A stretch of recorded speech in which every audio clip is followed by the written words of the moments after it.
Chapter 1 Pirate Shelter Insurance. On an unknown island in the Grand Line, a man in a white shirt with a red umbrella at his feet. The handsome young man with headphones on his ears is leisurely enjoying the sunshine at the beach. Suddenly, the young man frowned deeply. Hey, I finally understand how those bosses feel. It's no wonder Spider-Man and Superman are the big guys who didn't turn evil in this situation. This kind of mentality is invincible. Patrick Redfield sighed. He is a time traveler, and before he traveled through time, he was a gold medal insurance salesman. Once when he was giving a speech on stage, he accidentally stepped on empty space and hit his head hard on the podium. Then he traveled to this world. The first moment he came here, he had only one thought in his mind. Shit, I got nearly 100 million in compensation. Maybe it was his occupation before traveling through time, or maybe it was his reluctance to part with the compensation money. He traveled to the world of One Piece and became a powerful figure. Lone Red, Patrick Redfield, a terrifying figure who was later known as the Red Count. He also inherited the Red Earl's terrifying observation hockey ability and powerful strength, although he is only 16 years old now. But the observation hockey can easily cover the entire island. In addition, the perverted ability attached to his observation hockey can explore people's hearts. This allowed him to hear what others on the island were saying about him, even when he was lying here. Ryder is such a monster. That's right, the mayor who raised him is dead, but he doesn't look sad at all. Sue, keep your voice down, but I heard from my second uncle that he is a vampire. All the missing children on our island were sucked dry by him. Oh, now that you mention it, I think I've seen it before. He turned into a big bat under the moon. Not only that, I've also seen him drink cow urine. Hey, are you guys telling the truth? It's really disgusting. So, the inexplicable pregnancy of Jasmine at the head of the village is also... Excuse me, who is Jasmine? Oh, the sows raised by old John. I'm telling you, that night, I saw a man who looked like Ryder quietly crawling into Jasmine's pig pen. And then you all heard the sow's screams that night. Ahem. Aunt Fuller, Aunt Hill, Uncle Owen, where are you going? Reed quickly stood up and greeted three ordinary passers-by. If he didn't interrupt, God knows what outrageous stories these people will make up. After all, sows are pregnant. Other outrageous things like blue ice falling from the sky are not far away. Three people who were just secretly talking about Reed behind his back. The next moment, a bright smile appeared on his face. Oh, it's Ryder. The weather is good today. We plan to try our luck at the beach. Hear what three people said. The smile on Reed's face became even brighter. Oh, is that so? By the way, I saw a lot of shells at Black Dog Beach on the West Coast. If you want to try your luck, where can you go? Really, thank you so much, Reed. You are such a good person. You're welcome, Uncle Owen. By the way, the insurance I told you about before. When the three heard the word insurance, the smiles on their faces froze for a moment. And then the smile remained. Oh, you mean the thing you invented that can compensate us or our families with money if we are in danger? I'm sorry, Reed. You know, this is just an inconspicuous little island. Even merchant ships won't come, let alone pirate ships. We don't need it. Oh, let's stop chatting. We still have to go pick up shells. Come back to the conversation, Ryder. After saying that, the three of them left quickly, and Reed watched them leave with a smile on his face. Humph, you still want to deceive us. That's right, who would trust him? And he's safe, I think he just wants to get something for nothing, to get some free money, and then run away. Oh, really? I swear, it's absolutely true. If it's false, let the pirates hack me to death. I saw him secretly preparing a boat to go out to sea, Uncle York vowed. Aunt Hill, standing by immediately, showed a worried look on her face. That won't work. That I remember he tricked my child into buying a so-called pirate protection insurance policy. I'm going to tell that bastard to go find that bastard Reed and quit. Now that you mention it, I remember my daughter also bought it. I asked her to withdraw too. After saying that, the two aunts left in a hurry. Yerk showed an expression of success. Humph, go ahead, go ahead. In this way, all the shells on Black Dog Beach will be mine. Ryder listened to the conversation between the three people. He shook his head helplessly. Although he had felt the darkness in people's hearts in his previous life, he possessed the ability of observation hockey, and this additional perverted ability to explore people's inner thoughts. It gave him a deeper understanding of the evil of human nature. Hey, I want to reminisce about my previous life. Why is it so difficult to sell insurance? Reed sighed helplessly. But since you guys want to save me some trouble, I don't mind. After saying that, Reed stood up and walked towards the town. He would take the initiative to find the only two customers who had purchased pirate protection insurance from him. After all, if it's any later, the pirates will come and kill us. At Black Dog Beach at the moment, Yerk looked at the shells all over the beach with excitement. I'm rich. That bastard Ryder didn't lie to me. There really are a lot of shells here. Yerk cursed Ryder and went crazy picking up shells crazily. But at this moment, a voice that frightened him rang out. Oh, you saw us right after landing. Should I say you are unlucky or lucky? Yerk was stunned. He looked in the direction of the sound. It was discovered that a group of pirates were actually coming around from behind a reef. Hi, pirate. Yerk was so frightened that his legs went weak. Why are pirates here? And it happens to be at Black Dog Beach. If I were in town, I would still have a chance of survival. But here, the only fate waiting for York is death. There's not much to say about this group of brutal pirates. He laughed and hacked York to death with his sword. Before York died, he had only one thought in his mind. Don't swear, and I should have bought a pirate protection insurance from Ryder earlier. On the other side, Reed just arrived in town. Two men about his age found him. Reed, my mom said that pirate asylum insurance is a scam. Please cancel it for me immediately. The fat boy moan said, while on the other side there was a little girl with a red slap mark on her face. He gritted his teeth and said nothing. Reed first processed the cancellation of the insurance for Aunt Fuller's son, Moan. Then he turned and looked at Aunt Hill's child, Ashley. Shout, AI, are you here to cancel your insurance too? Brother Reed, Ashley said this with tears in his eyes. Reed, who possessed the ability of observation hockey, easily understood the other party's thoughts. She really doesn't want to cancel the insurance. But her mother, Aunt Hill, slapped her. Force her to come. Ashley is Ryder's only friend on the island. At that time, even Moan, who was nearby, was able to buy insurance from him out of help, and it was Ashley who lobbied for him. I understand, Xiao. Reed sighed, took out a pen, and was about to sign the form. But at this moment, Ashley suddenly held his hand. No, I won't quit. Brother Ryder, Ashley opened his eyes and tried to say something. The girl's feelings were clearly visible to Reed's observation hockey. But just at this moment, bang! A burst of gunfire rang out. Robbery. Take out all your valuables. Men stand on the left, and women stand in the middle. Stand in the middle, neither man nor woman. Pirates are coming. Chapter 2, Fulfillment of Obligations. The pirates are coming, Ron. Go grab it. Whatever you grab is yours. Kill all those who disobey. Beautiful girl. Come here. Let me have a taste. Chaos, fighting, death and blood. In an instant, it happened in this small town that had been peaceful for many years. The bloody reality of the pirate world is presented to the world. Captain, this island is such a great place. It's rich, it's remote, and the Navy won't pass through here. The vice captain of the Mustang Pirates, a broad and fat man, laughed loudly. The captain of the Mustang Pirates, Mustang Alico, laughed and took a sip of wine. We have to thank Newgate from the Rocks Pirates for this. If he hadn't chased us, we wouldn't have ended up here by accident. Indeed, but the people in the Rocks Pirates are really perverted, and Newgate alone has forced our Mustang Pirates into this state. The deputy captain just finished expressing his feelings.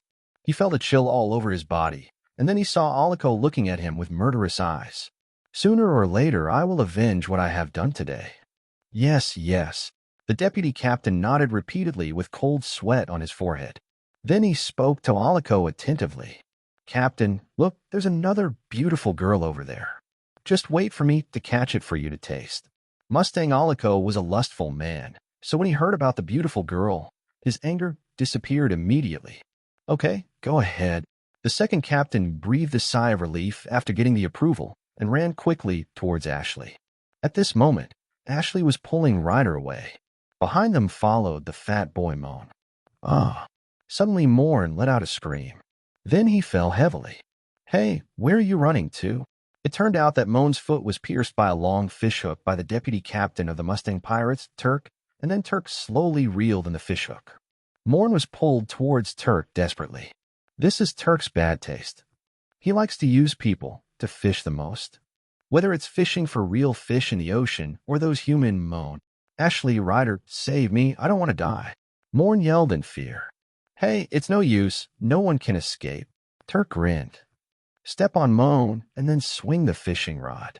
The special fish hook shot towards Ashley like a bullet.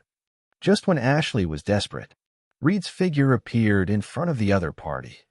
Meet the conditions for claiming the pirate shelter insurance. Ms. Ashley, I'm now officially processing the claim for you. I will keep you safe for the next hour. Protect you from pirates. Ashley was confused. She just listened to Ryder's words blankly. Protect her from pirates for 1 hour.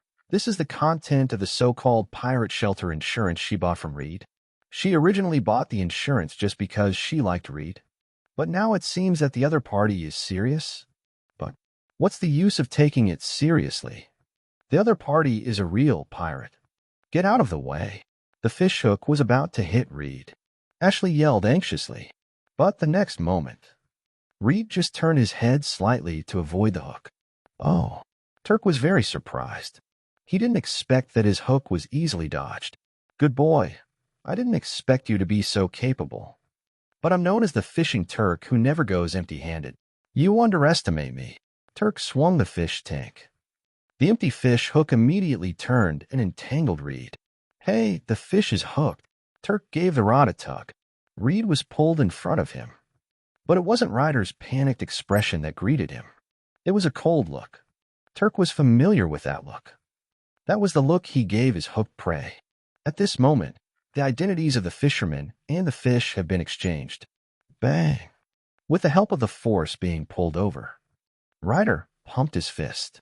A punch hit Turk's head hard, knocked the opponent to the ground directly. This scene shocked Ashley and Moan. They didn't expect Reed to be so strong that he knocked Turk to the ground with one punch.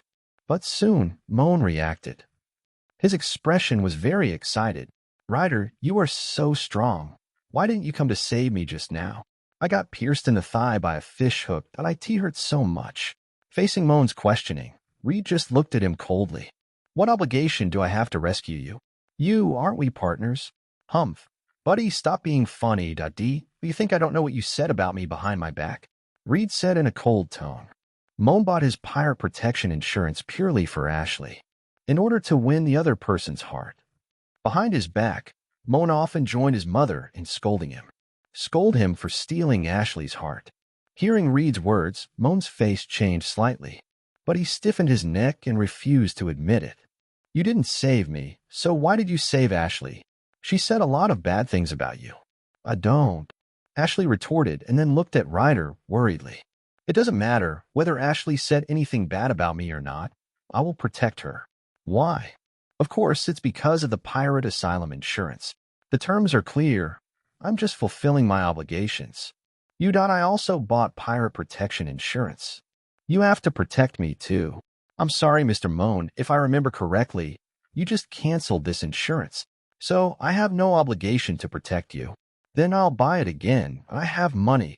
Moan anxiously took out the money he had just withdrawn from Reed.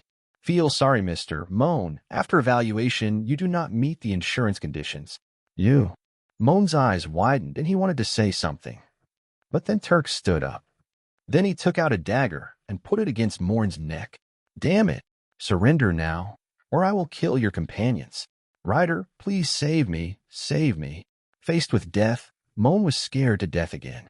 But Reed's eyes were cold. I'm sorry. He's not my companion, Mr. Pirate. Please go ahead. Boy, do you really think I don't dare to do it? Tech became furious and slashed the dagger in his hand across Morin's neck. Moan died in resentment, hatred, and regret. Then Turk wanted to attack Ashley, but he was stopped by Reed again. Good boy. Don't think that no one can subdue you. Turk said something harsh and turned away. Ashley looked as if he had survived the disaster. She looked at Ryder, who seemed a little unfamiliar. I didn't know what to say for a moment. Ms. Ashley, you have 51 minutes left in your protection. I suggest you find a safe place as soon as possible. In my professional judgment, 51 minutes is not enough for the pirates to retreat completely. Ashley gritted his teeth. Ryder, do you really not want to save the people in this town? Ryder's eyes were indifferent. I have no obligation. Ashley lowered his head and clenched his fist silently. Brother Ryder, you protected me because of the pirate asylum insurance? Do you have a little bit of dot because you like? Ryder didn't say anything, just looked at Ashley quietly. Is that so? I understand.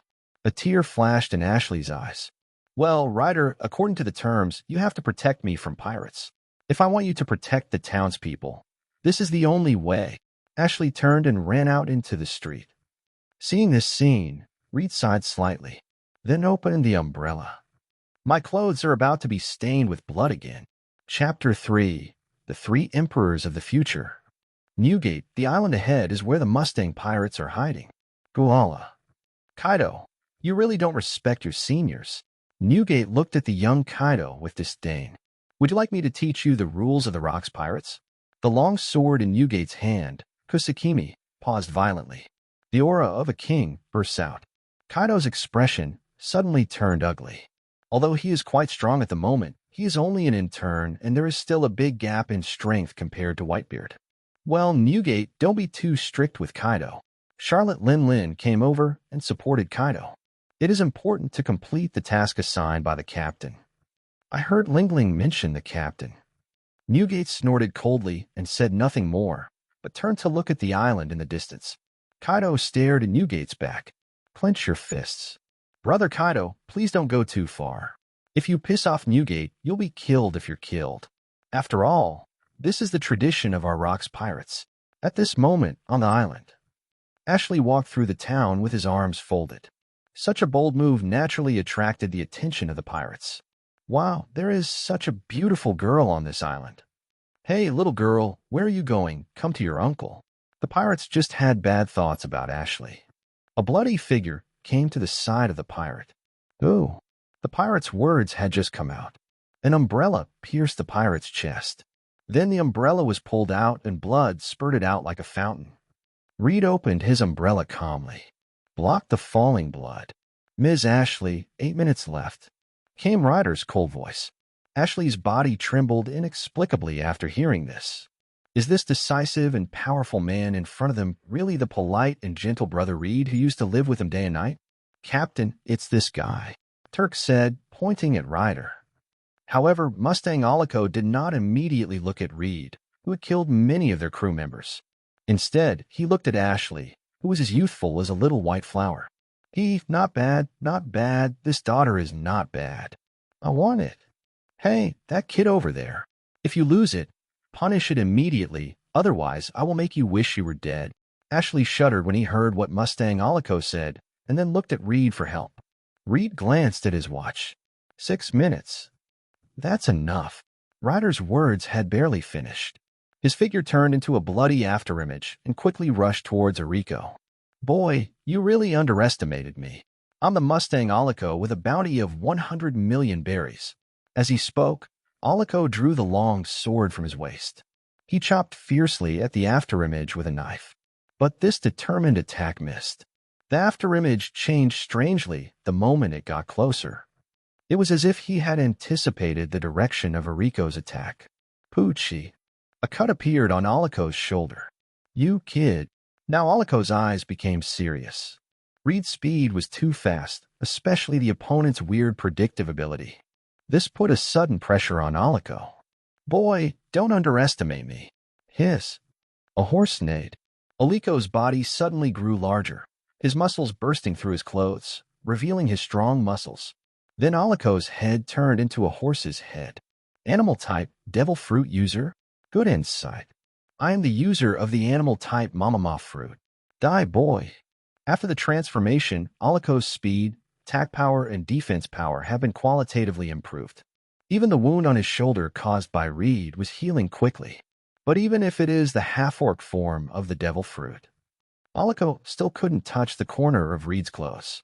Strong observation hockey plus the ability to read minds.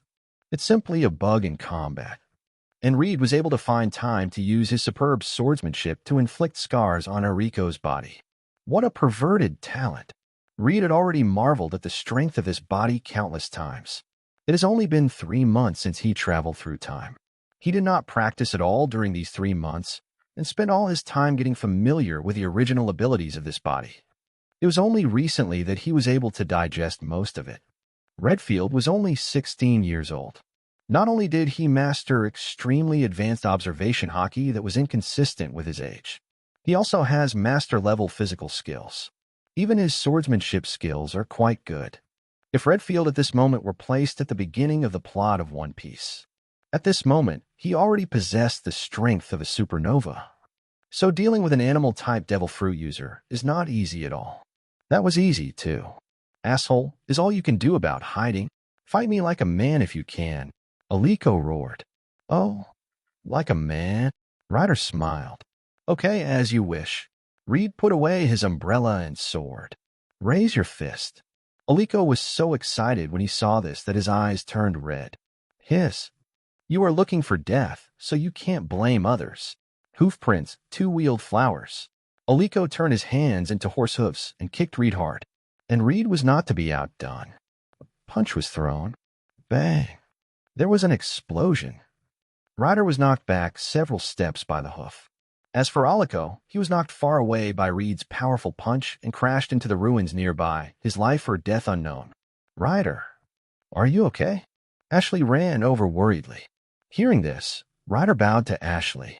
Miss Ashley, the time is up and the treaty is fulfilled. Ashley paused. She felt like something important was missing.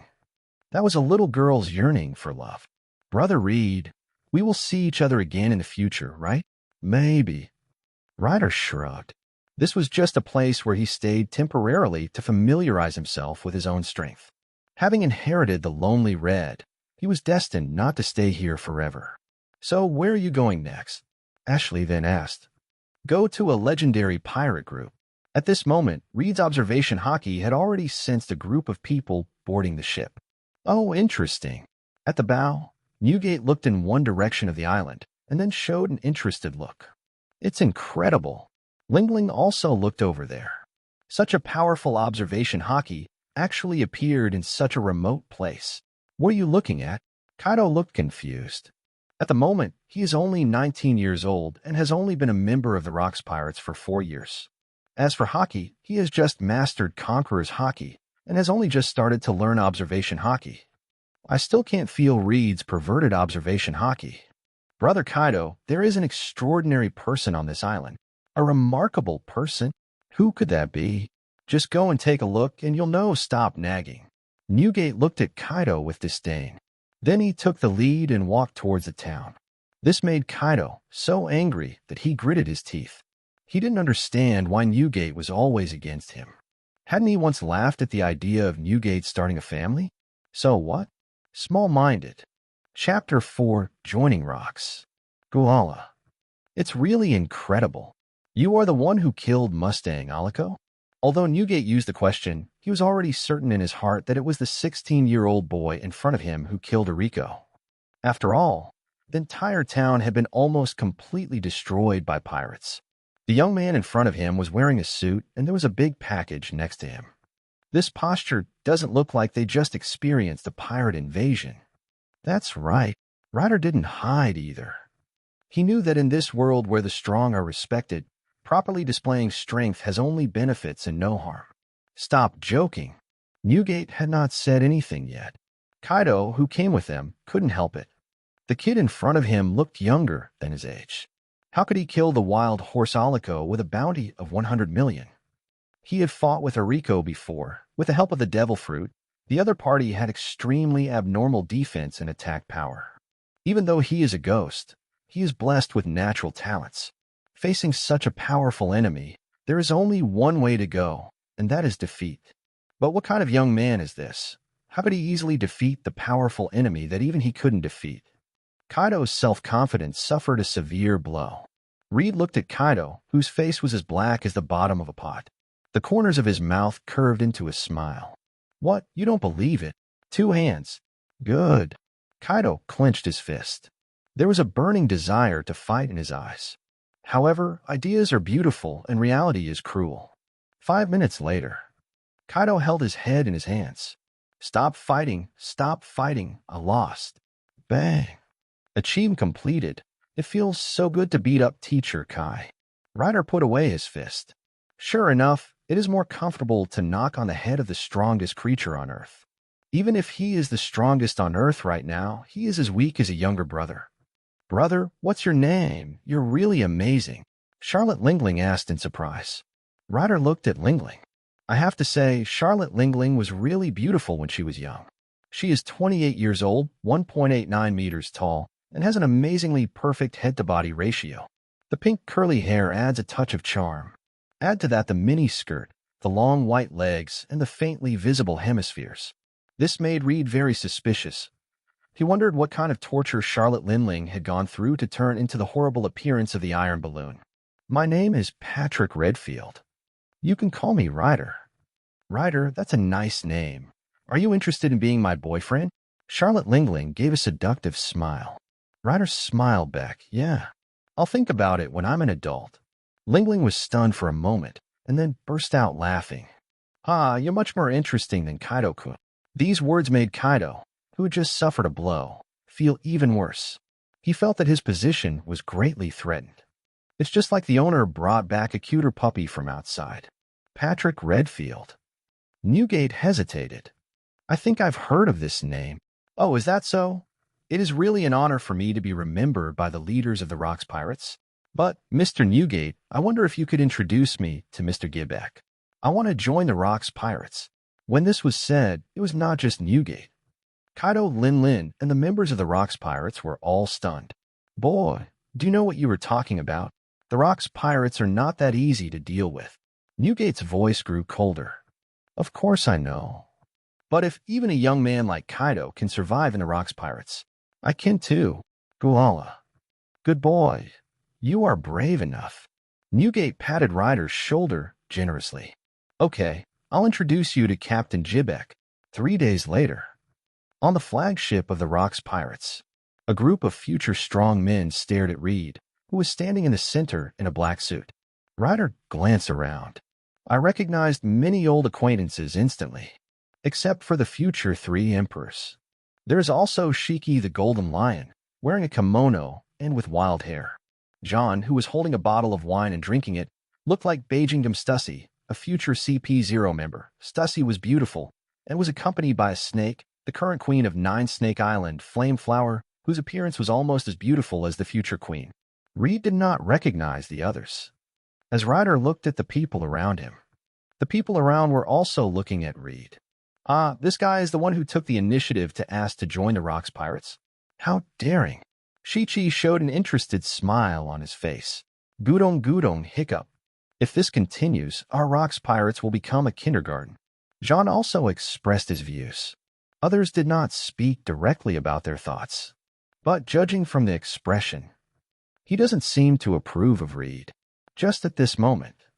Suddenly, there was a regular sound of footsteps on the deck.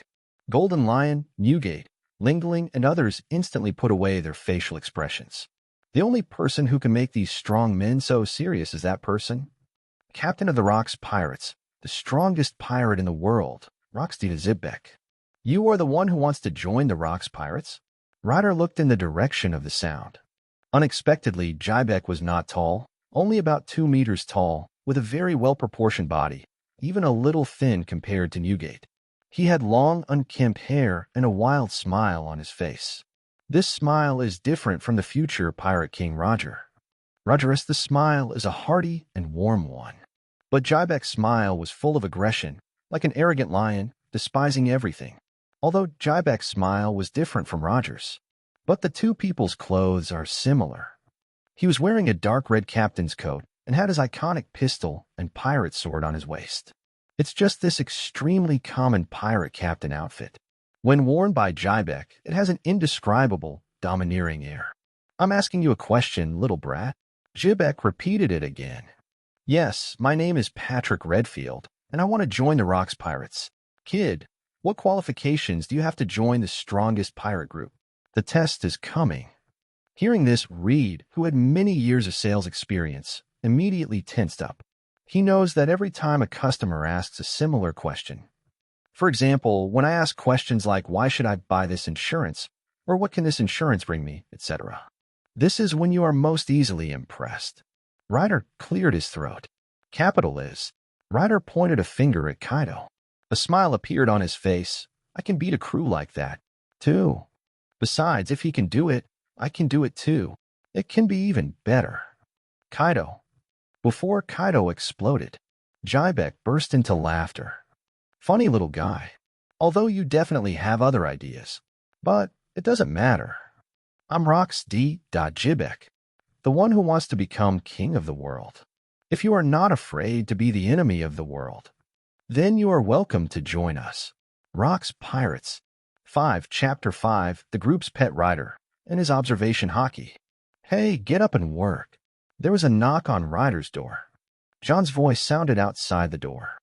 Here it comes. Ryder opened the door. He had already put on a clean sailor suit. Gudong, Gudong. John took several gulps of wine until the entire bottle was empty. Hiccup, you are very active, much more active than Kaido. Drink. John handed over a bottle of wine. Ryder waved it off. Mr. John, I'm underage and drinking is not good. Bullshit, there's no pirate who can't drink.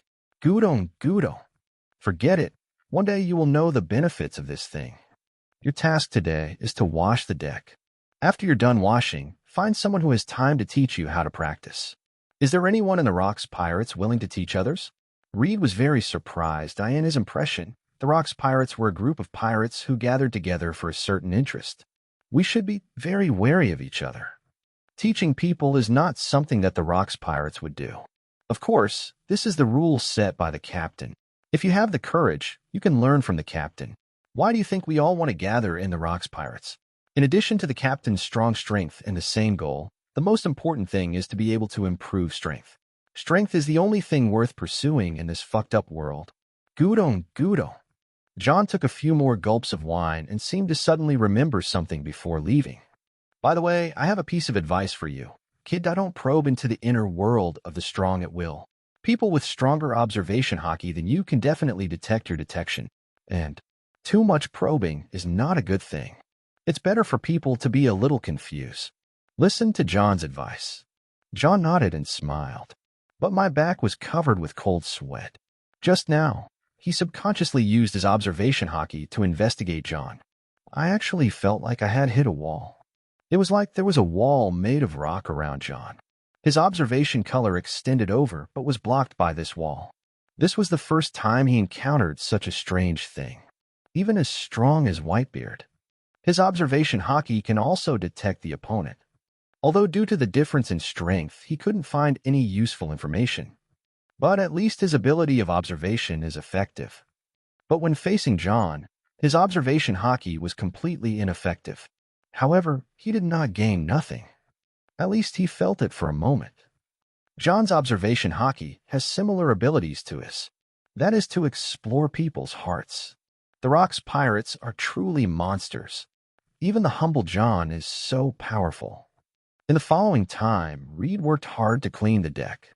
At the same time, his observation of people's expressions and sweet words are also helping him quickly integrate into the Rocks Pirates. Sister Lingling, my cooking skills are great. I can cook for you food from the mysterious ancient oriental country when I have time. Sister Hianhua, to capture a man, you must first capture his stomach. Playing hard to get, playing hard to get. These are all the secrets of love. You ask me where I got these words from? I have read a love guide. I heard that this guide has helped more than 100 million people find sweet love. I'll tell you bit by bit when I have time. Newgate, I support your idea of establishing a sea family. If you don't mind, I can help you build it. Just let your godsons call me uncle in the future. What, you want to teach me the training techniques of armament hockey? How can I do that? I still have to clean the deck. What, you want to let that lazy guy Kaido do it? How can this be so embarrassing? After all, I just got here. You should tell the captain that thank you very much. Just like that, Kaido, who had just gotten up, was stuffed into a mop bucket. He looked confused as he watched Reed, who had become the group's favorite, gradually walk away. I feel extremely desolate. You fickle people. Before, people were called more cute, but now they are called more tools. Damn it, Ryder. Kaido will never coexist with you. He is familiar with the plot and has the ability to read people's expressions and word honed from insurance sales, even without using his observation hockey. He still quickly became familiar with most of the members of the Rocks Pirates. The crew members gradually became familiar with this hardworking and humorous little crew member. During this period, he also learned a lot of secret things and learned a lot of teaching skills. But in the end, he came to John. Gudo, what are you doing here, kid? Reed followed John's example, sat on the ground, and handed over a bottle of wine. I thought about it and decided to strengthen my own strengths first and enhance my observation ability. This was the conclusion Reed came to after careful consideration and combining the advice given by other powerful people. His most powerful point at the moment is his innate observation haki and the ability to detect people's hearts that comes with it. Moreover, his observation haki has been developed to a very abnormal level. For example, Enel's mind network, red-haired Shanks's ability to predict the future, etc. These are all representatives of the power of observation haki. The Rocks Pirates are the strongest in terms of observation haki. Apart from Captain Gibbeck, there is also John, who is drunk all day long. Hearing this, John narrowed his eyes and glanced at Reed. Then he turned his head and said, "Go find someone else. I want a drink. I'm not interested." "Don't be too quick to reject me, Mr. John. Listen to my chips. If I could suppress the sight, hearing of people like you and me, how to tap into the inner abilities of others." John paused in his drinking. He didn't care even when the wine flowed over him. "Boy, do you know what you were talking about? Of course, I'm also troubled by this problem after all. But the prerequisite is that my strength must reach a certain level." John took another sip of his drink. "Okay, then I'll help you improve your strength. The next period of time." With John's help, Reed conducted training related to observation and hearing. He also learned about several development directions of the observation haki. First of all, it is the ability to foresee the future through the power of observation. This can be said to be the most powerful application of the Kashukyu. Through the powerful observation haki, one can fully perceive a person and thus see the scene of the future for a few seconds. The second is the beyond visual range perception of sight and hearing. Those who can see things that others cannot see from a very long distance and perceive people and things that others cannot perceive are the special category. People like John, Reed, and Princess Odoheim can use their observation haki to explore people's inner thoughts. These are the three major directions of observation and color that John introduced to him. Except for the last one, which is innate, the others can be improved through training. Chapter 6. Do something big and rob the celestial dragons. In a certain sea area in the New World, Reed is doing push-ups with one hand, with a huge rock pressing on his body. 823, 824, 825. Sweat flowed down his muscular body onto the deck, forming a small puddle. "Hey, little Ryder, do you think I look pretty today?" Suddenly a pair of long white legs came into Reed's sight. Then Ryder felt a sudden increase in weight on his back. Damn this weight. What a strange structure Lingling's body has. Sister Lingling, today's message is very cool. Besides, pink really suits you. Pink. Lingling was stunned for a moment, then looked him up and down. At this moment, she was wearing a black low-cut leather jacket and a black miniskirt. He was dressed in black from head to toe. Where is the pink? Wrong. Lingling realized something. A pair of long white legs intertwined. Little brother Ryder, you are so bad. How do you know she's wearing pink today? You wouldn't dot peep at me, your sister? Ryder rolled his eyes and peeked. Why go through so much trouble? Isn't seeing and hearing more convenient than peeping? Domineering is a kind of power hidden in the human body. Only special circumstances can be triggered. The same goes for observation haki. Reed seems to be exercising at this moment. In fact, he is also practicing observation haki. Especially at this moment when he was exhausted both physically and mentally, and his mind was distracted, it was a good time to practice observation haki. That's why he could see the color of Lingling's underwear today. By the way, Sister Lingling, why did you change into this outfit today? We are planning to make a big move today, so we change into something more convenient for us to move around in. Big move? Yes, we plan to rob the celestial dragons. Lingling never stops until she says something shocking. As soon as he opened his mouth, Ryder gasped. Rob the celestial dragons? Yes, the Navy has been very overbearing recently. Many of our territories have been occupied by the Navy, so this time the captain intends to take revenge. So, just grab a celestial dragon for fun? Reed felt emotional. It has to be said that only the Rock's pirates, a group of perverts, could rob the celestial dragons. So don't overwork yourself. If we surrender too early on the battlefield, Sister Lingling, I will be sad, Lingling said as she ran her hand across Reed's angular abdominal muscles. This caused Reed's lower abdomen to feel hot. He hurriedly imagined the image of the ant's steel balloon in his mind, and only then did he suppress the desire in his heart. But Lingling is right. If there is going to be a big battle, it is better not to consume too much energy now.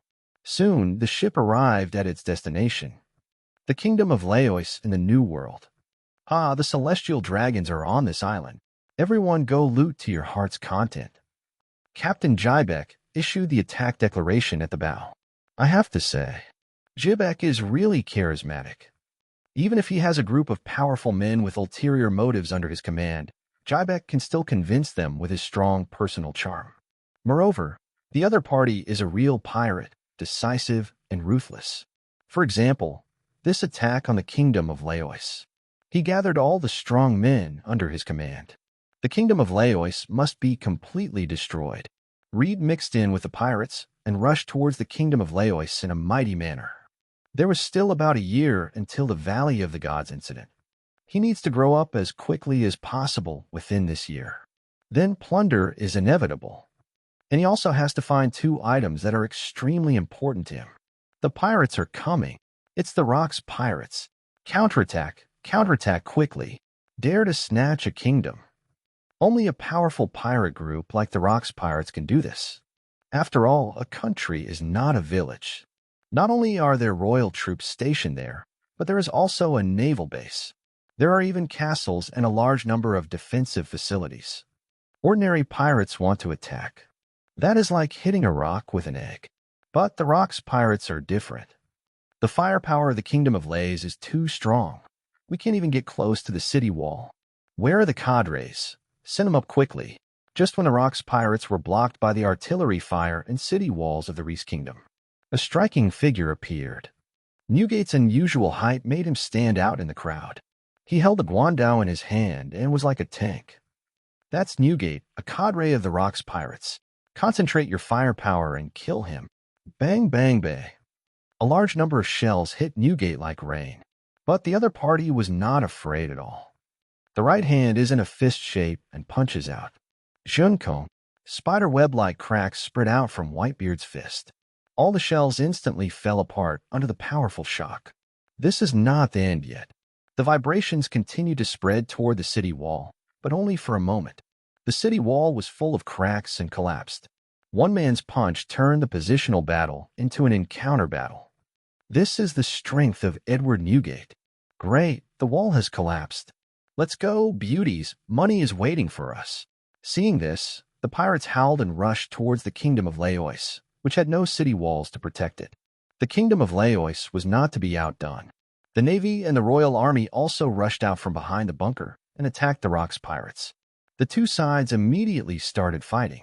The battlefield became stalemate, and Reed was in the center of the battlefield, an umbrella in one hand and a gun in the other, walking among the crowd with ease. At this time, a Navy man with a long sword rushed over. Die, pirate! Ryder's eyes flashed red. Slightly sideways, I predicted this naval attack. Then the umbrella in his hand shot out like lightning. It pierced the Navy's heart directly. Blood gushed out instantly. He doesn't like killing, but if someone provokes him, he doesn't mind sending them to death. Deal with this short-sighted Navy. Reed releases his observation hockey. Kaido was found soon. Although Kaido is relatively young at this moment, his strength should not be underestimated. It is very powerful to kill indiscriminately on the battlefield. However, this strength soon attracted the attention of the Navy. A vice admiral wearing a Navy coat approached Kaido. Kaido was suppressed with just a few sword strikes. Kaido, a trainee of the Rock's pirates, bounty 99 million berries. That's enough for now. Far. Kaido cursed angrily and smashed the vice admiral with a mace in his hand. But now he doesn't have the blue dragon fruit after all. There are still some deficiencies in all aspects of strength. So when facing the vice admiral, he was covered in wounds in just a few rounds. It's over. The vice admiral raised the long sword in his hand, ready to give Kaido the final blow. But at this moment, he seemed to feel something suddenly. He immediately pressed down the long sword in his hand to block. Dang! A huge force came, and the long sword blocked the umbrella. The lieutenant general's eyes were filled with horror. This pirate in front of him, who is younger than Kaido, actually has such strength. This attack would have been enough to take his life if he hadn't blocked it in advance. Who are you?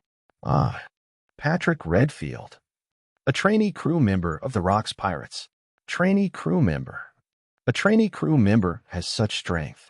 The lieutenant general was horrified. At the same time, he also secretly made up his mind to kill the person in front of him because he had a premonition. If Reed is not killed here, the new generation of the Navy will be suppressed by this man in the future. Advertisement. 7. Chapter 7. The Danger of Dragons and Beasts. Laois Palace. A celestial dragon dressed like an astronaut was holding a din mushy with an angry look on his face. What, the Rocks Pirates? You bunch of rubbish, why don't you come and rescue me? What do you mean they have already sent a general over, and I need to hold on for a while longer? I'm telling you, if I'm hurt in the slightest, you Navy will pay the price. On the other side, Admiral Cyborg Sora put down the phone. Ask the crane next to you. Where are Sengoku and Garp? It will take about half an hour to reach the kingdom of Laois. Half an hour? Sora pondered for a moment. Notify them to speed up again. It's too late. I don't know what the Rocks Pirates will do. Yes, on the other side of the battlefield. Kaido looked at Reed unwillingly. You kid, who asked you to come over to help me? It's just a lieutenant general. I can handle it. Yes, you are awesome. If Sister Lingling hadn't asked me to take good care of you, I wouldn't have bothered to come here. Reed rolled his eyes and dodged the lieutenant general's attack. Uncle, it is very impolite to attack someone while they are talking. Humph, why should I talk about courtesy with you pirates? Although the lieutenant general said so. But an alarm bell rang in my heart.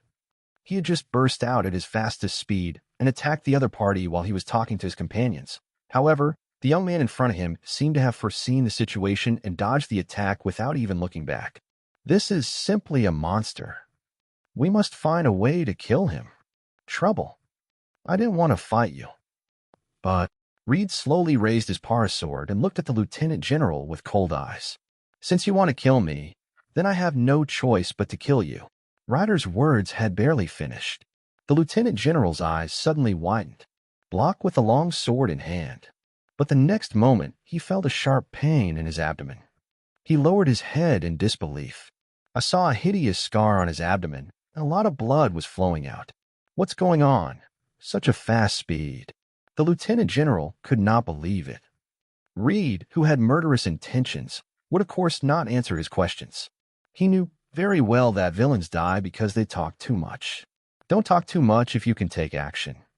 The lieutenant general was injured by one sword. He burst out with that extremely exaggerated speed again. The lieutenant general was unable to react to this sword. The heart was pierced directly. Ryder drew his parasword. A large amount of blood also spurted out of the heart. Reed also opened his umbrella to block the blood rain. You are a good sailor. I hope your navy has corresponding sacrifice insurance. Kaido looked at the scene in disbelief.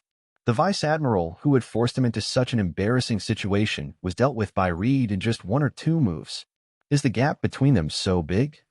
Hey, cute. Pa big slap hit Kaido's face. What are you doing? I'm talking to you. Why are you daydreaming? Is this what Sister Lingling meant by being too weak? Surrendering too early? You're the one who's too weak. Kaido clenched his fists in anger. Wasn't he just shocked by Reed's strength and then distracted? Then you have to be more careful next time. I'm going to take a look inside the Kingdom of Lays, so I don't have time to protect you. Please don't die. If you die, I will be sad. Who needs your protection? Kaido roared. Reed shrugged, and then his figure flashed and rushed away. What Kaido didn't notice was his interactions with Reed were all secretly filmed by a battlefield reporter. Of course, Reed noticed this reporter with his powerful observation haki. That's why he took the opportunity when the reporter pressed the shutter to strike a cool pose and slap Kaido in the face at the same time. In this case, there will be an image of Kaido being beaten on his wanted list. How cool it would be if this happened a few years later, especially after Kaido became one of the 4 emperors. After all, the background of the bounty order is one of the 4 emperors. How impressive it would be to show this off. Of course, this was just a small episode that Reed did casually. At this moment, he was moving quickly across the battlefield. The muzzle of the gun in his hand made a sound from time to time. Rescue the pirates from Rock's pirates. He didn't believe that the Rock's pirates' brazen and daring behavior wouldn't attract the attention of the Navy. The main force of the Navy must be on the way. The thought of the possible arrival of the Navy. Reed had a terrible headache. The first is Iron Fist Garp, who was at the peak of his strength. He was the ruthless man who chased Roger and later joined forces with Roger to defeat Rocks, and then joined forces with Sengoku to defeat Golden Lion. An absolutely strong one. Even the 3 admirals of the Navy after Cappy are intimidating now. Another person who might come is Buddha Sengoku, who is also at his peak and has an extremely perverted fruit, the animal type, human fruit, the mythical beast, and the great Buddha form ability. It can be seen from the fact that this brother later became the Navy admiral that he was also a top-notch strongman. Then there are Zephyr, the youngest admiral, and strong men like Crane. Each of these is an absolute heavyweight. If these people take action, even a powerful pirate group like the Rock's Pirates will have to temporarily avoid the attack. Therefore, Reed must take advantage of the situation now, before these strong men arrive. Break into the palace of Laos as soon as possible, to gain as much benefit as possible. Inside the palace at this moment, the defensive force is much weaker than before. Large numbers of soldiers were sent to the front. So with the help of his perverted observation ability, Reed easily broke into the palace. And the location of the celestial dragons and kinglays was discovered. Hey, we found a big fat sheep. A smile appeared on Ryder's lips. Who is it? The sound of Reed's voice was detected by the CP agents guarding the celestial dragons. Of course, this is also related to the fact that Reed did not hide his identity. I am a harmless insurance salesman. I want to explain the dangers of animals to the gentleman wearing the helmet. Does he have any ideas? Bold. What a mess of insurance, life insurance. How dare you speak to me, the great St. Roswald Ravenstaff, like that? You are tired of living. Why don't you hurry up and take him down? Yes. The CP agents took orders and surrounded Reed. What a pity. Such a dangerous creature is very suitable for the celestial dragons. You don't know the value of the goods. I will definitely go to Marahoa when I have time to promote the beast adventure, Reed said to himself, while taking out the umbrella sword. At the moment when the CP agent attacked him, the knife flashed. Then Reed opened the umbrella gracefully. All the CP agents had bloody holes pierced in their chests. A large amount of blood gushed out like a fountain.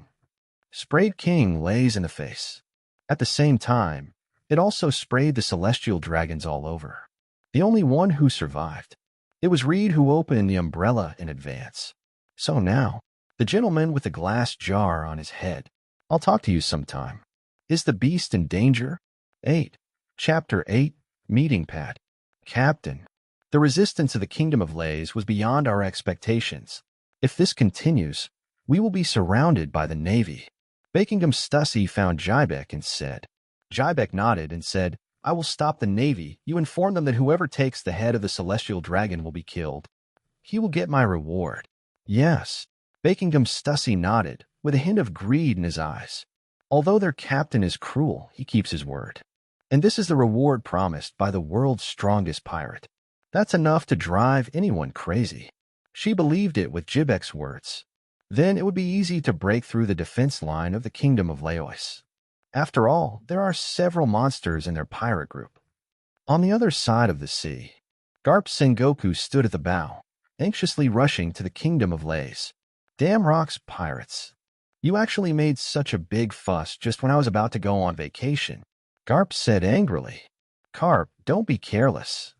This is the Rock's pirates. Since our Navy has stepped up its crackdown on the Rock's pirates' territory, we should have expected this to happen. How long will it take to reach the Kingdom of Laos? Report to General Zhangguo. It will take another 10 minutes. 10 minutes. Tell him to go full speed. Zhangguo hadn't finished giving orders yet. His and Garp's expressions suddenly changed. Suddenly, an extremely fast slash appeared on the sea in the distance. This slash directly created a huge crack on the sea surface. The remaining power even made it impossible for the seawater to fill the crack for a while. Jybek. Carp, leave it to me. As soon as Jean-Gua finished speaking, Carp leaped out like lightning. At the same time, black lightning was wrapped around his fist. Jibek, you really gave us a nice welcome gift. Fist, bone, impact. Bang! Like a meteorite hitting the earth. The slash collided with the shockwave. Suddenly, there was a strong explosion. At the same time, a huge hole large enough to accommodate 3 warships was blown up on the sea surface. Lightning was still flashing in the center of the hole. The sea water rushed back into the cave. This doomsday-like scene showed how powerful the 2 warriors were. Carp, and the warring states, your navy really thinks highly of my Rock's pirates, and actually sent out the 2 of you. In the distance on the sea, there is an ordinary small boat. Rock's D. Jibek was just standing casually on the boat. There was no flagship or other cadres around. Just him. This seems extremely shabby in the face of a lineup of 5 huge warships and countless naval forces supporting 2 naval powerhouses. But no one who knew Jibek thought that the person in front of them was shabby. After all, this is the strongest man in the world, a powerful pirate who dares to openly oppose the world government. Rock's D. Jibek alone is enough to resist an army of thousands. Jibek, you openly robbed the Kingdom of Reese, a member of the world government, with the intention of capturing the celestial dragons. Now, on behalf of the Navy, I am arresting you. Jean-Gua, you are so hypocritical. I'm a pirate and you're a Navy. It's only natural for you to arrest me. There's no need to do those nonsense things. If you want to fight, I'll accompany you. Jean-Gua angrily tore the warship's fence into pieces. Everyone, listen up, fire at the pirate, Rock's D. Jibek. On the other side, Reed was walking in the palace of Laois, carrying the celestial dragon St. Rosward Ravenster, as if he was carrying a dead dog. Asshole, how dare you do this to me? The world government will not let you go. Bang! Ryder kicked the celestial dragon out. Do you really think I dare not kill you? Even if I kill you, I will still find out where you hid the treasure. It's just that I don't want your dirty memories to pollute me. Ryder's cold eyes made Ravance Saint shudder. No, don't kill me, I tell you. Ravance pointed to a golden gate in the distance. Well, that's my residence, and all my things are inside. Very good. Ryder pushed open the door. Then his brows furrowed tightly. As a time traveler, he has watched countless videos and movies that have refreshed people's worldviews, and has also read related books. He also had extremely low expectations for this special group of celestial dragons. But he didn't expect that when he really saw all this. He was still shocked by the evil of the celestial dragons. There was a huge bed in the center of the large room. There were many pillars around the bed, and a large number of naked people were tied to the pillars. There were men, women, and even children. The races were very diverse, and he even saw a rare race like mermaids. And they're all the same. He was trapped naked on a pillar, with many scars of torture on his body. What's this? Ryder said calmly. St. Ravance shuddered. No words. And Reed walked over and stepped on the finger of St. Ravenster. With a crisp sound, Ravenster Saint let out a scream like a slaughtered dog. This is a little show prepared for me by King Lace. A little show? Ryder's tone turned cold. Ravance Saint seemed to sense Reed's anger. He quickly got up. He took out the key and opened a secret door. Don't you want treasure? Here. This is what you wanted. Ryder looked inside. His pupils suddenly shrank. Inside the small secret door, there was a small cage. In the cage was the little civet cat resting. This is a raccoon cat that ate the animal-type cat fruit, the mythical beast, and transformed into a raccoon cat. I'll give it to you. As long as you find a way to revive the devil fruit, you can get this precious fruit. Well, you said that as long as I give you the treasure, you will let me go. Ryder took a deep breath. He didn't expect to meet Pat here. Pat was the only member of Redfield's crew. He is also a raccoon cat with bug abilities. He originally thought that he would not meet Pat after traveling through time. But I didn't expect that fate would be so wonderful. He unexpectedly met an important partner again in this wonderful way. Ryder stepped forward and opened the cage. Then he put his hand on Pat's head. Maybe he was tortured too badly. When Reed reached out his hand, Pat couldn't help but shudder. Don't be afraid. My name is Reed. Just follow me from now on. I will never let you get hurt again. Maybe it was the hand Ryder placed on Pat's head, Maybe it was the gentle tone of Ryder's voice, or maybe it was the promise. Pat gradually let down his guard. Then he fell asleep in Reed's palm. Are you satisfied? You said you would kill me once you got the treasure. Ryder took a deep breath. Don't worry, I won't break my promise. St. Ravens breathed a sigh of relief upon hearing this. But the next moment, Reed swung the umbrella sword in his hand. Suddenly, all the ropes binding the slaves were cut. I won't kill you. But that may not be the case for other people. And dear Mr. Ravenstrom, because you refused the animal insurance I offered you, I'm unable to provide you with service. So, may the best be to you. After saying this, Ryder left the room, closed the golden door. A moment later, a blood-curdling scream was heard from behind the door. How cruel would a person who has been tortured to the point of madness be if he had the chance to take revenge? Ryder didn't know. But the celestial dragon behind the door must feel deeply touched. Chapter 9 Children's Education Insurance. Captain Jibek's reward must be mine. Ha! Get out of here, everyone. Floating in the air with a sword in hand, Shiki quickly shuttled over the heads of all the pirates. Then he waved his hand. Suddenly the ground rose up, blocking the way of other pirates. Master Shiki, you are so despicable. That's right, we were competing fairly, but you did this. Ha, pirate, you want to talk to me about fair competition? Ski had just finished mocking the other pirates of the Rocks Pirates. A large number of cracks suddenly appeared on the ground. Newgate's huge body squeezed in like a tank. Coupled with the powerful destructive ability of the Tremor fruit, anything that stands in his way will be reduced to dust. Newgate, you wretch. Shiki's face changed. Don't you dislike Captain Jibber? Do you want his reward too? Newgate said nothing. He clenched his fists and punched the air hard. The space cracks spread toward Shurji like a spiderweb. Shiki snorted. Lion's Might Earth Scroll. The lion's head collided violently with the space crack. It immediately caused a huge chaos.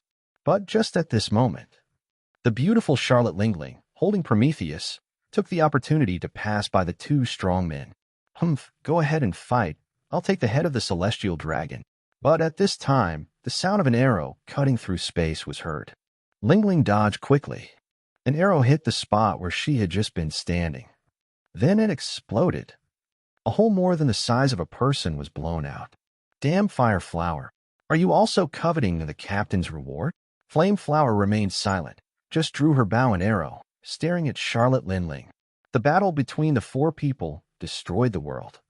The Imperial Palace was in danger under its attack. Upon seeing this, the other pirates immediately turned around and fled. They were afraid that it would be too late and they would be buried alive by the palace. But at this time, they didn't notice it. A sturdy figure quietly moved towards the interior of the palace. This is Kaido, who finally escaped from a battlefield. Fight as you please. Kaido, will take the head of the celestial dragon, as long as there is a reward from the captain. Damn it, Ryder, I'm going to crush you under my feet. Hey, isn't this Kaido's brother? Where are you sneaking around like that? Who is it? Kaido raised his stick and stared at the person who was speaking.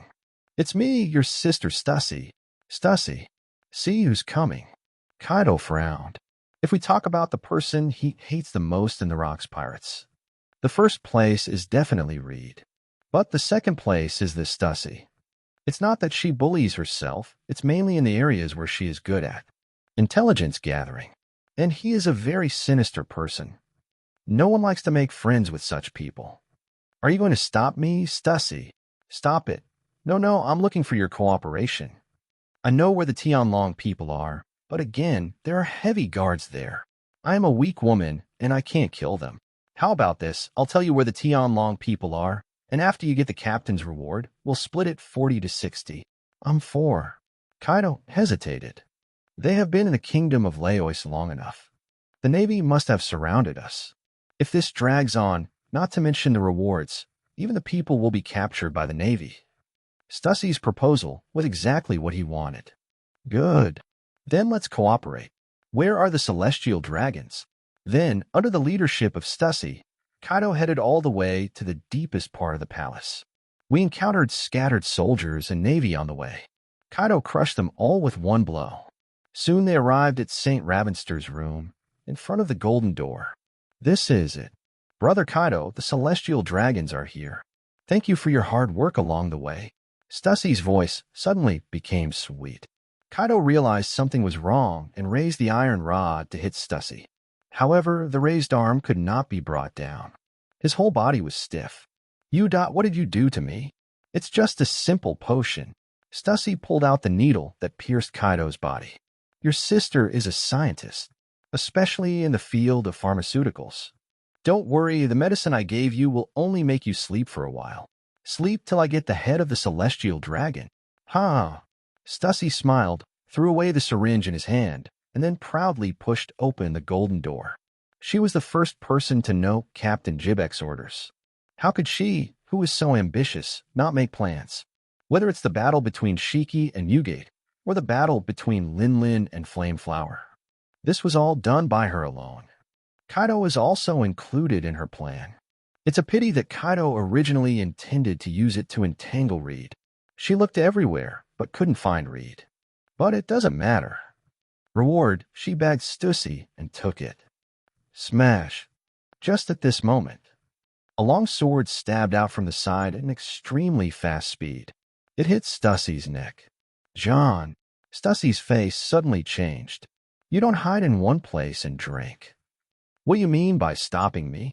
Do you also want a captain's reward? Gudo. John took a few sips of his drink. Captain's reward. I'm not interested. It's just that this little guy told me he wanted to get me some nice bottles of wine, and I just need to help him a little bit. Little guy. Could it be Ryder? Who called me? Reed opened the door with a smile on his face, holding a completely unrecognizable Tianlong in his hand. Human head. He was unaware of Jibek's orders at first. So the door was closed and St. Ravenster was left to the group of evil spirits who had gained the power of revenge. Fortunately, John found him in time, told him the captain's orders. He then returned and snatched the head, which had been bitten beyond recognition, from the mouths of the group of evil spirits. By the way, St. Ravens had died a tragic death. Almost all the flesh and blood on his body was torn into pieces by the slaves. Even when he returned, St. Ravens was still alive. I saw that it was indeed Ryder. Stussy didn't react yet. Kaido, who was paralyzed and unable to move, let out an unwilling roar. Woo-woo. Hey, isn't this Brother Kai? What's wrong, paralysis?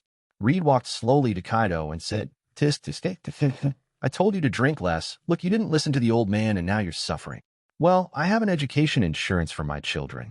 If you have a child and don't know how to educate him, I will help you educate him. What?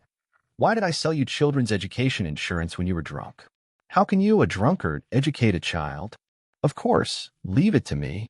I'm doing this for your own good, Brother Kai. How about it? If you don't say anything, I'll take it as your consent. Reed finished speaking, and the sword flashed. Kaido's finger was cut. Then he took out the document and pressed it on Kaido's finger. Thank you for your patronage, Brother Kai. Brother, you are still far-sighted. Ryder smiled brightly. He finally sold his first insurance policy on the Rocks Pirates. 10. Chapter 10 King of the World. The captain is back. Hurry up and lower the rope ladder and bring the captain up. Who took the head of the celestial dragon? Jibek asked once we were on board. Then his eyes fell on Yugate, Shiki, Lingling, and Flameflower, several powerful fighters. Seeing this, Yugate turned around and left. Shichi also looked angry. Lingling and Hianhua were still bickering. Oh, it seems that the guy who took the Tianlong skull this time was beyond everyone's expectations. It's Ryder. Ryder cut off the head of the celestial dragon. Oh, Ryder. There was a glimmer of interest in Jibek's eyes. Captain. Reed pushed through the crowd and walked over, throwing down the horrible head of the celestial dragon. Very good. A smile appeared on Jibek's lips. He stabbed the celestial dragon's head with a knife. Then he turned around and threw it towards the Navy ship coming from a distance. The long sword carrying the head pierced into the mast of the warship like a cannonball. Ha, Sengoku Garp. We had a lot of fun fighting today. This celestial dragon's head is a gift to you. Tell the world government for me. You dare to mess with me. This is the result. On the warship, Garp and Sengoku clenched their fists. He glared at the Rocks Pirates angrily as they left. One day later, in the holy land of Maryjoy, The office of the Five Elders. It's a rebellion. It's really a rebellion. The Rock's pirates are so lawless. They dare to challenge the world government head-on, especially the fact that they killed the celestial dragons. It's simply a slap in the face of our world government. That guy, Jybek, calls himself the king of the world. We must find a way to kill it. The Five Elders were filled with indignation. But we have to admit that the Rock's pirates are very troublesome. Azambaron v. Nasajuro threw down a bounty. These are the more famous people on whom bounties are placed in the Rock's pirates. Except Kaido, all the others are over 100 million. There are even mini crews such as Newgate and Golden Lion. His bounty is far ahead of other pirates on the sea. They have more than just a strong crew. New forces are constantly emerging. For example, Kaido, who is less than 20 years old, has very impressive combat power. And this, Nasajuro took out a latest bounty order. Above is a very handsome figure holding an umbrella. This person was none other than Reed and Kaido, who was being beaten up along with him as a background. Patrick Redfield's bounty is 150 million berries. On the other hand, the Navy doesn't have so many people competing with it. Even the new generation is not strong enough. The other four bowed their heads in silence. It's time to start a massive conscription program. Just at this moment, a figure quietly appeared in the room. Upon seeing this, the Five Elders immediately knelt down and saluted. Lord Yim walked slowly to the table. Looking at the wanted poster at the top, Rock's D. Jybek, the D family, king of the world. Find a way to get rid of him. Let the CP agents and Navy take action. Give Rox a trap he can't refuse. Then, Yim clenched his fists as if he wanted to crush Jybek. Eradicate the will of D. New World, Beehive Island. This is the holy land of pirates. The king here is the captain of the Rock's pirates. Rock's D. Jybek Reed was standing on the deck at this moment, as the flagship slowly sailed into the Honeycomb Island. Looking at the cheering people around him, he was in a trance. This is Beehive Island at its peak. There are many pirates and they are very powerful. It is so powerful that even the world government and the Navy dare not attack easily. How is it a holy place for pirates? You're shocked, right? Kaido's voice came from behind Ryder. Hey, Brother Kai, are you recovered? I can tell you. This nerve-paralyzing drug has serious side effects. If you are not careful, you may become impotent. You have to be more careful. Hearing this, Kaido subconsciously covered his lower body. Then he reacted, his eyes filled with anger. Ryder, you bastard. You saved me back then and saved me well. What's going on with you and John each dragging one of my legs? The pillars and stone pillars along the way. When he thought of Reed's rough rescue of Kaido, he felt a sharp pain in his lower body. It took more than 20 minutes, 5 pillars, and 32 stone piers. Even though he is a ghost, his body is strong. Even little Kaido can't withstand such torture. Don't mind, it's just a small matter. I have rescue insurance here. How about you buy one? I'll arrange a 5-star rescue service for you then. Ryder pulled out the insurance policy. As a result, he was slapped away by Kaido. Get lost. Ryder, stop teasing that idiot Kaido. The captain is looking for you. Stussy said. Here we go, Sister Stussy. Ryder smiled. Then he left Kaido, who was full of anger. Came to the captain's room. Ryder, you did a great job this time. When we get to Beehive Island, you can choose any item from the treasure house. This is your reward. Hearing this, Reed's eyes suddenly widened. He didn't expect that Jybek's so-called reward was so big. The treasure trove of the world's most powerful pirate. Reed could imagine how rare the collections inside were even with his little finger. Thank you, Captain. Jybek waved his hand. This is the rule of the Rock's Pirates. I don't care what you thought when you joined the Rock's Pirates. As long as you make a contribution, and you will be rewarded.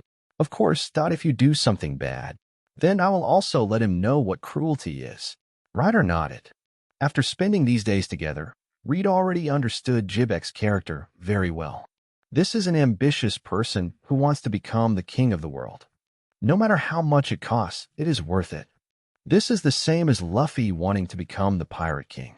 If we put this point aside, Jybek is easier to get along with than most people in this world. Soon the ship stopped at the dock, and under the leadership of Jybek, Reed arrived at the center of the skull on Honeycomb Island, in a secret room built of solid stone. When Reed saw the stones used to build the secret room, his eyes almost popped out of his head. This secret room is actually made up of huge historical texts. He even saw a red road sign with text in it. Oh, it seems that you know the origins of these stones very well. A smile appeared on Jybek's lips. Yes, this is the main text of history. The blank 100 years of history that was erased by the conquest are all recorded here. This red one is even one of the signs for the final island, Raftel. Captain, do you also want to reach Raftel and become the Pirate King? Pirate King. There was contempt in Jybek's eyes. Does that funny name make sense? I want to be the king of the world. I collect historical texts simply because they are suitable for building a treasure house. Having said this, Jybek opened the treasure house. Go ahead, boy, feel honored. This is the treasure house of the king of the world. 11. Chapter 11 Mythical Beast, Vampire Form. Ryder walked into the treasure room. The thing inside made his breathing stop for a moment. Even though he is a time traveler, he has seen too many good things. Even before entering the treasury, he tried his best to guess what would be in the treasury of the king of the world. But when he actually came in, he realized that his guesses were so naive. There was no so-called gold or jewelry in the treasury. In other words, the gold and jewelry were not intentionally placed here as treasures, and those objects made of gold only serve as the most ordinary boxes and shelves.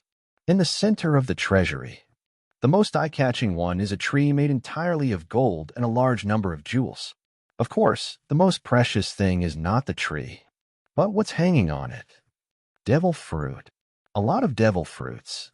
Reed roughly counted them and found there were at least 30. This is a priceless treasure, one that can change the trajectory of a person's life. Moreover, the devil fruit that can be collected by Jybek here is not an ordinary devil fruit. For example, the 4-split fruit worth 100 million of Lord Buggy is not even qualified to be hung here. Reed glanced at the fruits. Then the pupil shrank. He found 2 fruits that looked familiar to him. The fleshy fruit that looks like a bear paw, and the blue dragon fruit with a scaly stalk that looks like a dragon. These are 2 god-level fruits. Needless to say, the fleshy fruit. The conceptual bounce is enough to explain it all. The azure dragon fruit is equally good. In Reed's opinion, Kaido now is just a more powerful super soldier. It was still far from the style of the 4 emperors that came later. Kaido began to grow rapidly after eating the blue dragon fruit. As soon as I saw these 2 fruits, other treasures in the treasury, such as the supreme swords like Ingju and Mu Ku, and the treasures that seem to be worth a lot of money, have all lost their luster. He came to the devil fruit tree. Reach out to the Qinglong fruit. On the vampire fruit beside. That's right. Another fateful encounter. He just met his partner Pat, and now he has encountered Patrick Redfield's exclusive fruit. Animal type, bat fruit, mythical beast, vampire form. How powerful this fruit is. I believe that those who know it are very familiar with it. First of all, the most amazing thing is that the vampire fruit can make oneself immortal by sucking the youth of others. This alone is enough to crush most devil fruits. It is one of the only 2 devil fruits that can grant immortality. Secondly, it can create darkness and hide itself. At the same time, it provides the consumer with extremely powerful physical self-healing abilities. It can be said to be a devil fruit with a very high upper limit. And in the game, Redfield is still in the very early stages of developing this fruit. Reed believed that this fruit definitely possessed a terrifying potential that was no less than that of the azure dragon fruit. Thinking of this, Reed no longer hesitated. Just take the vampire fruit and swallow it in one gulp. The next moment, he held on to the wall and almost vomited his bile. As expected, I traveled to the world of One Piece. One of the local specialties that you must try is the devil fruit. But after experiencing the initial nausea, Reed's eyes became extremely bright. The ability enhancement that this vampire fruit brings to him is outrageous. First of all, he overcame one of the major shortcomings of devil fruit users. That is fear of sea water. The vampire fruit gave him the ability to turn into blood mist. In the blood mist state, the sea water had no effect on him. Of course, as a balance, he has another weakness, fear of sunlight. It doesn't mean that he is really like the vampires in movies and TV shows, who turn into ashes when exposed to sunlight. But he was in the sunlight, and he couldn't transform into his vampire form. As compensation, he has the ability to create darkness. It can make the space within a certain range become dark. Create an environment that is conducive to fighting vampires. This is just the most basic operation. Reed believes that as he develops the ability of the fruit, his strength will become stronger. Oh, did it come out quickly? I thought you would hesitate for a long time, Jybek said quite unexpectedly. He knew very well what was in his treasure trove and how attractive it would be to people. Under this temptation, people often become extremely greedy and want everything. But it only took Reed 5 minutes from the time he went in to the time he came out. This surprised him. Once you find what you need, it will come naturally. Ryder gave a confident smile. Very good. Jybek waved his hand and drove Reed away. Didn't care what Reed took. I don't care how much Reed's strength has improved. After all, the king of the world does have some magnanimity. Ryder arrived at John's residence on Beehive Island. As an apprentice and without money, he had no way of owning his own property on Beehive Island. So he temporarily lived in the home of John, a drunkard. Of course the price is. Hiccup, Ryder, why are you back so soon? Teacher John, I found something I liked, so I came back. Oh. John gave him a drunken look. Devil fruit? Yes, it is still a very good devil fruit, as long as you like it. By the way, I'm almost done roasting the food reserves you brought back. Can I have a couple of drinks later? Good. Ryder was in a good mood and answered automatically. But soon, white sweat broke out on his forehead. Grain reserves? What reserve food? When did he ever bring back reserve food? At this moment, panicked voices were heard from inside the house. Boss, come quickly save me. That drunkard is going to roast me and eat me. Pat. Reed was startled, and his body turned into a black and red blood mist. Came into the house at an extremely abnormal speed. Save the medium rare pat from the oven. This scene made John's eyes suddenly widen. Then an arc appeared at the corner of his mouth. It seems that you have obtained an incredible devil fruit. The speed just now was so fast that even my observation hockey couldn't lock onto it. That's really amazing. Gudon, Gudon, Gudon. You kid, you lived in my house and took away the food I carefully prepared. So what do you plan to take as a reward? How about I serve you delicious food and wine? Good food and wine? This is a rare commodity on Beehive Island. Where can a poor guy like you get these? John muttered as he walked into the house. But the next moment, he was stunned by the scene before him. I saw the dining table was filled with all kinds of ingredients. This is... John was stunned by the sudden appearance of a table of delicious food. The wine in his hand fell to the ground. This is Pat's ability. He is a mythical beast in the form of a raccoon. It can create deformable leaves to make things in memory concrete. Teacher John, this table of delicious food is my way of thanking you for your support these days. Good. After the shock, a smile appeared on John's lips. At first, he just felt sympathy for the young man who had the same trouble as him. So we took special care of him. Now, Reed's wings have gradually grown stronger. John bent down to pick up the bottle. Teacher John, throw away that shoddy bar. I'll treat you to the best wine you've ever tasted. Oh, don't brag, I've had all kinds of good wine. There really is. Reed took a deformed leaf and started writing and drawing. After a puff of smoke, a small white bottle with a red cap appeared in his hand.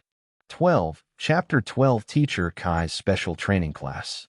Ever since Reed killed the celestial dragons and returned to Beehive Island, half a year has passed. During this period of time, Reed followed Captain Jybek out. He spent most of his time on the Beehive Island, learning moves from the masters. It was also within this half year. Reed gradually became known as Blood Moon Reed, because every time he went into battle, it was always accompanied by a strange darkness. And Reed's eyes were flashing red in the darkness, like a blood moon.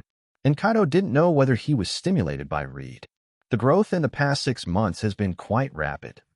Plus the strong physique of the Ghost Clan. In addition to his talent, his reputation in recent years is no less than that of Reed. There are even some people who call them the rising stars of the Rocks Pirates. However, the people within the Rocks Pirates know it very well. Kaido's talent is good but still far behind Reed. Ryder is a monster, not inferior to Newgate, Lingling, or even Rocks D. Jibek. Regarding the comments from these busybodies from outside, Ryder didn't care at all. Whenever he has time, he works madly to improve his strength, because he knows very well. In less than a year, a major war that would change the world would occur. Battle of the Valley of Gods. This war caused the once powerful Rocks Pirates to fall apart. At the same time, it also opened the era of Roger's Pirate King. If he wants to avoid death in this battle, improving his strength is the best option. Pat again used the strongest one. On the back hill of Beehive Island, Reed was gasping for breath with his upper body naked. "Boss Ryder, don't you need to take a break?" Pat asked worriedly. Ryder had been fighting for 5 hours straight. The entire battlefield looked like it had been hit by missiles, with huge pits all over the ground. No need.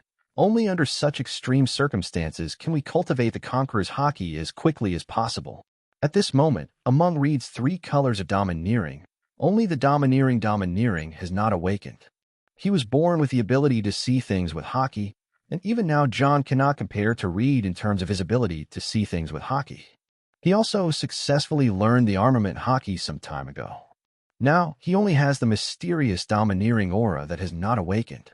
Although the domineering aura is a talent that only 1 in a million people possess. But Reed firmly believed that his qualifications were not inferior to anyone else. He has not awakened the Conqueror's haki, just because he hasn't found the trick yet.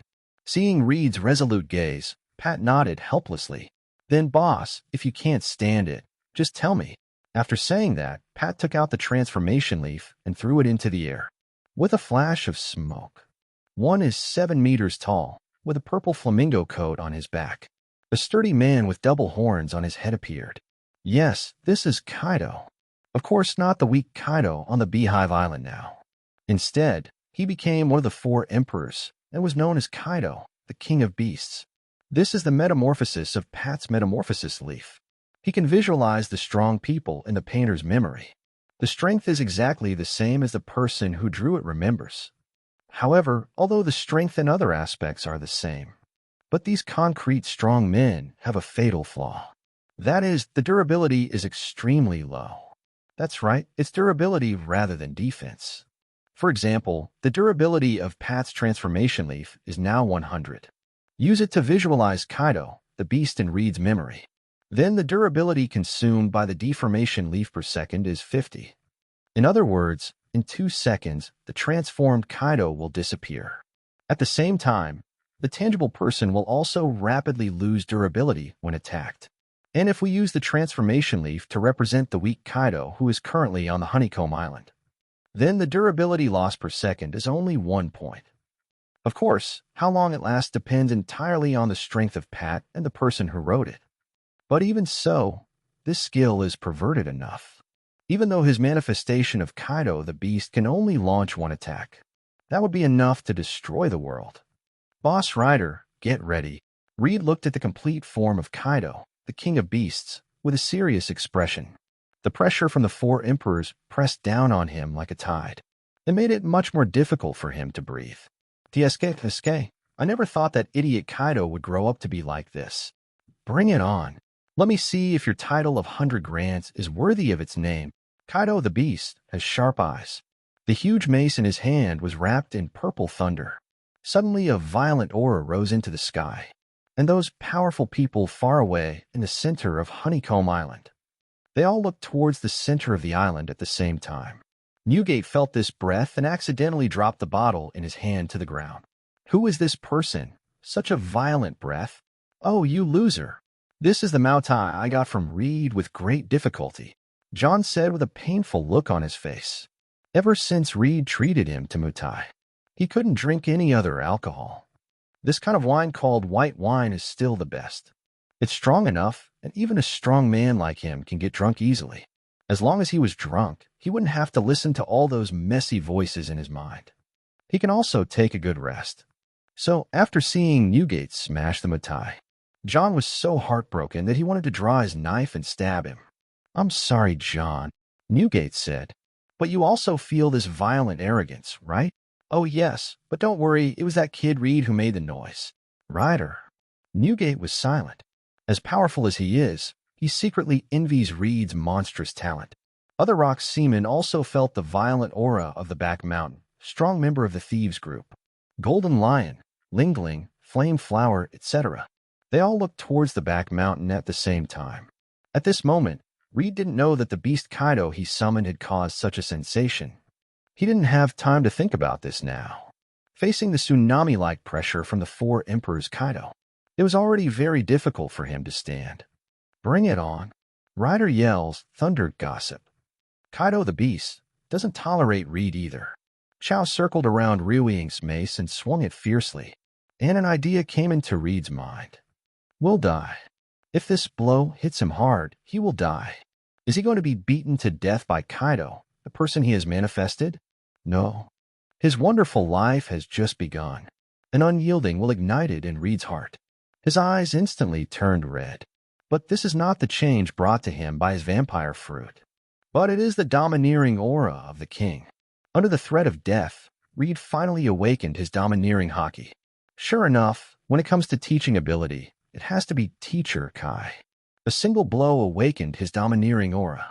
But the death threats have not been eliminated. Somehow he gave the order to stop.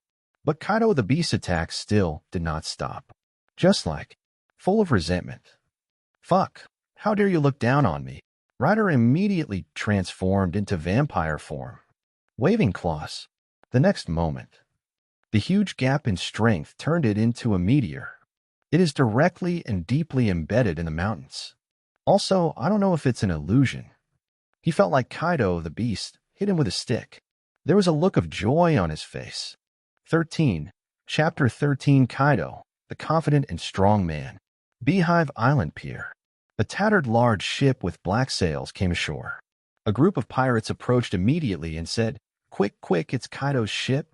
It looks like it was a tough battle. Of course, didn't you see that Brother Kaido's bounty has increased again? He must have made another incredible contribution. Kaido listened to the discussions of the pirates around him. A smile appeared at the corner of his mouth. It had been a long time since Ryder had heard such compliments since he came to Beehive Island. "Hey, little brother Kaido, it looks like you got a good harvest this time out to sea." Charlotte Lingling walked over with her long legs. "Harvest? Of course it's good." As he spoke, Kaido concentrated his mind and gathered his energy. Then a wave spread around. All those affected by the wave had their eyes turned white and fainted. "Oh, domineering haki." A smile appeared on Lingling's lips. "I didn't expect that Kaido's younger brother also has the qualifications to aspire for the throne." Qualifications. I want to be the strongest pirate." "Oh." Lingling still looked at him with a smile. And then Kaido felt guilty. Before he said this, no one would look down on him. But now. But there is one more Ryder. Ryder was like a mountain pressing down on him. Younger than him. Stronger than him. He is more popular than him. More famous than him. Crushed Kaido in almost all aspects. This makes Kaido always shrouded in the shadow of Reed. Just like the other people's children in the eyes of their parents, no matter what kind of results you achieve. In the eyes of parents, there is always another child who is better than you in this aspect. Thinking of this, Kaido clenched his fists. Tonight is different from the past. Now, after a life-and-death battle, he has mastered the Conqueror's haki. Kaido. Today, he must take back the glory that belongs to him. 10 minutes later, in front of John's door. "Let's have a hearty fight, Reed," Kaido said confidently, mace in hand. Hear what Kaido said. Reed felt a headache. Are all people whose names contain Kai so passionate? One belongs to a certain Konoha village, and the other belongs to a certain pirate. Not interested, can't you see I'm eating? Ryder waved his hand. Only then did Kaido see the people eating in the room, except Reed and John, and Newgate and the Golden Lion. Newgate and Golden Lion are the two strongest pirates on Beehive Island besides Captain Jybek. But isn't that just perfect? Just defeat Reed in front of these two strong men. Then he can prove it to all the pirates. Kaido. He is the strongest among the younger generation of Beehive Island. You're not scared, are you, Ryder? You are so timid. You look like a pirate. Hearing this, Reed looked at him as if he were a fool. Will this childish provocation work? You? Kaido's anger reached its peak. If you fight me, then I will buy that rescue insurance you mentioned. Business must be coming. Ryder's eyes lit up instantly. It's a war rescue insurance. I can rescue you once in the next war. I'm telling you, this is good insurance. We pirates live on the edge of a knife and lick blood. This insurance is important. I don't care about you. Kaido interrupted and said, as long as you buy this, you will fight me, right? Of course. Okay, give me one. A sincere offer of 200,000 berries. So expensive. Kaido was shocked. But in order to be able to fight Reed and regain his former glory, he decided to spend the money anyway. In the battle between Ryder and Kaido, it also spread among the pirates of Beehive Island in an instant. There are very few forms of entertainment in the world of pirates. Apart from fucking girls and drinking, the only thing left is fighting. So when they heard that Kaido was going to fight Ryder, they all ran over excitedly. These two are heavyweight players. Rock's binary. It's much more interesting than the drunken fights in the pub. Who do you think will win between the two of them? It's hard to say, but in all the previous battles, Reed won. But Kaido is not weak either, especially in recent times. His bounty has increased rapidly. Especially the recent events, such as seizing warships and attacking the naval branch, are all major events and tough battles. It can be seen that its strength has increased a lot recently. I think it must be Kaido. Why? Just now, when I saw Kaido get off the ship, everyone around him was knocked unconscious. Do you know what this means? Could it be domineering haki? Certainly. Kaido is a person who has awakened the Conqueror's haki. He has the qualifications to become a king, and he was the one who initiated this battle. Doesn't this mean that he is absolutely confident in defeating Reed? Soon, with the promotion of some good people. The news of Kaido's recent strength and the awakening of his Conqueror's haki spread instantly to the pirates watching. As for the outcome of this battle, the pirates all favored Kaido. John at the side gulped down a mouthful of wine. A smile appeared at the corner of his mouth. It's open, it's open. Ryder pays 2 for 1. Kaido pays 1 for 1. Hearing John's words, Reed showed a helpless expression. Their ability to spy on people's inner thoughts only brings them endless suffering. It works surprisingly well in other places. For example, the situation in front of us. Once you release your sense of seeing and hearing, you can know what people around you are thinking. It seems that John, as a master, doesn't think highly of his apprentice. I'll give you 10,000 berries to bet on Kaido. You're so nervous about giving me 10,000. 100,000, Kaido wins. I also bet on Kaido. Me too. Really, most people choose to bet on Kaido. Of course, there are people who put pressure on Reed, but most of them are beauties. 200,000 to pressure little brother Ryder. Lingling threw down a bag of money. Little brother, you have to be firm. This is my sister's dowry. By the way, Reed, you're almost 18, aren't you? I'm waiting for you to fulfill your promise. As she spoke, Lingling licked her red lips. 30 is like a wolf and 40 is like a tiger. Ryder suddenly felt the pressure. 200,000 Ryder. Flameflower also threw down a bag of money, and then came to Ryder. I've finished reading the book Marriage First, Love Later, My Sweet Life. Are there any similar ones? Finished reading. Reed's eyelids twitched. This book must have been given to her just 2 days ago. Have you finished reading a book of 1 million words? It turns out that love brain is terrible. The speed at which I read romance novels is simply terrifying. Sister Flameflower, I'm asking Pat to hurry up and write. Please wait a moment. Oh yeah, the Amazon Lily Kingdom's method of wrapping the domineering aura around the arrow and keeping it from disappearing. Tianhua rolled her eyes at him and said, come to my room tonight and I'll teach you. Gudo. Reed couldn't help swallowing as he looked at the fair-skinned, beautiful, and wild fire flower. He is still a child. Why do so many people want to eat him up? Go find Kaido. He is a strong man. 14, Chapter 14, The Power of Vampire Fruit. It's really lively. The top of Skull Mountain on Honeycomb Island. Jybek was sitting casually on the top of the mountain with a bottle of wine in his hand. Hasn't the news come out yet? Bakingdom Stussy behind him shook his head when he heard this. The celestial dragons are also trying to find out the whereabouts of that thing. At present, I only know that this thing is hidden on an island, but it is still unknown which island it is. Is that so?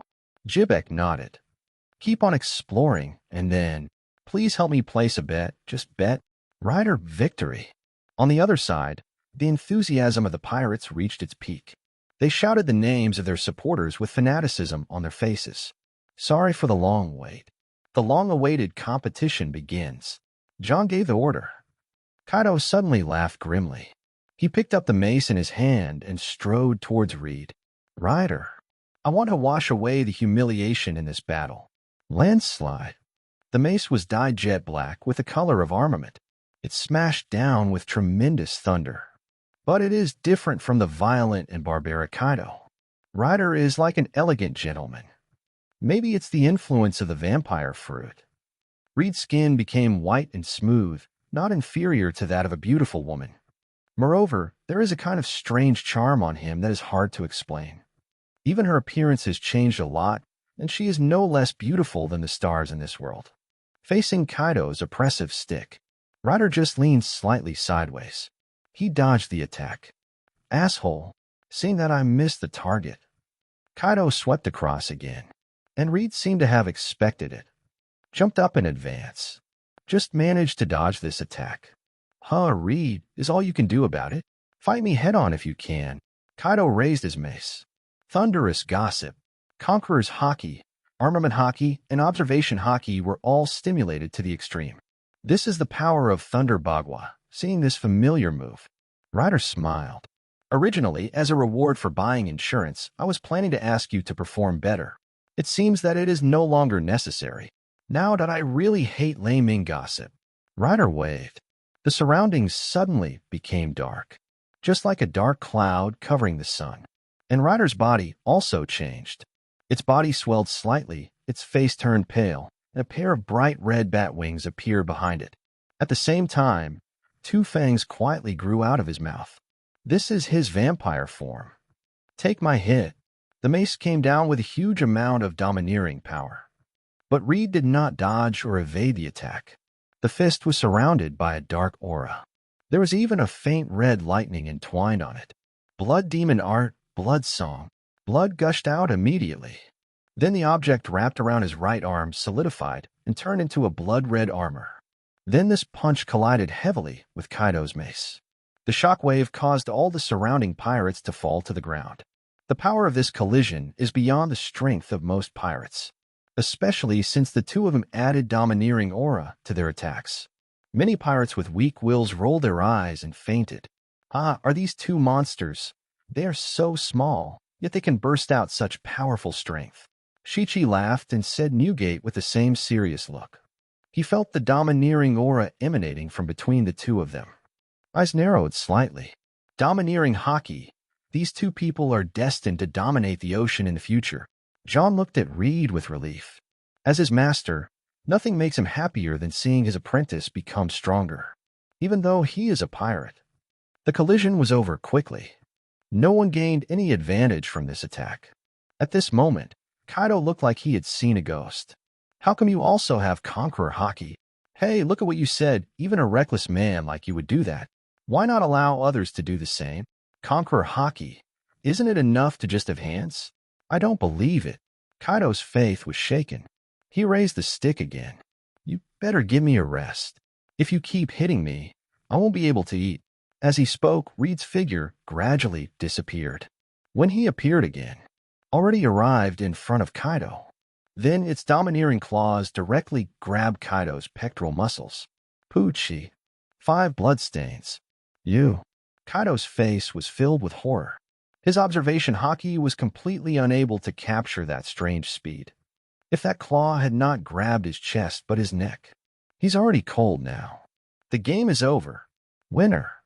Ryder. Thank you, Brother Kai. Kaido's face darkened. He decided to guard against arrogance and not become complacent just because he had mastered the dominant Haki. He will work hard to train and hope to surpass Ryder one day. Just start with 20,000 push-ups tonight. Night. Beehive Island, Flame Flower Room. Reed finished his push-ups, put on his clothes, and then went to the window to pour himself a glass of red wine. Ever since he ate the vampire fruit, he found that he had a greater interest in the same color as blood. Even the red wine that I didn't like so much before tasted a lot better. Sister Flame Flower. That's all the techniques for attaching hockey to objects and launching them. Flame Flower wiped the sweat from her brow. She glanced at Reed seductively. Little brother, you really have no sentimentality. Why are you talking about this at this time? Ryder shrugged. Firenhua also put away the frivolous smile on her face. Hug your knees with your hands. You must think that I am a very loose person, sister. I will teach you some domineering techniques as a threat and do push-ups with you. Ryder shook his head. It's my pleasure. After all, you are so beautiful, sister. Reed was indeed not exaggerating on this point. Flame Flower is the queen of the Amazon lilies. Her appearance is definitely not inferior to Boa Hancock. No, I should say I owe you, sister. After all, the ultimate goal is to ask you to help protect Amazon Lily. Actually, sister, you don't have to do this. I'm a person who values contracts. It just so happens that I have an insurance policy tailor-made for you. I wonder if you are interested. As he spoke, Ryder handed Flame Flower a file. Flame Flower took it and took a look. There is a beautiful curve at the corner of the mouth. Protect Amazon Lily for 100 years from the Navy, the world government, and pirates. When does the contract take effect? When will you be able to protect it? Little brother, you are teasing your sister, not to mention how powerful it would take to protect yourself from the invasion of the Navy, the world government, and pirates. It's not realistic to just protect for 100 years. You are not a giant. You can live for 100 years. Oh, if I said I could live forever. Sister Flame Flower, do you believe it? I don't believe it. Flame Flower smiled. But Flame Flower took Ryder's hand. Put your mouth close to his ear. I still plan to sign this insurance. Of course, I am your sister, but I am very poor. No money. How about I pay by another method? Reed felt the scent of the fire flower. I couldn't help but swallow. All right. 15. Chapter 15. A historic meeting. Roger Pirates. The next day, Reed was standing on a boat that was leaving the port, holding an umbrella. Thief, I actually saw the love-brain flame flower coming to give it to you. It's really rare. Shiki, dressed in a kimono, said wildly. At the same time, there was a look in her eyes that only men could understand. Boss Shichi, please stop teasing me. Thank you for letting me on board this time. Don't say that. Your superb talent as a navigator would make you a sought-after talent even on any ship. Oh, Ryder smiled. His talent for sailing is also thanks to his almost perverted observation hockey.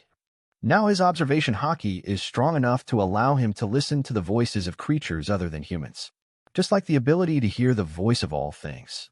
So he can use this ability to listen to the voices of seabirds and fish.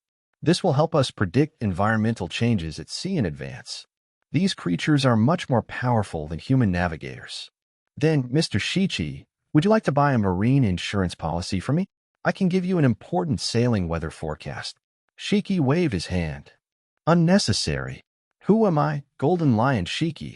I am a powerful man who is invincible on the sea. I don't need that kind of thing. Hearing this, Reed could only shrug.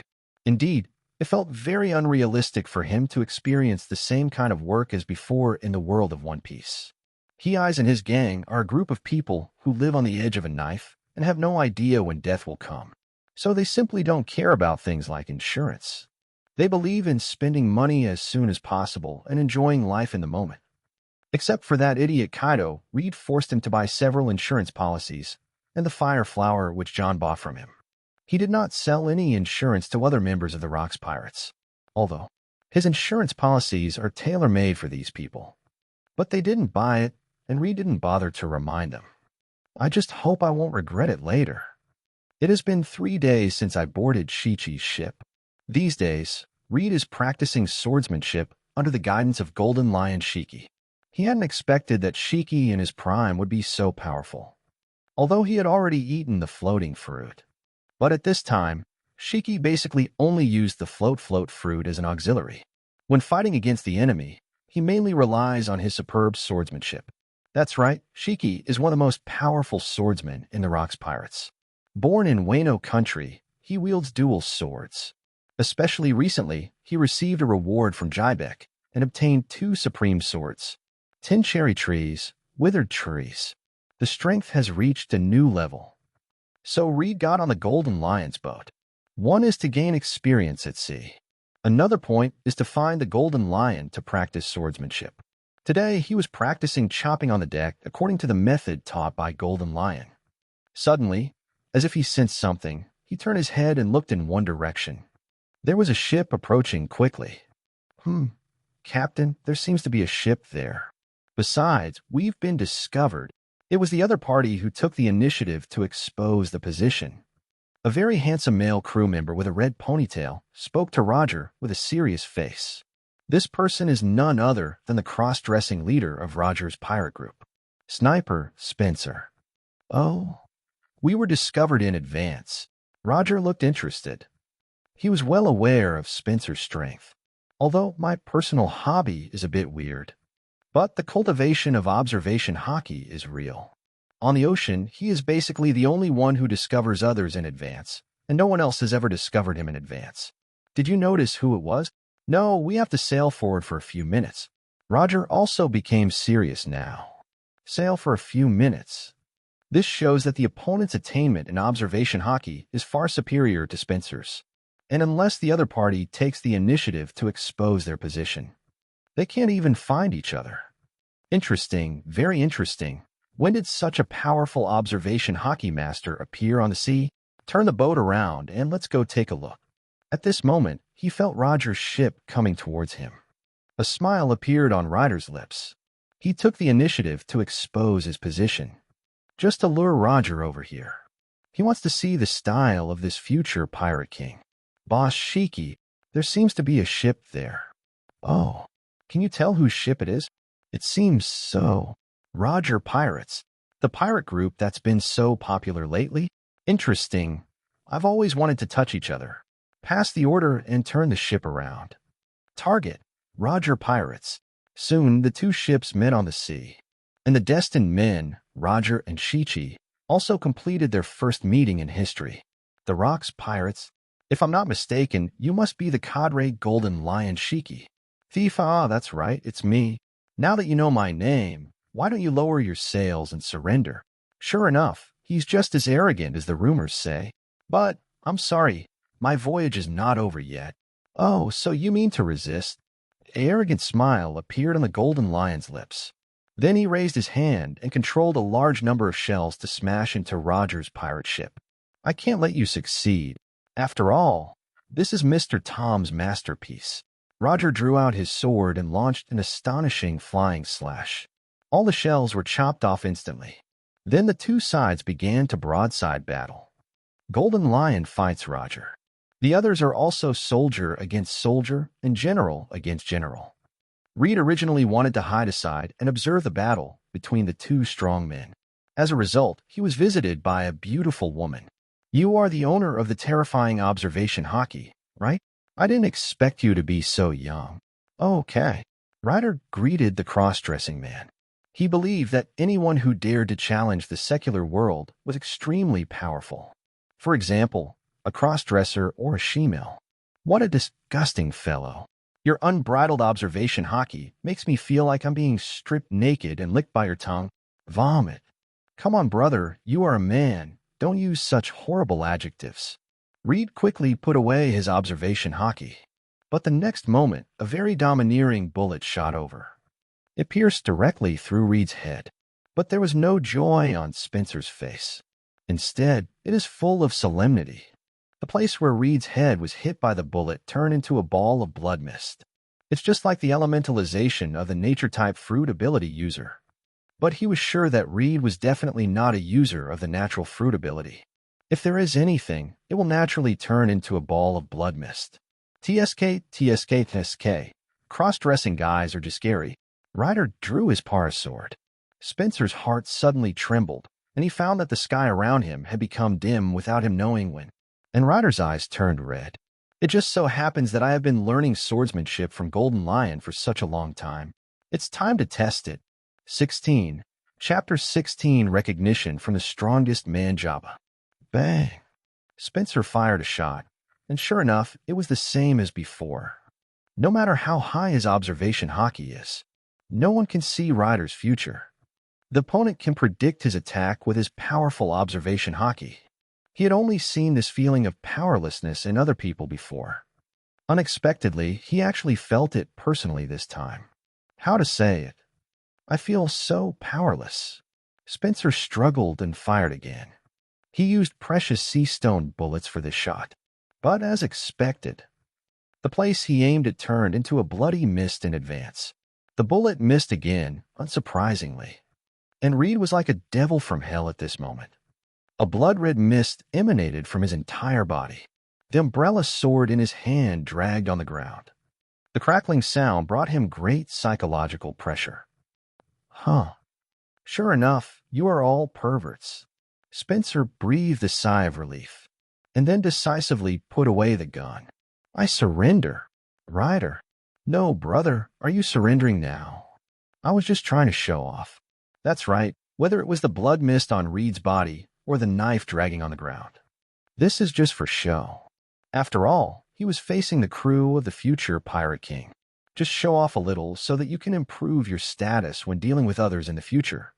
But he didn't expect it. The cross-dressing guy is so scary. It's not just that men's shortcomings are gone. Even the man's self-esteem was abandoned. Now, Reed was embarrassed. Is he going to fight or not? Fight, they have already surrendered. If you don't hit me, others will want to beat your brains out. It would be bad for him to do nothing. Finally, Reed hesitated. Then he said uncertainly, how about that you let me stab you? This way I can report to Boss Shiki. Stab? You think this is just a one-night stand, so casual? Forget it, forget it. I can't beat you anyway. If you really want to fight, I'll call you someone who likes fighting. Jabba. I lost. You come and meet this kid. Holy crap, Jabba. Ryder was startled. This is the strongest man in the world of One Piece. In the past, if someone asked who was the strongest man in the world of One Piece, Ryder would certainly hesitate for a long time. But since knowing what Jabba will do on Giant Island in the future, Ryder had only one thought in his mind. That's because Jabba is so awesome. He is worthy of being called the Supreme Jabba. Of course, this was a shock in his heart. But the left arm of the Pirate King, Jabba the Mountain Eater. This is enough to prove how powerful Jabba is. Really, following Spencer's words, a bohemian and handsome uncle makes a brilliant appearance. Plaid beach shirt, a pair of small sunglasses. Rather than being a pirate, he is more like a playboy ready to pick up girls. If you ignore the two axes in his hands. Hey, Spencer, you're kidding me. You can't beat this boy. Spencer shrugged. You'll know if you try it. Oh boy, tell me your name. Patrick Redfield, apprentice crew member of the Rocks Pirates. In turn, Jabba was speechless. Then he threw away the two axes in his hands. Don't say I'm bullying you, and I won't use any weapons to fight you. After saying that, Jabba's fists were infected by the armament color and turned black, Ryder sighed, as expected of the crew of One Piece. This kind of righteous behavior is not what a true pirate should do. A real pirate should pull out a big gun from his crotch after throwing the axe. Then he shouted, the times have changed, adults. For example, like him, bang bang bang. Ryder throws out two transfiguration leaves. Then he quickly produced two pistols. He emptied the magazine when facing Jabba. I have to say, Pat's fruit ability is really a bug. As long as there are relevant memories, anything can be transformed. The only limitation is durability. And the greater the power, the greater the endurance consumption. But weapons like firearms, durability consumption can be ignored. Jabba looked at Ryder in confusion as he suddenly opened fire. This kid has no moral principles. He actually came to deceive and attack his senior. Jabba felt a dull pain in his lower body. What the hell is this other party? How could he have been staring at Jabba himself if it weren't for his profound power of armament hockey? This shuttle goes down. He was afraid that he would be cut off from a happy life in the second half of his life. Deske, worthy of being Mr. Jabba, such strength, I envy you. What are you envious of, little devil? Jabba roared. He suddenly exerted force on his feet. Suddenly, two large holes were trampled on the deck of the ship. Jabba's body turned into a sharp sword and rushed towards Ryder, and Reed quickly turned into a ball of blood mist. He quickly dodged Jabba's attack. Devil fruit. It's really tricky. Thank you for the compliment. Ryder bowed gracefully, but his back was already soaked with cold sweat. Jabba's speed is so fast. If he hadn't been staring at the other person with his observation hockey, always be aware of the other party's attacking intentions. He couldn't dodge that punch just now. Moreover, he also discovered the weakness of his observation hockey. That is, a person with strong domineering hockey can interfere with the use of his observation hockey to a great extent. For example, he uses his observation hockey to look at Kaido, can see the future 5 seconds later. But for a strong man like Jabba, it only takes 1 second.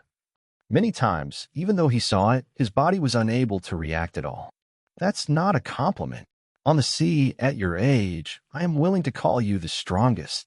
Jabba again, he raised his fist, and this time black thunder was condensed on his fist. Apparently, Jabba meant business. But Reed was also straightforward. He raised his hands. I surrender. What, you little brat? Where is your honor as a man? I learned this from this gentleman. Ryder pointed to Spencer beside him and said, Ryder is not stupid. Although with his current strength, he can fight with a strong man like Jabba. But so what?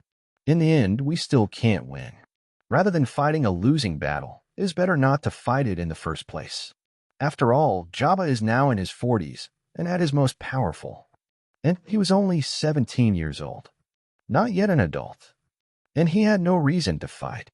To be honest, he still likes Roger's pirate group very much. Especially the strongest man like Jabba. Reed liked it even more. I wish I could communicate with each other all night long. Battle techniques. Forget it, I have a good impression of you, kid. I feel like you and I are on the same path. If you don't want to fight, then don't fight. Anyway, your ship has only the Golden Lion. Everyone else is not worth mentioning. And I haven't seen Captain Roger so happy in a long time. At this moment, Roger and the Golden Lion were fighting fiercely. Both are world-class powerhouses. They are all great swordsmen, and they are all at the peak stage of their lives. So the battle was extremely exciting. Jabba brother also thinks it's wonderful, right? How about we watch it for a while? Ryder came up to Jabba in a familiar manner. Then the deformed leaves flashed. A box of Huazi appeared. Then Ryder skillfully handed Jabba a cigarette. Come, brother, try the treasure from mysterious ancient country in the East Huazi. You kid. Jabba was speechless, but he also gladly accepted Reed's cigarette. Then two enemies, belonging to different camps. They commented on the battle between their respective captains while leaning against the deck and smoking, just like two brothers. Only Spencer, who witnessed the whole process, was speechless. 17. Chapter 17, My swordsmanship is complete. Damn, Roger. The Golden Lion stood on the bow and gnashed his teeth. What's up, Golden Lion? This battle is fun, Roger said with high spirits as he stood at the bow. In this encounter, the Golden Lion lost. However, he did not lose in a one-on-one battle, but lost to his subordinates. Except for Reed, all the other crew members he led were killed or injured. It was a tragic situation. This also laid the groundwork for him to recruit a large number of crew members and form the Flying Pirates in the future. On the other side, Ryder and Jabba also waved goodbye. Goodbye, Uncle Jabba. Whenever you have time, you must take me to be a missionary of love. Goodbye, little Ryder. Don't worry, when there is time, Brother Jabba will definitely teach you the true meaning of love. The two of them waved goodbye affectionately. This is out of tune with the atmosphere after the war. Jabba, what the hell are you doing? Why are you so enthusiastic about dealing with the enemy? Enemy? No, Brother Ryder may be the only person in the world who can understand me. He is a qualified missionary of love. He is a fighter who will do anything for love. Jabba vowed. He even took out the document Reed gave him and Rayleigh took it and took a look. Head full of black lines. Love Consultant Insurance. When the road to love is blocked, we provide services including but not limited to props, consultation, help, etc. Is this possible? Of course. You don't understand how precious this promise is. This is a promise that only someone who truly understands love can make. Rayleigh and Roger and Spencer. This guy must be a fool. On the other side, the Golden Lion looked at Reed dangerously. Are you familiar with that guy? Reed immediately put away the reluctant expression on his face. Bosky, this is all fake. That man is called Jabba, known as Roger's left arm, and has the title of the Mountain Eater. I can't beat him, so I can only try to stabilize him to buy time for you, big brother. It's all my fault if I hadn't warned you this time, big brother. If I were a little stronger. This would not be the case today. Today's battle is not your fault, big brother. It's because we, your subordinates, are not strong enough. Ryder's words were full of pathos, full of self-reproach. He even blamed himself to the point that others wondered if he would jump off the boat and commit suicide the next moment. Chi-Chi's original anger disappeared after hearing Reed's self-blame. What a nice person. It was clearly him who gave the order. He took all the responsibility on himself. You're right that we are pirates after all, but in addition to a strong captain, we also need strong crew members. But you don't have to blame yourself. I was careless this time. Well, I'll teach you my famous tricks. When you see Roger's pirate group again, you must teach them a lesson. Okay, Boss Shiki. This way, I will have the strength to protect you in future battles. It can also better protect companions from harm. Ryder had a determined look on his face. Together with Golden Lion, he stared at the Roger pirates as they gradually went away. It was just like the protagonist in an anime making a grand vow. This touched the little pirates around deeply. I am really touched by Ryder. That's right, protect your companions from harm. What a great statement. And I was jealous before. I'm not a human being. I've decided, Rock's twins, I support Reed. As for Kaido, let him go. Due to the great defeat, the Golden Lion's voyage ended abruptly. Of course, Ryder was the one who reaped the rewards. He received all the teachings from the Golden Lion.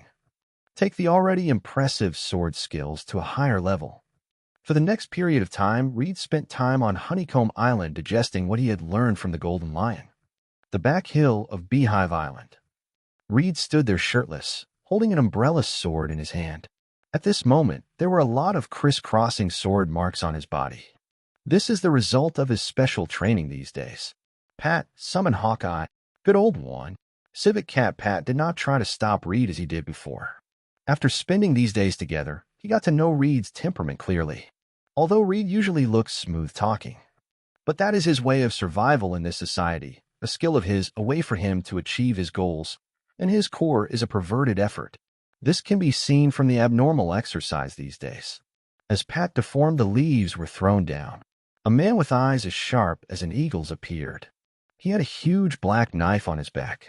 As the person stood there, a sharp aura gushed out.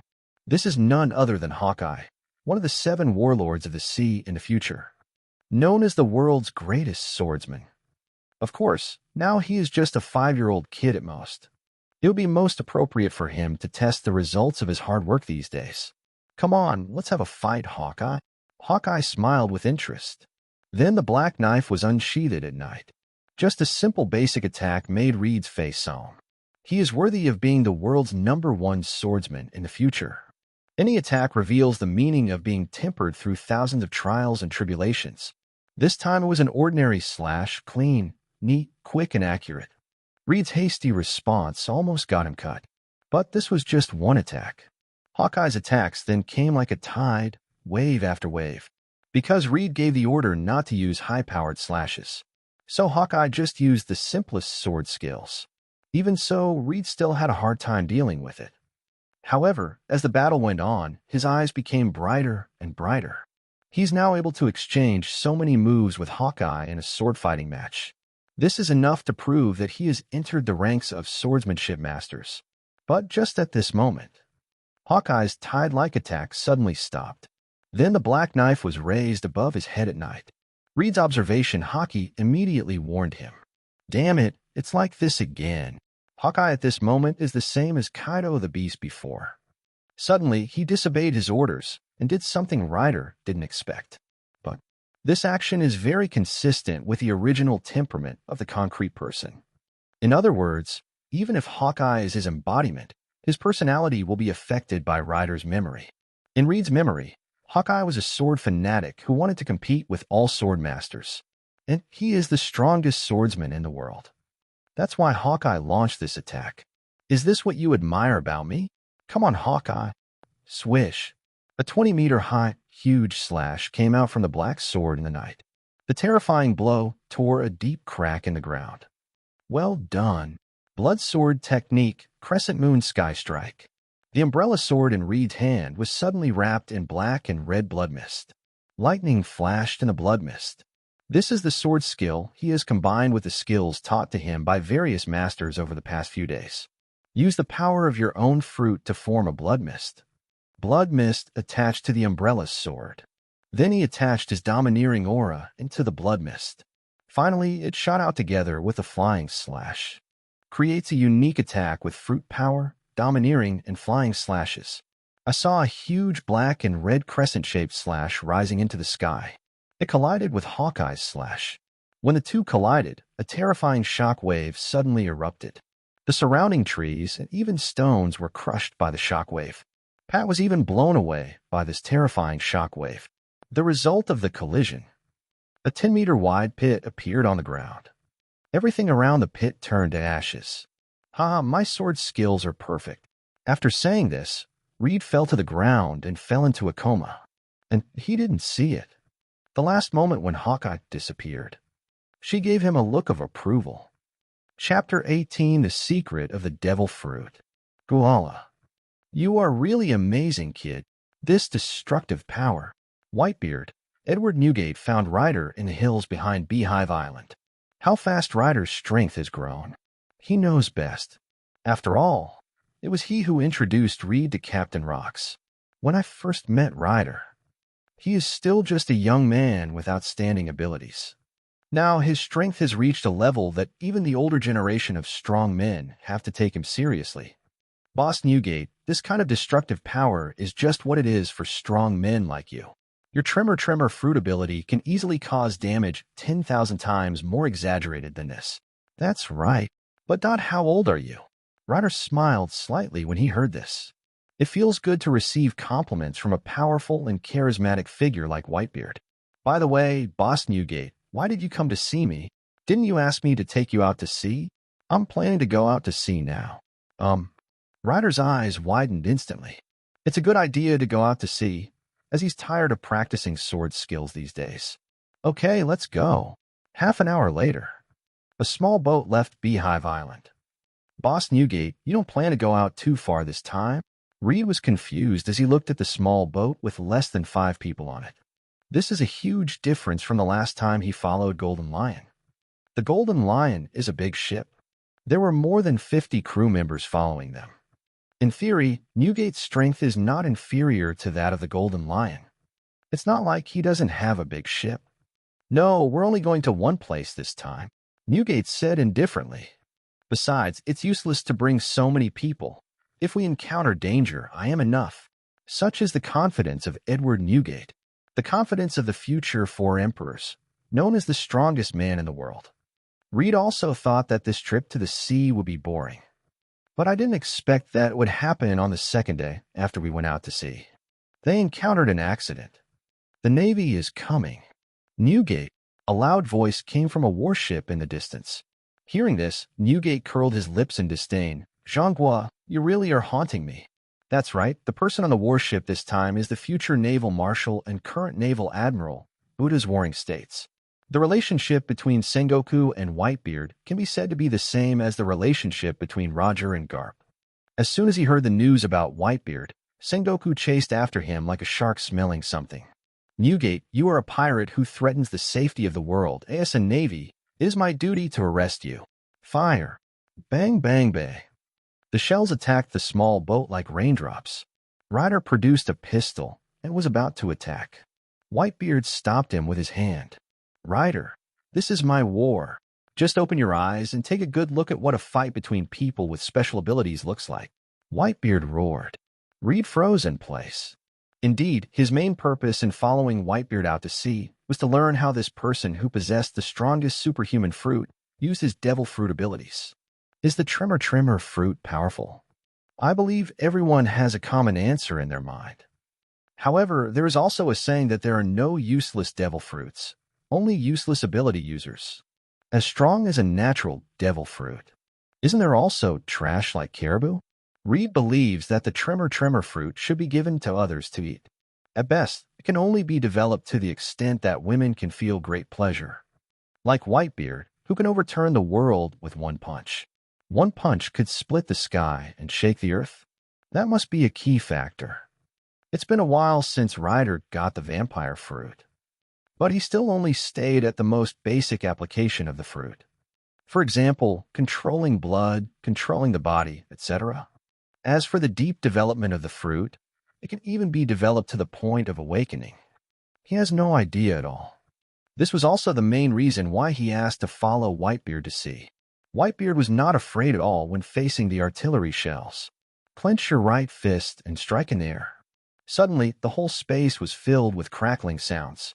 A large number of space cracks spread out in all directions with Whitebeard's fist as the center. All the shells were shattered by this blow. Ryder couldn't help but open his eyes wide. This terrifying power. Even the space was cracked. What's even more terrifying is that Whitebeard actually controlled the vibration perfectly. In addition to shattering the shells in the sky, there was not a ripple on the boat or even the sea surface. Ryder, the power of the devil fruit is your power. He's the same with hockey, kenjutsu, and taijutsu. These are all the powers you personally possess. This sentence caused a great shock to Reed's heart. Where do devil fruits come from? Previously, Reed learned from Vegapunk's explanation that devil fruits are a collection of wishes. In ancient times, humans had to pay a huge price to catch prey. And they thought, it would be great if I could turn into a cheetah and have the speed of a cheetah. This desire will not disappear, but will gradually accumulate. Finally, it gradually turned into a devil fruit. At the same time, this devil fruit will appear next to the person who best meets the wish. This means that it is not people who choose devil fruits, but devil fruits that choose people. Because you are the most suitable person for this fruit. The devil fruit is just an opportunity to awaken the power of prayer hidden in your body. This also explains why, after eating a devil fruit, one will immediately be able to display various abilities. It's like it's something I was born with. Because that is your strength. But again, this ability can be quickly acquired through prayer. With the force gradually evolved, the quantity is different. This will naturally be hated by the mother of all things, the ocean. This is also the reason why people with special abilities become weak when they come into contact with seawater. After figuring this out, Ryder felt himself suddenly enlightened. No wonder devil fruit users are so compatible with their fruits. Both in terms of character and behavior, he felt that this fruit must be eaten by this person. So this is the reason. So this mythical beast vampire fruit. Ryder held out his hand, his skin instantly turning pale. At the same time, a large amount of black and red blood mist swirled around him. Blood mist gathered behind him, forming a cloak that seemed to be burning. Newgate, who was having a passionate exchange of shots with Sengoku, looked at Reed in disbelief. He was very familiar with that breath. That is the breath of the awakening fruit. But how is this possible? How long has Reed been getting the fruit? How is it possible for him to reach the level of awakening? Besides, he simply doesn't have the physical strength to do that now. Sure enough, the black cloak-like flame cloud behind Reed had just taken shape. Reed felt a strong sense of weakness all over his body. This is exactly the same feeling as after 3 days of doing push-ups without restraint. Grass. I was careless. Ryder finished his words. He fainted gorgeously. 19. Chapter 19, Two Fathers. Ugh, my head hurts. Reed rubbed his forehead and said, Just sit still, I just applied the medicine on you. A childish voice sounded. Ryder looked in the direction of the sound. I only saw a pineapple. Ahem, it's a pineapple head, you don't have to guess. Only Brother Xiaoma has such a unique hairstyle. Guala. You are such a mess, kid. Boss Newgate. Here it is. My hometown. Hometown. Ryder looked at Pineapple Head and instantly understood where he was. Sphinx Island, Whitebeard's hometown. Many years ago, it became a non-member country of the world government because it could not pay the heavenly gold. Attacked by pirates and criminals, it became a lawless place. And over the years, Whitebeard has been silently guarding this place. and all the proceeds are used here. Reed, can you get down now? If you can, I'll introduce this place to you. Okay. Ryder followed Whitebeard, walked out of the room. The first thing that catches your eye is a green meadow. Houses can be vaguely seen on the grass. There are also cows and villagers. Such a beautiful fairy tale-like place healed Reed deeply. This was a far cry from the seedy madness of Beehive Island. This place is more like a quiet and peaceful paradise. At this time, several children ran over. Dad, Dad. When Reed saw it, he was immediately happy. He could guess who many of these little brats were. Isn't that little brat around 11 years old with 2 small wooden sticks on his waist the future Foil Vista?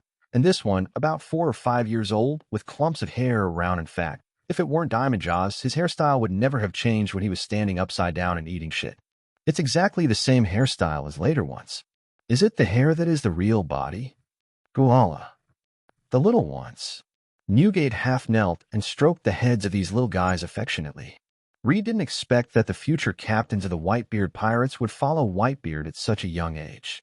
Moreover, he is very powerful outside, and his strength can almost be said to be the strongest person. He actually has such a gentle side. Who is this, Dad? Vista asked. Whitebeard was about to explain. Reed was the first to speak. I am a good friend of Whitebeard, Dad. You can call me Uncle Reed. Uncle Ryder? Hear what Vista said.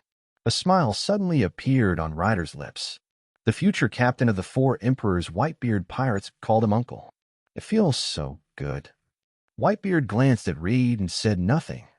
Instead, he waved his hand and asked the little guys to leave. Ryder, isn't this ridiculous? A pirate longs for his family. Newgate originally thought that he would receive the same mocking words as those pirates before. But Reed shook his head. How come? It's super cool. Cool. Newgate was stunned for a few seconds. Guala. Cool. This is the first time someone has used this word to describe me. Guala. Sure enough, Reed, you are really interesting. Why don't you be my son, too? Forget about my son. I'm destined not to be a stable person. But I can be the uncle of these little guys. If they encounter any problems in the future, I can help them. Newgate didn't care when he heard Ryder's refusal. He brings Ryder over. One of the purposes is to get Reed to help him protect his family. He could see Ryder's potential. And the most important point is that Reed is young enough. He will protect these little ones much longer than himself, who is about to grow old. He believed that this time was enough for his son to grow up. Okay, from now on, you'll be their uncle. Hearing this, Ryder smiled. Then he took out a stack of insurance policies. Come on, Mr. Newgate, let me introduce you to my company's latest product. Children's insurance means that if your children encounter problems in the future, I can help them overcome the difficulties. What? I'm their uncle, and I'm supposed to take care of him. One code for one code. It is my right to take care of them or not. But once you sign the policy, it becomes my obligation. Sometimes it's better to put it in black and white. Buy 5 copies at once. The boss is generous. There are very few parents as far-sighted as you these days. Since you have purchased this, why not take a look at my latest product, disease insurance? What? You don't need this. That's a shame.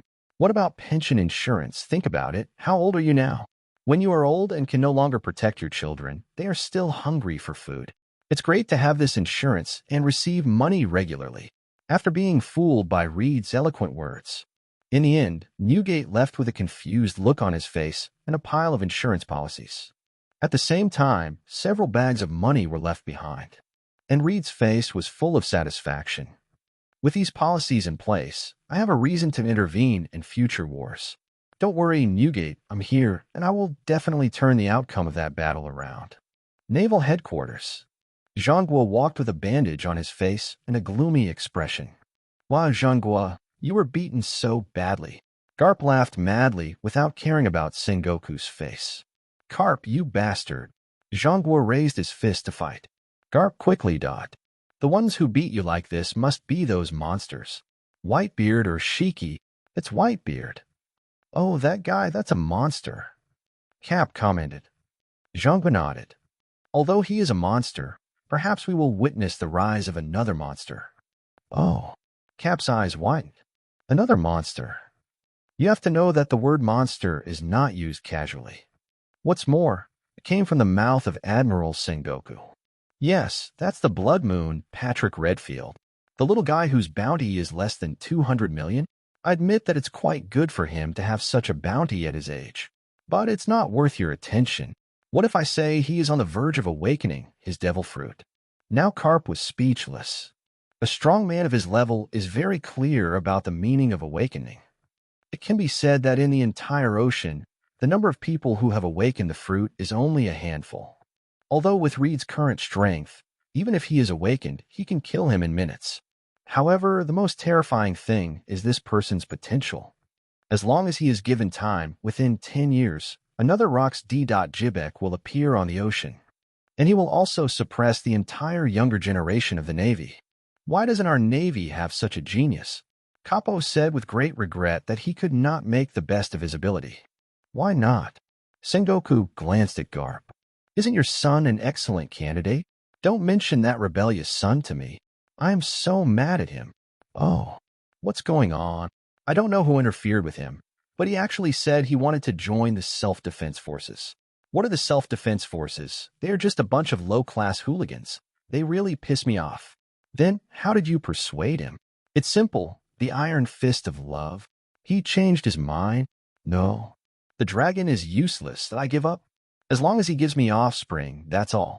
I will definitely educate my grandson well when the time comes. Make him a qualified Navy. 20. Chapter 20 Life for Xyloxia. Ryder spent a very fulfilling few days on Sphinx Island.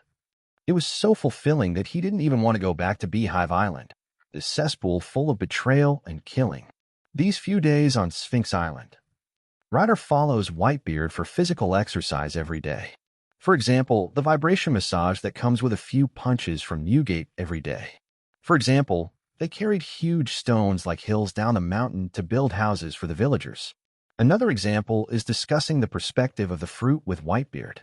In his spare time, he helped Whitebeard train Little Pineapple Head, Little Diamond and others. Teach them to climb trees to dig out bird holes and go to the river to catch loaches. In just a few days, he established himself as the leader among this group of people. On the day of their departure, all of the future Whitebeard pirates' captains burst into tears. However, beautiful and short time is a luxury in the world of One Piece. In the end, he still has to face the cruel world. Once you arrive at Beehive Island, Reed found that the atmosphere on Honeycomb Island was very wrong. There were dilapidated houses and injured people everywhere. Damn, is it possible that the Navy has finally shown some bravery and is attacking Beehive Island? Ryder couldn't help but complain. Newgate came over and shook his head slightly. No, this should be a special event held once a year on Beehive Island. Is Beehive Island so fierce? Every year, they hold a campaign of burning, killing, looting, and destruction. Is its purpose to shake its own foundation? Seeing the confused expression on Reed's face, Newgate smiled broadly. Guala. Boy, this is Lingling's food craving attack. You better be careful not to get eaten by Lingling. Bulimia, he knew that this was Charlotte Lingling's disease that would occur from time to time. After the attack, Lingling would enter a state of not recognizing her relatives and would smash and destroy everything. He would not stop until he let her eat the food she liked. Will Captain Jybek allow Lingling to destroy it like this? If the captain takes action, it can be resolved in an instant. Captain. Newgate had a look of disdain on his face. He doesn't care about the death of these weak pirates, or that he doesn't care about anyone's death as long as he can become the king of the world. Ryder was silent, but this is also in line with the background of the One Piece world. Okay, you should go and take a rest too. Lingling will stop eating as long as she finds food she likes. Besides, there's that guy with the long bread. As long as he takes action, he can calm Lingling down instantly. I just don't know why Long Bread hasn't taken action this time and just let Lingling go crazy. Forehead. Ryder scratched his head. Hey, Mr. Newgate, look, isn't that a long loaf of bread? Upon hearing this, Newgate looked in the direction that Reed pointed. The next moment, a figure slammed into the ground beside Ryder and Newgate like a cannonball. Dust was splashed all over the sky, and Alade and Newgate turned around tacitly. Allow this figure to have a better and more intimate contact with the ground. Newgate. Maybe. I'm not familiar with Long Bread. You bastard Newgate. You saw me falling, and you didn't even help me up. Longbread held his waist and climbed out of the pit in a mess. Gulala, it really is you that I just praised you to read. By the way, how did you fly here? Longbread looked angrily at Newgate, who was full of lies. Then he looked sad. I was thrown away by Lingling. Throw it away? How is that possible? Didn't you provide her with food? I provided it. Longbread looked aggrieved like a 300-pound fat man. But no matter what food I offer, Lingling doesn't like it. He kept mumbling about some delicacies that I didn't know about. Hearing this from Longbread, Ryder rubbed his head awkwardly. What does Sister Lingling want to eat? Stinky tofu, spicy hot pot, crayfish, grilled oysters. Hearing this, Newgate glared at Ryder. He knew very well that all these strange foods were made by Reed. After all, he's also a big fan of hot pot. It turns out that Lingling's food craving has not been cured this time, and it's all Reed's fault. Ryder sighed. Well, Mr. Longbread, maybe I know what kind of food that is. Leave Sister Lingling's food cravings to me. Soon, Ryder found Lingling wreaking havoc and Kaido was struggling to hold on. Kaido felt like he was unlucky for the rest of his life. Lingling's food craving lasted for a particularly long time this time. And for some unknown reason, Lingling happened to fall ill near his home. Almost all the wealth he had accumulated over the years was destroyed by Lingling. I want to eat. Give me some. Old woman, calm down. Kaido hit Linlin on the head with a stick. But apart from staggering due to the impact, Lingling did not have a single scratch. Next, Linlin punched Kaido directly and broke his mace. Life or Xylonksia? Kaido. Xylonksia, what is this? Kaido was still confused. A large number of souls emerged from the group of pirates around them. Wow, no. Help, brother Kaido, help. Xylonksia, I choose this. Excuse me, what is Xylonksia? I don't know either, but at least it's better than taking away your lifespan. Then give it to me. Lingling's eyes were red, and she waved her hand. All the pirates around were stunned, died in the past, and the souls in them were also pulled out by Lingling. Then Linlin looked at Kaido like a glutton. Life or Malatang? Damn you, old woman, what is this? Kaido was speechless. This was Linlin's chant to activate the soul fruit. But he had known the options before. But this time, he really doesn't understand. He couldn't even understand the question, so what was his way of answering? As he hesitated, a faint soul began to emerge from Kaido's body, and Linlin also stretched out her big hand with greed on her face, intending to reap Kaido's soul. But just at this moment, a ball of red blood mist appeared in front of Lingling. Then Ryder's voice appeared. Sister Lingling, we are cooking delicious food. Please be quiet. Blood demon art, blood song. The armor surrounded by black lightning and red blood mist suddenly blasted out. He punched Lingling hard in the chest, interrupted Lingling's actual combat power of the soul fruit. Ryder. Kaido showed an expression of surviving a disaster. At this stage, he has not eaten the green dragon fruit. Therefore, the strength is limited. Hey, Lao Kai, go help Longbread prepare food. I'll stop Sister Lingling for now. You. Kaido didn't expect that the person who saved him from danger was the person he had always regarded as his enemy. This made him feel mixed emotions. Don't die, kid. Don't worry. I still have confidence in my ability. Ah. Lingling, who was knocked down, roared angrily. The shockwave transformed from the sound spread out in all directions like a bomb. The surrounding houses turned into ashes in an instant. Reed was also affected by the shockwave, and his clothes were instantly torn into pieces. Show off your muscular chest. Sister Lingling, you are really amazing. I quite like this white shirt. Life or Malatang?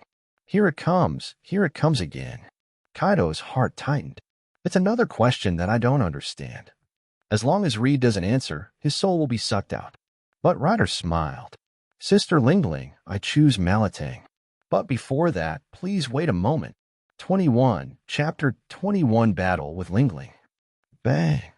There was an explosion. The shock wave swept through the town, carrying flames. At this moment, several pirates hiding behind a house were trembling as they looked at the people in the center of the battlefield. Monster, Lingling is simply a monster. That destructive power, plus the powerful fruit ability. It's really scary. But Reed is really strong. He deserves to be called the Rock's twin stars. He can actually fight against that monster Lingling? Excuse me. Is that the pirate who has become very famous recently, Blood Moon Rider? Yes. The pirate answered subconsciously, but then he reacted. On Beehive Island, everyone knows Reed's reputation. But the person behind the scenes is still asking this kind of question. Hello, who are you? Why didn't I see you on Beehive Island? Behind the pirate, a man in a white suit and a mask on his face laughed. My name is Rob Ryan. You can call me CP0. CP0 World Government. Several pirates showed shocked expressions on their faces. They were about to shout. The next moment, a bloody claw pierced their chest. Finger gone. Lion's fury. Hey, Ryan, be careful. We are here on a secret mission. A similarly dressed CP agent complained. Sorry. Ryan wiped the blood off his hands on the pirate's body. When I met an interesting opponent, I accidentally talked too much. Ryan then looked at Reed, who was fighting with Lingling.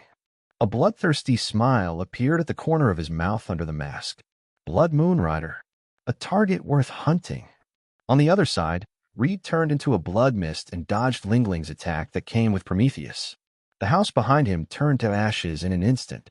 Kaido watched as another of his properties disappeared. There is no joy or sadness in my heart. It doesn't matter, just destroy it. There isn't much left anyway. Sister Lingling, your attack is really dangerous. You little brat. Lingling was sweating profusely and breathing heavily. Although food cravings can greatly enhance its power. But the same weakness is also obvious, which will quickly consume Lingling's physical strength. Make it weaken quickly. Knowing this, Reed avoided a head-on confrontation with Lingling. He just used his powerful observation hockey to dodge the opponent's attacks. Mr. Longbread, is the food not ready yet? Hold on a little longer. Ryder, you are simply a genius. I am amazed by your exquisite way of making delicious food. Hearing this, Reed gave a wry smile. Hold on a little longer. How easy is this? He was facing Lingling, who was in peak condition. The future 4 emperors, Big Mom from the Big Mom Pirates. The fact that he has been able to deal with it until now shows that he is gifted. I want to eat delicious food, and anyone who dares to stop me will die. Prometheus, Zeus, Napoleon, everyone come out. Yes, Mom. Lingling's 3 strongest homies appeared at the same time. Zeus and Prometheus were all entangled in Napoleon's illusory long sword. The terrifying power even changed the color of the sky over Honeycomb Island. There are different powerful people on the Beehive Island at this moment. The golden lion stood in the air, a cigarette in its mouth, looking at the storm in the distance with disdainful eyes. TSK, that Lingling, I really want to take her under my wing. John gulped down a few gulps of wine and comforted Pat. Don't worry, Reed's strength has increased. He won't die. A smile appeared on Whitebeard's face. Guala. Is Reed going to be forced to use that move? It's really going to be a storm. After saying that, Whitebeard turned his head and looked at the top of the huge skull in the center of Beehive Island. He knew that their captain, Roxdida Jybek, must be there, watching below. Sister Lingling, you really are a bully. Feeling the violent momentum, Reed was helpless. It seems like I have to show my real skills. The sky began to darken. A blood moon slowly appeared, and under the reflection of the blood moon, a dark figure with wings on its back slowly emerged from the air. This is the awakening of the vampire fruit. After special training from Whitebeard, he has been able to briefly enter the fruit's awakened state. At this moment, Reed had pale skin, sharp teeth, and an extremely handsome appearance. And behind it, there is a pair of wings made of black flame clouds. Blood sword art, Blood Moon Sky Strike is still sword art, combined with domineering power and the energy of devil fruit. But this time, the domineering is the domineering that has been tempered by Whitebeard, and the devil fruit is the power of the devil fruit after awakening. The power of this attack is incomparable to the one against Hawkeye. Boom! A huge black and red sword energy rose from the ground. It collides with Lingling's skill, the Mingwang sword. In an instant, all the sound around seemed to be swallowed up. Everyone only felt a flash of dazzling light before their eyes. Then there was an explosion, erupt from the center of the collision. When the explosion dissipated, What was left in its place was a huge void. Everything in the hole turned to ashes. Kaido sat on the ground in despair. His body became more hunched. It's over. All the wealth I've worked so hard to earn over the years is now gone. Not a single hair left. Just like Kaido, the long bread beside him also collapsed. My delicious food is only one step away. No one can stop Lingling now. Mr. Longbread, don't worry, Sister Lingling has recovered. Ryder's voice rang out. Sure enough, Lingling at this moment his eyes have regained clarity. Apparently, he had been beaten by Reed and had stopped having food cravings. It hurts. Ryder, you bastard. I'm sorry, Sister Lingling. Humph, I don't care. You actually took advantage of me being unconscious to do such a cruel thing to me. You have to make it up to me. How about I cook delicious food for you? Okay. Lingling showed an ambiguous smile. I'm very hungry now. If you can't satisfy me, don't blame me later. Hearing this, Reed shuddered inexplicably.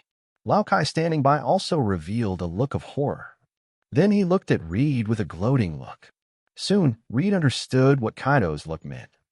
After the war, Reed was taken by Lingling to her base. Then he kept making various delicious foods for Lingling. Spicy hot pot, crayfish, pancakes, pig brain. A variety of delicious food was served to Lingling. Lingling accepted everything that was offered to her. Her stomach seemed like a bottomless pit. Whatever food Ryder makes, she could swallow it all in one gulp. And Reed gradually collapsed from his initial calmness. When he exhaustively served the last serving of beef ramen, he couldn't help it. Sister Lingling, are you still not full? Of course, I'm only 80% full. Lingling said jokingly. Then I can't do it anymore. If you still want to eat me, then eat me. Oh, that's what you said. Lingling licked her lips seductively. Ryder shuddered. Sister Lingling, I was just kidding.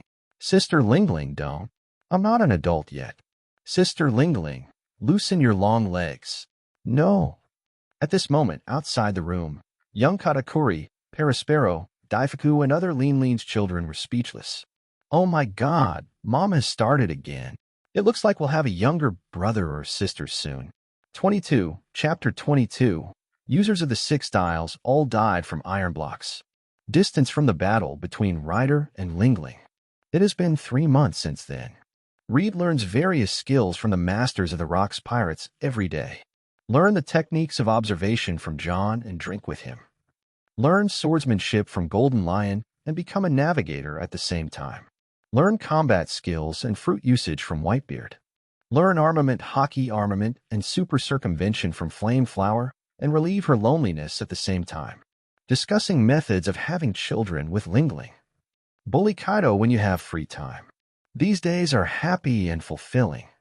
Until this evening, a surge of domineering aura rose up from the center of Honeycomb Island.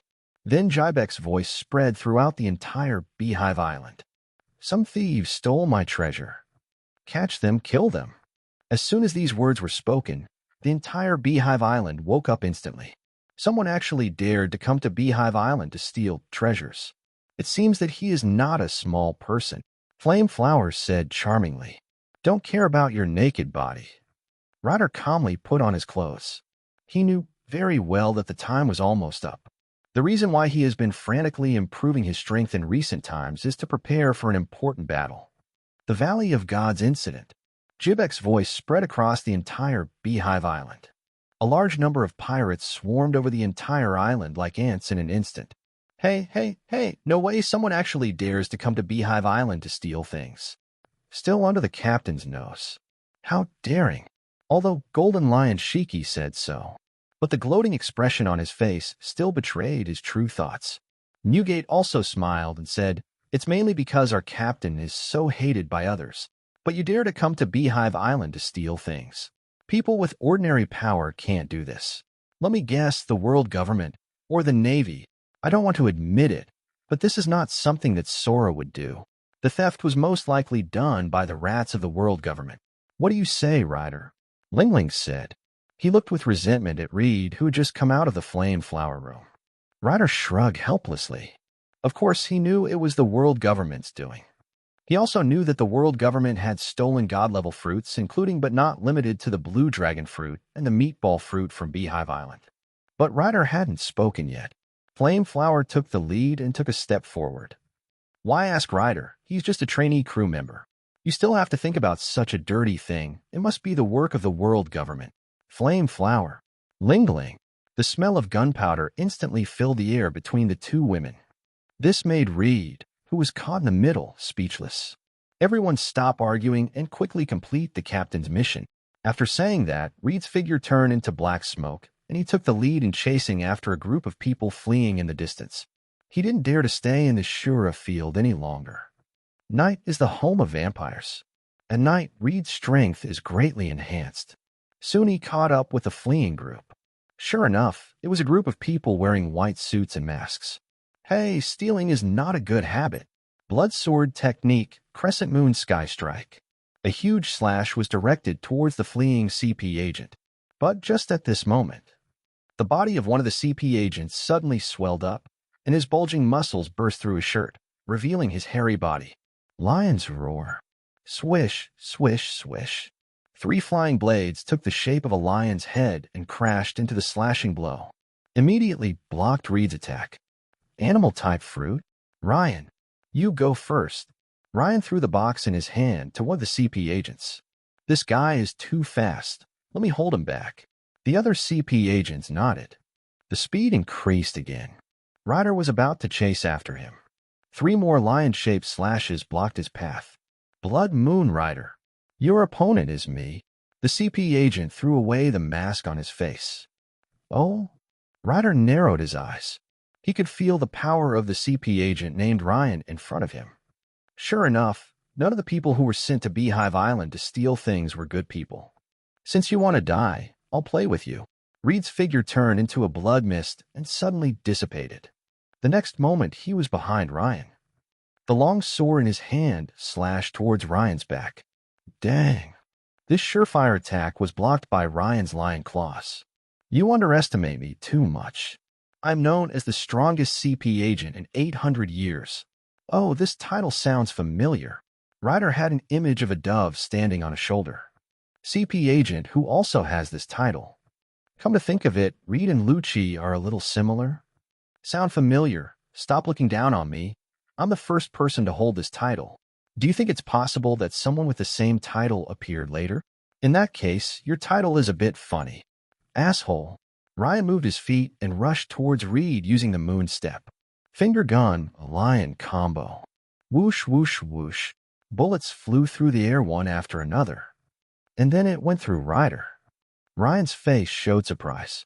But soon, the expression on his face froze. The place on Reed's body that was pierced by the gun turned into blood mist in advance, thus avoiding the attack. A nature-type devil fruit? No, not at all. Don't guess. You can't guess.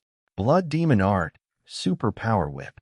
The blood in Reed's hand condensed into a whip and smashed towards Ryan in the air. Ryan was unable to dodge and was hit directly by the whip, falling heavily in the house next to it. Then Reed was about to continue chasing the escaped CP agent. But the next moment, he looked at Ryan in surprise. At this moment, Ryan's body became even bigger, and a lot of yellow mane appeared on his head and neck. Even the face has the characteristics of a lion. The scariest thing is what's behind it. There is a circle of black flame cloud wrapped around it. This is awakening. Who? Ryder, stop looking down on me. See, this is a powerful force. Ryan said confidently. Hearing this, Ryder showed Kazara's face and said, Queen, young people today are really amazing, but you're not fast enough. Ryan's pupils suddenly contracted. Reed appeared behind him without him knowing when. Moreover, the fluctuations coming from the other party were also awakening. At the same time, a powerful domineering aura emanated from Reed. Blood vampire magic, blood song. The fist wrapped in domineering aura smashed down at Ryan's waist. Iron block. Hearing this, Ryder smiled. He imitated Kizaru's show-off behavior in order to force Ryan to use the iron block. Everyone knows. All users of the 6 styles died from being killed by blocks of iron. Although Ryan is not fast. However, the most difficult thing about animal-type devil fruit users is their powerful recovery ability. Even if he was entangled by it, it would be a headache. But it would be much easier to let Ryan use the iron block. Just one punch. Ryan was spitting blood and was sent flying far away. 23. Chapter 23, The Battle of God Valley begins. Ryan failed. Humph, I didn't expect that in addition to these monsters, there would be new monsters appearing. What should we do? You, go create chaos and cover our retreat. The head of the CP agents assigned one of them. The CP agent nodded. Then he reached out and grabbed a handful of his hair. Secret technique, bomb net. A gust of wind blew and carried the hair to various places on Beehive Island. Then, boom, boom, boom, boom. Explosions continue to sound. This person is the bomber who ate the bomb fruit. Everything on your body can be turned into a bomb. This is much more powerful than crocodile subordinates at that time. The powerful explosion immediately stopped a large number of pirates. It also bought the CP agents time to escape. Art's explosion, die. The bomber was still throwing bombs madly. But at this moment, a cold voice came from beside him. Hey, you remind me of a disgusting man. Who is it? The bomber punched behind him. There was an explosion where the fist made contact. It's a really nice fruit, but unfortunately, it was eaten by a dog. It's you, Blood Moon Rider. The bomber had a serious look on his face. This is the guy who defeated Ryan. The strength should not be underestimated. But his fruit ability is very special. As long as he can touch Ryder. It feels like you're planning something very evil. Reed's voice came strangely from behind the bomber. You want to touch me? Like this. Ryder grabbed the bomber's shoulder. The bomber was first shocked by Reed's strange speed. But then the shock turned into ecstasy. He is the bomber who ate the bomb fruit. His whole body can explode, and as long as someone touches him, he can detonate that place. Causes huge damage to the enemy. Even Blood Moon Rider could not escape this damage. What an arrogant guy. Go to hell. The final art. Have a drink. The bomber's words got stuck in his throat. He covered his throat unwillingly. There was a fine knife mark there. Sorry, I couldn't help it. Your chanting speed was too slow. Plop, this powerful CP agent died in the northwest. After dealing with this enemy, Reed looked at the ship moving further and further away. Oh no, that's bad. The thief got away. Having said that, there was no trace of frustration on Reed's face, but instead it was full of excitement, because he knew that the war was coming. 2 weeks later, at the Navy headquarters, Admiral Sora stood up in shock. What? You said that ridiculous news that was leaked recently was all true. That's right, Marshal Kong. The Celestial Dragons are indeed planning to hold a hunting competition in the Valley of the Gods. Moreover, there are deeper intentions involved. I need you to send the Navy to maintain the safety of the game, and .to prevent the threat of pirates. After saying that, the other party decisively hung up the phone. Kong angrily punched the table in front of him and smashed it. Marshal, such a large-scale mobilization of the Navy must be more than just a game. I know, Crane. Maybe the recent uproar is true. The world government really stole the Rocks Pirates stuff and placed in the Valley of the Gods. Hateful. Don't the Celestial Dragons know what kind of monsters the Rocks Pirates are? Go mess with them. What should we do then? Mobilize the warships to the Valley of the Gods. Contact Carp for me at the same time. At this moment, Carp, who was on vacation somewhere, suddenly received a call from Sora. What? You want me to go to the Valley of the Gods? Why go to an island on the edge of the world? Please, Marshal, I'm on vacation. I can't elaborate on that. But if something happens, it will be troublesome. Humph, a school trip for the Celestial Dragons? Cap's disdainful voice came from the phone. I told you not to mess with Beehive Island. Those things are the treasures of Beehive Island. They will definitely try their best to get it back. Where did you get this information from? Sora complained with a dark face. This is what my son Long told me, Garp said proudly. By the way, haven't the Celestial Dragons prepared sufficient guards? I heard that the Knights of God have all gone there. What are you still worried about? I'm worried that the Rocks Pirates may send out their entire army this time. Besides, I have received reliable information. The Roger Pirates will also be heading there. What, that Roger guy? Garp stood up in surprise. Just wait. I'm setting sail now. Just as Kong was contacting Garp, The 5 elders of the Holy Land of Marahoa were kneeling respectfully on the ground. And Yim stood at the window, looking at the sea in the distance. How did the news get out? Satan's saint said in a panic. No, I don't know. It came out of the Valley of Gods 2 weeks ago, but we intercepted it in time. It seems that only a few pirate groups received the information. Snort. Emu snorted coldly and immediately frightened Satan so much that he trembled all over. Make sure that thing falls into our hands. If there are pirates who want to rob, then just in time to catch them all. In addition to the Navy and the world government, Locke also received the information from God Valley, the Sea Pirates, and the Roger Pirates. Of course, there is also Monkey D. Dragon, the cadre of the self-defense forces at the moment. We have received reliable information that the Celestial Dragons are holding a hunting competition on the island of God Valley, hunting ordinary civilians. Our self-defense forces' mission this time is to rescue as many civilians as possible. I'll leave this important event to you, Long. I'll arrange for someone to pick us up. No problem. The 17-year-old Long nodded resolutely. On the other side, Reed also followed Whitebeard and his men onto the flagship of the Rocks Pirates. Then dozens of ships left the Beehive Island and headed towards the Valley of the West Sea God. 2 weeks ago, the world government's thieves stole the treasure from our Rocks Pirates. Now it has been placed in the Valley of Gods as a prize for the competition. This is simply showing that you don't care about our Rocks Pirates.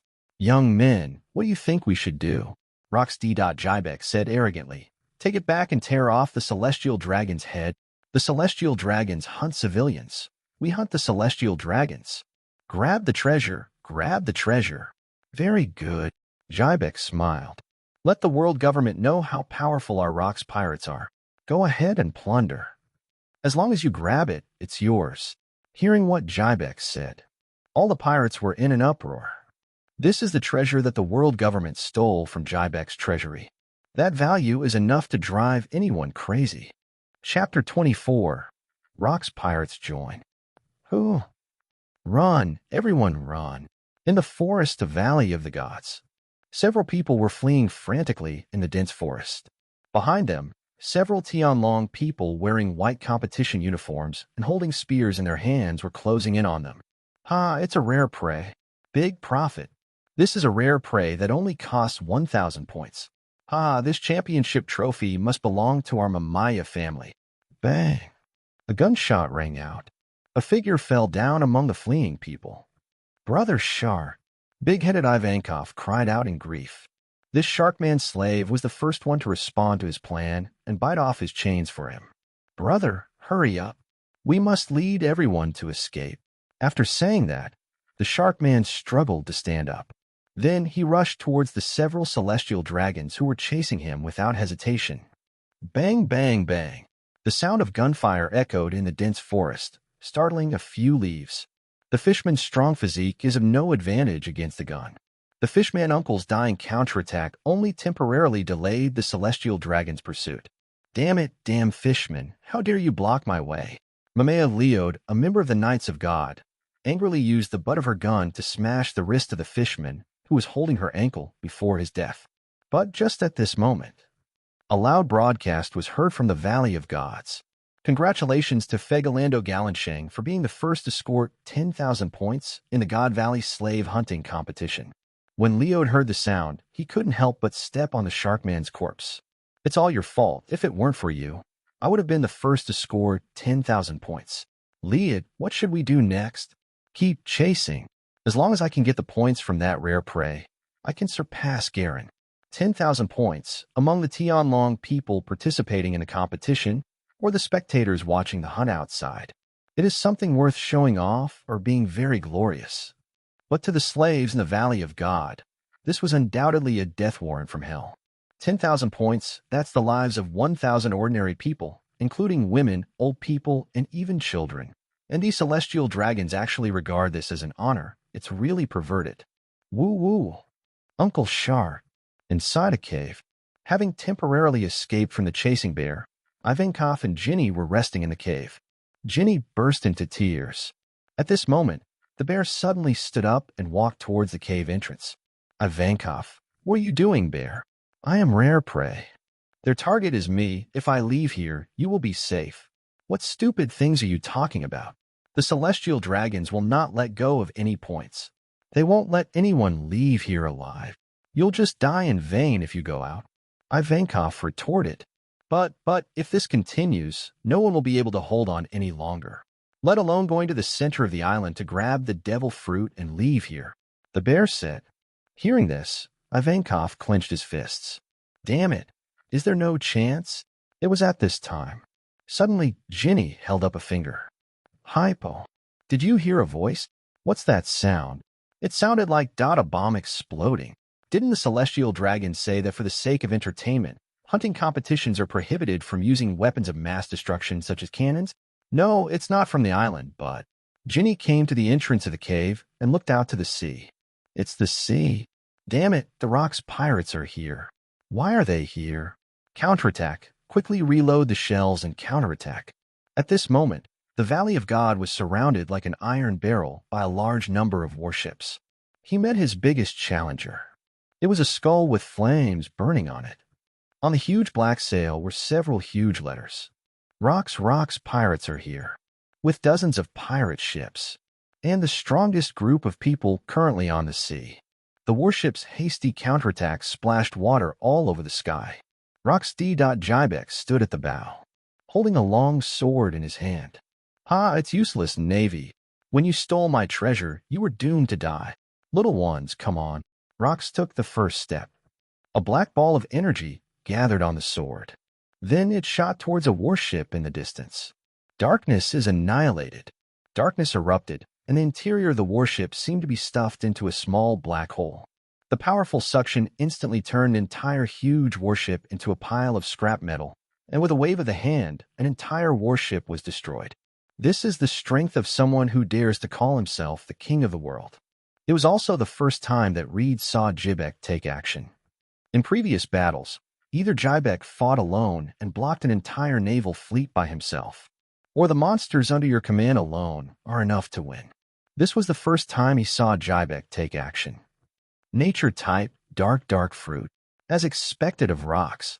Gudong, are you surprised? If there is no power to suppress the strong men like Golden Lion and Whitebeard, why is he the captain of the Rock's pirates? John patted Ryder's shoulder. Next, it all depends on your ability. Don't die. The same as you. Ryder smiled. Guala. Don't give me orders, Captain. Stussy, really, Newgate, how can you say that about the captain? Fireflower, shut up, Stussy, you're really disgusting. Stussy, you were talking about yourself, Flameflower, I know your little secret. Shichi, whoever gets the prize wins, right? Lingling, I'll take it. Kaido, but that thing has no meaning to you, Linlin. Whitebeard, hump the captain, he won't go crazy and want to kill everyone, will he? Shiki, it doesn't matter, I want to prove myself the strongest in this battle. Kaido, I heard that Roger's pirate group is also going to get involved. Lingling, it doesn't matter, as long as we get the prize, we'll win. No need to confront anyone head-on, right, Ryder? Reed was watching the quarrel between these people with ulterior motives with great interest. Suddenly Lingling pulled me into the chat group. Ryder thought about it. Finally, he gave a big smile and a thumbs up. You are all right. Linlin and Kaido and Stussy and Fireflower and Whitebeard and Shiki. That's right. Are you listening carefully? You kid. Lingling held her forehead helplessly. Ryder laughed heartily. Anyway, today is the decisive battle. Then let us have a good fight. 25, Chapter 25 by Insurance, Bartholomew Bear. Under the Valley of the Gods. A black magic circle gradually formed. Master 5 Elder Stars. The CP agent hurried over to salute. Is this the secret hidden in the Valley of the Gods? The environmental Marshal Godmaka's Maz Saint asked. Yes, but it will take some time to open this place. Saint Satan nodded in response. Then speed up the time. The pirates have begun attacking the Valley of the Gods, and we have to make sure the stuff falls into our hands. But the Rock's pirates are not a simple pirate group. The outer warships may not be able to stop them, St. Vachely said worriedly. Then let them in. There is more than one Rock's pirates on the ocean. Treasures have a fatal attraction for all pirates. Let them fight each other, as long as this thing can get into our hands. Outside the Valley of the Gods, the battle continues, and with the strong men of the Rock's pirates joining the battle. The defense line put together by the Navy was also collapsing rapidly. Be careful, that's Whitebeard. Guala. Navy, if you have the decency to speak, surrender now. Charge for justice. Bang. The wreckage of a warship smashed down on the poor Navy, instantly turning them into a pile of meat paste. Ski. Thief on Newgate. Why are you talking to them? We are pirates. They are the Navy. We must die. Just play leisurely here. I'll go first. Shiki's ability to use the float fruit. Stepping on a wooden plank, he quickly headed towards the Valley of Gods. Soon he became the first second member of the Rocks Pirates to land on the island. Shiki glanced at the figure on the beach. Ryder, your speed is amazing. Ha, boss Shiki. Isn't it thanks to you strong men that we stopped the Navy? Shichi curled his lips at Ryder's compliment. If Reed had said these words when he was weak, Shichi might have found them helpful. But now Reed has grown into a strong man that he can no longer ignore.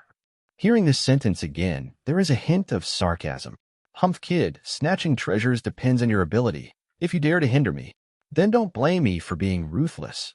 Don't worry, boss Shiki. My goal is not those things. Reed said, looking towards the dense forest in the distance. The powerful observation hockey swept out like a tide and quickly locked onto the target. Then Reed's body turned into a ball of blood mist and quickly went away. Only Shurji, with a helpless look on his face, was left there.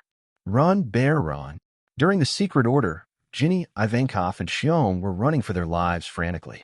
And behind them, it was Mamea Leod. Ha, you can't run away. Bang. A bullet shot towards Ginny. And at the critical moment, a broad arm blocked the blow for Ginny. There. Ginny looked at the wound on the bear's back with tears in her eyes. There were 2 sharp arrows stuck in its back, as well as a lot of messy scars. Don't cry, Ginny, I'm fine. I'm strong and I can protect you. As he said this, Xiong gritted his teeth and smiled. Then he turned around and opened his arms to block the celestial dragon. Just like the shark and merman slaves at that time. Ivankov, Ginny, you must survive. Mamea Leod saw this. A sarcastic smile appeared at the corner of his mouth. Don't worry, none of them can escape. After I get your 1,000 points, I will dismember their bodies and place them next to you. Let them guard you until they die. Bang, bang, bang. The bullet spurted out from the muzzle, just as a hunter executes his livestock. But at this moment, a dark figure flashed by. The fired bullets were swept up by the black shadow. It didn't hit the bear. Who is it? Mamea Leod roared. Me? Just a lousy insurance salesman. After introducing himself, Ryder looked at the strong bear in front of him. What a great customer. You are. Bear asked, stuttering. The warning in his blood made him instinctively feel the power of the person in front of him. My name is Patrick Redfield. You can call me Ryder. Main occupation, pirate. Secondary occupation, insurance salesman. How about it? Are you interested in buying an insurance policy from me? Bear. At this moment, Ginny and Ivankov ran over and protected the bear behind them. When they heard that Reed was a pirate, their hearts sank instantly. Pirates are not much stronger than celestial dragons. Looking at the 3 little ones in front of me, the corners of Reed's mouth inadvertently raised. These are the powerful men of the future, and none of them are simple characters. Even Ginny, who had the worst fate. In the future, he also got a position as the commander of the Eastern Army of the Revolutionary Army. They are all future high-quality customers. Do you want to buy insurance from me, too? Mamea Leod looked at Reed, who was oblivious to the people around him. The anger has already burned the eyebrows. Asshole, how dare you ignore me, Mamea Leodeshing?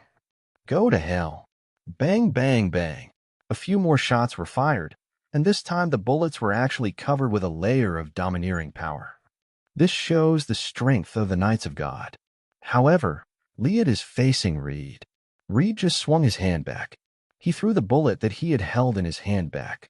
The bullet smashed the bullet shot by Leod and disappeared. Directly shot the opponent into a hornet's nest. What I hate most is being interrupted when I'm talking to a client.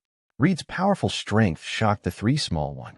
They didn't expect that the man who had been chasing them for so long could be killed so easily by Reed. It's not much more difficult than killing a chicken. How is it? Do you buy insurance? It's scary to see such a person. Ginny and Ivankov shook their heads subconsciously, but the bear pushed through the two men and came to Ryder. "Excuse me, what kind of insurance are you talking about? Pay a price and get a promise for the future. Then I want to lead my companions to survive. What price will it cost?" "Bear." Ginny anxiously tried to stop him from paying the price, which sounded like the devil's words. Ryder snapped his fingers. "Paying an insurance to ensure that you survive this hunt. The price is 5 years of life." "Okay, deal, but I want Ginny and Ivankov to live too. 10 years. "Okay." After saying this, the bear closed his eyes. He knows. Facing Reed, they had no choice at all. Reed's strength is really too strong. In contrast, it was already the greatest luck that Reed was willing to trade with them. Ryder took a step forward and grabbed the bear by the neck. Suddenly, veins popped out on the bear's neck. The blood of the Bacchania people, the power contained in it, is really terrifying. After sucking blood, Reed clenched his fist, and suddenly, a powerful force surged out of Reed's body. This was not the bear's power he had absorbed. Instead, it absorbs the power hidden in the blood of the Bacchania people. Bear. Ginny and Ivankov were stunned when they saw this strange first scene. "I'm fine." Xiong stood up, thought he just felt a little weak, but nothing serious happened. "Deal done. This is just a small benefit of being my client." Ryder's strength has increased again, and he is in a good mood. He handed the 3 leaves directly to the bear. "What's this?" "One is a map of the Valley of the Gods. One is for medical supplies. One is the insurance policy, which is the contract. When you are in danger, just throw the insurance policy on the ground, and I will respond naturally." After saying this, Reed turned into a blood mist and dissipated again. Just now, he used his observation hockey to scan the entire island. In addition to discovering 3 little ones, he also found a place that interested him. In the center of the island, there is a huge hole, and the 5 elder stars are standing there. 26, Chapter 26, A Cloud-Piercing Arrow. After Ryder left, the 3 little ones also hurriedly left this place of trouble. The celestial dragons are dead, and those who come to investigate will surely arrive soon. If they were discovered by then they're done. Bear, Ginny, and Ivankov didn't dare to stay for a moment. Try your best to escape as far as possible. But just after the 3 of them climbed over a big tree, blocking their way, the bear staggered and fell heavily. "Bear, are you okay?" "I'm fine, sorry for holding you back. My body may not be able to hold out until then. You guys go." After a long period of running around with various wounds on his body, even a strong bear with Bacchanian bloodline has reached its limit. "No, I can't leave you." Ginny threw herself on the bear. "That's right, Leaf. Didn't that pirate say there were medical supplies in the leaves?" Ginny hurriedly took out the 3 leaves given by Ryder. But soon she froze in place. Indeed, there are many medical items painted on one leaf, but she doesn't know how to use it. "Give up, Ginny? Haven't you realized yet that this is all a lie from that pirate? How could a leaf possibly contain medical supplies? This is just the pirate's evil taste. Just like the celestial dragons are hunting us as prey." Ivankov said frustratedly. "No, I don't believe it. There must be medical supplies, otherwise Bear Cub will." Ginny couldn't say any more.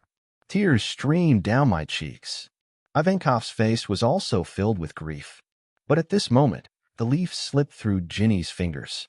The next moment, it touches the ground. There was a puff of smoke. A lot of healing supplies appeared on the ground. There were bandages, medicine, and even some bread and bottles of water. The sudden change left the 3 little ones stunned. Ginny rubbed her eyes in disbelief. Then he pounced on a pile of medical supplies like a wolf. "Great, it's real medicine. There's food to eat. That pirate didn't lie to us. There really are supplies in the leaves." Ivankov's face was also full of disbelief.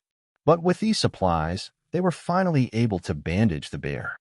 Even a full meal. "Oh, that pirate. Mr. Ryder."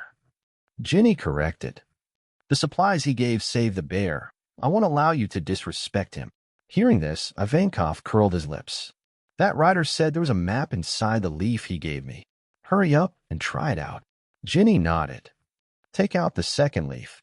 Then throw it to the 3rd one." The same puff of smoke. Sure enough, a map appeared.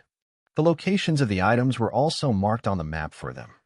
There is even a distribution map of the celestial dragons and the navy. This, Ivankov's eyes suddenly widened. This map is incredibly detailed. There are even slave locations and branches of the celestial dragons. Just have this map. Their survival rate will be greatly improved. They can even rely on the markings on this map. Unite the slaves. Break through the siege. That pirate. Ginny, call Mr. Ryder. Bear, that's Mr. Ryder. Ivankov. Okay, Mr. Ryder. Who on earth is that? Ginny shook her head. I don't know, but I know very well. He's a good man. Reed's nose itched after being given a nice guy card for no reason. Then I couldn't help but sneeze. This immediately attracted several sharp glances. Who is it? Nasajuro Saint shouted angrily. Damn, the security is really tight. Ryder quickly hit himself. What's inside? Why are the people from the Knights of God here, and even the 5 elders are guarding here? Also, what's behind the door? Why can't my observation hockey sense it? Ryder frowned normally. The most important things on the God Valley Island should be the 6 treasures located in the center of the island. Then the pirates invaded. The Knights of God should also come to protect the celestial dragons as soon as possible. But the current situation is that pirates have invaded the island. Even some celestial dragons have been killed. However, the main force of the Knights of God and the 5 elders were guarding in front of this cave, which was sealed by a huge door. It's hard not to be suspicious. Reed was just about to continue exploring. At this moment, a long sword came chopping across the stone. Ryder dodged quickly, but he also revealed himself at the same time. Blood Moon Ryder. Why are you here? Nasajuro scolded. Hi, everyone. If I were to get lost here. Do you believe it? Nasu Shalangshing's face darkened and he waved his hands. Come on, kill him quickly. We must not let what happened here get out. Oh, it seems like there is something really special here. Then I want to see what is hidden behind the door. After saying this, Reed began to gather his strength. At the same time, a powerful domineering aura surged through his body. Then he attached his domineering aura to the blood mist and condensed it into a ball, throwing it towards the gate guarded by the 5 elder stars. The young man with crescent-shaped red hair next to him said, Young Garen, take my blow. Cloud-piercing arrow. Fegalan Galanshing didn't expect Reed to suddenly attack him. In a panic, he quickly raised his sword to block. Oh no, Jalan, stop. Nasajuro Sei's expression suddenly changed. But unfortunately, it's too late. Sure enough, the blood-red heart with the domineering aura of the king, the moment the ball touched Garen subconsciously blocked it and bounced it away. Then the ball rebounded with the help of Garen, flying straight into the sky. Then, bang! Thousands of troops are coming to meet you. A burst of fireworks carrying domineering aura and a large amount of blood mist exploded in the sky. This is not the end yet. After the blood mist dispersed, it automatically condensed and finally formed a huge arrow standing tall. The place where the arrow points is where the 5 elder stars guard. The sky is falling. Jalan looked at the scene in dismay. He didn't expect that his subconscious blocking will become a springboard for Reed to release the signal. Asshole. The 5 elders looked at Reed with bloodshot eyes. What they had hidden with so much difficulty was revealed just like that. Without saying anything, Nasajuro Sei immediately transformed into a horse-bone form. He swung at Reed with a large sharp knife in his hand. Reed immediately raised his knife to block the angry attack. But the next moment, the ground beneath his feet shook, and the giant sandworm that Peter Saint had transformed into broke out of the ground, wants to swallow Reed into his stomach. Reed had no choice but to transform into a bat and fly quickly into the sky to avoid the attack. But it was obvious that the 5 elders had anticipated all of this. Izuna Tenma, the bird-snake hybrid monster, transformed by Mashin, used one claw to knock Reed from the sky to the ground. This is not the end yet. The wild boar Feng Shiju, transformed by Saint Watchely, suddenly came and hit Reed hard, crash it into the sharp spider spear of the Ushigami, Satan Saint. Grass. Use the majority against the minority, you old rascal. You are too old to bully the young. How shameless. You really think I'm easy to bully? Reed spat out a mouthful of blood and gritted his teeth. Old Satan, take my punch. Blood demon art, Blood Song. 27, Chapter 27, The World's Strongest Battle. What is that? Ginny pointed at the giant arrow in the distance.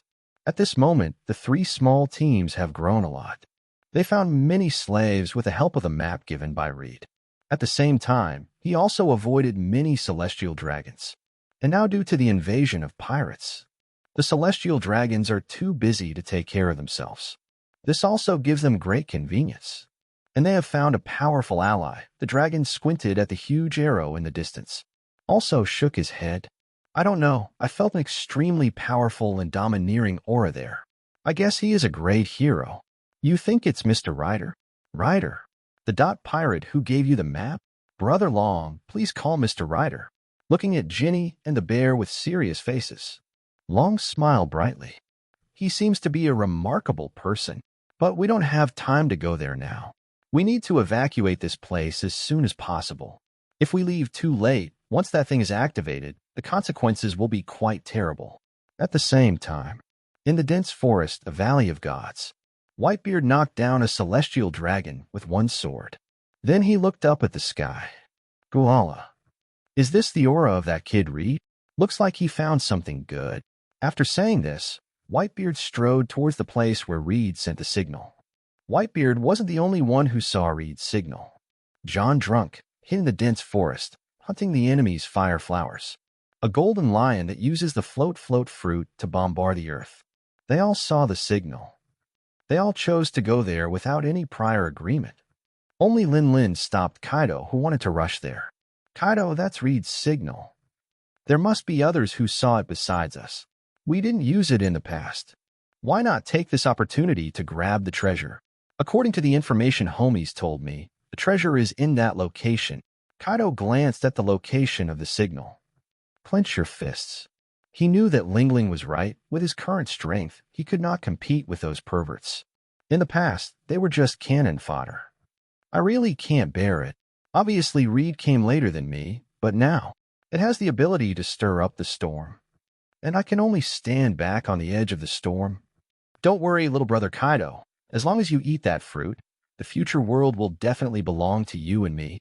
On the other side, Rox D. Jibek was walking on the road in a cool manner, carrying a pirate's sword.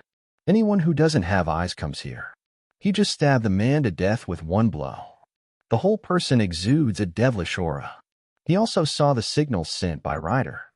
He was just about to take a step forward. But at this moment, he seemed to have noticed something and turned to look at the sea in the distance. Then a crazy smile appeared on the corner of his mouth. Roger, are you a little thief joining in the fun? That's right. The red-sailed warship coming towards him on the sea is none other than the Jackson, the flagship of Roger's pirate group. Jibek, how can such a lively place be without me? Roger smiled heroically. Then he jumped up from the Jackson.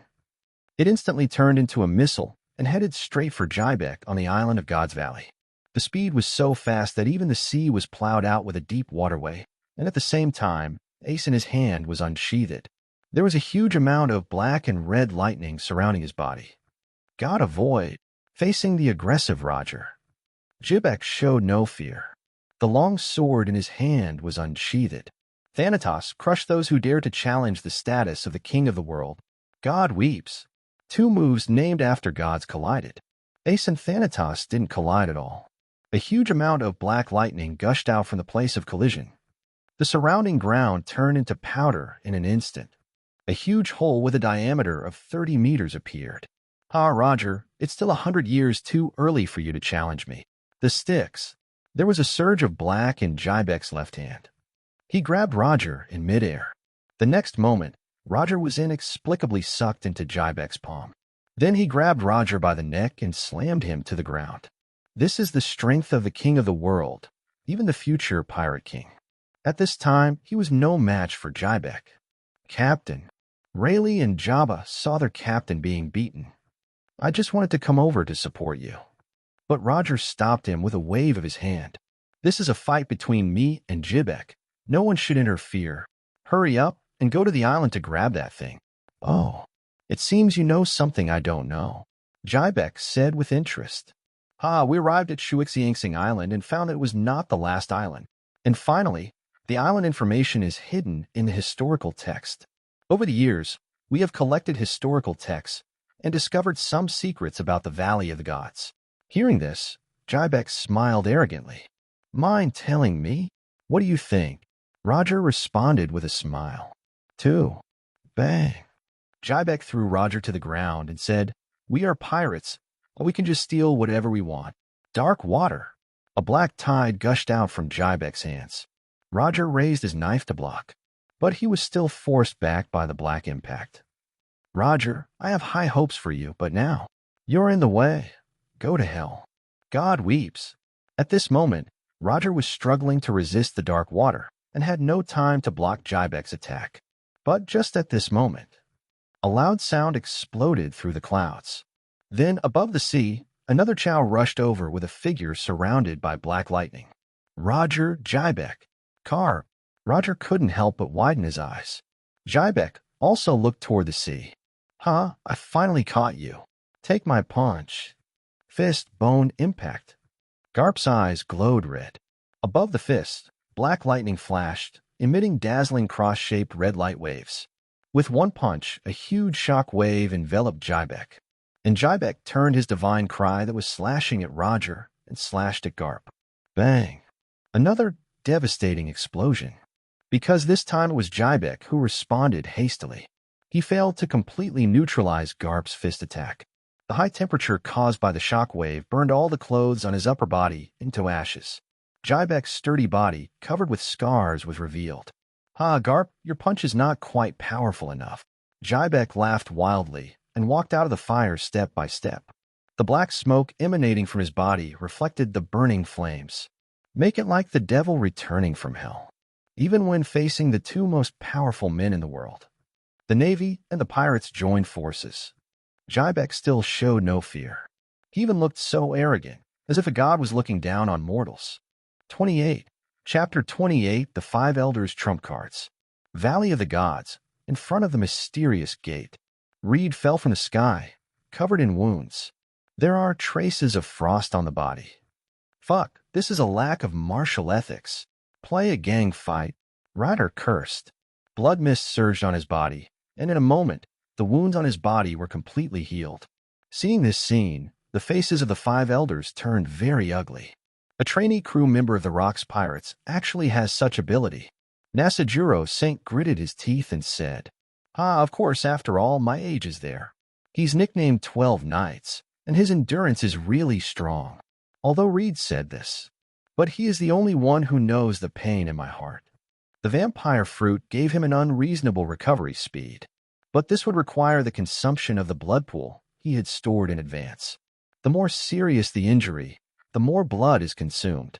As long as the blood pool is exhausted, he will lose his abnormal recovery ability. At this moment, his blood pool reserves are only 20% left. But it's about time, Ryder said calmly. He had just finished speaking. A sharp arrow filled with domineering aura shot out from the dense forest. Shoot straight towards Nasajuro Saint. And Nasajuro Saint blocked with his sword. But the next moment, the sharp arrow exploded like a missile. The explosion caused Nasajuro to retreat repeatedly. Sister Flameflower, you are finally here. I, your brother, am so bullied. The five elders' eyes twitched when they heard this. Bully? You don't even have a scar on your body, and you say we bullied you? Look at Saint Satan's broken limbs and the scars on his face. If no one knew their identities, people thought that young people were bullying old people. Flameflower obviously noticed this as well. However, she still took a step forward silently, pointing the longbow in her hand at the five elder stars. After all, he is our own son. Fireflower Giroliosa, do you know who you are fighting against? Don't forget, you are the emperor of Nine Snake Island. Don't think that the world government can do nothing just because your Nine Snake Island is in the Calm Belt. Peter Saint said in a stern tone. Sure enough, this threat was quite effective against Flameflower. Nine Snake Island has always been the weak point of Flameflower. But at this moment, hearty laughter came from the woods. Whitebeard Newgate's huge body pushed through the trees and walked over. Gulalala. Ryder, I thought you found something good. It turns out they are 5 old immortals. Whitebeard, Newgate, Now the five elders are no longer calm. Originally, they could barely deal with one rider and one fire flower. Now that there is one more top powerhouse on the sea, the situation is different. But the despair of the five elders' operation is not over yet. Gudong burp. Rider, I thought you found treasure. Wine swallowed, John. The five elders gritted their teeth. Looks like I'm the last one to arrive. Bang, bang, bang. Several large trees are inserted into the ground to form a step. The golden lion has arrived. Now the five elders even wanted to die. They hated Ryder. Isn't this guy a trainee crew member of the Rocks Pirates? Why can his one cloud-piercing arrow attract so many powerful people? With a group of people like this, we can even go to the holy land of Mary Joyce to have a party. Could this guy be a summoner? You five, the tide has turned. Now, can you tell us what is behind a door? The five elders looked gloomy. They looked at each other and made a decision: deploy the sealing array. We have to wait until the gate is completely open. Pentagram, 5-star torch seal. A huge pentagram flashing with black lightning appeared above the ground. Then the five elders transformed into beast forms and appeared at the five corners of the pentagram. Seeing this scene, Reed warned him frantically. He subconsciously turned into blood mist and fled into the distance at an extremely fast speed. However, a few strong men were a moment slower. Or maybe their pride makes them disdain to hide. So they were framed in the pentagram formation. What is this? The golden lion is curious. Just wanted to control the tree to smash the pentagram. But the next moment, he was surprised to find that the ability of his float fruit was useless. Moreover, his body showed obvious signs of weakening, just like soaking in sea water. What the hell is this? Apparently, Whitebeard felt this as well. With a serious expression, he raised the Conjunki in his hand and slashed at Peter Saint fiercely. The next moment, a transparent khaki-colored wall appeared in front of the sandworm that Peter Saint transformed into. Whitebeard's attack was easily blocked. Now the Golden Lion, Flameflower, and John, who were trapped in the pentagram, looked grim. Everyone worked together. I don't believe this damn thing can trap us. Golden Lion suggested. His hands turned black, and at the same time, the two supreme swords in his hands were rendered black. The longbow in Flameflower's hand was also shrouded in domineering aura. Captain John's eyes were glowing red, which was obviously the result of his domineering aura. Innocent, 5-star shock. The five monsters transformed from the five elder stars exude domineering aura. Suddenly, 5 transparent walls of different colors rose up. Let Golden Lion and the others attack the wall. The wall remained motionless and terrifyingly solid. What on earth is this? Is the attack ineffective? No, it's not ineffective. They just shared the damage, and then relied on the powerful recovery ability of the awakened animal system to quickly heal themselves. John said with a gloomy face. What's the use of this? These old guys are just trapping us, that's all. I don't believe they can trap us forever. Besides, they still have to maintain the magic circle, so they can't attack at all. Golden Lion roared. Do you really think we have no solution? The Knights of God obey your orders. Use long-range weapons to kill these pirates for me. Now the faces of Golden Lion and his men looked ugly. They cannot attack the outside, but the people outside can attack them. If this goes on, they will be exhausted to death. Hey, have you forgotten someone? I feel like my presence is quite strong. Ryder smiled and stood in front of the Knights of God. Ryder. Jalen's eyes were red. I will kill you today. Oh, really? Little Jalen, you can give it a try. Reed drew out the umbrella sword in his hand and swung it in front of him. A bottomless crack appeared. If I let you cross this line, then I, Patrick Redfield, will take your last name. Reed spoke arrogantly. As a result, Jalen refuted it immediately. It's a beautiful thought. You actually want to get involved with our great celestial dragons in such a disgusting way. Ryder. Grass. 29. Chapter 29. The Gears of Fate. The Rise of a Young Man. God Valley Central Square bang. Gunshots rang out, and the CP agent guarding the celestial dragons was shot dead. At this moment, the oppressed slaves are fighting in the Self-Yun army. With the help of maps and medical supplies in the hands of the 3 little ones, we arrived at the central square smoothly. Came to the 6 treasure chests. Quick, grab those treasures, Ivankov said anxiously. The bear obediently walked forward and took away a box. Then he opened it, and inside was the fleshy fruit. At this moment, Ivankov greedily took 2 boxes. After opening it, he took out 2 of them. One fruit is a psychedelic pink color, and the other has a double stalk that resembles a dragon head. Which fruit can lead us off the island? Ginny asked, confused. You will know after you eat it. Ivankov took the lead and ate the pink fruit first. But he soon discovered that this was not the blue dragon or meatball fruit, and can't take them away from here. Come on, Ginny, eat this one and see if it's the other 2 fruits. As he spoke, Ivankov held the fruit in his hand towards Ginny. Ginny was about to bite down. At this moment, Ivankov was suddenly lifted up. Little brat, you actually wanted to eat my devil fruit. The people who came were Lin and Kaido from the Rocks Pirates. Ling snatched the fruit from Ivankov's hand. When he turned around and tried to grab another one, the captured Ivankov suddenly shouted, Bear, eat it quickly. Hearing this, the bear no longer hesitated and ate the meatball fruit in one bite. Asshole, you little brat. Ling used so much force that she squeezed Ivankov so hard that he vomited blood. Seeing this, Mon wanted to stop them. As a result, he was stopped by Kaido, who was holding an iron rod. The situation suddenly fell into a crisis. They ate our Rock's food. In that case, let's revive the devil fruit. As Ling was about to kill Ivankov and Shionku at this moment, a hand stretched out and stopped Ling. Ling looked at the person who came. His pupils suddenly widened. Ryder, why are you here? The customer is in danger. Fulfill the contract. Client. Contract. Ling knew what was going on as soon as she heard it. The person in front of him was clearly transformed by the transformation leaf. Damn Ryder. Ling stared at the bear. He didn't expect that this little guy was also Reed's client. That's right, just at the critical moment. Ginny took the last leaf from the bear and smashed it to the ground. This was the last leaf that Ryder gave them, also known as the contract. But do you think you can stop me like this? Don't forget, you are my little brother.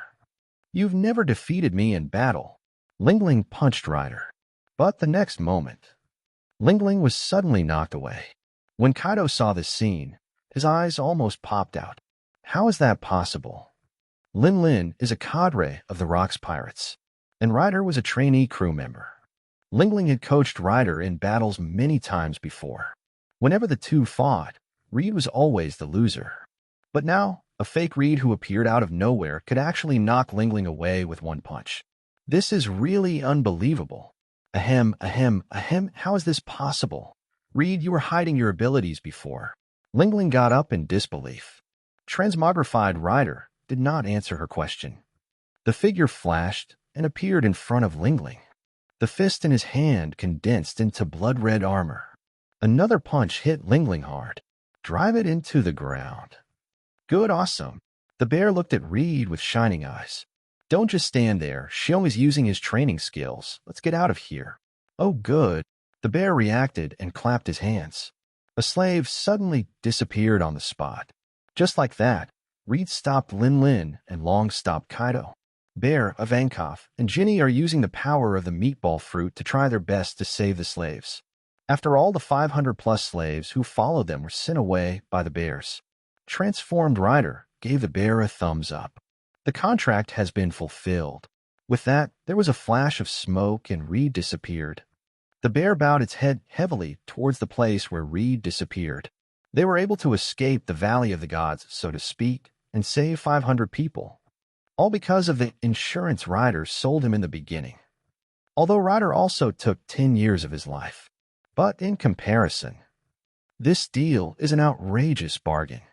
Damn it! Damn it! Ling stood up from the rubble angrily. As a cadre of the Rocks Pirates, she was pinned down and beaten by a trainee crew member for so long. Kaido, hurry up and grab the remaining 2 treasure chests.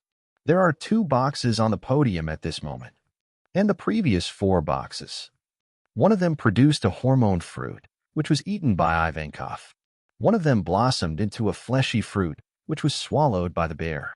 There is also a azure dragon fruit, which is currently in Ling's hands. The last one was taken away by Long. There are 2 left at this moment. Kaido was about to step forward upon hearing this, just about to reach out and take it. A big axe flew from a distance and forced Kaido back. Oops, we're late. But can you give these two things to us? Kaido looked at the newcomer with gritted teeth. Roger Pirates. That's right, the person who came was the right-hand man of Roger's pirate group. Pluto Rayleigh and Jabba. Now, Lingling knew that they would never be able to get the remaining 2 treasure chests. Let's go, brother Kaido. Kaido was furious. And then, I could only give up in anger. Fortunately, they still managed to grab a fruit. And Lin Lin is already the user of the Soul fruit, so this fruit must be Kaido's turn, right? At worst, he could sacrifice himself and have an in-depth and simple exchange with Lingling. He believed that with his strong body. I'm sure I can convince Lingling. The battle in the central square of Valley of the Gods is over. In the end, Bear saved more than 500 people with the help of the meatball fruit. The Rocks pirates stole the devil fruit. The Roger pirates stole 2 treasure chests. At the same time on the other side, on the beach in the Valley of the Gods, a world-class battle is still in full swing. Rocks D. Zibek, captain of the Rocks pirates versus Roger, captain of the Roger pirates and Vice Admiral Garp, the hero of the Navy. Even though it was 2-1, but the initiative of the battle was in Jybek's hands. One person can still gain the upper hand against the combined forces of 2 powerful men. You two are still a long way from here. Try this move, God cries. The long sword Thanatos in Jybek's hand instantly turned into a series of afterimages. A large number of flying slashes were chopped out by it. They densely enveloped Roger and Garp. Garp's face changed drastically. He quickly shouted to the naval ship behind him, "Get out of the way." But it's too late. Although Jybek's attack was directed at both of them. But the residual force of the battle alone is enough to destroy a naval ship. Roger and Garp tried their best to resist the slashing attacks, and the warships behind them. It was instantly chopped into pieces. Chapter 30 Drums of Liberation.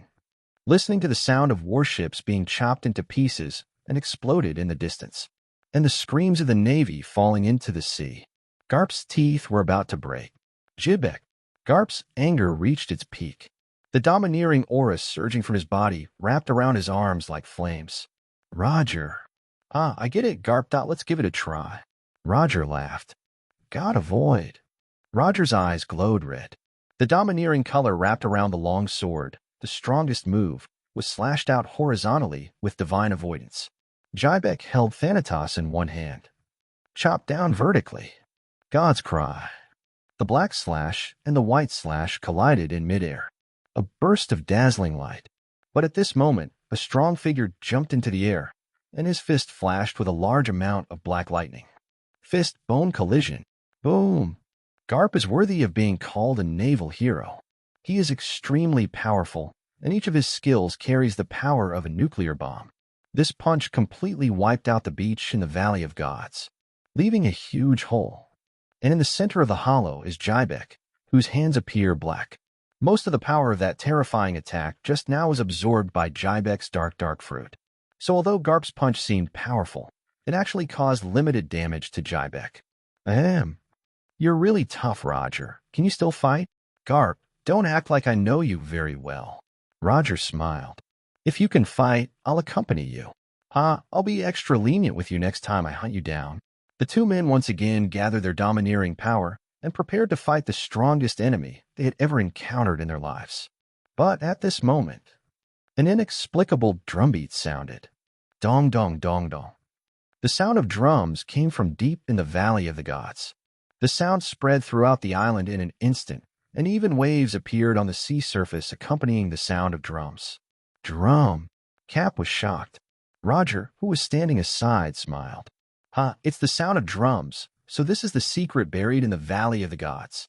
The smile on Jybek's face became even brighter. So this is the power source of the Heavenly King? The Valley of the Gods, the sound of drums. What a simple answer. But if it's that thing, once I get it, I can control the world. Jybek was just about to follow the drum sound to find that thing. Roger and Garp stood in front of Jybek. Jybek, if you get that thing, you can become the king of the world. At the same time, the world will be under your dark rule. But free will should not reside in you. I won't let you have your wish. Roger's eyes were more determined than ever before. He was ready to sacrifice everything. He knows it very well. Now all Jybek lacks is an opportunity to become the king of the world. And this opportunity has now arisen. But Jybek is too cruel. If he were allowed to become the king of the world, then the world will fall into eternal darkness. Oh, Jybek's wild smile remained unchanged. The last obstacle on the road to becoming king. It's really full of a sense of fate. Come on then, Roger. The other side. In front of the mysterious door. Everyone looked at the open door in shock. Behind the door was a mysterious space, and inside the space was a cage made of special materials. And in the center of the cage was a heart that was still beating slowly, a huge heart that was more than 1 meter tall. The sound of the drum is the sound of the beating heart. Ryder looked at the heart in surprise. Only a giant can have such a big heart. And the drums. Could this be the heart of Joey Boy from 800 years ago? Ryder was shocked by his own guess. What kind of monster's heart can beat for more than 800 years?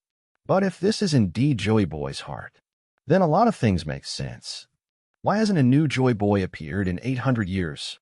Why hasn't the mythical beast seed fruit, the sun god Nika form, appeared on the sea? The main reason is precisely because the previous Joey Boy did not die. In other words, the Nika form devil fruit that carries the will of Joey Boy has not yet left the host. This is truly amazing.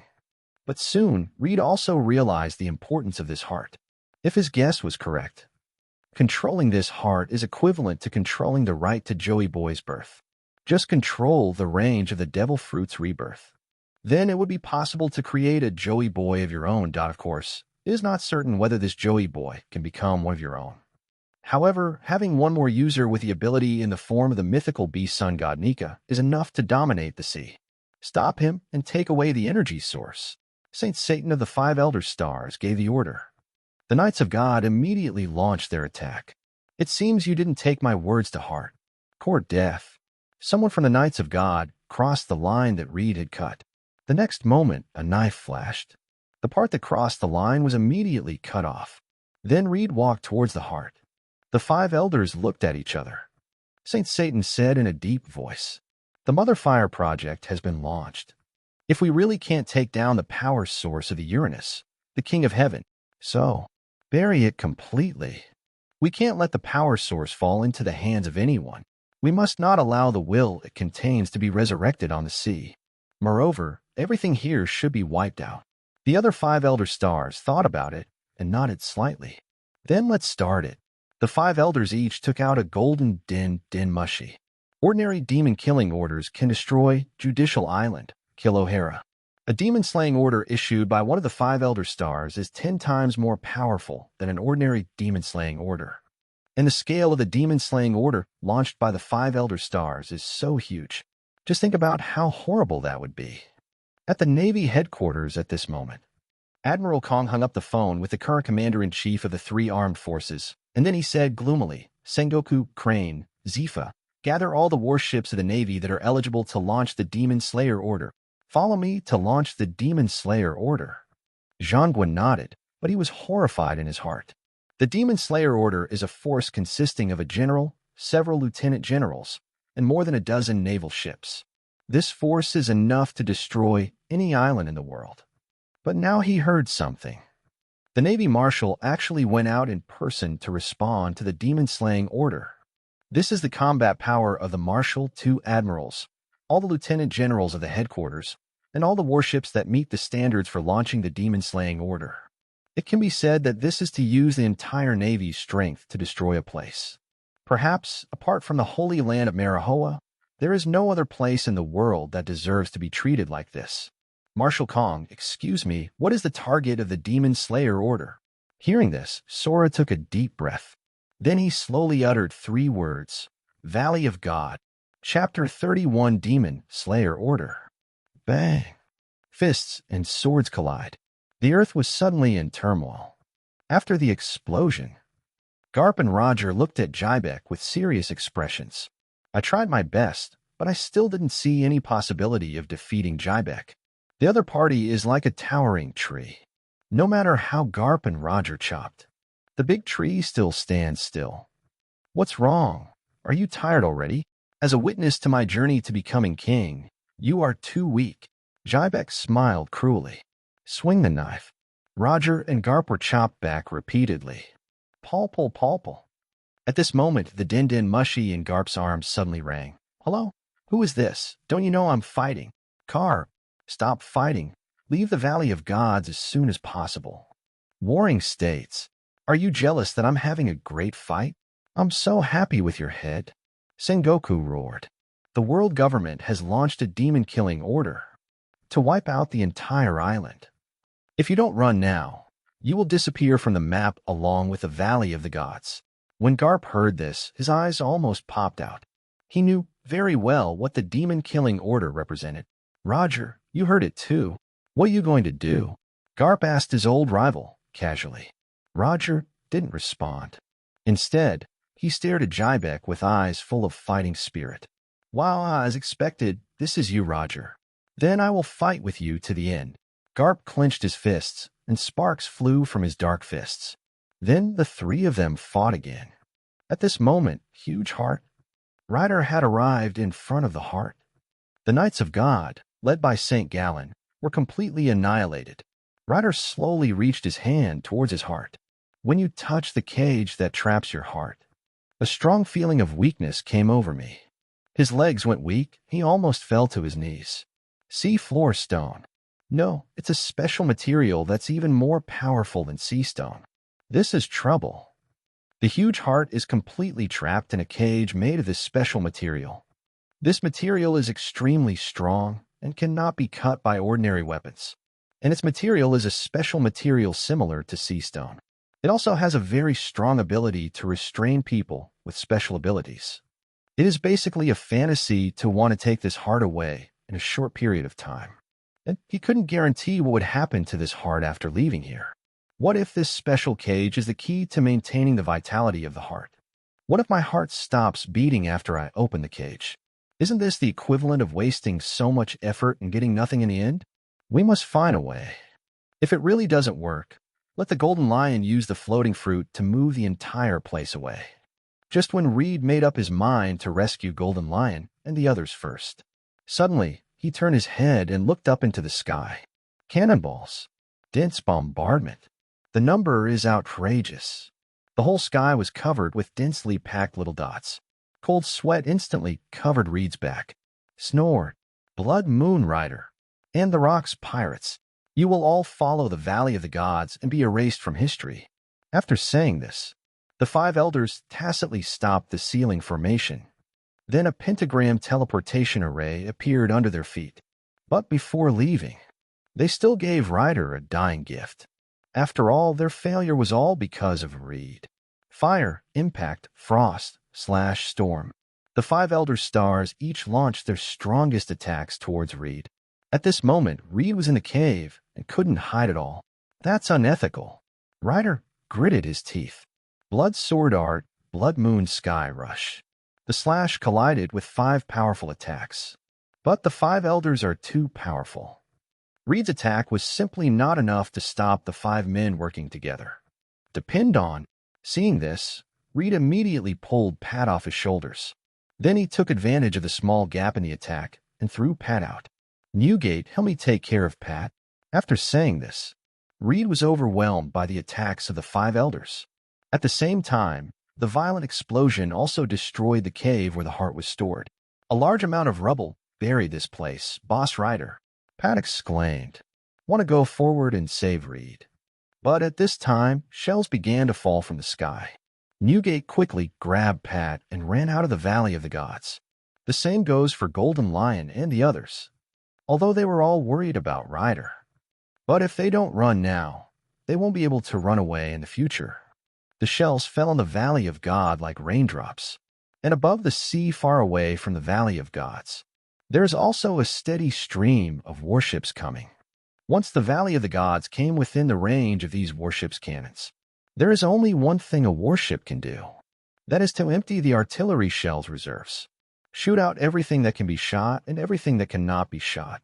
In an instant, The entire Valley of God was shrouded in rumbling artillery fire. The earth is shattering, the trees are burning, and the rivers are drying up. This is not over yet. With a continuous influx of warships, the second, third, and fourth artillery bombardments on the Valley of the Gods are gradually underway. Every inch of land above the Valley of the Gods had been bombarded more than once. And now at the outskirts of the Valley of Gods, the battle between Roger, Garp, and Jybek has also reached a climax. Garp also used the artillery shells in the sky to suppress Jybek. Fist, bone meteors swarm. Garp jumped high into the air, took the incoming shells and threw them hard at Jybek. Jybek uses the dark fruit to block. Roger took this opportunity to flash to Jybek's side. The ace in his hand slashed Jybek's back. Because of the side effects of the dark fruit, this knife caused great damage. But Jybek did not become like the future Blackbeard. Because it hurt screaming in pain, he still had that signature arrogant smile on his face. Grabbed Roger with a backhand. Fell heavily to the ground. The powerful force immediately made him spit out a mouthful of blood. Jybek, take my punch. Above the sky, Cap swooped down. The fist glowed with a destructive red light. Fist, bone, impact. Boom! The earth broke apart. The smoke from the explosion dissipated again.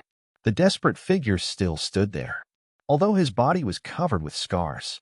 But my domineering attitude towards myself remains unchanged. Cap Roger, I am a man who wants to be the king of the world. Don't you two think of stopping me. Bang, bang, bang. Densely packed warships bombarded the Valley of Gods for 2 full hours, until all the warships had used up their ammunition. The largest demon-killing order in history finally came to a halt. At this moment, the original Valley of God has disappeared. All that remained was a chaotic vortex. Report to Marshal Air. The Demon Slayer order has been executed. The target has disappeared. Report to the Marshal that a ship has been found. It is the Roger Pirates. Report to the Marshal. The remnants of the Rocks Pirates have been discovered. As he heard report after report, Sora's brows furrowed. Because he didn't hear the message he wanted to hear. About Garp. Report to the Marshal, that's Vice Admiral Garp. He's on Roger's pirate ship. What? Sora grabbed the telescope in shock. Only seen on Roger's pirate ship. Cap, covered in bandages, laughed out loud while holding a bowl of wine. Opposite him was Roger, who was also covered in bandages. What the hell is that guy Garp doing? Although Kong said so. But he breathed a sigh of relief when he saw that Garp was okay. The Valley of the Gods incident is finally over. 32. Chapter 32 On Board. The Valley of Gods was an event that shocked the world. The once powerful Rocks Pirates were destroyed. There is also heinous human hunting activities on the island. And that mysterious heart. However, due to the cover-up by the world government, the details of everything in the Valley of the Gods were never leaked. It has become a major event that exists only in the memory of some people. And it has been 10 years since the end of the Valley of the Gods incident. Although Rocks D. Jybek fell in the Valley of Gods, the pirates ushered in a thriving scene. It can be said that when a whale dies, all things come to life. First of all, the most dazzling ones are the former cadres of the Rocks Pirates. They each formed their own pirate group. Charlotte Linlin established the Bankoku and formed the Big Mom Pirates. Whitebeard formed the Whitebeard Pirates, which became one of the strongest pirate groups in the world. Golden Lion established the Flying Pirates, and their strength continued to expand, with many pirates under his command. Of course, the one who rose the fastest and most rapidly was one of the Rock's twin stars at the time, Kaido. He obtained the fish fruit, the mythical beast species, and the blue dragon form. The strength has achieved explosive growth. At the same time, he continued to recruit subordinates and quickly became a force that threatened the world. Of course, there is another pirate group that is very famous. That is the Roger Pirates. Rumor has it that he and the Navy hero Garp put an end to the Dark Lord's ambitions. In the Valley of the Gods, Jybek was buried. At the same time, its reputation is unparalleled due to its actions around the world. It is even known as one of the 3 legendary pirate groups along with the Hiku Pirates and the Whitebeard Pirates. Let the pirates enter the era of legendary pirates. The only pity was the Rock's binary at that time, Blood Moon Rider. He disappeared after the battle in Valley of the Gods. Rumor has it that he was buried in the Valley of the Gods along with his captain. Otherwise, a powerful figure who is no weaker than Kaido will appear on the sea. And today, above the sea where the Valley of the Gods originally existed, a boat stopped. Dr. Clover, is this where the Valley of the Gods was located? Nicole Olivia asked, looking at the vast ocean. A doctor with hair and beard that formed a four-leaf clover shape came over and said, "That's right. According to a large number of written records, this is where the Valley of the Gods was located. This place has been completely erased in history, which is very similar to the blank 100 years of history at that time. And, as you know, based on historical records, the Valley of the Gods may be the hometown of the sun god Nika, which is of great research value for our understanding of the blank 100 years. Also, it is rumored that someone heard the sound of drums here. So this is the most suitable place for our historical text expedition team to start its first stop." Olivia nodded. Then Dr. Clover looked behind him. "Dan, please help me." "No problem. Leave it to me." Dan is a male merman, part of the Eastern Wolffish tribe, and the brother of Tom, who built the Jackson for Roger. He looked at the vast ocean, his eyes revealing a pious look. It's like a pilgrimage to a holy place. Then he jumped into the sea without hesitation to find the Valley of the Gods that had disappeared in the long river of history. As Dan sank, more and more shipwrecks began to appear. But soon, strange phenomena began to occur. He actually smelled the scent of blood. You have to know that this is the ocean, and blood will attract a large number of bloodthirsty fish. For example, sharks. But here, it is strange and scary. Not to mention sharks, even ordinary fish are very rare. Occasionally see a few small fish. Also quickly move away when approaching here. It's as if there is some terrible monster here. An inexplicable smell of blood, the wreckage of a ship, and a deep and quiet environment. This made Dan, the fishman, feel an inexplicable fear. It was as if deeper down, there was a monster with sharp teeth waiting for him. He instinctively wanted to escape. But when I think of the faith in my heart and Dr. Clover's instructions, he still gritted his teeth. Suppressing the fear in your heart, you continue to swim towards the bottomless abyss. As we go deeper, the smell of blood not only did not diminish, but became stronger and stronger. Even now, everything around him had turned crimson. Finally, the weirdness and terror overwhelmed Dan.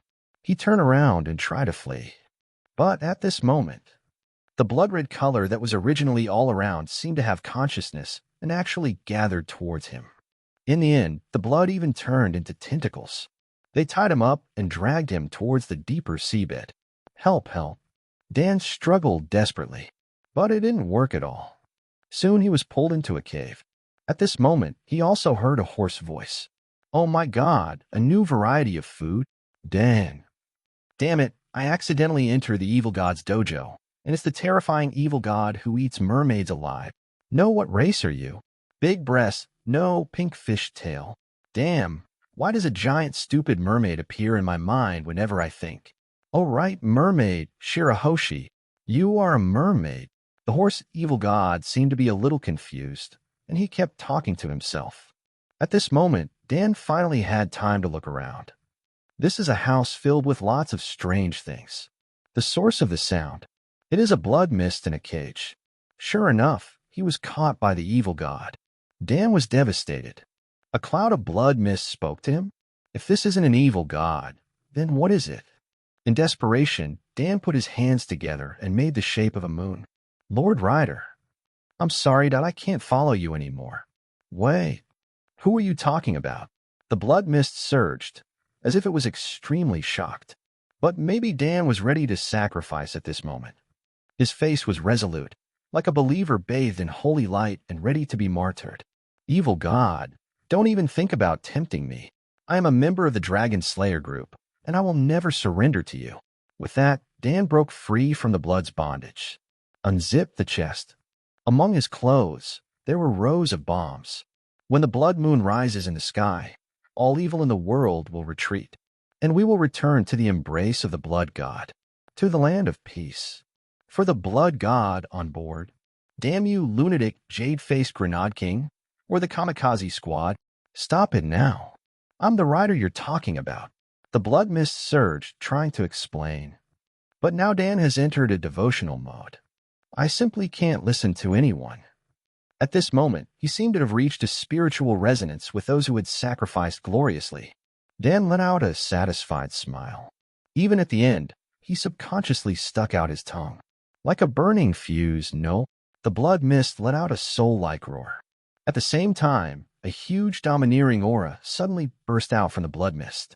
The powerful domineering aura even created a vacuum environment without sea water around the blood mist.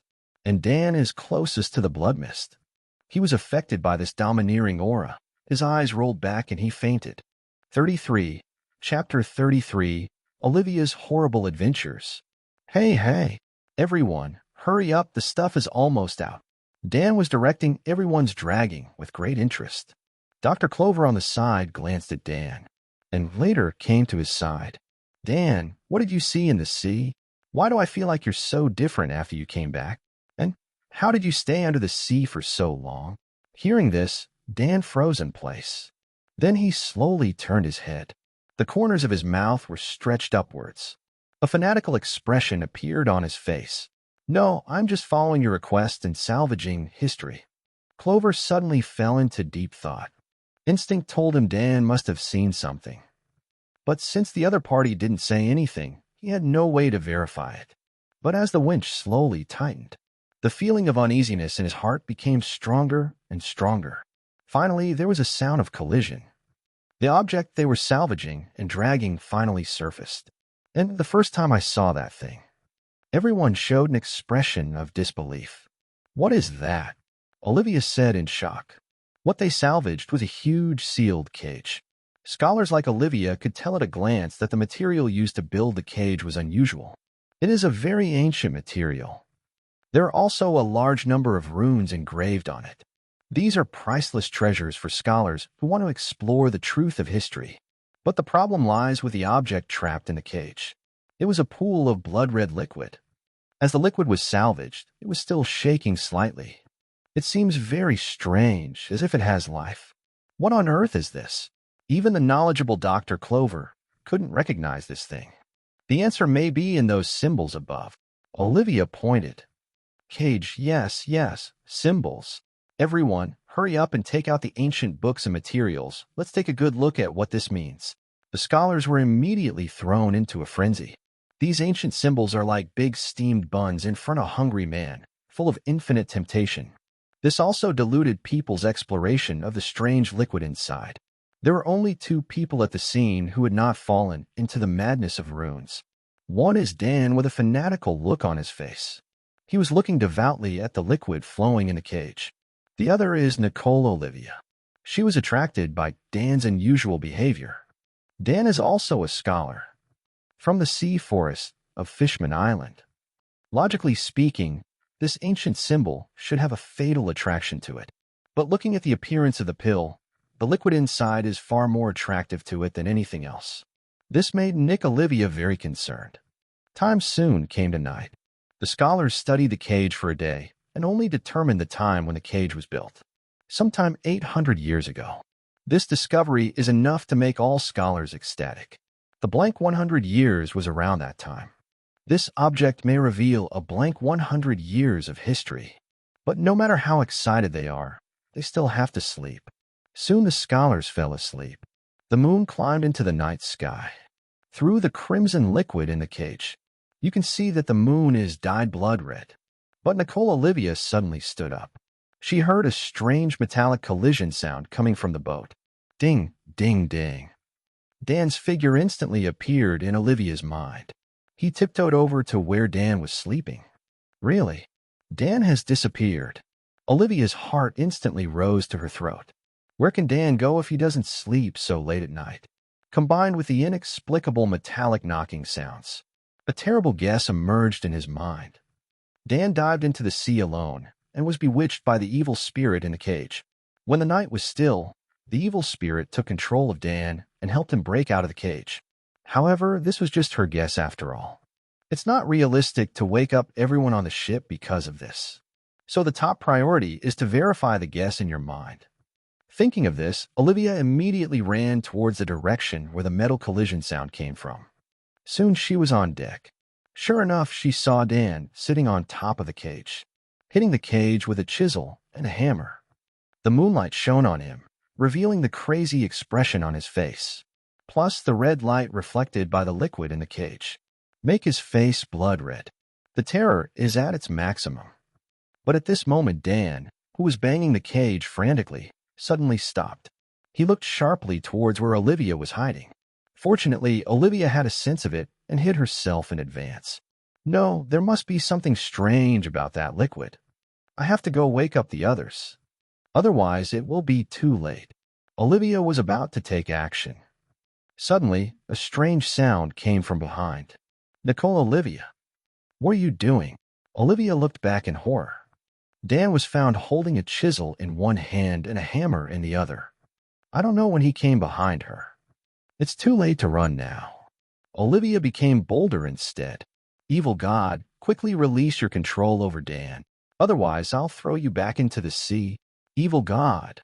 What a blasphemous language, came Dan's angry voice. I won't allow you to say such blasphemous words to the Lord, Dan said as he reached out and grabbed Olivia. And Olivia dodged. As a result, his feet slipped and his head fell heavily to the ground. The vision in front of me is blurry. In the last moment before she passed out, she had only one thought in her mind. It's over, I'm going to be sacrificed to the blood god. Ding, ding, ding. I don't know how long I was unconscious. Olivia was awakened by a metallic knocking sound. She opened her eyes blearily. Then she found that she was dragged to a place very close to the cage. At this moment, Dan was still struggling to chisel at the cage. At this distance, she could still see the liquid in the cage. It was strangely like the energy was even converging towards the place where Dan was hitting. Like a demon about to escape. No, we must stop the other party. But how could a weak woman like her defeat the strong mermaid Dan? It was at this time. Her hand suddenly touched a piece of clothing. And this dress is actually stuffed with explosives. Yes, Dan's clothes. Maybe when Dan was not controlled by the evil god, he wanted to die together with the evil god. But in the end it failed. But, Dan, let me inherit your will. Olivia's eyes gradually became firm. She put on Dan's bombshell outfit. Then he lit the fire and stood up. Evil God. Stop your evil plans. At this moment, Dan was carefully digging a crack according to the liquid's instructions. Yes, that's the place. I managed to cut a hole and get in. Then we tried our best to block it. Later, I found out that I couldn't get out. This damn cage has too much control over the ability user.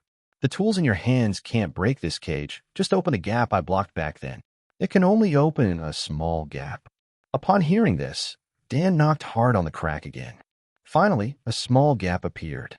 Before Dan could smile, Olivia stood up and said those words. Dan turned around quickly, only to find Olivia wearing his dangerous outfit and lighting a fire. Don't want. Dan shouted hurriedly and tried to come over to snatch it. But Olivia was already prepared to die. The moment Dan pounced, she lit the bomb. At this moment, Dan stared at the burning fuse.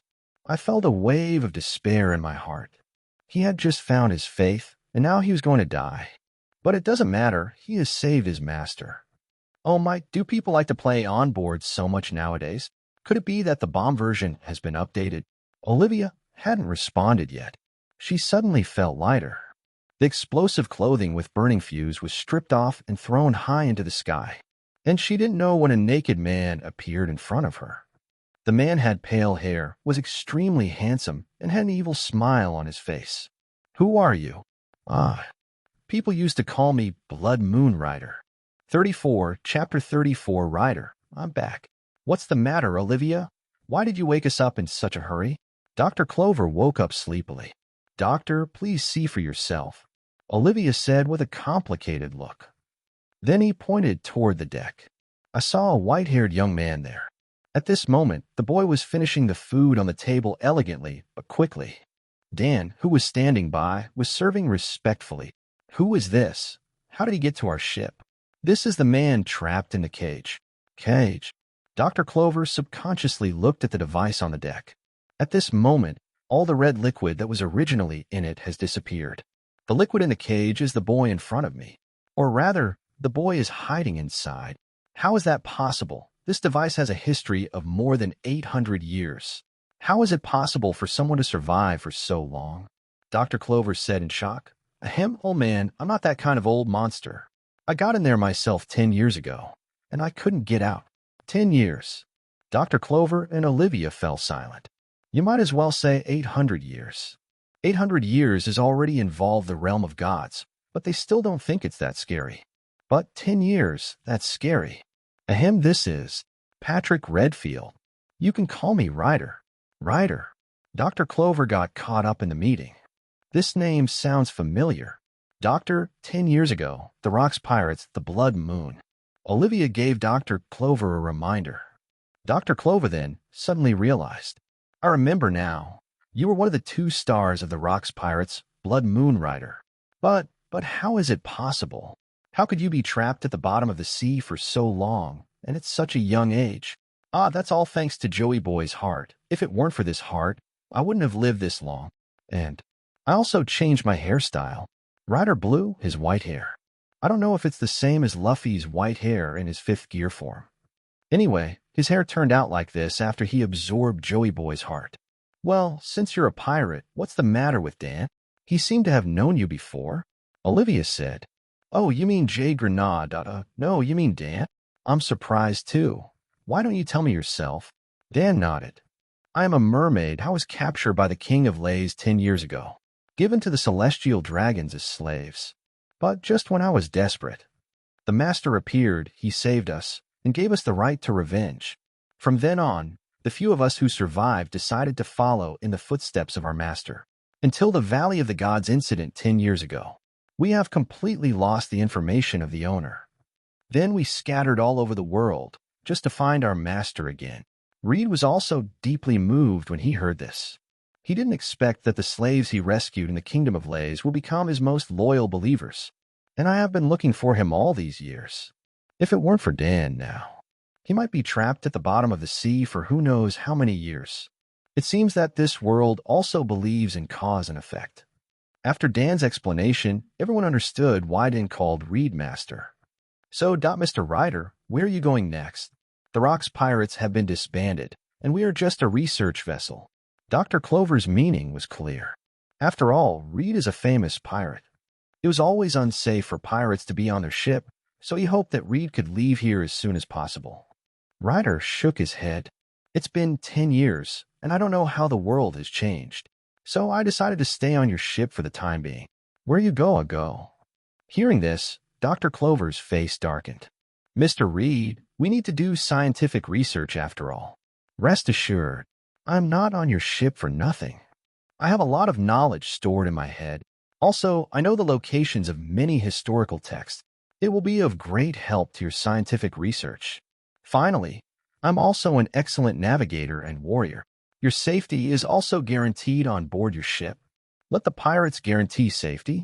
Dr. Clover complained in his heart. But he didn't dare to really anger Reed. Who knows if this great pirate from 10 years ago will get angry and kill them all. Moreover, the conditions that Reed mentioned were really too tempting. Just like that, there was temporarily a big pirate from 10 years ago on the O'Hara research vessel. At first, Dr. Clover was afraid that Ryder would do something bad on their ship. But after spending these few days together, he found that Reed was unexpectedly easy to get along with.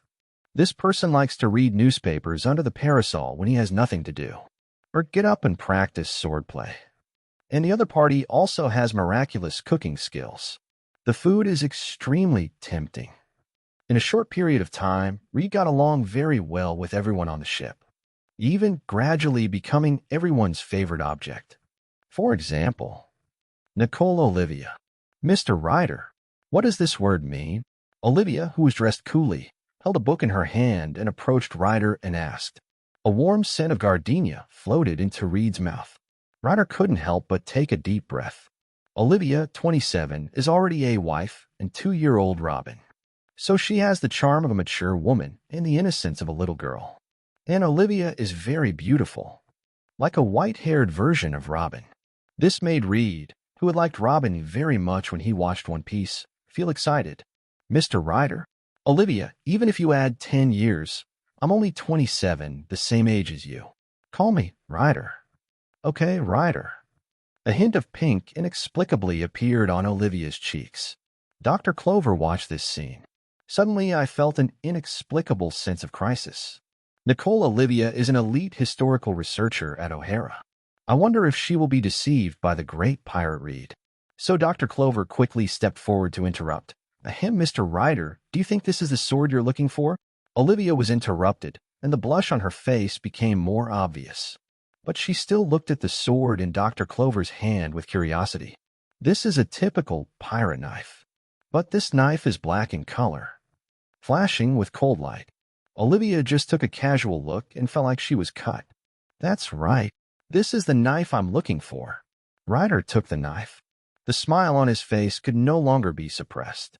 It's been a long time since we last met. Captain Gibber's knife. Thanatos. You must have been hungry for a long time.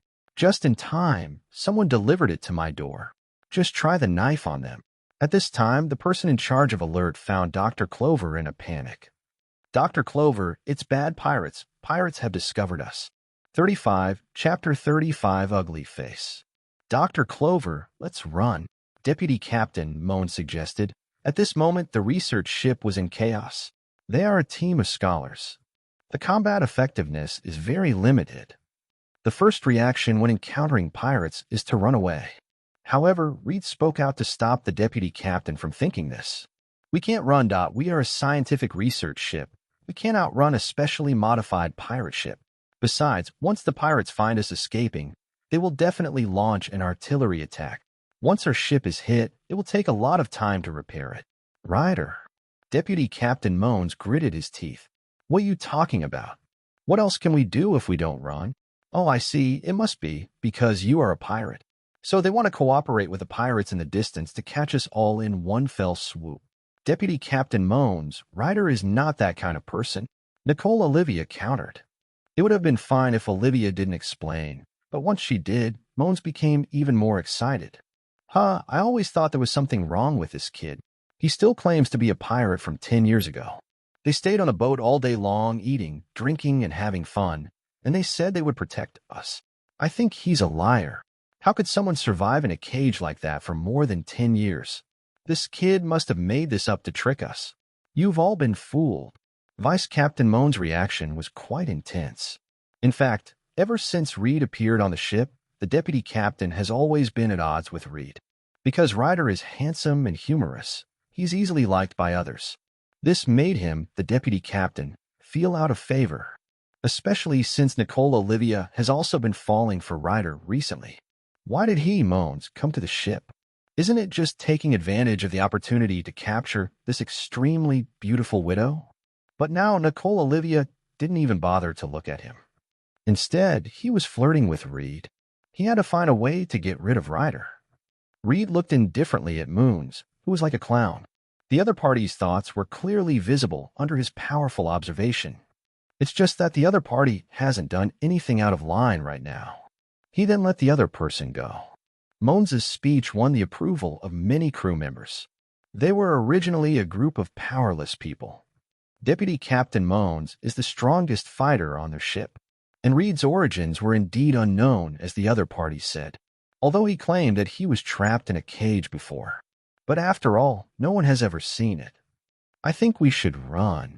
What the deputy captain said makes sense. Reed, we don't know the other party's background yet. You think he really wants to join forces with that group of pirates and catch us all in one fell swoop? Reed is so evil. We're so lucky to have taken good care of him. I don't think Reed is that bad. We've been getting along pretty well these past few days. You can know a person's face, but not his heart. More and more people around began to support Moans. Now only Dr. Clover, Olivia, and Dan still stand on Ryder's side. Dr. Clover, what do you think? I decided to follow your advice, Ryder. Humph, stupid. Then it's not my fault. Captain, Olivia, Dan, and Mr. Ryder, please take a break. Yes, I have offended Dr. Clover. You. Clover looked at the crew members who surrounded them with a grim face. Controlled Clover and the others. Moans directly ordered sail away. Hurry up and start the boat. If you don't leave, you will die. The research ship gradually moved. But, sure enough, it was just as Ryder said. The research vessel moved very slowly. Scientific research vessels are primarily designed for stability and cannot be fast at all. The pirate ship in the distance was like a sharp sword, piercing towards them. Deputy Captain moans, "We can't outrun them at all. The pirates are coming." "Huh. You want to run away with such a ship? My grandma can run faster than him. Boys, get on board." Yes. Soon, the pirates boarded the research ship. Moans was also arrested. "Boss, they are so stupid. Before we boarded the ship, they actually had an internal conflict." This is so funny. This is the captain of this research ship." As he spoke, a vicious pirate brought Moans over. Do you know who I am?" The pirate ship's captain laughed. "No, I don't know." Let me tell you, my name is Skinner John, and my bounty is 180 million. What I like most is to peel off people's skin and use it as a carpet." Hearing such cruel words, Moan's legs went weak and he collapsed to the ground. At the same time, a pool of yellow liquid flowed out from under his body. Captain, this kid was actually scared to death." "You are such a coward. It ruined my interest. Go to hell." As he said that, John pulled out a pistol and put it to Moan's forehead. "Mercy, mercy. I'll give you whatever you want, everything. Beauty, yes, we have beauties on our ship. And treasure. As long as you let me go, all of this will be yours." "Not enough, not enough." John smiled with interest. He wanted to see what else this kid in front of him could come up with. "No, not enough." Hearing this, Moans was not disappointed, but was filled with ecstasy. If the other party says it's not enough, it means there is still room for negotiation. As long as he can provide enough, he can survive. But what else does he have? "Yes, sir, I tell you O'Hara location bar.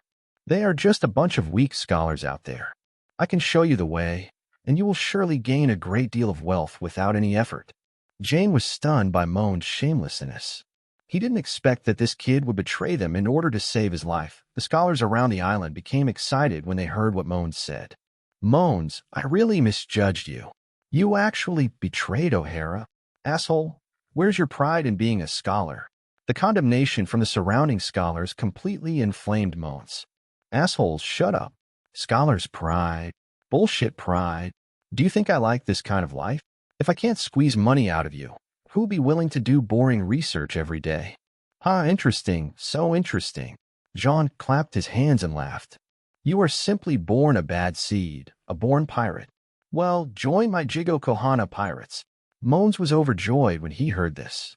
He immediately knelt down towards John. "Thank you, Captain. Captain, I will give you the most beautiful woman on our ship."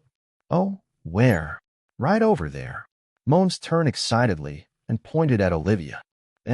Weird. Why is Olivia's body reversed? Why do I feel cold all over? Why, my vision went dark."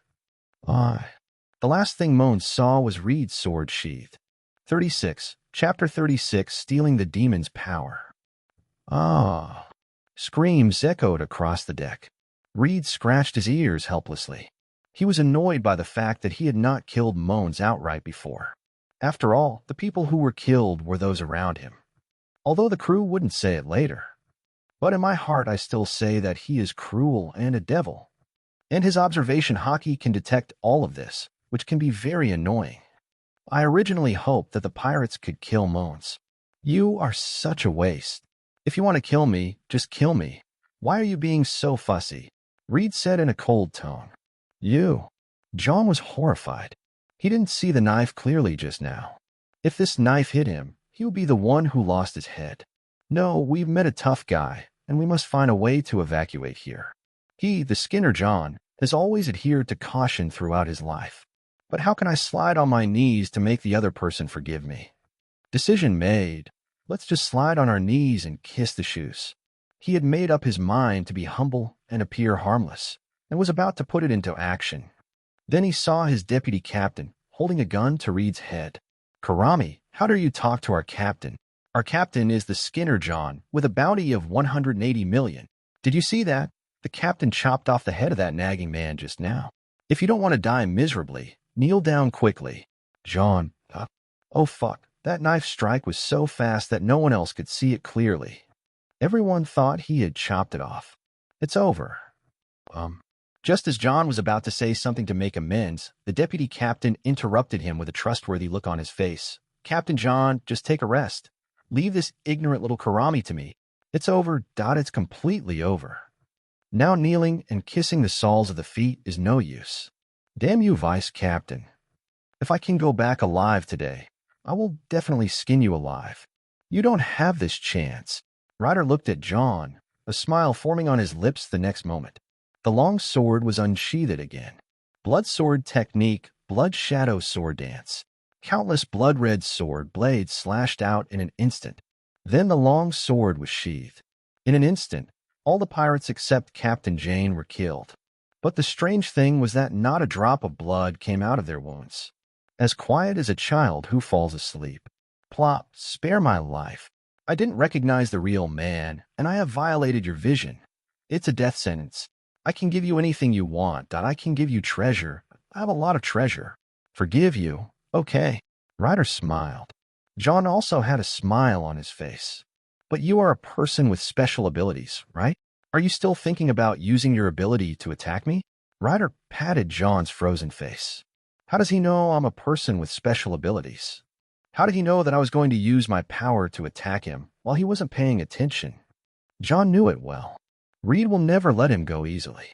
The reason why he was not killed now must be for some purpose. Once the goal is achieved, he will be the one to die. So he had to find a way to kill Reed. And the devil fruit ability that he has never used is his biggest trump card. Let's do our best. Flower. Phew. Two arms just appeared behind Ryder. The sword shadow flashed by quickly. Cut off the two arms behind him at the roots. At the same time, John covered his arms and howled in pain. It really is a fruit of flowers. It's really disgusting to have such a beautiful fruit on you. Swish. Two more cuts and John's arm was cut off. You won't have a chance to use your abilities this way. Kill me, kill me. John collapsed and screamed. Kill you. No, I still want your ability. Dan, go and lock him up. Doctor, have all the pirates' bodies thrown into the sea. Good master. Dan's face was full of enthusiasm. Powerful and invincible. This is the Lord he believes in. Dr. Clover looked at Reed with complicated eyes. I didn't expect Ryder to be the same as the legend said. No, it's even more powerful than the legend. The invasion of the Jigo Kahana pirates was easily resolved by Reed. The research vessel also successfully gained an additional daughter ship. There are also a large amount of supplies and gold on this ship. It can be seen that Jane's caution is real. With so many things, it would be no problem for him to drift on the sea for a year or two. This is all good for Reed and his friends. Ryder, thank you so much this time. I didn't expect Moans to be such a person. He was shipwrecked and drifted to O'Hara, and I was the one who gave him his first bite of food. Dr. Clover suddenly seemed to have aged a lot. Ryder waved his hand dismissively. By the way, why did you keep the captain of that pirate group? Are you going to the Navy to exchange for the bounty? Bounty? I don't even care about that little bit of money. So you want to. I want to do an experiment to see if I can steal the power of a devil fruit. Steal the power of a devil fruit. Is this possible? Although Dr. Clover is not a devil fruit user, but very knowledgeable. He also knew that once the user of the ability died, the power of the devil fruit would be reborn somewhere in the world. Wanting to steal is nothing short of a fantasy. 80% success rate. But I still need your help. What do you need us to do? It's very simple. Just decipher what is written on this cage. See how you can open and close the cage without destroying it. The next period of time. Division the research ship has returned to its previous rhythm. Danshimo excavates the remains of the Valley of the Gods. Dr. Clover led the scholars to decipher the information of the salvage relics. And Ryder is responsible for eating, drinking, having fun, and picking up girls. There is no other way. IT would be ashamed not to pick up girls for this powerful body. Besides, that's 10 years. Survived in blood form for 10 years. He had no feeling and could only sense everything around him with the observation hockey that barely stretched out of the cage. The fact that he has not gone crazy in these 10 years shows that Reed is mentally strong. Now that there is a beautiful woman in front of him, he is not allowed to be happy. He is neither a monk nor a saint. That day, Dr. Clover suddenly broke into Reed's room. Ryder, we found a way to open the cage. and we finally figured out what it is used for." The excitement on Dr. Clover's face froze after he saw the situation in the room. There were underwear, bras, and clothes scattered around the room. "There is no need to guess. You know these belong to Olivia." After all these days, Olivia was almost hanging herself on Reed, and Dr. Clover suddenly felt like his cabbage was being eaten by a pig. And he couldn't help it. After all, this pig that is eating cabbages has the ability to eat up the entire ship's population. "Oh, have you figured it out?" Ryder had an excited look on his face. She got up from the bed and put on her clothes gracefully. Then he turned around and patted him through the quilt. "You continue to sleep?" The quilt moved twice, like a mealworm. Then Olivia's sweaty little face emerged from under the covers. "I doubt I want to go, too." "Okay, let's go together. After all, this fruit has something to do with you." Chapter 37, Departure to Edwar. Let me go, let me go," John cried out in despair. He didn't know what the boy was going to do to him. Why did they cut off his arms instead of handing him over to the Navy for the reward? Until today, when he was brought to a strange device. This is a cage made of special materials. There are a lot of strange symbols engraved on the cage. In the cage, there are a lot of fruits, peaches, apples, bananas, watermelons. Anyway, it's in all the fruits you can find. Ryder came in front of John. His fingers gently touched Ryan's heart. John only felt a sharp pain in his chest, and then he lost control of his head below the head. What did you do to me?" "Nothing, just an experiment." After saying that, Reed locked John in a cage. "Doctor, close the door to the energy core." "Ryder, are you sure this will trap the demon's power?" "Certainly. I personally experienced it for 10 years. From here, all the demonic forces cannot escape. You'll just be stuck in it. Just like the information you interpreted from above. The sun god wants to leave light to the world. Dig out your own heart and turn it into a new sun. Let its light drive the wrath of destruction. To fight against eternal darkness," Dr. Clover said as they interpreted the information from the cage. "Yes, what I saw here that year was a huge heart. And the 5 elders call it the energy source." "Energy source?" Dr. Clover and Olivia looked shocked. "Actually using a heart as a source of energy. And from the interpreted information, it can be judged that this heart belongs to Joey Boy. Then a new problem arises. What is the wrath of world destruction? What needs the heart of the sun god to power it? So, where did the last heart go?" Olivia recovered from her shock. A savorful smile appeared on Ryder's lips. "I ate it. I have to say, the blood that flows from the heart is the most delicious thing I have ever tasted.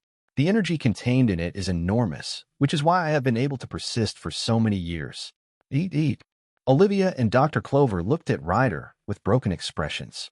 "What else?" "I'm hungry." Upon hearing this, Dr. Clover was so angry that he almost died. This is the heart of the sun god, and it has extremely important scientific research value. Just like that, Reed ate it. What a waste of resources. Nothing to be sorry about. It's a good thing that I ate that heart. This way, the power of the sun god will re-enter the cycle of reincarnation, and soon a new sun god, Nika, will appear above the sea. Having said this, Ryder came to the cage. Then he closed the door. At this moment, Jane, who was in the cage, was extremely frightened. Then something even more terrifying happened. I saw blood gushing out of his heart continuously. Soon, John disappeared. It turned into a pool of crimson liquid, the same as Reed's at that time. This strange scene sent chills down Olivia and Dr. Clover's spines. They looked at Reed's back as if they were looking at a devil. Reed stood guard in front of the cage for a full 77 hours. It's just like making elixir. Until he felt ready. Then he reopened the cage. A large amount of fruits soaked in red liquid also poured out. Many of them have rotted and become dirty. "Failed," Olivia said. "No." A smile appeared on Reed's lips, and then he picked up a unique fruit from the pile of rotten fruits. Judging from the appearance of the fruit, it should be transformed from a cantaloupe. But it has completely lost the appearance of a cantaloupe. The whole body is pink. The layers upon layers look like a flower, and this is the fruit of the flower. He successfully stole the power of the devil fruit. This is a devil fruit. Olivia's face was filled with shock. Of course, how about giving it a try? You really want to give it to me? Olivia's eyes widened. Even if she had never seen one with her own eyes, she had heard of devil fruits. This is a fruit that contains magical powers that as long as you eat it, you can gain magical powers. Every devil fruit, even the worst kind, costs at least 100 million berries on the black market. There is still no demand for it. I didn't expect that Ryder would actually give her this devil fruit. Giving treasure to others, is this still the pirate style? Of course, it's just a devil fruit. Besides, you can go out and ask around. I, Ryder, am very generous to my own people. When Reed said this, he emphasized the three words, our own people. This made Olivia's ears blush with embarrassment. She grabbed the flower fruit and took a bite. Why don't you wash it before eating? After all, I just took it out of there. Also, you need to be prepared. This tastes pretty bad. Hearing this, Olivia's eyes widened. She looked at the disgusting pile of rotting fruit. Then feel the horrible taste in your mouth. An unstoppable feeling of nausea rushed to the top of my head. Ugh. Ever since Olivia ate the flower fruit.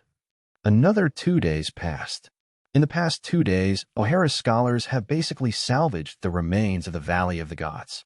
A large amount of valuable historical data was also obtained. Mr. Reed, if you want to understand the blank 100 years of history, you need to read the historical text. Well, do you know where we should find the historical text?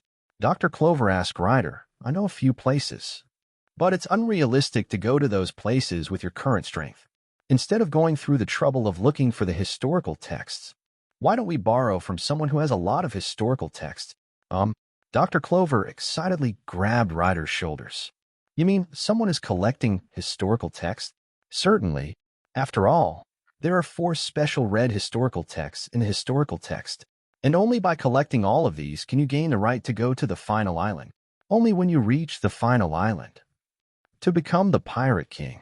And I happen to know who wants to be the Pirate King the most right now. So where should we go to find this person? Edward usse. It's about time. There's going to be a huge war going on there. I missed it. What a pity. 38, Chapter 38, Akainu and Kizaru. A sea breeze blows across the deck of the O'Hara research vessel. Reed stretched lazily. Then he took the red wine handed to him by Olivia and drank it all. Olivia, your fruit ability is becoming more and more proficient. This is all thanks to your help.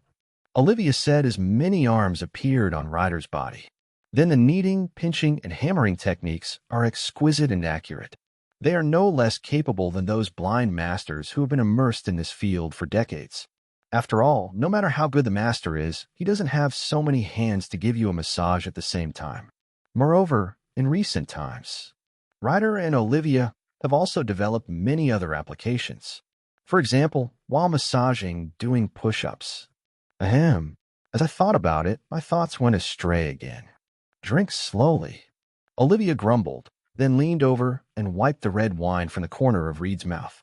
Ryder, on a whim, grabbed Olivia. Just wanted to have an in-depth discussion. Test the other person's knowledge base. He felt that a ship broke into the range of his observation hockey. A naval ship, and his observation hockey also captured several figures that interested him very much. The young Marines, Akainu and Kizaru, are now in their 20s or close to 30 years old. It is the time when one is young and strong. And considering that there were 2 of them commanding a ship, the 2 men have already made a name for themselves in the Navy. Ryder slapped Olivia's butt. Announcement. We have guests coming. Report to Lieutenant General Sakaski. A ship suspected to be from the Jigo pirates has been spotted ahead. Why do you say it's suspected? The other party didn't fly a pirate flag, and there was a scientific research ship next to them. Hearing this, Sakaski showed disdain on his face. Humph, captain of the Jigo pirates. Skinner John, bounty 180 million. He is insidious, cunning, extremely cautious, and good at assassination. The other party didn't fly the pirate flag, and it's likely that they were robbing the research ship. Oh my, this is so scary, Kizaru face. Then I'll go over and provide support. Borsellino suggested. Sakaski's face turned cold. No, notify them to provide firepower from the warships. The best way to stop evil is to nip it in the bud. But there is a research ship there, and there may be civilians on it. The messenger in charge of delivering the message felt a little bit reluctant. With enough firepower, both ships would sink. Are you questioning me? Heat began to radiate from Sikorsky's body. No, Vice Admiral Sikorsky. The messenger was startled and immediately went down to notify. Borsellino and Sikorsky are known as the Monster Trainees, the two most outstanding navies that emerged from the World Government Navy's massive recruitment campaign. The strength is extremely abnormal. He reached the rank of lieutenant general at a young age, known as the person most likely to become a general. However, the personalities of both of them are extremely strange. Borsellino always looks lazy, as if he doesn't care about anything. But as long as the salary is in place, that's more cruel than anyone else. And Sikorsky is a cold man. As long as it is evil, it will be completely eradicated, even if it means accidentally injuring civilians. At this moment, on the O'Hara research vessel, Dr. Clover looked at Ryder in confusion. Mr. Ryder, why are we hiding? Isn't that a Navy ship? They are different from pirates. They are the Army of Justice. We are a research ship, not pirates. That's right, we are civilians. The researchers around were also very puzzled. Seeing this, Reed sighed. You know, the future O'Hara was destroyed by the Army of Justice, as these people called it. Of the entire O'Hara family, only 8-year-old Robin survived. Many times, pirates and Navy are the same. It's just a different name. Let's just listen to the gentleman, Olivia continued to persuade. But just at this moment, Reed suddenly looked towards the sea in the distance. There was a flame of anger in his eyes. These bastards! Olivia, Dan, protect the doctor and the others. Reed turned into a blood mist and quickly came into the air. Then a pair of wings suddenly spread out from behind. Instantly he entered vampire form. But it was broad daylight now. It is said that it has a great influence on his fruitfulness. But now Reed is completely made up for this shortcoming. This is also thanks to Joey Boy's heart. He is the sun god and the nemesis of vampires. So when Reed absorbed the blood of this heart and fused it with Joey Boy's power, sunlight is no longer his nemesis. He even inherited a lot of Joey Boy's fighting skills. War drums spiral. Boom, boom, boom. The sound of a violent heartbeat came from high in the sky. Reed's heartbeat was like a drum, turning into physical sound waves. Then Reed's body spun rapidly, turning into a giant gyroscope. These sound waves also strangely entangled around the gyroscope. The attack range and attack power of the gyroscope are constantly enhanced. This is the fighting skill he inherited from Joey Boy. A kind of fighting skill like Luffy's fifth gear, imaginative and incredible in a moment. A huge gyroscope with a diameter of 100 meters appeared in the sky, spinning wildly. All the shells fired by the warship were detonated by the gyroscope. What is that? On the warship, the sailors exclaimed. Borsellino and Sikorsky's expressions also became very solemn. They were sure that this was definitely not a power that Jane, a pirate with a bounty of less than 200 million, could exert. Borsellino, got it, Sikorsky. Two men came to the bow of the warship. Place your hands with your palms facing the big top. Big Spitfire. Yashikani, no Magatama. Magma and countless points of light bombarded the gyroscope. It was at this time. The gyroscope began to press towards the naval ship. The light spots and magma were directly drilled through by the gyroscope. A large amount of magma was thrown away. A rain of magma suddenly fell over the sea. Fire, fire quickly. Support the lieutenant generals. Bang, bang, bang. The cannons roared. Even with such a powerful attack, it was still unable to prevent the giant gyroscope from approaching. Then the terrifying gyroscope drilled a big hole in the warship so easily. And Reed also came to the dilapidated warship. TSK. What a ridiculous attack method, ridiculous damage. Asshole. Who the hell are you? Inside the ruins of the battleship, Borsellino and Sikorsky looked at the boy in front of them warily. At the same time, I was horrified. The terrifying gyroscope just now was actually performed by this young man. How old is the other person? She looks only about 17 or 18 years old. A boy of 17 or 18 years old easily suppressed these two lieutenant generals who were called monsters. What a joke. When did such a horrible monster appear in the sea? Who I am? A smile appeared on Ryder's lips. My name is Patrick Redfield. Of course, there is another name that you Navy people should be more familiar with. Blood Moon Rider. 39, Chapter 39. Beating up the future general. Blood Moon Rider. Sikorsky frowned in thought. Borsellino also looked thoughtful. They have no relevant memory. But at this time, the messenger brought a wanted warrant. Lieutenant General Sikorsky. This is Blood Moon Rider's wanted poster. After Sikorsky took it and looked at it, his expression became even weirder. Blood Moon Rider, bounty of 210 million, confirmed dead. Oh, you Navy guys are really rude. They said I was dead. Suddenly, Ryder's voice sounded behind Sikorsky. Sikorsky's body was instantly covered in cold sweat. When? Watch out, Sikorsky. Light speed kick. Borsellino warned.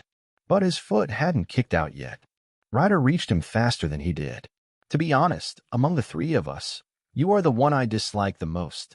Looks lazy, but actually treacherous and cruel. He is also the most loyal lackey of the world government. Let me teach you a lesson today.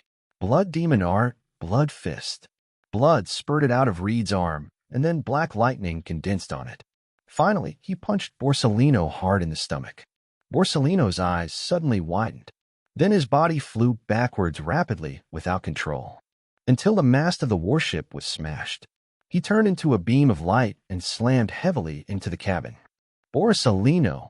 Damn pirate! Magma was surging on Sikorsky's body. His fists also turned into magma. Helldog double bite. The hot magma dripped and set the warships on fire.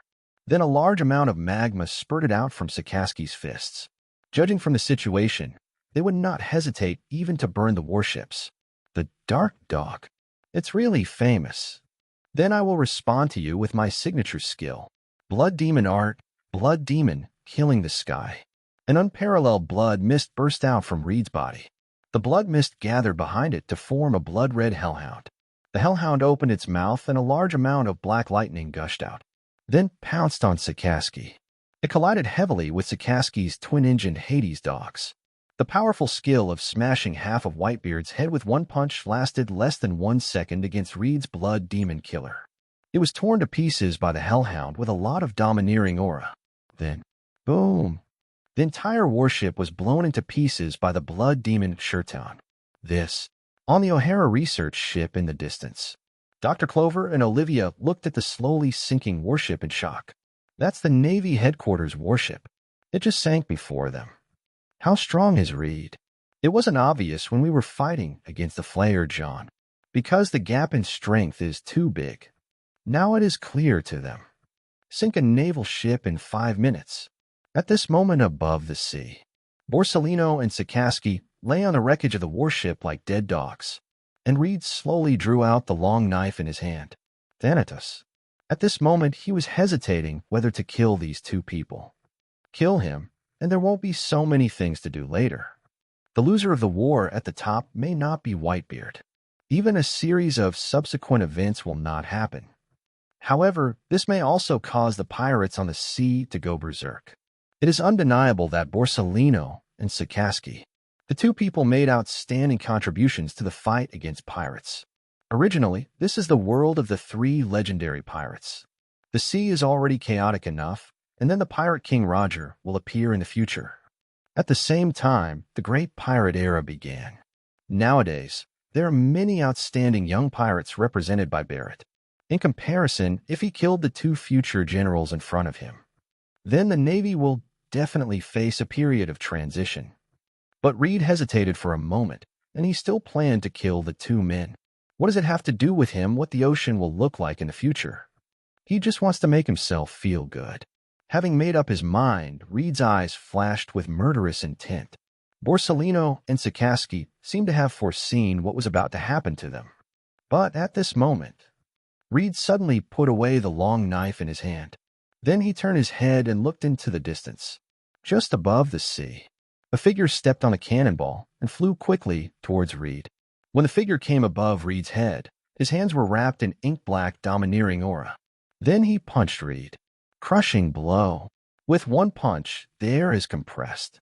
Then it exploded suddenly, creating a terrifying power like a nuclear bomb. The surrounding sea surface was shaken by the sudden and terrifying explosion. A huge hole was formed. Ryder holds Thanatos. There was a red light flashing in his eyes, resisting the iron fist. Mr. Zephyr, this gift is too much. Blood Moon Rider. You're not dead. This scourge will last for 1,000 years. Of course, the small demon-slaying order can't kill me.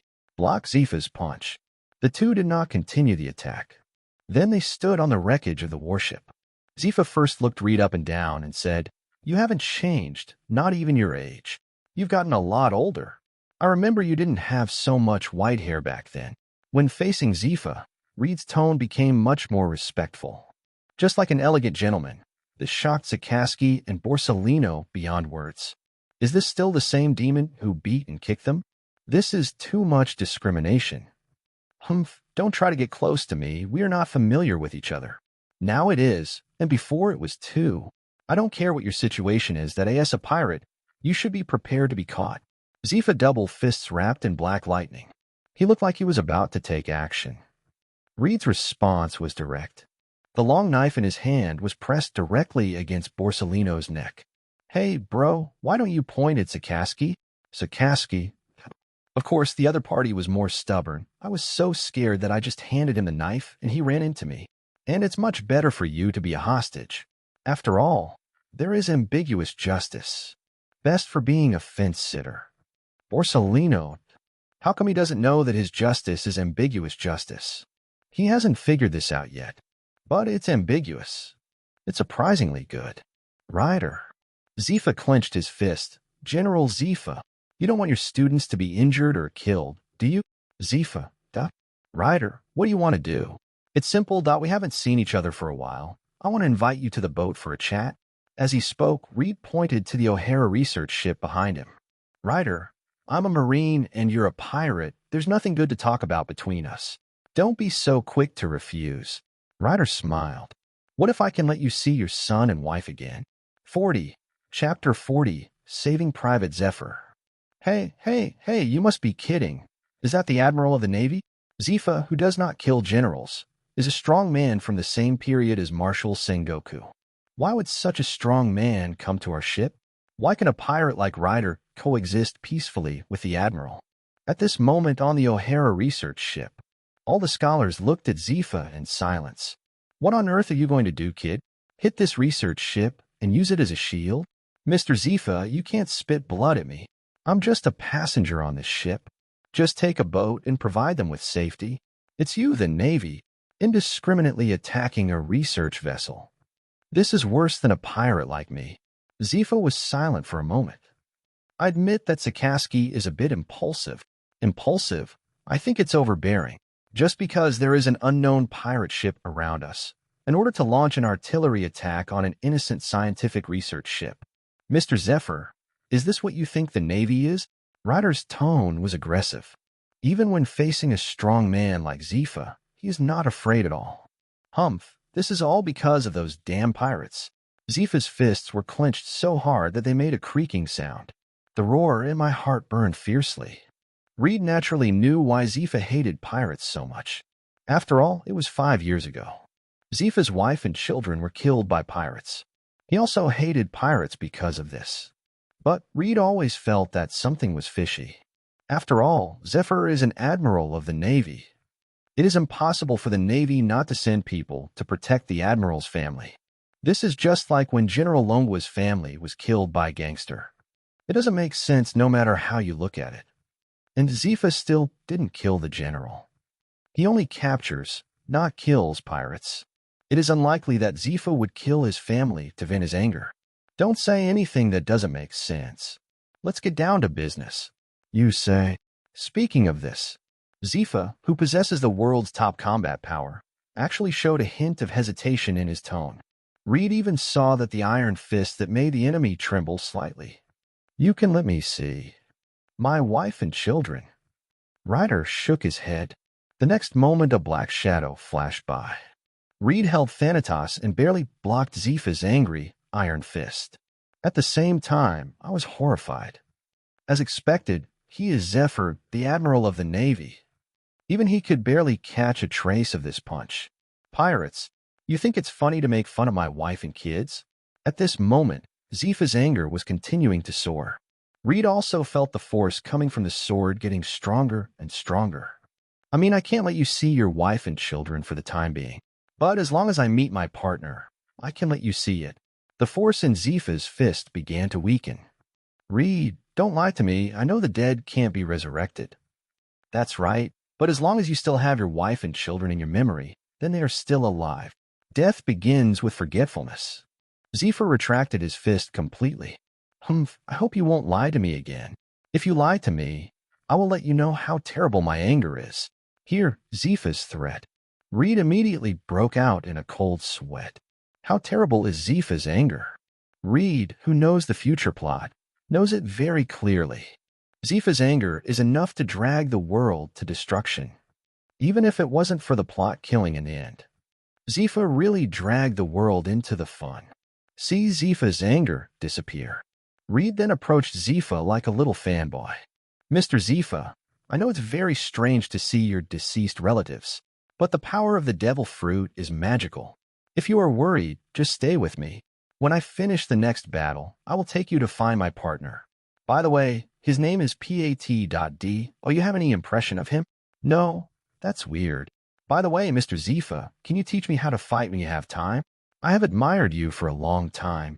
Reed's enthusiasm confused Zifa for a moment. He didn't understand why a pirate from Rock's era admired him, a navy, so much. There is even a feeling that we met too late. In fact, it is normal for Reed to behave like this in the One Piece anime, except for those beautiful women of all kinds. The person that Reed likes and respects the most is the general who doesn't kill, Blackarm Zephyr. Behind the iron-blooded strength lies gentleness. He believed more than anyone else in the justice of the Navy. But at the same time, it was this justice that made him endure unbearable pain. After Reed traveled to this world, only then did I realize how great it is to adhere to the principle of not killing in this dark world. Even he, a model young man who grew up under the red flag, under the influence of this world, he also became an executioner with blood on his hands. When you have power in your hands, killing becomes very easy. It is also easy to get lost in the pleasure of mastering the experience. But Zifa can always stick to the morality in his heart. This is what Reed admires most. But he knew that it was the morality in his heart that led to the tragedy that followed. So, in order to change the tragic future of this hero, Reed would only stop the blade in his hand when he saw Zifa. Hey, Sakaski, why do you think Zephyr-sensei is going to the pirate's place? Sakaski snorted coldly and did not answer Borsellino. Well, don't be angry. It was human nature to say that at the time, okay? It would have been fine if Borsellino hadn't mentioned what had just happened. He mentioned it. Sakaski's roar suddenly burned up. Even the body is emitting high temperature. Hey, are you so angry? Didn't I apologize to you? It's on fire. It's really on fire. Flames started to ignite where Sakaski was standing due to the high temperature. Borsellino, I'm not such a petty person. I just can't get over this. Blood Moon Rider. He's about the same age as us. But you can beat us like this. Yeah, it's scary. Report to General Sakaski. General Zifa is back. Oh. Did he say what he did with the pirates? No, it's just. He's packing his bags. Pack your luggage. Borsellino and Sakaski looked at each other. His face was full of confusion. What are you packing for? The messenger hesitated for a moment, then spoke. General Zifa said he wants to spend a vacation at Blood Moon Riders. Borsellino and Sakaski, ? The admiral of the Navy went on vacation with the pirates. Are you sure it's not funny? Chapter 41. Apprenticeship to Zifa. Marine Headquarters, Marineford. Admiral Sora stood up from his chair in shock. Zifa, what did you say? Whose ship are you on? Zifa picked his ears. Hold the Den Mushy a little further away from you. Sora, don't be so excited. Isn't it just Ryder? Ryder. Patrick Redfield. Blood Moon Rider from the Rocks Pirates? That's the boy. A smug smile appeared on Zifa's lips. I was shocked to hear my old friend say such words. He feels comfortable. Zifa, do you know how powerful this is? Certainly. Zifa's tone also became serious. Since Ryder is still alive, then the Dark King, the ambitious man, rocks D.Jibek. Is he alive too? I'll check with Ryder later. Excuse me, there can't be any more Jibek in the world, Sora said in a serious tone. By the way, what do you mean by vacation? Also, why are you with Ryder? Speaking of this, Zifa's tone was filled with sighs. Sora, I've never had a break since I joined the Navy, practicing justice in my heart every moment. But look at me now that I can't even protect the people I love the most. Is it really meaningful to stick to the justice in your heart? Sora was silent. He knew his old comrade very well. Zephyr is more of an idealist than a Marine, and such a person is destined to be a tragedy. So what do I want to make up for next? Even if you fail in the end, at least I can feel better. Sora took a deep breath. Why Ryder? He's a pirate rocks. Marshal, Zifa interrupted the other party. I don't care about the other person's identity. Besides, I talked to this boy, Zifa hesitated, as if looking for the right words. He is very different. I can't describe this feeling. Don't worry, I stand by justice in my heart better than anyone else. The din mushy hung up, and the empty office fell into silence. He hesitated for a long time, opened the innermost drawer, and took out a document from a hidden corner. This is his investigation into the Navy over the years. The most eye-catching document. The title above is Zifa. Looking at the document, Sora clenched his fists. World government. What on earth do you think our Navy is? Mr. Zephyr cheers. Reed picked up his red wine glass and clinked it with Zifa. Then he took a bite of meat and drank the wine in big gulps. Zifa was a little uncomfortable with this free atmosphere. Before, he was more of a teacher and a general. Others treat him with respect and caution, and he hardly had any memory of sitting on the ground casually, drinking and eating meat with big gulps. But Zifa drank the wine in the glass in one gulp. This feeling is really good. The banquet to welcome Zifa lasted until late at night. The deck gradually became quiet. Seeing that everyone around him had fallen asleep, Zifa asked Reed in a deep voice, Ryder, your captain, dead. At least I haven't seen him since the Valley of Gods was destroyed by the Demon Slayer Order. Just rest assured. Zifa, duck. The other party is so generous, which makes him look petty. Zephyr shook his head. He was still a little uncomfortable with this feeling of freedom. So he changed the subject. What are you going to do next? Are you going to form a pirate group like Whitebeard, Lin, and Kaido? Form a pirate group to become the so-called Pirate King? It's boring, okay? When I joined the Rocks Pirates, I was just looking for a place where I could improve my strength. Hearing this, Zifa's eyes lit up. Why not join the Navy? Mr. Zephyr, stop. I don't even bother to join the Navy. That place is just a large dog breeding base for the celestial dragons. Join and you lose your freedom. Listen to Reed's comments on the Navy. Zifa clenched his fists, but soon he let go again. After becoming an admiral, he also saw many problems within the Navy. Although what Ryder said was rough, but in fact, the Navy really has a low degree of freedom, just as Reed said, and there are many restrictions. So, what do you want to do in the future? You don't want to join the Self-Defense Forces, do you? The Self-Defense Forces is the organization that Long is currently in. And this organization has grown bigger and bigger in the past 10 years. It has become a force that cannot be ignored in the world. To be honest, Zifa is quite optimistic about the Self-Defense Forces. At least they are doing justice. The Self-Defense Forces, I won't join them either. I don't want to live in hiding. So, what do you want to do? Zifa asked, taking a sip of his drink. My idea is simple, to be able to live freely and do what I want. He has a wife, dozens of lovers, and endless money. This is my life now. Zifa, duck. He felt that he was still old and could not keep up with the thinking of young people. Dozens of lovers? Zifa looked up and down at Reed's not-so-strong body. It's not easy, he said with a tone of someone who has experienced it. Of course I know, because the first step to achieve these is to fuck the master of this world. Celestial Dragon. So what I want to do is very simple. Overthrow the rule of this damn Celestial Dragon. Bang. The bottle of wine in Zifa's hand slipped, and fell to the deck, breaking into pieces. He felt that either he or Ryder had drunk too much tonight. Otherwise, why would he be hallucinating? The next day, Zepho woke up in the cabin. He came on deck. I found that Ryder was already up and had started his morning training. You can tell from the watermarks beneath him. Ryder has been practicing for a long time. Seeing this, Zepho sighed in his heart. It's not my fault that my two students were abused so badly. The other party's diligence alone is something that ordinary people cannot match. Mr. Zepho, you are up. How did you sleep? Not bad. Are you interested in learning from me? Zepho was also delighted to see the prey. He didn't expect Ryder to agree to it.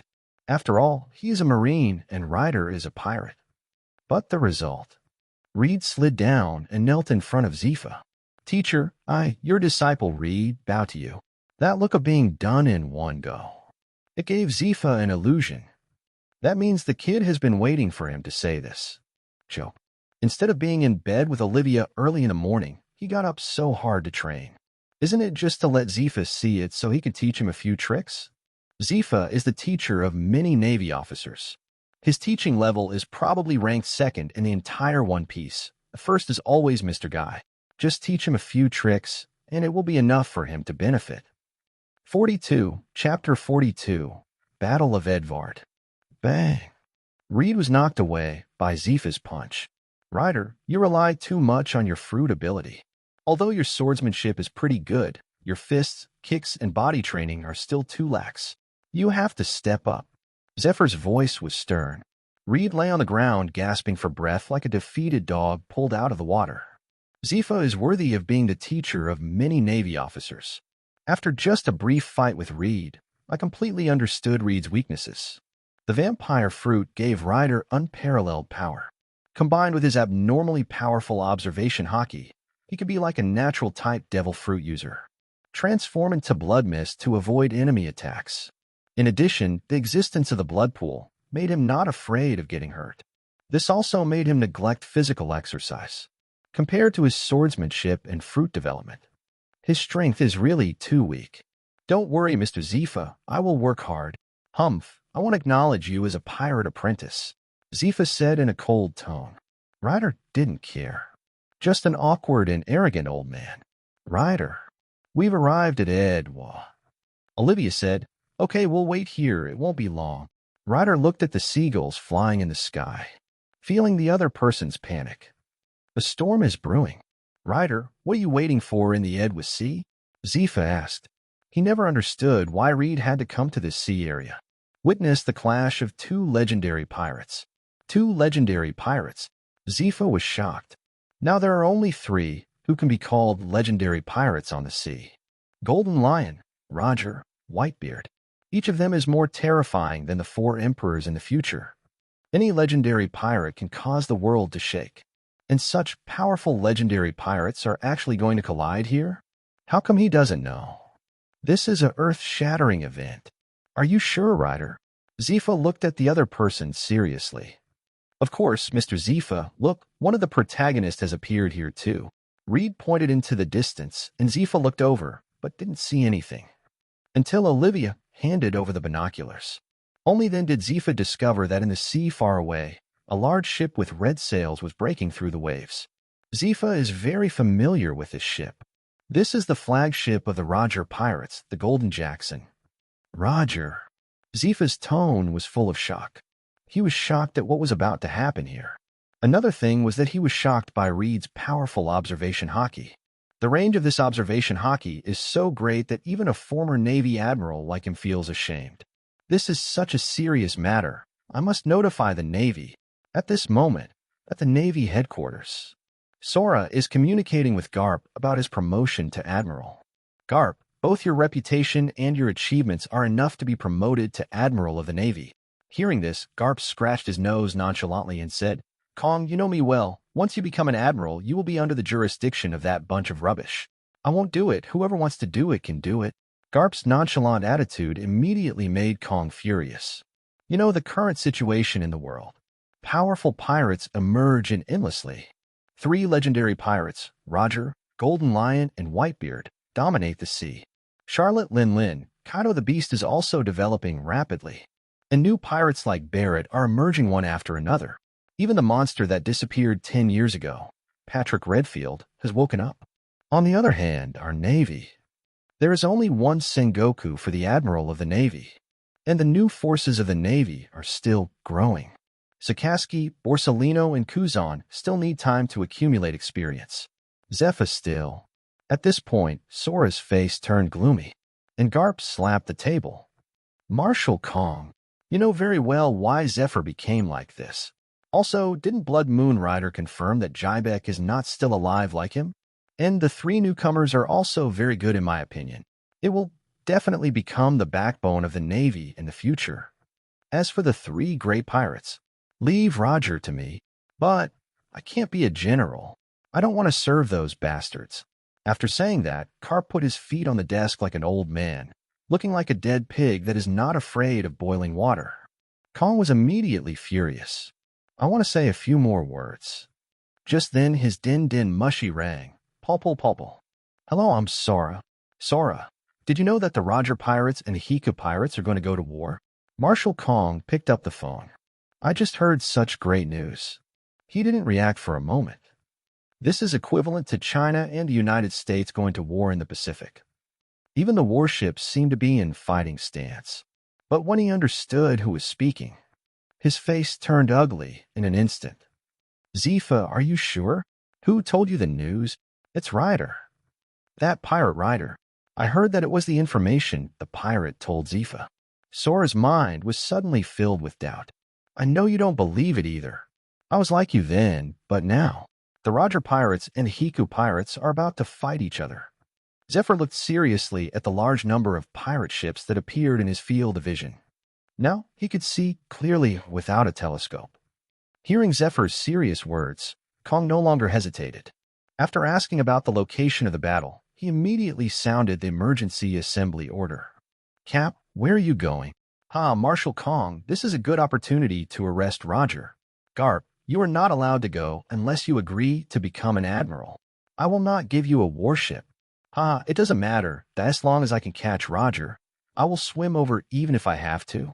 After saying that, Garp walked out the door without giving Sora any face at all. Sora sighed helplessly. Soon, the Navy was on alert.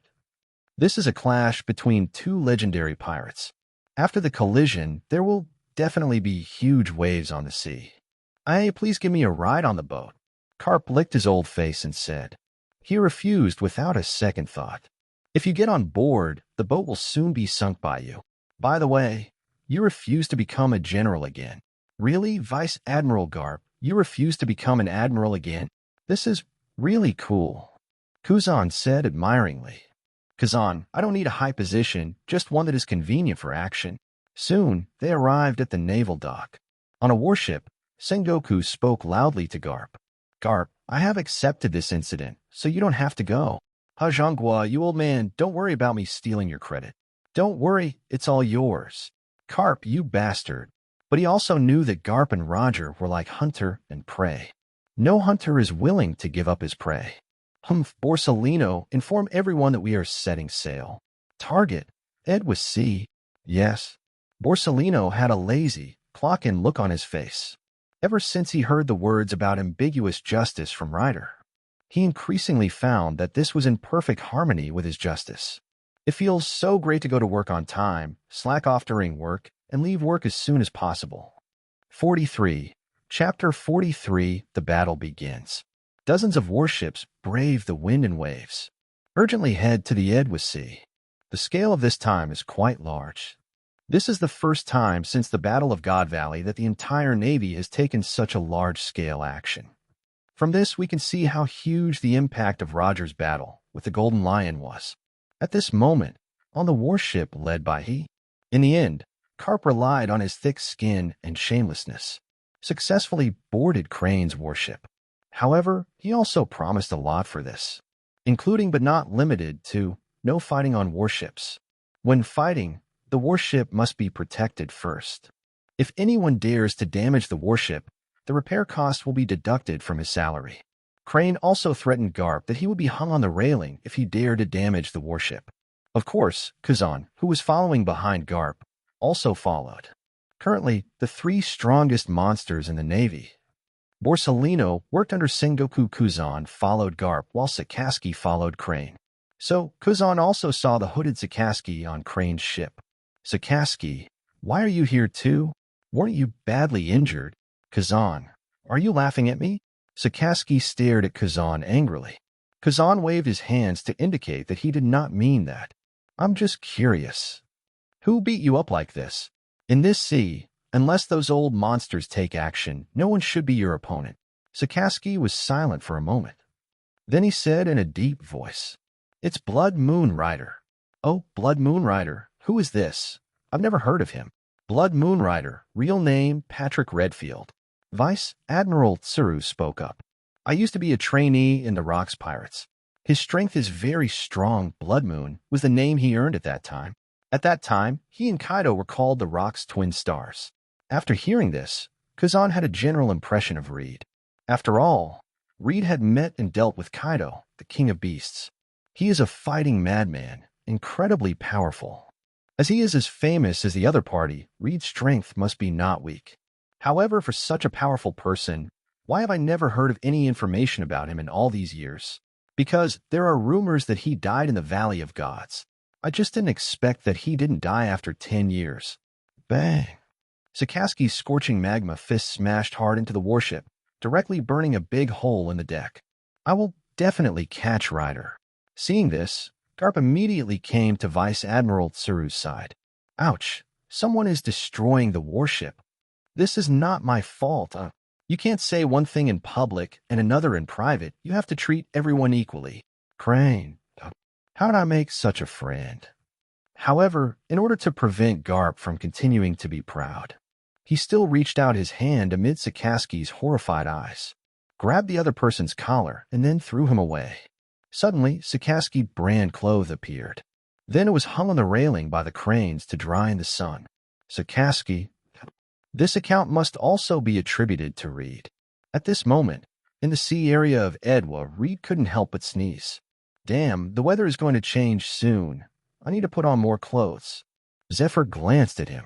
Who do you think will be the final winner of this battle? I think so. Golden Lion has dozens of pirate ships, while Roger only has one. The Golden Lion's military strength is hundreds of times greater than that of the other side. Although the Roger pirates are strong individually, they can't withstand the siege of so many pirates. They will be exhausted to death just by being tired. Hearing this, Zifa nodded. This is consistent with his judgment. Whether in terms of numbers or combat effectiveness, the Golden Lion is clearly at the upper hand. He didn't know why Roger dared to accept the battle of Golden Lion. So you think the winner of this battle will be the Golden Lion? No, I think it's Roger. Zifa, duh. Then what was the purpose of your analysis just now? Zifa suppressed the anger that was boiling in his heart. Why? Because Reed stretched out his hand, and with his observation hockey, he could clearly feel that the airflow was becoming turbulent. There's a storm coming. Oh, what a pity, Boss Shichi. It would have been great if you had purchased my marine insurance back then. So you won't fail today. At this moment, above the sea, the ships of the Hiku pirates have surrounded Roger's Gold Jackson. The Golden Lion Shiki came to the bow, arrogantly issued a final ultimatum to Roger. Thief, Roger, I'll give you one last chance. Join my sky pirates, as long as you know of a weapon that can destroy the world. Add to that the powerful forces of our flying pirates. This world will completely surrender. How's that, Roger?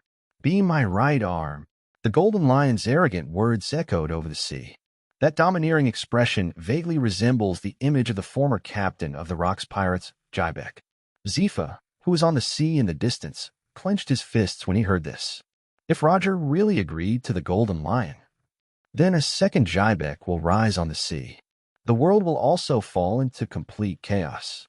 Just when Zifa was about to risk everything and step forward to stop it all, Ryder held Zifa's shoulders. Teacher Zifa, don't worry. There will never be another Jybek in the world. Roger won't agree to that. At this moment, all members of the Roger Pirates on the Gold Jackson were in high spirits. Only the trainee crew member Bucky had a look of horror on his face. Captain Roger, don't start a war. There are dozens of pirate ships there. Once the battle starts, we will be blown to pieces in an instant. Shanks, the trainee sailor standing by, was very calm. "Ah, Buggy, don't be afraid. You are torn to pieces, and the last thing you fear is turning into pieces. You are already invincible." Invincible, invincible. You are so stupid. Shanks, how dare you say that? Seeing that asking the captain for help was useless, Buggy turned to look at Crocus beside him. "Uncle Crocus, didn't you say that Captain Roger was sick? If he's sick, he can't fight. Please try to persuade him." Hearing this, Crocus swung the sharp harpoon in his hand. Then he gave Bucky a thumbs up.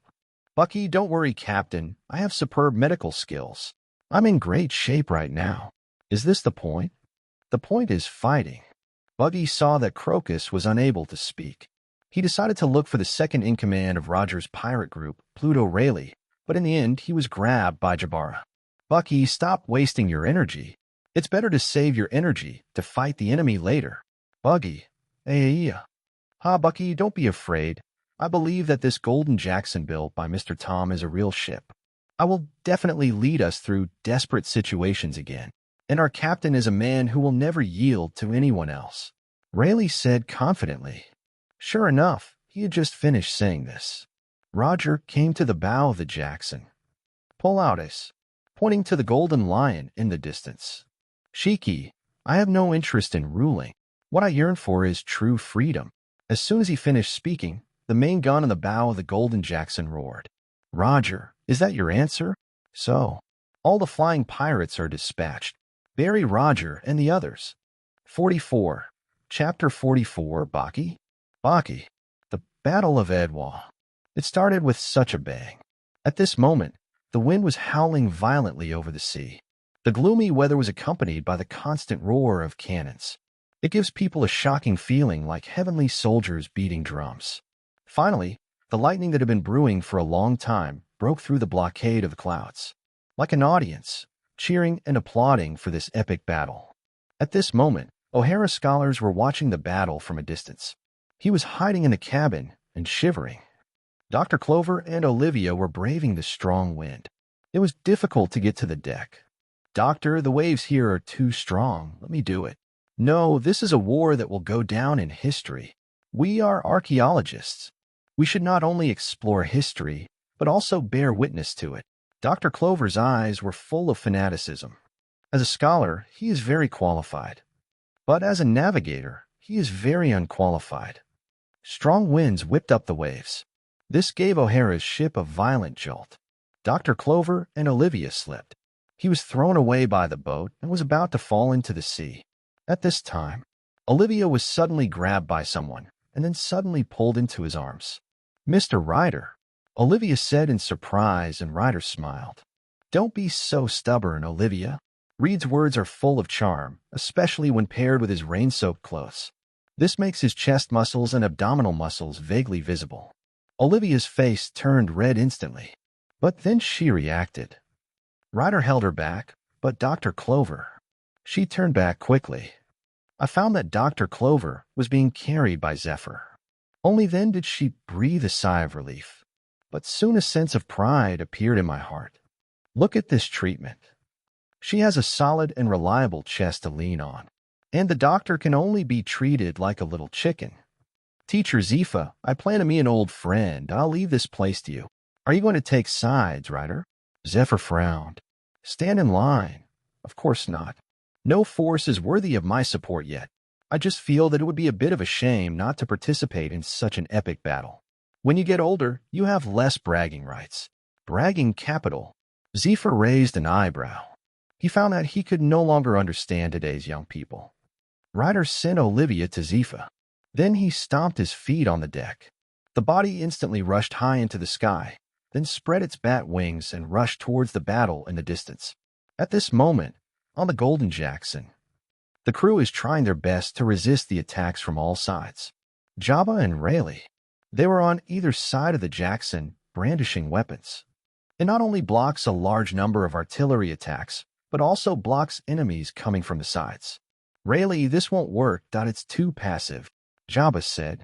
"There's nothing we can do. We can only wait for the captain to decide the winner. Before that, we must protect the Jackson." As he spoke, Rayleigh looked towards the Golden Lion's flagship. At this moment, a shocking battle is breaking out there. Roger and Shiki. These two legendary pirates are in a fierce confrontation. Roger, go to hell. Chopping. Two huge golden slashes were swung out from the Golden Lion's hands. He pressed towards Roger with tremendous force. Golden Lion, you have some Jybeck in you. But it's not enough. Roger's eyes flashed red. The supreme sword ace in his hand was wrapped in black lightning. God avoid. Roger slashed with his sword. It blocked the Golden Lion's slashing wave and even cut off a strand of the Golden Lion's hair. Roger. The Golden Lion was furious. This era belongs to me, the Golden Lion. He inserted the Sakuraju and Kikuchi in his hands into the deck.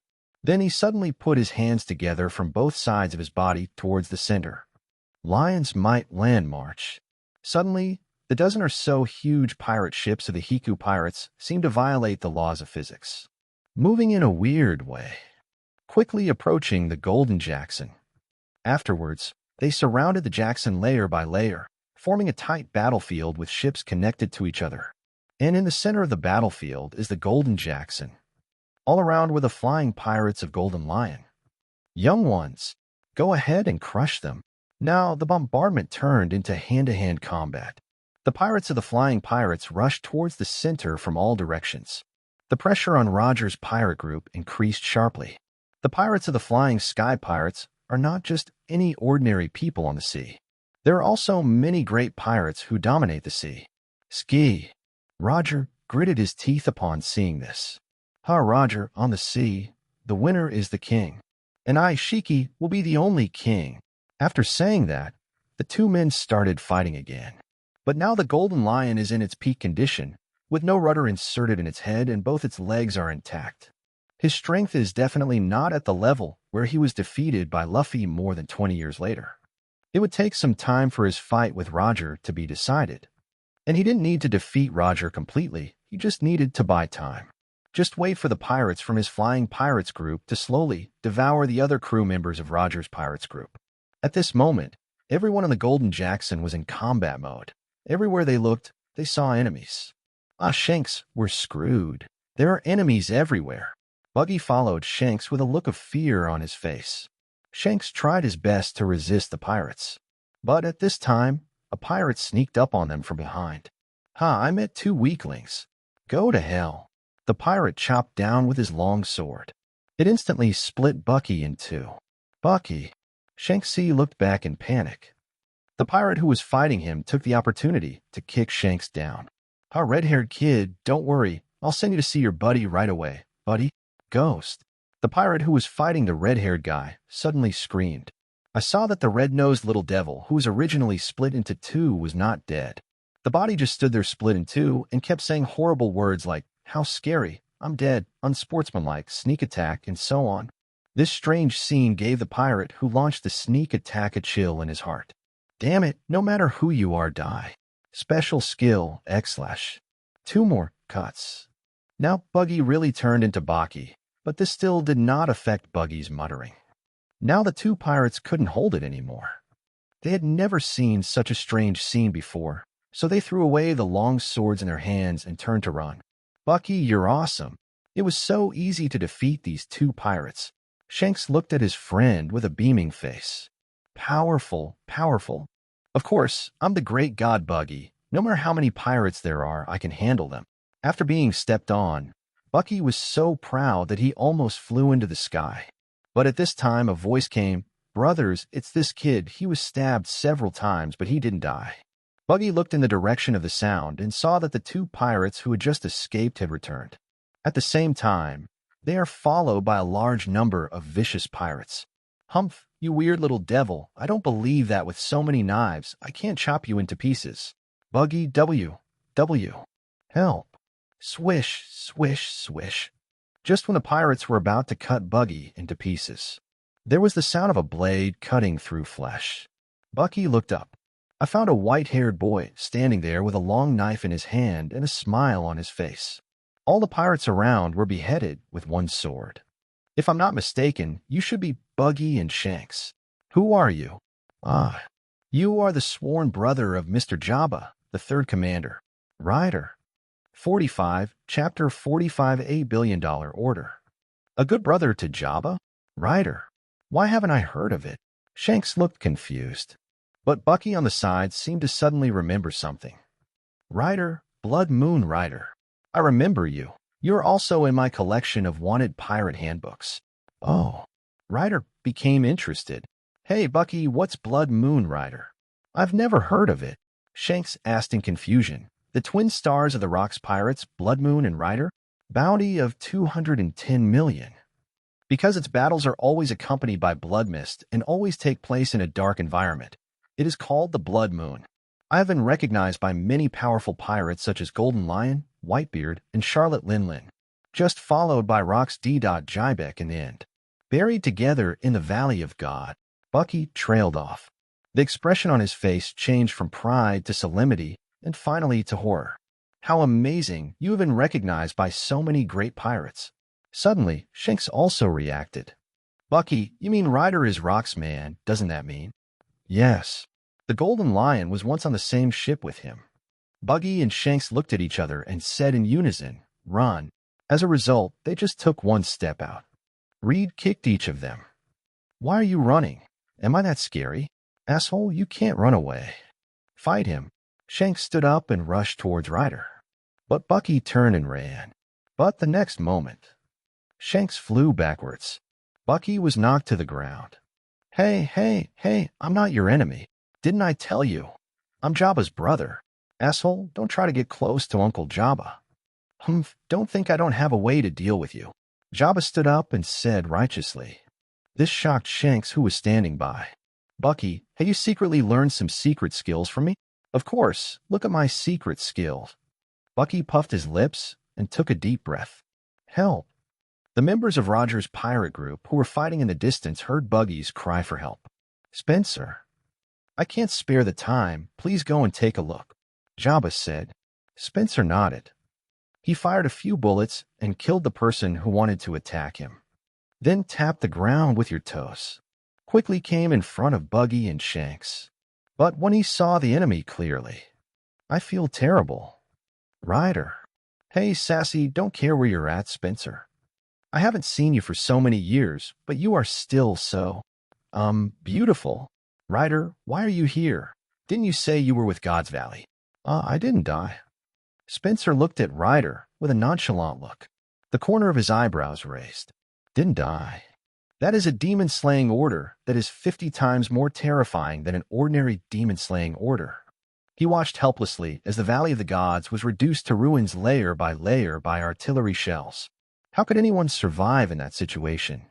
What are you doing here? Could it be that the Golden Lion invited you here? Spencer's face became serious. He is very clear about Reed's strength. If he is also a member of the Hiku Pirates, then it would not be good news for the Roger Pirates. Golden Lion? No, I just happened to pass by and came to see my sworn brother.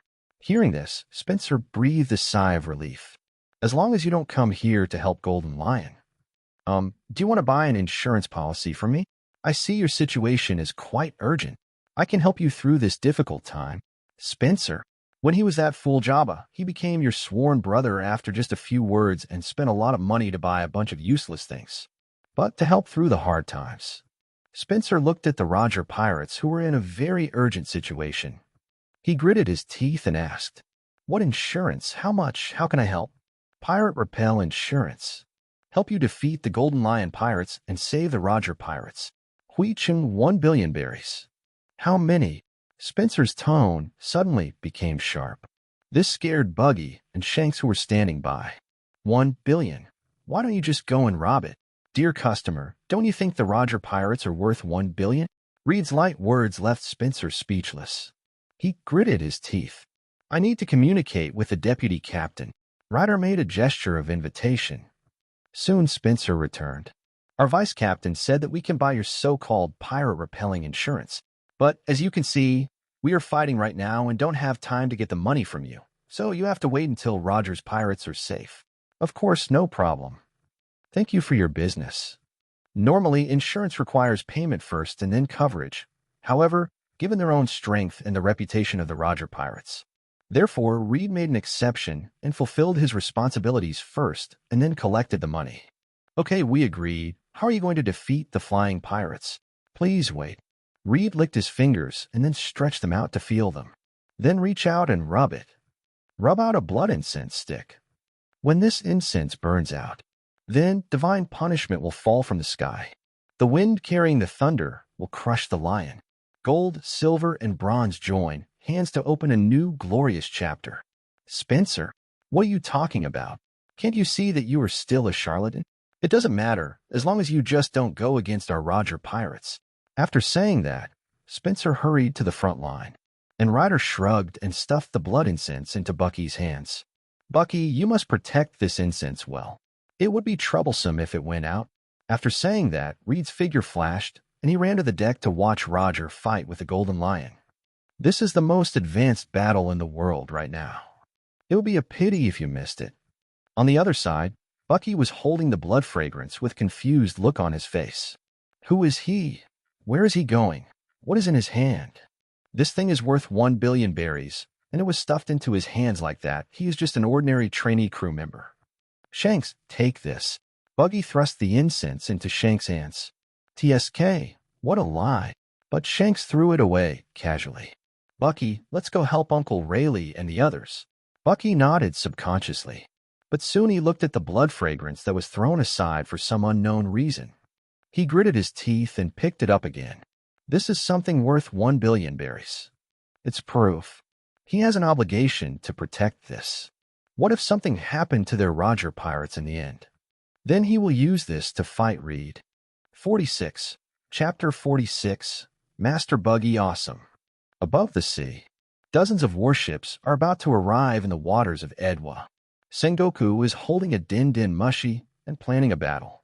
All warships remain on standby for the time being. When the Roger Pirates and the Golden Lion Pirates are both defeated, enter the battlefield from 4 directions. Block 1 direction. Vice Admiral Tsuru leads the Navy to block 1 direction. Garp, that you bastard, keep an eye on me all the way. The rest will be blocked by Borsalino, Sakaski, and Kuzan. That's all. Let's get started. Yes. As naval ships began to surround the battlefield, the battle between Golden Lion and Roger Pirates has also entered a fierce stage. At the same time, the Golden Lion's huge military advantage was fully utilized at this moment. A steady stream of pirates relied on the closely packed pirate ships to rush towards the Roger Pirates in the center. The members of Roger's pirate group could only try their best to resist. However, as time went on, their physical strength was rapidly depleting. It soon dropped to a dangerous level where we would have to trade wounds with the enemy. Poochie. A sharp blade cut into Jabba's body. Jabba endured the severe pain, swung the axe in his hand, and directly chopped down the 5 captains around him. Ha, Jabba the Mountain Eater. I've heard of your name a long time ago. Today, we will take your head. With that, 5 pirate captains with combined bounties of over 1 billion proceeded to surround Jabba. The sharp blade in his hand mercilessly slashed at every part of Jabba's body. Ha, if you want to kill me, it's still too early. Faced with difficulties, Jabba did not despair. Instead, a hearty smile appeared at the corner of his mouth. The axe in his hand was aimed at 3 of the captains. As for the remaining 2, it depends on whether they are lucky enough.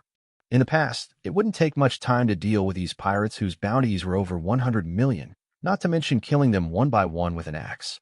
But now his physical strength has been severely depleted. I really feel overwhelmed. What a pity for those girls who were waiting for him to spread the true meaning of love. Uncle Jabba. Jabba.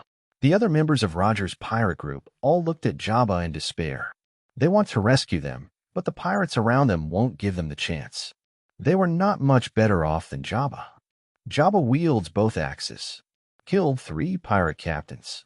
But the 2 captains at the back gathered their might and slashed at his back fiercely. But, dang. The expected pain did not come, and then a voice that was both familiar and unfamiliar came from behind Jabba. Brother Jabba, did you miss me? Ryder. Jabba's eyes suddenly widened. That's right, the one who helped Jabba block the attack was Blood Moon Ryder, who had disappeared along with the Valley of the Gods for 10 years. Asshole, who are you? The 2 pirate captains stared at Reed angrily. They were just one step away from killing Jabba. I am Jabba's good brother, a preacher of love, a hardworking gold medal insurance salesman, Blood Moon Rider. I'm here to fulfill my insurance obligations. Insurance. Several documents that he bought when he parted with Ryder immediately appeared in Jabba's mind. He still remembered that it was a love consultant insurance policy, which provided services including but not limited to props, consultation, and help when the road of love was blocked. Is the road to love blocked? Doesn't his death also mean that his love life is blocked? This shocked Jabba. He originally bought it for fun, simply because he thought Reed had similar interests to him. But now, this insurance actually saved his life. Reed backhandedly forced the two pirate captains back. Ryder, do you still have your so-called love consultant insurance? I'll buy one for everyone on our ship. Hearing this, Ryder's mouth twitched. Think this is Chinese cabbage, and give one portion to each person. This is treating him as a coolie. Brother Jabba, your vice captain, has already purchased a copy from me. Insurance to ensure the safety of your Roger pirates. All we have to do now is wait. Oh, how long? Reed pointed at Buggy, who was being besieged by pirates, but was still protecting the blood-scented stick in his hand, waiting for the incense in his hand to burn out. At this moment, Bucky is facing the biggest crisis of his life. I don't know if it was a coincidence, but it started from the moment he got the blood incense. He felt that there were always pirates around who wanted to snatch the incense from his hands. It's like a fateful confrontation. The pirates attacking him around him represent the fate that Golden Lion wants to destroy. The incense in his hand is the flame of continuation of Roger's pirate group. As long as the incense burns out successfully, victory will belong to their Roger pirates. Thinking of this, a heavy sense of mission surged into Bucky's heart. After he dodged another pirate's attack, he suddenly shouted loudly, I won't let you put out the incense in my hand. The sound was so loud that the surrounding pirates were stunned for a moment. Then they all looked at the incense in Bucky's hand. What is this? Why should we destroy this? Could it be that this kid wants to go to the ammunition depot? Yes, that's the only explanation. Everyone in Roger's pirate group is being held back by us.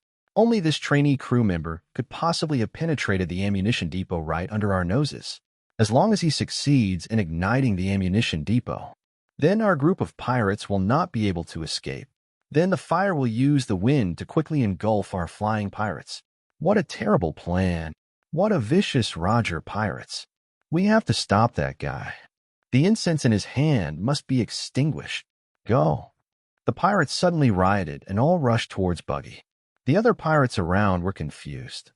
But when they saw everyone trying to catch a child, they also joined in instinctively. This action directly reduced the pressure on other members of Roger's pirate group, and Buggy instantly became the core of the entire battle. Looking at the large number of pirates rushing towards them, Bucky was so scared that his eyes almost popped out. At this moment, he felt the pressure of fate. Run! The red-haired man pulled Bucky and ran away quickly. The pirates behind him were chasing him aggressively. Chase and make sure to catch that red-nosed guy. Kill them. Our flying pirates are invincible. Hey, big brother, excuse me, were we chasing? I don't know, just follow the main force and do it. The members of Roger's pirate group also looked at the scene in confusion. Why are they all going after Bucky? I don't know, but Bucky is our crew member after all. Never allow anyone else to get hurt. Let's go, we must protect Bucky. Oh. At this point, the battle completely changed. He turned into Bucky redhead and rushed forward. Reed looked at the strange scene before him. My jaw nearly dropped to the ground. Should we say that he is worthy of being called the great god Buggy?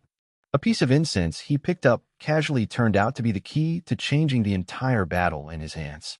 The attention of the Fekong pirates and the Roger pirates was attracted by it. Casualties were greatly reduced. Otherwise, even if the final storm comes, saved Roger's pirate group. Then Roger's pirate group will also suffer casualties due to the prolonged battle. But now, this show Bucky and Red Hair Rush Forward bought a lot of crucial time for Roger's pirate group. It can be said that Buggy indirectly saved everyone in Roger's pirate group, as expected of the great god Buggy. 47, Chapter 47, Miracle Coming. Ah, help, help. Buggy ran away frantically with his mouth wide open. Come on, Buggy. Kurokas threw a few harpoons from a distance. It formed a wall, buying Bucky some time to escape. "Thank you, Uncle Kurokas." Crocus gave Buggy a thumbs up. "I'll help you." The strong Cancino jumped between Buggy and the fighting pirates. Buggy just thought that Conchino was going to help him stop the pirates from chasing him. But the next moment, he felt himself being lifted up. Jedi pitch. No. Bang. Bucky was thrown far away by Cancino. "Hey, Bucky, you're so active." Rayleigh smiled. A figure flashed and appeared next to Bucky. Then he rescued him. "We're saved, Uncle Rayleigh." Bucky just breathed a sigh of relief. Then came Jabba's words. "Hey, Rayleigh, pass the ball this way, this way." Wait a minute." Bucky's eyes widened. "Pass the ball? That ball couldn't be." "Got it, Jabba." Rayleigh grabbed Buggy's head and threw him away. Suddenly, Bucky turned into a cannonball and smashed straight at Jabba. Bang! The flying Buggy finally came to Jabba. At this moment, Bucky is only half dead. "Help." "Congratulations, Bucky. You win." Bucky looked at Ryder. Then he felt a sudden burning pain in the palm of his hand. He looked down and saw that the blood incense in his hand was about to burn out. "Uncle Jabba, I want to expose this liar. He cheated Uncle Rayleigh out of 1 billion. Hey, I'm a salesperson with professional ethics. Don't spit blood at me. Then you said once the blood incense burns out, our Roger pirates will be safe. And now, it hasn't burned out yet." Ryder shrugged. Jabba on the side suddenly spoke in a serious tone. "Ryder, you better find a way, otherwise. We can't leave today." "Can't leave." Bucky looked towards the sea in the distance in confusion. Then his pupils suddenly contracted. I saw densely packed warships appearing on the sea in the distance. At this moment, the Roger pirates encountered the biggest crisis in their lives. The Golden Jackson is in the center. On the periphery are a large number of pirate ships of the flying pirates. Now a large number of naval warships have appeared around the flying pirates.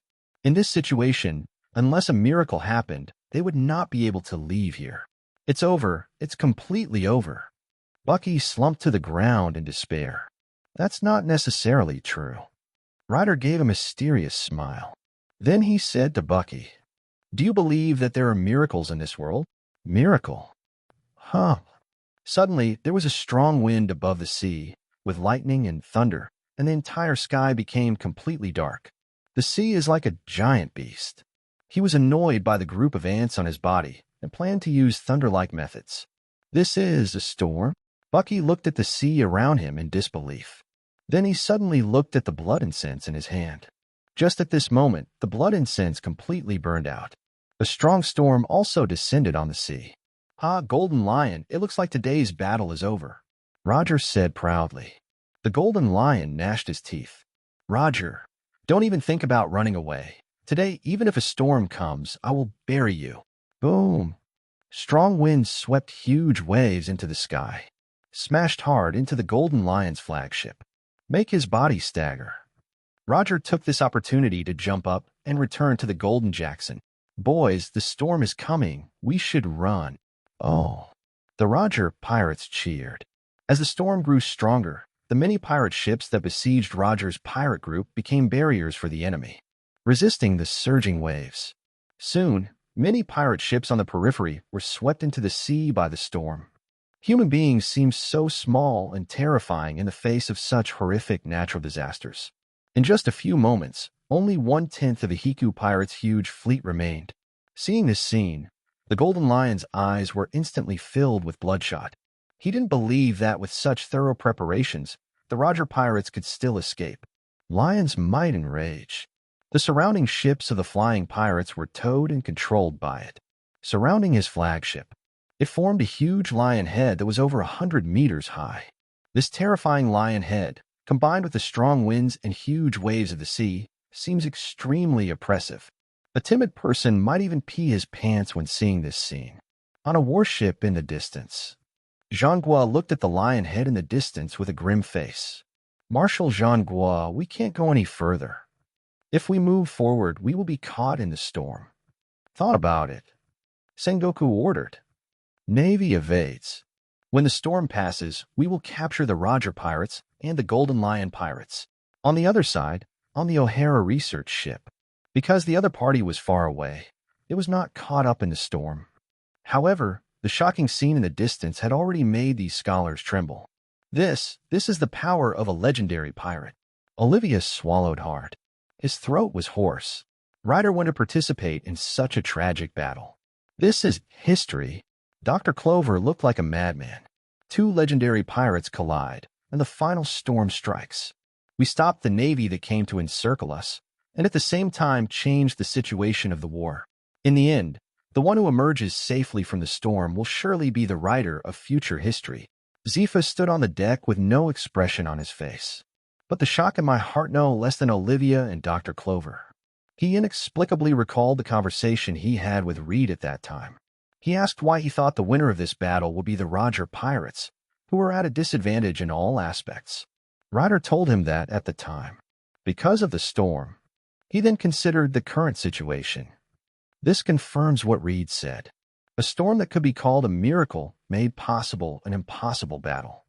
The huge lion head condensed by the Golden Lion has not yet launched an attack. The huge waves around were like the dense teeth of a fierce kraken, biting fiercely the prey that fell into his trap. The huge lion head disintegrated instantly. The sky pirates. Destroy. The Golden Lion was also suddenly pierced in the head by a ship's rudder and fell into a coma. Since then, the Battle of Edvard ended. The final winner is Roger's pirates. With Ryder. It was really thrilling, but fortunately we won in the end. Roger gives a speech to the crew. The crew was enthusiastic. But soon a discordant voice was heard. Congratulations to the Roger pirates for winning the Battle of Edworth. Who's going to pay the bill, though? Suddenly, the lively atmosphere was swept away. Then Roger looked at the handsome young man in front of him in surprise. Who are you? 48, Chapter 48. Roger is not laughing. You are the good brother Ryder that Jabba mentioned. Roger laughed. There is no feeling of surviving a great war at all. Instead, he looked as heroic as if he had just attended a banquet. Reed admired this spirit very much. This is what the future Pirate King should look like. But admiration is admiration, and business is business. Your deputy captain just bought an insurance policy worth $1 billion from me to survive the encirclement of the flying pirates. Now that Roger's pirate group is safe, we need you to pay the money. How much? $1 billion. Roger stopped laughing now. He looked at Rayleigh beside him for confirmation. Rayleigh turned his head instantly, looking as if it had nothing to do with him. There was no way. His original intention was not to let this unstable factor help Golden Lion. Who would have thought that such a miraculous storm would happen in the end and save them from trouble? Well, this is troublesome. We don't have that much money. Roger shrugged. The other pirates around immediately showed an expression of watching a good show. They are pirates. Do pirates need to pay? The smiling professional expression on Ryder's face remained unchanged. There wasn't even a fluctuation in the tone of voice. So what you mean is that you want to get it for free? After he said this, a tangible domineering aura suddenly burst out from his body. At the same time, his observation haki also erupted. Different from the intimidation of domineering aura. Reed's level of observation haki has already reached a qualitative change. The people around who were watching the show first felt a fear that went deep into their bones. Then there was a burst of rapid drum beats in my ears. The next moment, hallucinations appeared before the eyes of everyone around. They seemed to be on a battlefield where bloody fighting was taking place. The sky was blood red, with a blood moon hanging high in the sky, surrounded by blood, broken limbs and debris, and the sound of war drums echoing in the ears. I'll give it to you, but it'll take time. That requires interest. When Roger said the word yes, the drum sound disappeared instantly, and the surrounding illusion disappeared at the same time. Then all the crew members around, except Jabba, Rayleigh, and Roger, all showed a lingering fear. This is so scary, Shanks. I felt like I was in a battlefield just now. And I nearly died there. Bucky shared his feelings with fear on his face.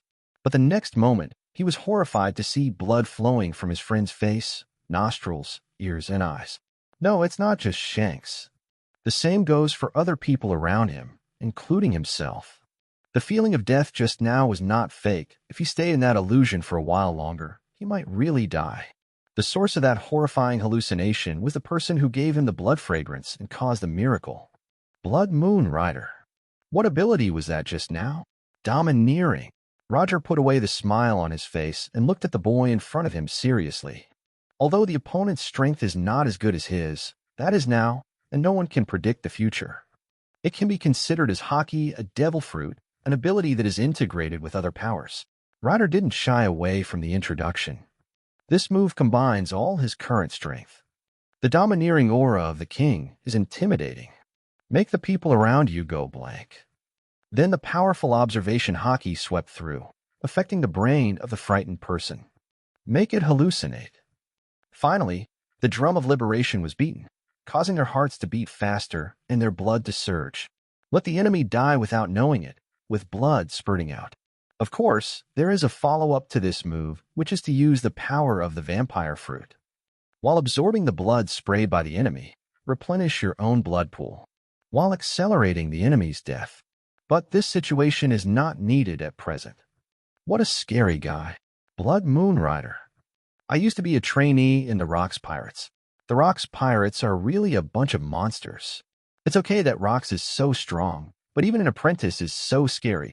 Thank you for the award. Ryder bowed modestly. But seriously, Roger's pirate group is badly damaged right now, and they can't raise 1 billion for the time being. I'm not in a hurry, but please allow me to stay on your ship for the time being, putting aside my identity as a salesperson. I really admire Roger's pirates, and very interested in the great things you are doing. Maybe I can even provide you with a little help in completing your final voyage. Oh, now Roger became interested.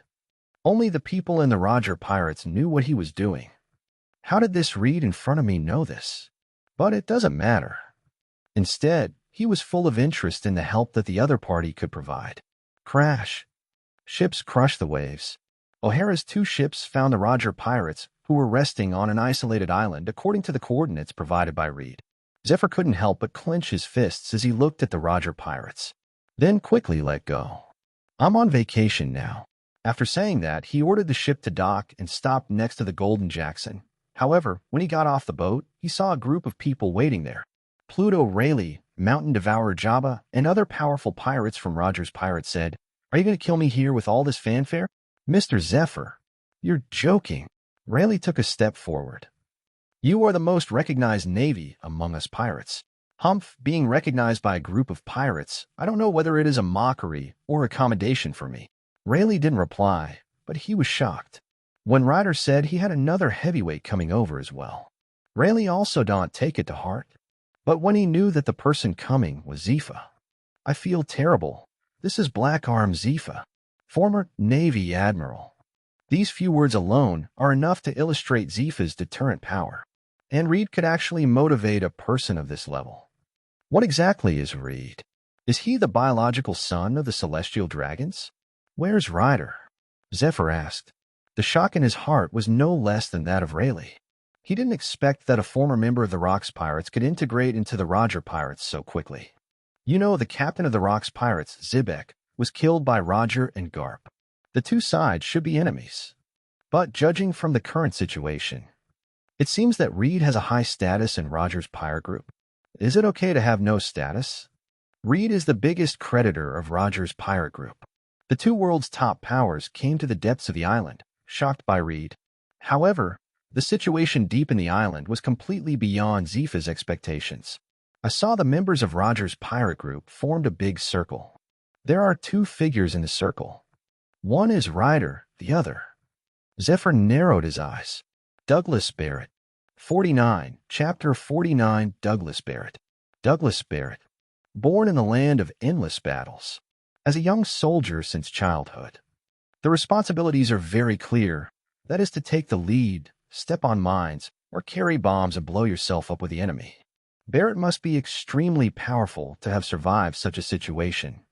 Barrett wasn't called this name before. He is ranked number 9 in the Youth Corps. But 9 is obviously not a memorable name. So he named himself Douglas Barrett. Douglas was the name of their captain. Barrett comes from the nickname given to him by the Army, Bullet. Putting these two words together may lack novelty. But this is for Barrett, whose mission is death. This was the most name-like name he could get. So, Barrett is actually a very simple killing machine. Reed narrowed his eyes and looked at the young man in front of him, who was full of fighting spirit. It was during the Battle of Edvard. Barrett had no idea what Ryder had done, because he was the only guy on Roger's pirate ship who broke into the enemy camp. In the end, he fell into the water along with the storm and was rescued by the Roger pirates. The first thing he did when he arrived on the island was to challenge Reed, the powerful man recognized by Roger. Barrett, I accept your challenge. But before that, I want you to promise me something. What's up? Barrett asked without any fear. If you lose to me once, do me a favor. As long as you can beat me, it's all over. Interesting. A terrifying smile appeared on Barrett's lips. If I win, can I tear your head off? Of course, go ahead. Ryder smiled back. Mad men, two crazy men. Bucky complained madly. Are you talking about Shanks?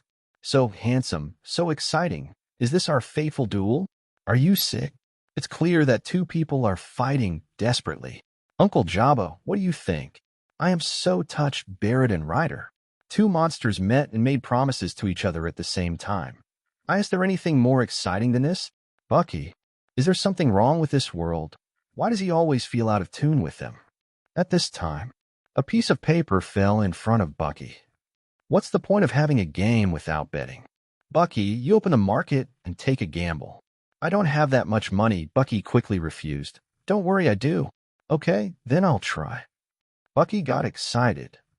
He and Shanks are marginal members of Roger's pirate group.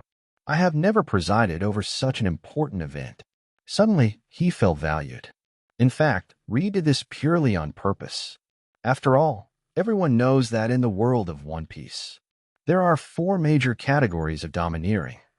Armament hockey is basically a standard feature of high-end combat power.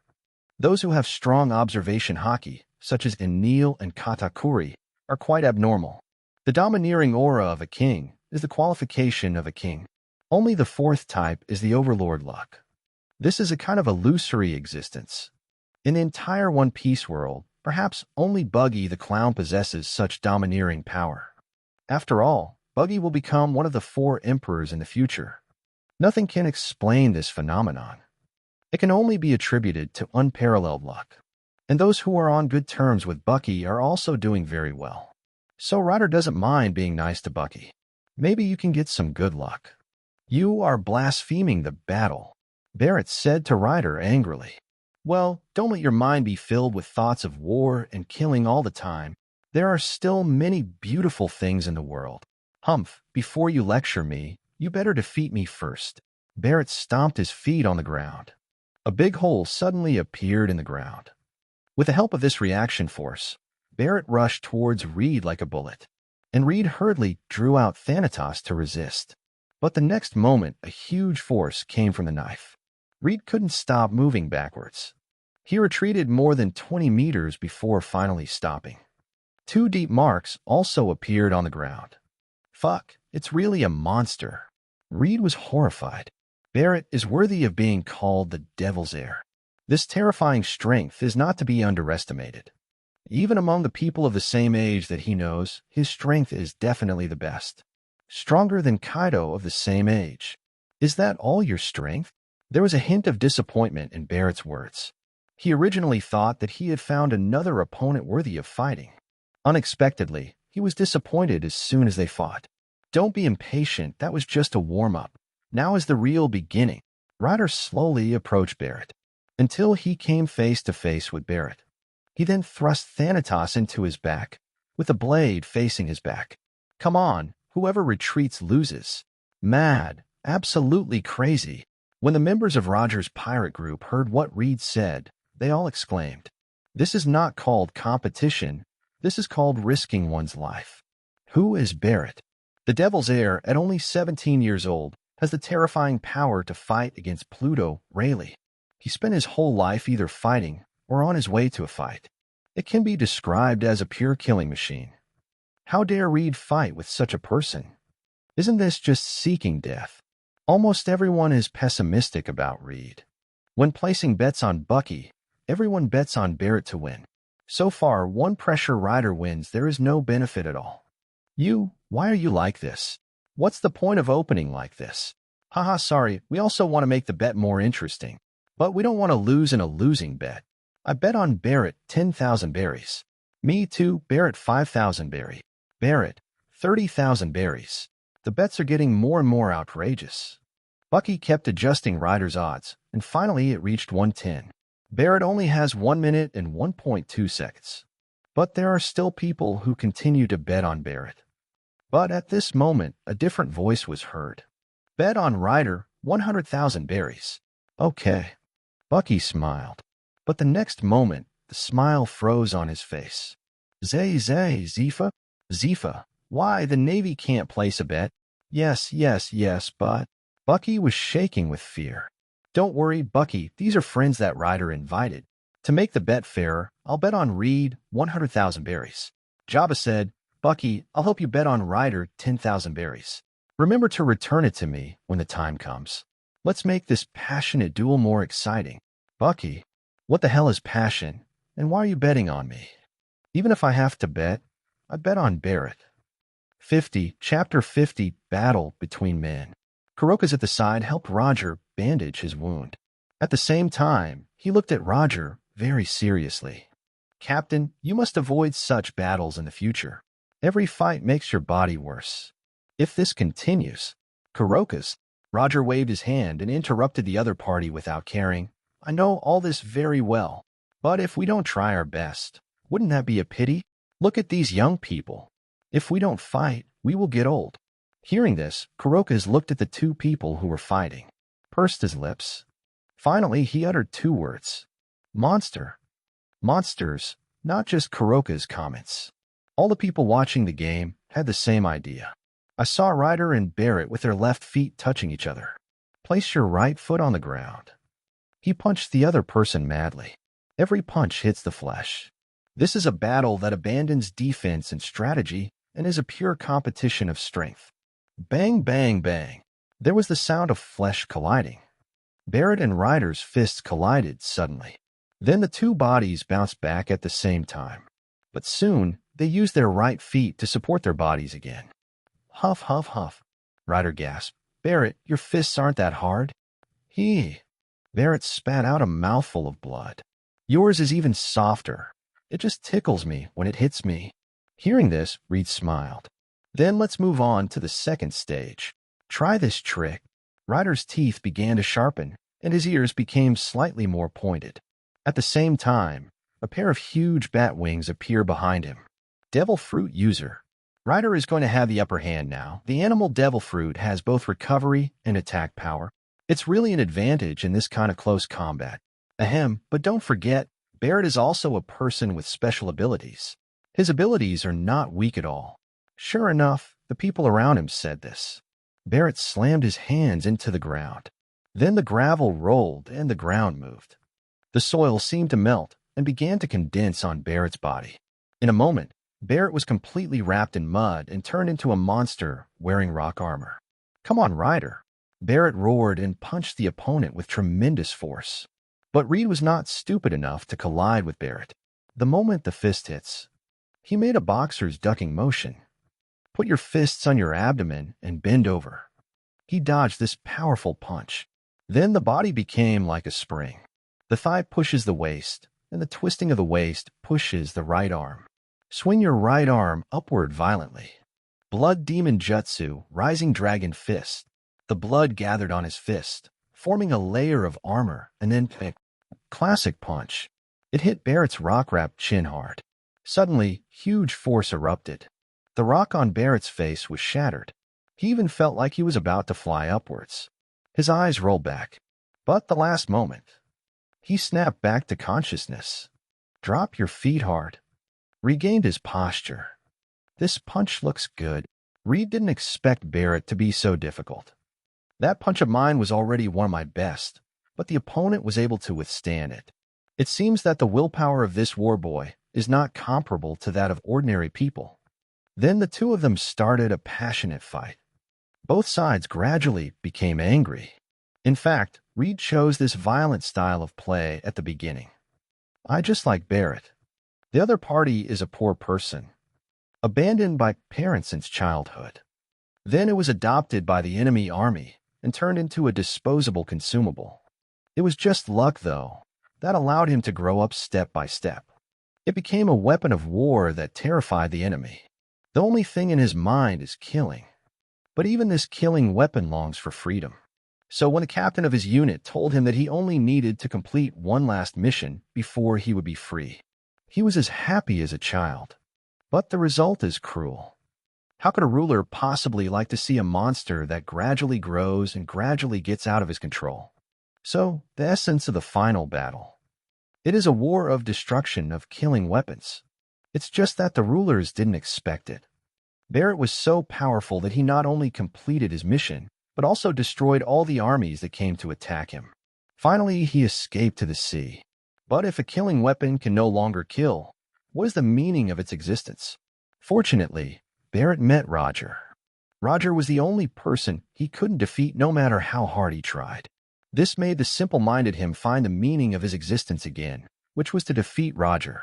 But soon, Roger fell seriously ill, and Barrett knew that he could not defeat Roger in his lifetime. Moreover, he disdains to fight against someone who is suffering from illness and whose strength is gradually declining. So after he failed in his last challenge to Roger, he quit the Roger Pirates. Then, he ran wildly on the sea. Finally, he was defeated by the Demon Slayer Order and imprisoned in the Advanced City. In fact, from beginning to end, Barrett was a very miserable person. He didn't know the meaning of his existence and only regarded killing as his goal. What Reed needs to do is to give Barrett a new goal to surpass, because he saw his own shadow in Barrett. He was born into a very unhappy family before he traveled through time. It really is an alcoholic father and a gambling mother. When he was a child, he was beaten and scolded all day long. I can't see tomorrow, I can't see the future, but my father is, once again, he drank heavily and beat his mother, accidentally killing her. The father was also sentenced to prison, leaving only himself. He lived in a daze for several years without knowing his goal, until by chance I joined an insurance company and became a salesperson. Only then did he find the direction of his life. I also regard selling insurance as my life goal. In fact, in the end, he is no longer selling insurance. Instead, he is making a living from it. This is also the reason why he still sells insurance even after traveling to the world of One Piece. Because this was his life before. It's as natural as eating and sleeping every day. Therefore, facing Barrett, who had a similar experience as him, Reed subconsciously wanted to save the other person, want to give him a purpose. He knew all too well the despair of losing one's purpose in life. So, although the two people fought each other and blood was flying everywhere, but his eyes became brighter and brighter. The intensity of the battle is increasing, even to the end. Reed no longer bothered to use his observation hockey to dodge attacks. The rocks on Barrett's body fell off, but he didn't bother to use his devil fruit ability to condense them again. The two of them had only one belief at this moment. Punch the opponent one more time. I absolutely cannot fall before the other person. Last punch, Ryder. Come on, Barrett. Bang. The shockwaves swept across. Ryder's fist sunk deep into Barrett's abdomen, and Barrett fell down. And Reed still stood there. At this time, Roger came over. It's really an exciting battle. The final winner, Ryder. 51, Chapter 51, the Shichibukai System and the Target Mermaid Island. The Roger Pirates temporarily repaired their camp. Crocus applied medicine to Barrett and Ryder. Tieske, your devil fruit ability is really powerful. I can recover from my injuries so quickly. Am I an animal-type devil fruit? I've seen many animal-type devil fruits, but you're the only one with such strong self-healing abilities. If you continue to fight with Barrett, that boy must be the one who died. Barrett snorted coldly when he heard this. At this time, Jabba came over. Ryder, Captain Roger is looking for you. Good. Ryder nodded. As he walked out of the house, he saw Bucky and the red-haired guy beside him. Bucky saw Ryder and immediately came over. Ryder, I made money, good money. Make money. Jabba explained, this guy made a bet based on your advice and made a lot of money. Of course, I also made money, ha. Hearing this, Reed remembered this. Here, take it, this is your share. Bucky took out some money and said, "Forget about mine. Consider this money as an insurance policy you bought from me. If you encounter danger in the future, I will protect you once." Hear the word insurance. As an eyewitness to the Battle of Ed War, he was involved in Reed's insurance from beginning to end. That miraculous storm still leaves a deep impression on him. "Okay, thank you so much, Brother Ryder." Bucky's nose was red with excitement. Ryder reached out and touched Bucky's head and then followed Jabba away. "You like Bucky?" "Certainly." He did not explain the specific reason to Jabba. After all, something like domineering luck cannot be explained away simply by explanation. Came to the room where Roger was. At this moment, the room was already full of people. Rayleigh, Roger, Zephyr, Dr. Clover, Olivia. "Ha, Reed, you recover pretty fast. Minor injury, nothing serious." After saying that, Reed sat down next to Roger. "Tell me, what is your purpose in coming to our Roger Pirates?" Roger got straight to the point. "There is no purpose, but you know it. The Rock's Pirates disbanded, and I just wanted to find a place to stay." "Oh." Roger narrowed his eyes. "There are Newgate's Whitebeard Pirates and Shiki's Flying Pirates. And you, of all people, have to come to me, the rival of the Rock's Pirates? Your reasons are hard to believe. Besides, you have former Admiral Zephyr with you." Facing Roger's order, Reed was not afraid at all. "Mr. Zephyr just followed me because he had something to do. This is purely a coincidence, and I'm not going to Golden Lion or Whitebeard because I'm very interested in what's going on in your Roger Pirates." "Oh, what's going on with our Roger Pirates?" "Yes, go around the world to find the final island. I also want to see what the final island looks like." "Ha ha." Hearing this, Roger laughed so hard that tears came out. "Okay, since we have a common goal, then Roger Pirates welcome you. By the way, you said you could help us with our voyage. I wonder what you mean by help." "Help you find the historical text of the landmark." "This is the rubbing of the historical text we have." Rayleigh took a stack of papers. "But so far, we don't know the information. We only know that if we want to find the final island, we need to find 4 key historical texts." As soon as I saw this information, Ryder hasn't said anything yet. Dr. Clover on the side took the papers as if they were treasures. "Priceless, priceless treasure. This is the history of the blank 100 years. We originally planned to look for someone who could decipher these words, but now it seems that's no longer necessary. Leave it to the scholars at O'Hara to translate it. However, these should not be the coordinates leading to the final island." "Oh." Rayleigh was surprised. "The historical text leading to the final island is red. The red one. We haven't found one yet. Do you know where it is?" "Certainly. Our first stop, Fishman Island. After Roger's pirate ship was repaired, it set sail directly. The destination is Fishman Island. But this time, there were a few more people in Roger's pirate group. A former trainee of the Rock's Pirates, former Admiral of the Navy, Blood Moon Rider, and the scholar representative of Black Arm Zephyr O'Hara, Olivia. As for Dr. Clover and his team, they found a place and devoted themselves to deciphering and studying the historical texts.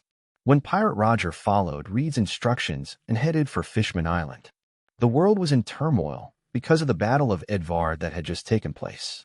After all, Roger and the Golden Lion. These are 2 legendary pirates. Their collision is enough to change the world. And that is indeed the case. The winner of the Battle of Edvard was Roger, so the position of the Golden Lion naturally became vacant. This will cause many pirates to want to seize this position. For a while, the sea was turbulent, and the pirates were much more active than before. The Navy also faced a lot more pressure. The naval base at this moment. Empty office. Sengoku, Garp, and Kaku all remained silent with solemn expressions. Finally, it was the Marshal Kong who broke the silence first. "Please share your opinions regarding the Shichibukai plan proposed by the world government." What do you think?" Garp slammed the table and said, "Give the pirates the legal right to plunder. Isn't this a slap in the face of our Navy? The soft group of the world government weak guy?" "Garp," Zhanghua reminded, "I know that the Shichibukai system is a major blow to our Navy, but this is also a last resort to deal with the increasingly rampant pirates. Establishing the Shichibukai system can alleviate the pressure on the Navy to a certain extent. Let the 7 warlords of the sea become the focus of the pirates' competition. Isn't this much better than the position of the 3 legendary pirates left by Golden Lion? At least, the Shichibukai are still under the control of our navy. Humph. Anyway, I think this is a stupid decision. After saying that, Carp stood up and left the office. The expressions on Zhanghua and his faces were also very ugly. However, they know that this may be the only way to solve the increasingly rampant pirates on the sea. Alright, don't think so much about it. Sengoku, spend the next bit of time looking for candidates for the 7 warlords of the sea. Please draft the following notification template. Tomorrow morning, inform the news. Yes, Zhanghua, and he took the order and left. There was only one person left in the office. He took out a cigar and lit it. The smoke slowly obscured his expression. 7 warlords of the sea system. This is not just a blow to the Navy, it's also possible to push some of the Navy's soldiers over to the pirate side. 52, Chapter 52, Spiritual Mentor, Rider. The Red Sail pirate ship is sailing on the sea.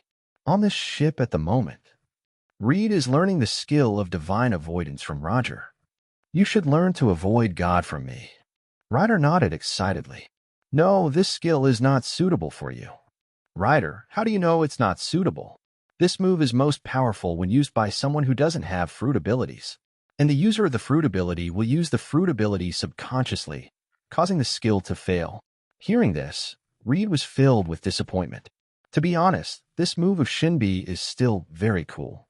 After all, God avoids me, but not me, and I am more powerful than God. This is almost becoming a meme. But I can show you some other moves. These moves are very suitable for your fighting style. Ryder instantly showed interest. The anime has very little portrayal of Roger. He only knew that Roger would avoid the enemy as soon as he saw him. This is almost becoming a normal Other moves that better suit my fighting style? What's that move? Gods weep, gods fall. God. Why does this move sound so familiar to him? Yes, this is the move of your former captain, Jibek. And your vampire fruit's ability to control blood is similar to the Jibek dark fruit's ability to control the energy of darkness. I think you will be able to use these 2 tricks easily. And this is Thanatos, right? Roger glanced at the saber on Reed's waist and said, although I don't know why Jibek's saber ended up in your hands, but Rox D. Jibek is the strongest person I have ever met. It would be appropriate to teach you his moves. Ryder nodded quickly. If you haven't learned the divine avoidance, it's not a loss to learn Jibek's moves. Listen, God is weeping, God is dying. Just like Shinbi, both of them are from the Shin generation. These 2 moves are absolutely stable. Then Ryder began to practice these 2 moves with Roger's help. This immediately attracted the attention of other crew members. The captain is actually teaching others moves? Ryder is not considered a member of our Roger pirates, right? Can they even be considered enemies in some cases? Wouldn't that be a bad idea? There's nothing wrong with it. I have a good impression of Reed. And you also know the captain's physical condition. Maybe he doesn't want his moves to be lost. These words reached Barrett's ears. Barrett clenched his fists. He didn't care about Roger teaching Ryder moves. It was Roger himself. How could you be defeated by illness? You are the goal that I, Barrett, want to surpass. Think of this. Barrett walked slowly towards Roger. The people around who were paying attention to Roger suddenly became quiet. Captain Roger, let's have one final duel. Roger looked at Barrett quietly. I could see a burning desire to fight in his eyes and a hint of confusion. Roger smiled. Okay, I accept. Barrett attacked Roger. Roger launched a basic attack and dodged. Barrett flew out backwards. Barrett was killed in seconds. The challenge is over. Barrett leaned against the side of the ship unwillingly. He didn't know what the uncomfortable feeling in his heart was. This feeling is even stronger than the pain in my body. Barrett, you lose. Barrett said nothing. He didn't look at Roger either. Captain Roger, I want to quit the Roger Pirates. Barrett's voice was not loud. It was clear enough for those around to hear at the time. Hey, Barrett, you don't have to leave without losing. Isn't it normal that you can't beat the captain? Your confidence is gone. You are not that kind of person. Barrett didn't explain, but Roger knew the reason. But he had no choice. After all, he didn't have much time left. Okay, I allow it. I object. Roger. Barrett. Everyone in Roger's pirate group looked at Ryder. No, why are you an outsider? Commenting on whether Roger's pirate group stays or goes. Ahem, well, what I mean is that I have no objection to Barrett leaving Roger's pirates. But then you need to stay with me. I refuse. Barrett refused without a second thought. But Ryder smiled. Don't forget, we agreed that if you lose to me, you have to do something for me. And this thing is just staying with me. You want to trap me? No, no, no. As long as you can defeat me, I will give you freedom. Barrett stared at Reed fiercely for a moment. Then he turned around and went to a corner to start training. Ryder knew that Barrett agreed. That's great, even though Barrett is pretty fierce. But keep your word. Thank you, Ryder. Roger said. Well, Captain Roger, don't say that. I quite like this grumpy big fool. But I have to say that the big guy is very talented.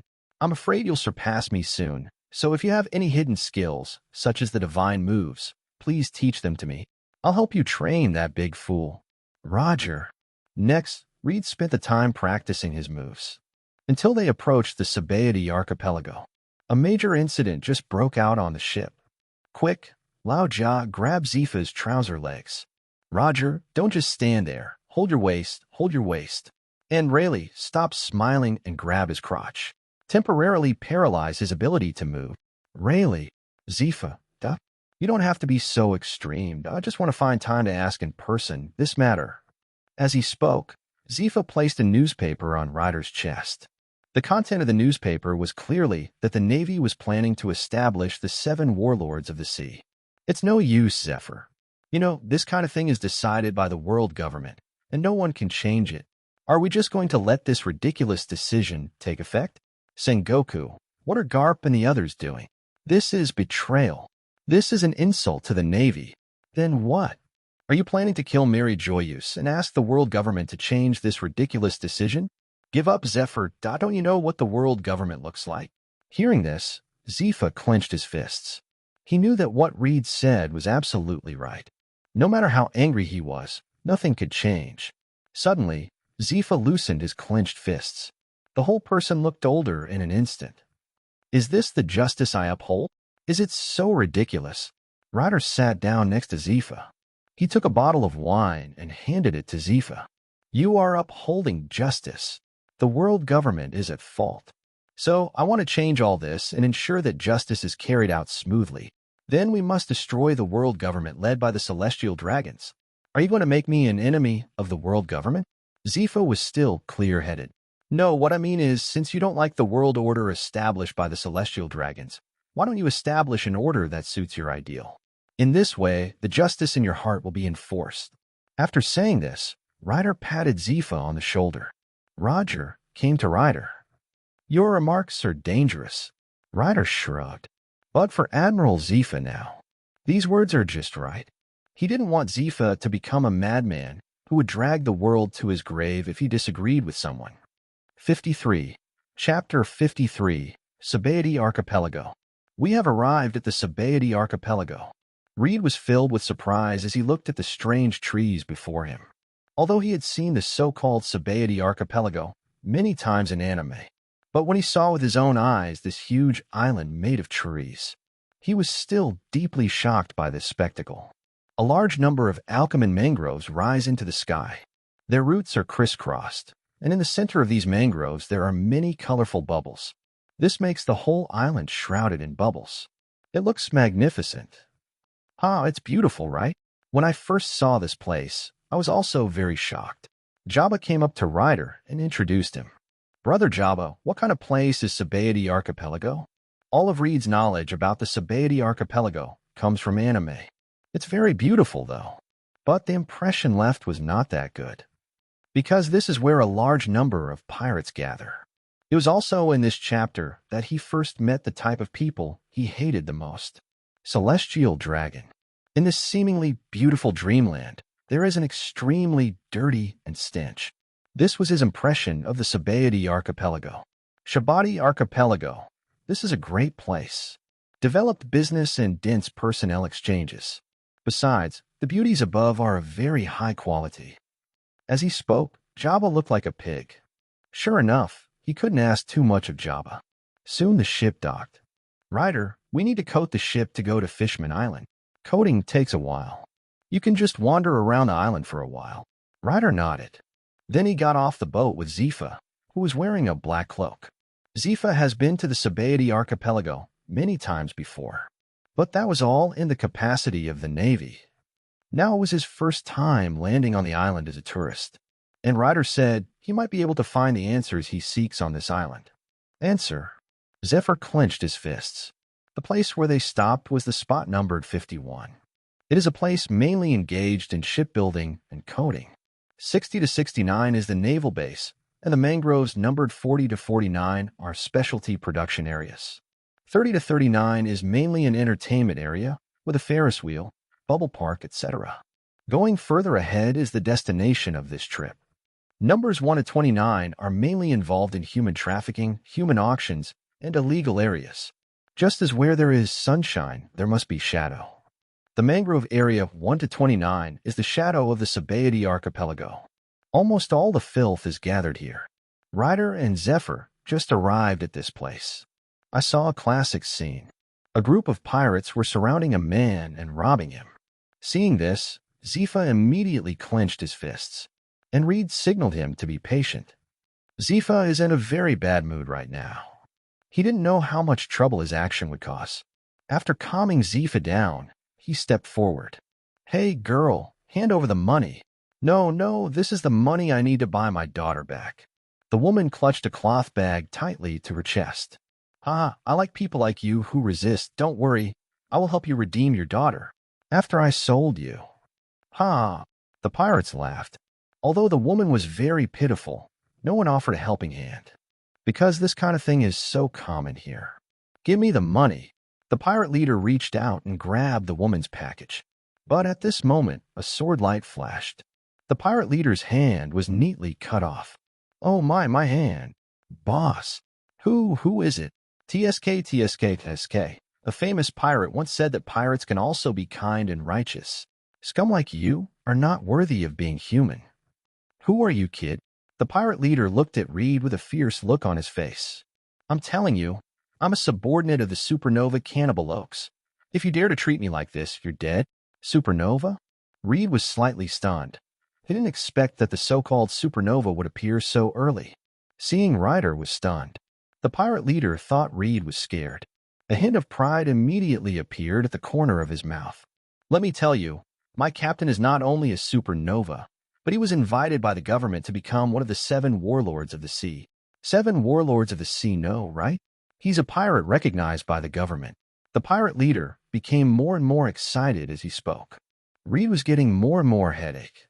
Hey, I didn't want to make a big deal out of this, so I wanted to let you off the hook, but you ended up courting death.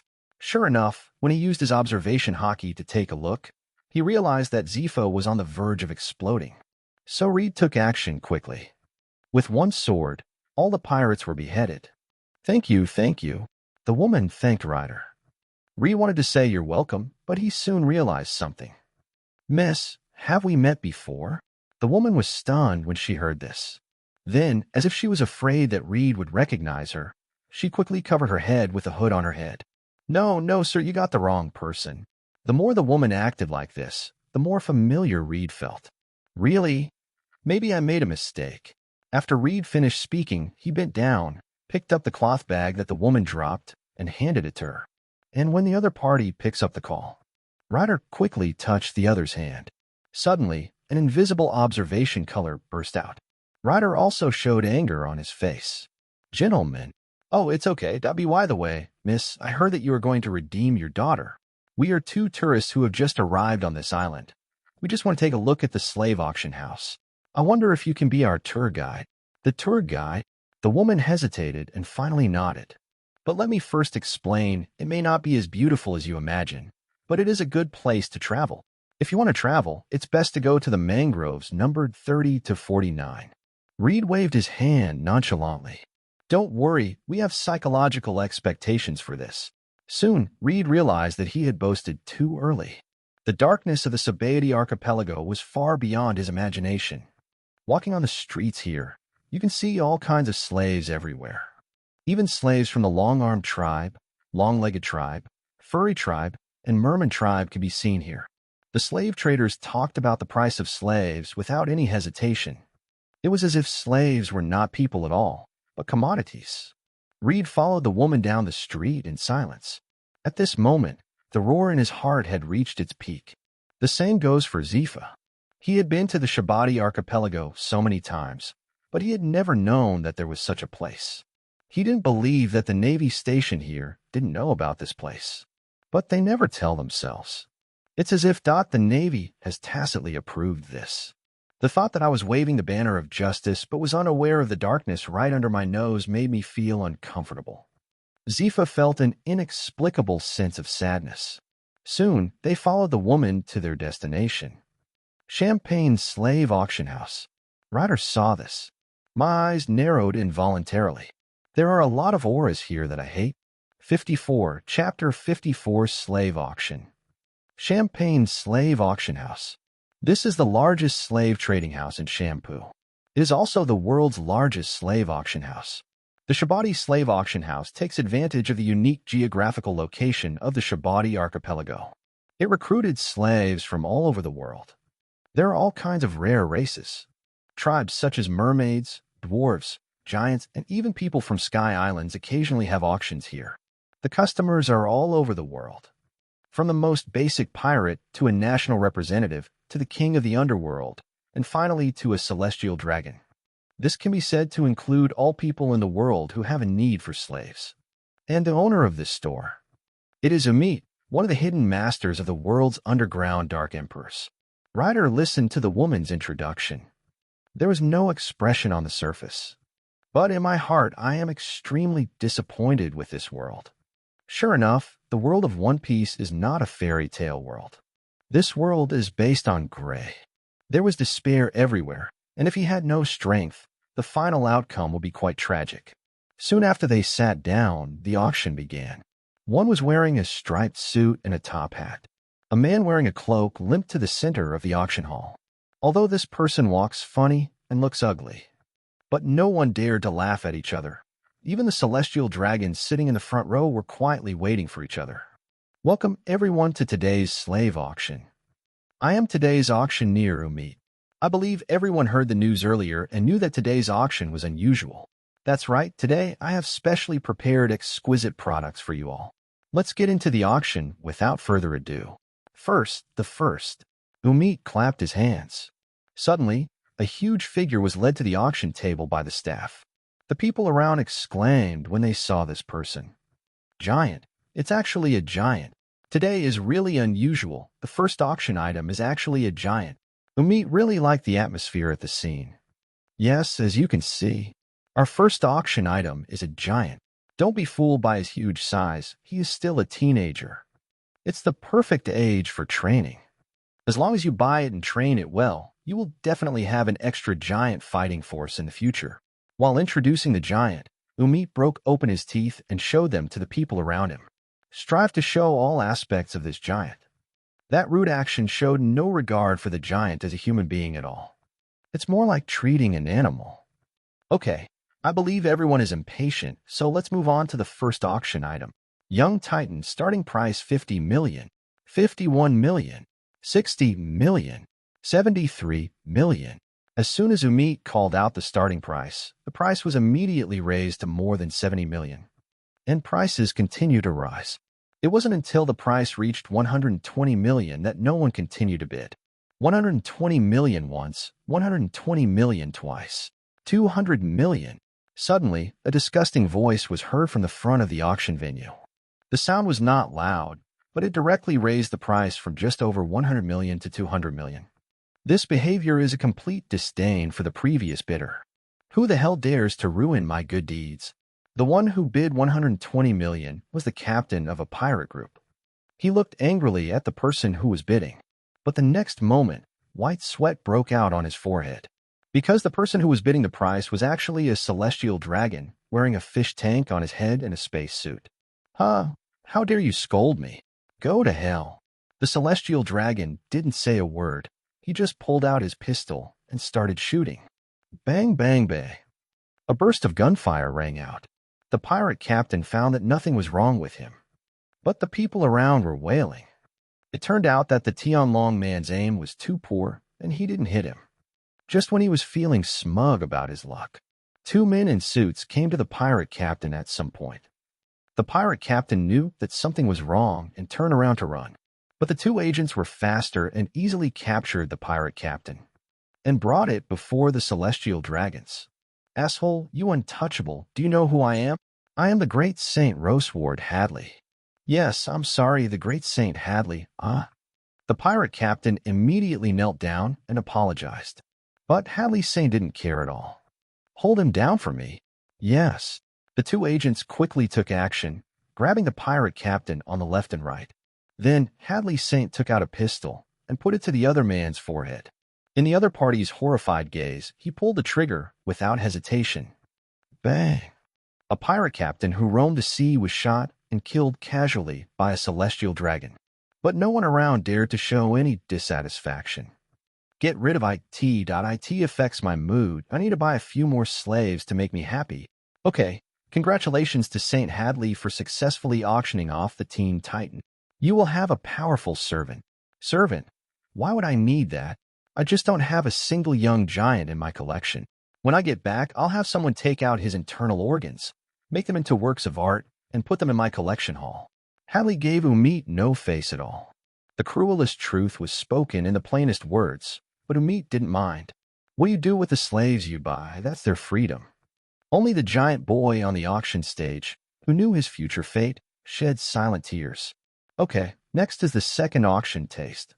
Lilliput, starting price 700,000 berries. The third auction item, human, pirate captain, starting price 500,000 berries. The fourth auction item, the fifth, the sixth. As the auction progressed, more and more dirty things happened. Some female human slaves even had only a piece of cloth covering their lower body. He was dragged to the auction table with a dog leash around his neck. Moreover, at Umit's request, he learned to bark like a dog and ate dog food. It fully displays the evil of mankind. This is just the tip of the iceberg. Soon, the auction came to an end, and his final auction item was also pulled up. Finally, the second-to-last lot. Umit said, pulling open the cage behind him. When Reed saw the figure in the cage, his eyes widened. There is a fishman in the cage, and it was a fishman he was quite familiar with. He has red skin, a black beard, and a stern face. This was the hero who would later wreak havoc in the holy land of Marahoa and liberate the slaves. Fisher Erdiak. Compared to Reed's shock, others' reactions were much more muted. What? It's just a fishman, isn't it? Umit, this is not suitable to be the second-to-last auction item. That's right, not as good as the previous human slave. Wow, that figure, that look, it will be great to buy it back. Umit was not angry when he heard the doubts coming from all around. Instead, he took out a wanted warrant in his hand. Although Murloc slaves are common, this is a Murloc with a bounty of 150 million. Everyone knows that fishmen are 10 times stronger than humans. What does a bounty of 150 million mean? And he is also the leader of Fishman Street on Fishman Island. Think about it, what can everyone gain through him? A powerful Murloc slave? It's still a way to continuously obtain Murlocs and even mermen. Umit's words were full of temptation. When the people around him thought about it, they immediately felt differently. Yes, the other person's value is reflected in his or her identity. Just imagine if you could tame the other person. Ask the other party to help you sneak into Fishman Island and capture fishmen or mermaid slaves. Isn't that equivalent to finding a way to get rich? Now everyone was excited. See, the atmosphere is similar. Umit smiled. Okay, then the second-to-last lot will start bidding now. Auction price, 150 million berries. 55, Chapter 55, 1 billion motherly loves. Think of the huge benefits involved. Everyone in the audience became excited, especially those pirates who make a living by capturing slaves. They all smelled the huge benefits. A female mermaid, starting price 50 million berries. It can easily be auctioned for over 100 million yuan. After deducting the casino's commission, just grab 2 or 3. The money you spend on this fishman today will pay off, and going forward it will all be pure profit. This is a good business with huge profits. I'll pay 170 million. Give me this slave. Humph, get out of here, poor bastard. 190 million. I hope you pirates will give our bull pirates a break. I will be grateful later. Humph, the bull pirates, a small pirate group with a bounty of just over 100 million. What qualifications do you have for us to give you convenience? If you want to give it, it's for the convenience of our bone fong pirates. 220 million. 250 million. The bids kept getting higher and higher, and soon reached nearly 300 million. At this level, those small pirate groups can no longer bid. However, after discussing it, they decided to combine several large and small pirate groups and conduct the auction together. When the time comes, we will catch the mermaids and distribute them. It was a carnival for all the human traffickers. But it is also Fisher Tiger's sadness. He is the leader of the Murloc Street and is regarded as hope by the Murlocs. But now, these people actually want to use him, make him betray his own people, and make him help them sell their own people. This hurt him more than killing him. Thinking of this, Fisher Tiger couldn't bear it anymore. Although his hands were tied and his mouth was sealed to prevent him from committing suicide, but boom! A muffled sound like thunder resounded throughout the auction hall. All the customers who were frantically bidding prices fell silent for a moment. Fisher Tiger was seen kneeling on the ground, smashing his head hard against the auction table. He actually wanted to commit suicide by kowtowing? Don't worry, I won't allow such precious cargo to be damaged at all. There was a foot under Fisher Tiger's head. At the moment when Fisher Tiger committed suicide, Umit rushed over at a very fast speed. He used his feet to stop this suicide. It's sad and lamentable that as the leader of Mermaid Street, you can't even do the most humiliating suicide at this moment. The other party even used one foot to stop him from committing suicide out of contempt. Wonderful, wonderful. At this time, Hadley, who had been silent for a long time, clapped his hands and stood up. I originally thought that the fishman in my collection that could strangle itself was the best. But today I saw a better one. It's fun to make drum sounds with your head. It's fun. I want this mermaid. 500 million. 5.500 million. Everyone around was silent. Now they can no longer compete with it either in terms of funds or status. Okay, thank you St. Hadley for your support of this auction. 500 million once. 500 million twice. 500 million 3 times deal. Next, the exciting last auction item. Umit made his voice as loud as possible. But the reaction on the scene was relatively peaceful. After all, they really couldn't think of any other auction items that could surpass the value of Fisher Tiger. Soon, the staff pushed over 2 large carts covered with red cloth. Umit pulled off the red sheet covering one of the cars. Suddenly, there was a cry of surprise from the audience. I saw a cage under the red cloth. In the cage, there was a red-haired mermaid about 7 or 8 years old. Of course, mermaids are not uncommon. But this mermaid has wings on its back. Moreover, her appearance was extremely beautiful, the only one they had ever seen in their lives. Wings and a very beautiful face, plus the figure of a mermaid. All of this combined is so dreamy that it's breathtaking. What kind of mermaid is this? The celestial dragon Hadley Saint cried out in surprise. This is an extremely rare flying fish mermaid, having the ability to fly in the sky. Flying fish mermaid. Rare, very rare. I want this mermaid. Be patient, Saint Hadley. Umit smiled and bowed. If that's all, how can it be called the last lot? As he spoke, Umit pulled open the red cloth on the second car. I saw a flying fish mermaid in the second car. The only difference is that this mermaid has blue hair. And judging from their appearance, these 2 flying fish mermaids are actually twins. The whole place was boiling with excitement. It's so rare. Flying fish mermaids are rare enough. These are actually twins. If I buy this, I'll be so happy. Brother, your brain has been clouded by sperm. Just enjoy it. This is the lowest level of usage. You know, these 2 mermaids can fly. Being able to fly and dive into the sea, how useful would this be during a robbery? The most valuable thing is that they are only 8 or 9 years old. If we train them, maybe we can use these 2 sisters to become legendary pirates in the future. After such analysis, people gradually understood the value of this pair of twin sisters. His eyes gradually became fanatical. I believe everyone understands the value of these 2 flying fish mermaids. Then the final auction begins. Starting price, 100 million. 100 million is so cheap. Don't worry, 100 million each, starting at 2.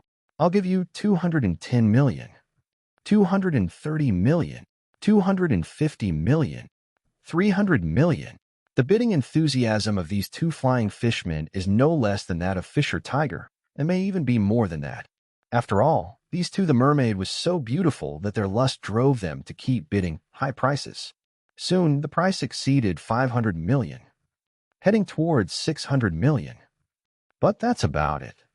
512 million once, 512 million twice, 600 million. Suddenly, Hadley Saint, who was sitting in the front row, exerted force again. The auction price was raised to the point where no one dared to bid. But this time, he didn't even have 2 seconds to be proud. 700 million. The whole audience was in an uproar. Everyone's eyes were on the person who was bidding. This is a person covered in a cloak. It's hard to see her face clearly, but judging from her voice, she's a woman. Zifa looked at the woman who served as their tour guide in surprise. So this is what the other party meant by the money used to buy back his daughter. But 700 million is not a small amount. Damn it, you actually dared to lower my price. Humph, 900 million. Hadley Saint directly raised the auction price by 200 million. Intend to crush the opponent directly and let him know the majesty of the celestial dragon's 1 billion.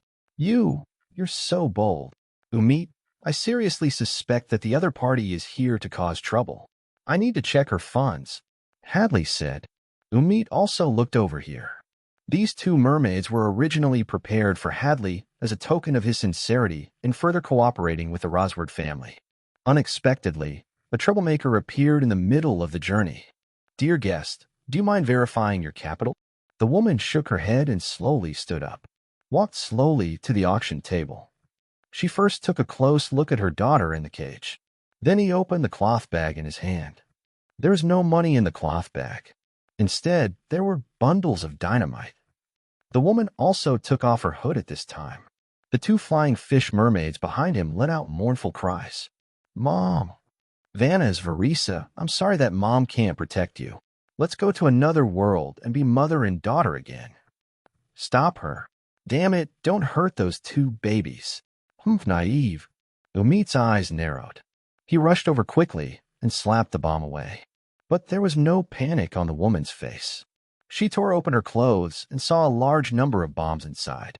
And the fuse has been lit, and Umit's face changed. There were so many bombs that even with his speed, he couldn't clear them. Asshole, my precious slave. Umit roared. Then he turned to protect Hadley Saint. At this moment, the woman looked at Reed with regret. The lips moved slightly. I'm sorry for making you see me in such a state of disgrace. Seeing this scene, Reed sighed slightly. The figure turned into red smoke and disappeared in an instant. Then it appeared on the auction table. Why are you doing this? Ashley, aren't they just a bunch of scum? I'll kill it for you. Just consider it as maintenance for old customers. Reed snuffed the fuse. His eyes were cold. 56, Chapter 56, Oneberry's Promise. Destroyed. Destroyed? The people around watched Reed's actions. Everyone breathed a sigh of relief. Umit also reacted. Thank you for your help, sir. From now on, you will be the VIP of our Shampooty slave auction house. Oh, Ryder smiled. I want to be your VIP. Just hand over these two mermaids to me. Umit's face twitched. Sir, you are joking.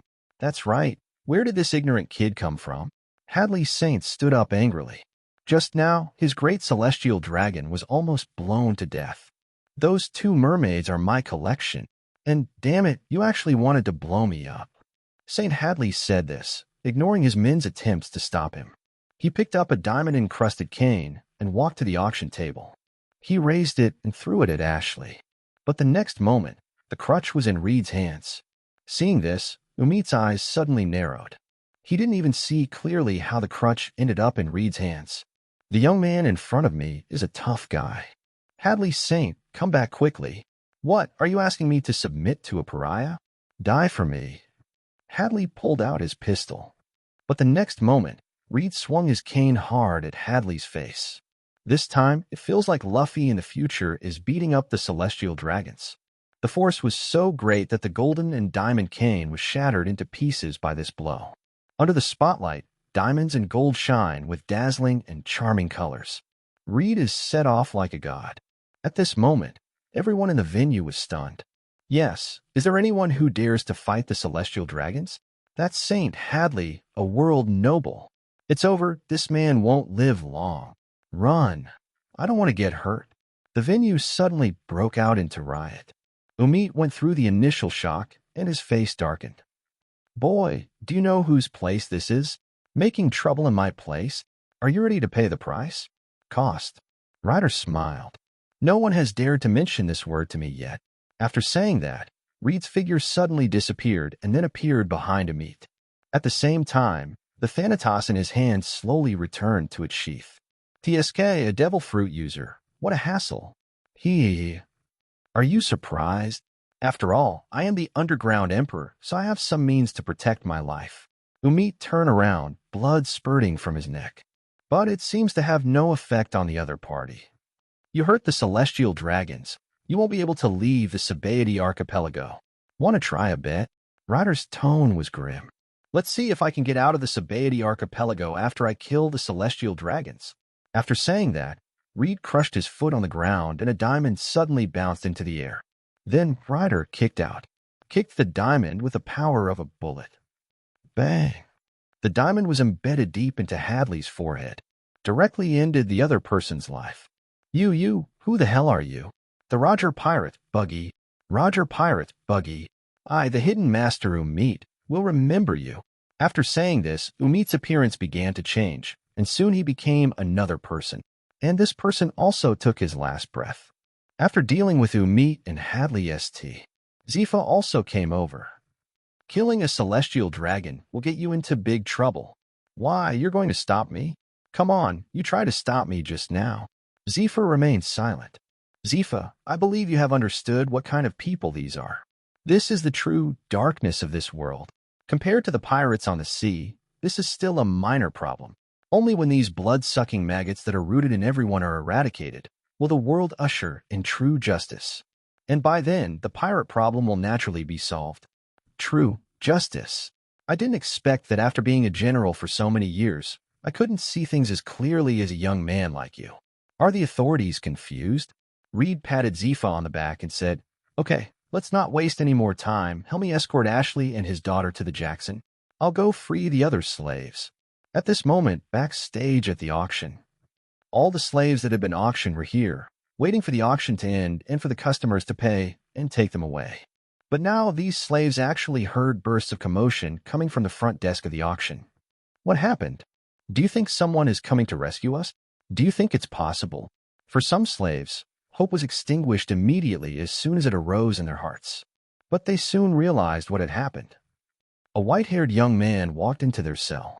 Then the sword flashed. The cages that trapped them were all shattered by a single sword. The slaves were all stunned. What are you standing there for, Run? You are free. Free. The slaves looked at each other with horror on their faces, and not a single one escaped. This scene really made Reed a little confused. They don't dare run. At this time, Fisher Tiger came to Ryder. Why? Didn't I chop the cages into pieces for them?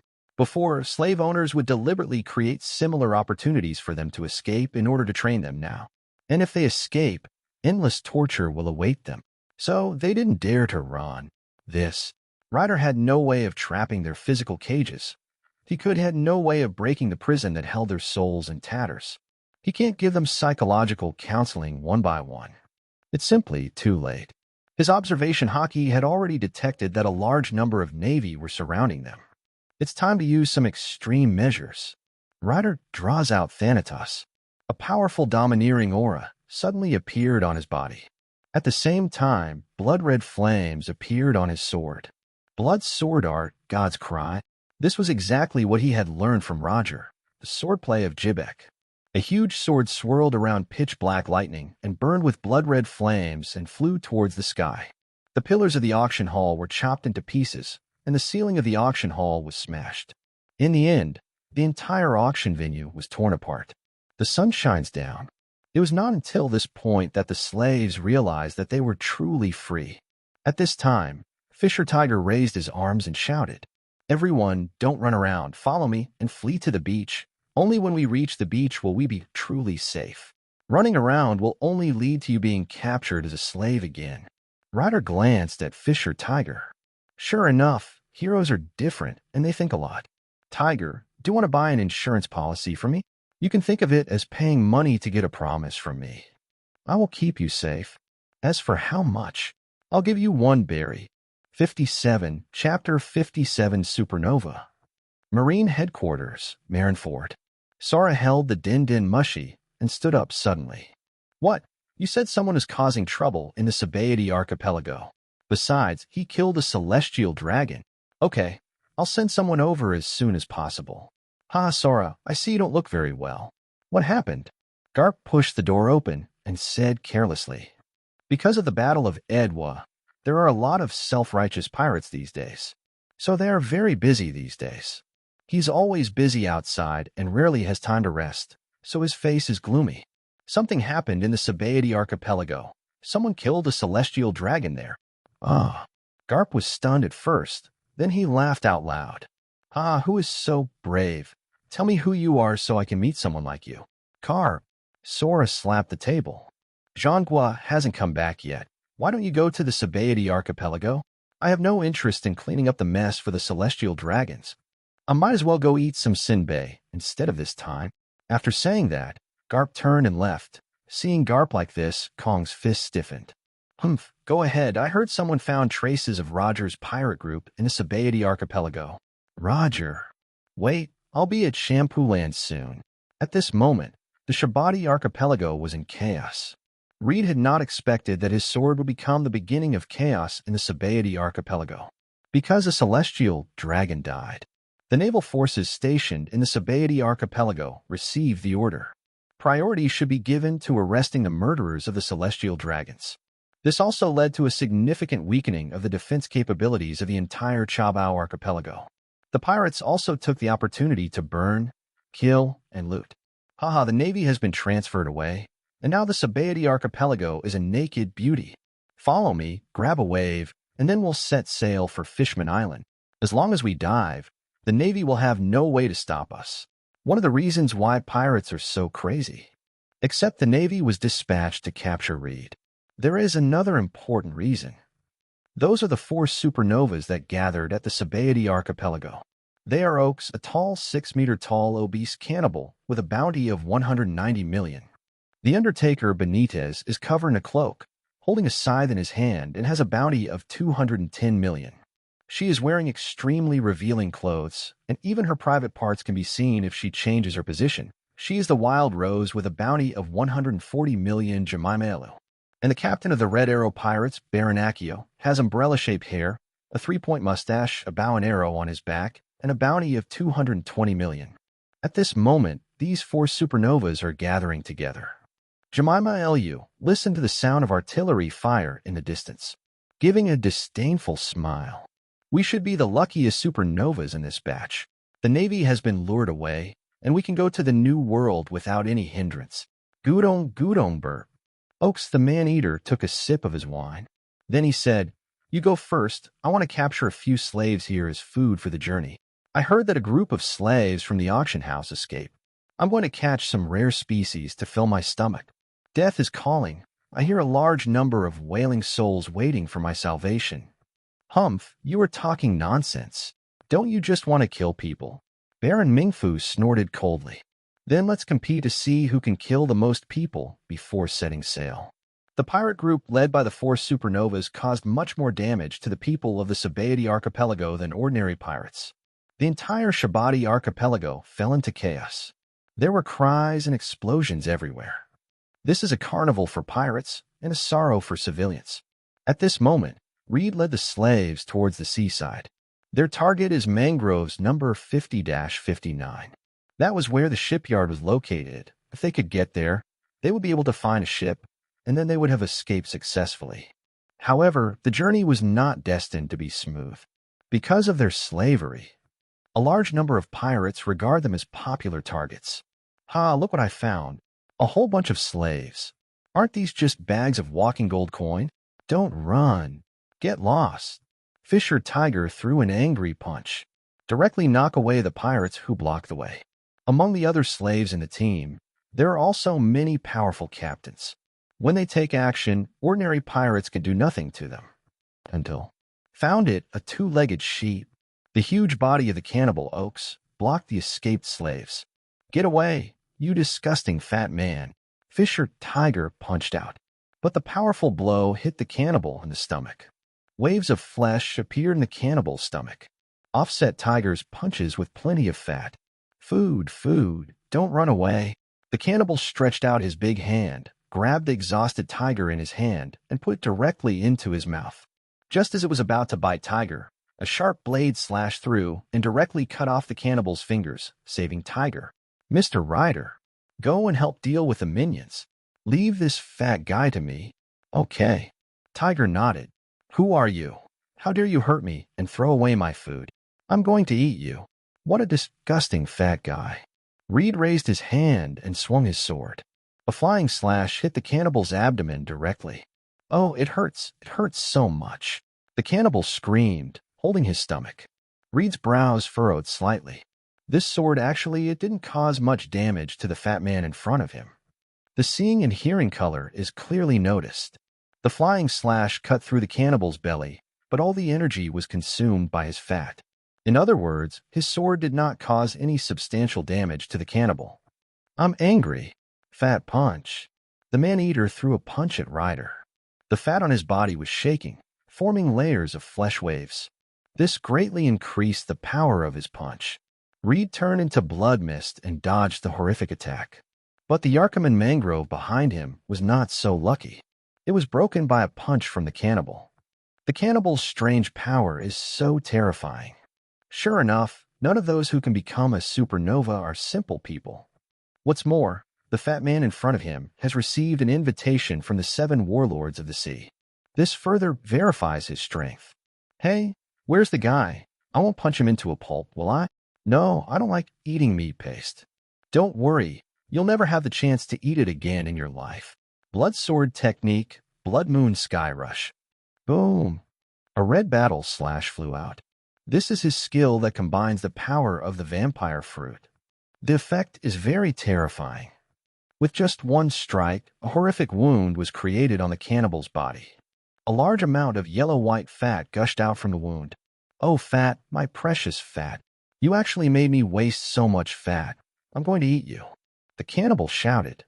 The huge body began to shrink rapidly. Soon he became a thin man less than 2 meters tall. I'm a fat person who ate the fat fruit. I can't convert the fat stored in my body into defense or burn it to generate strength. I didn't want to waste the fat I had stored for so long. But you dare to anger me, then. You go and be buried with my fat.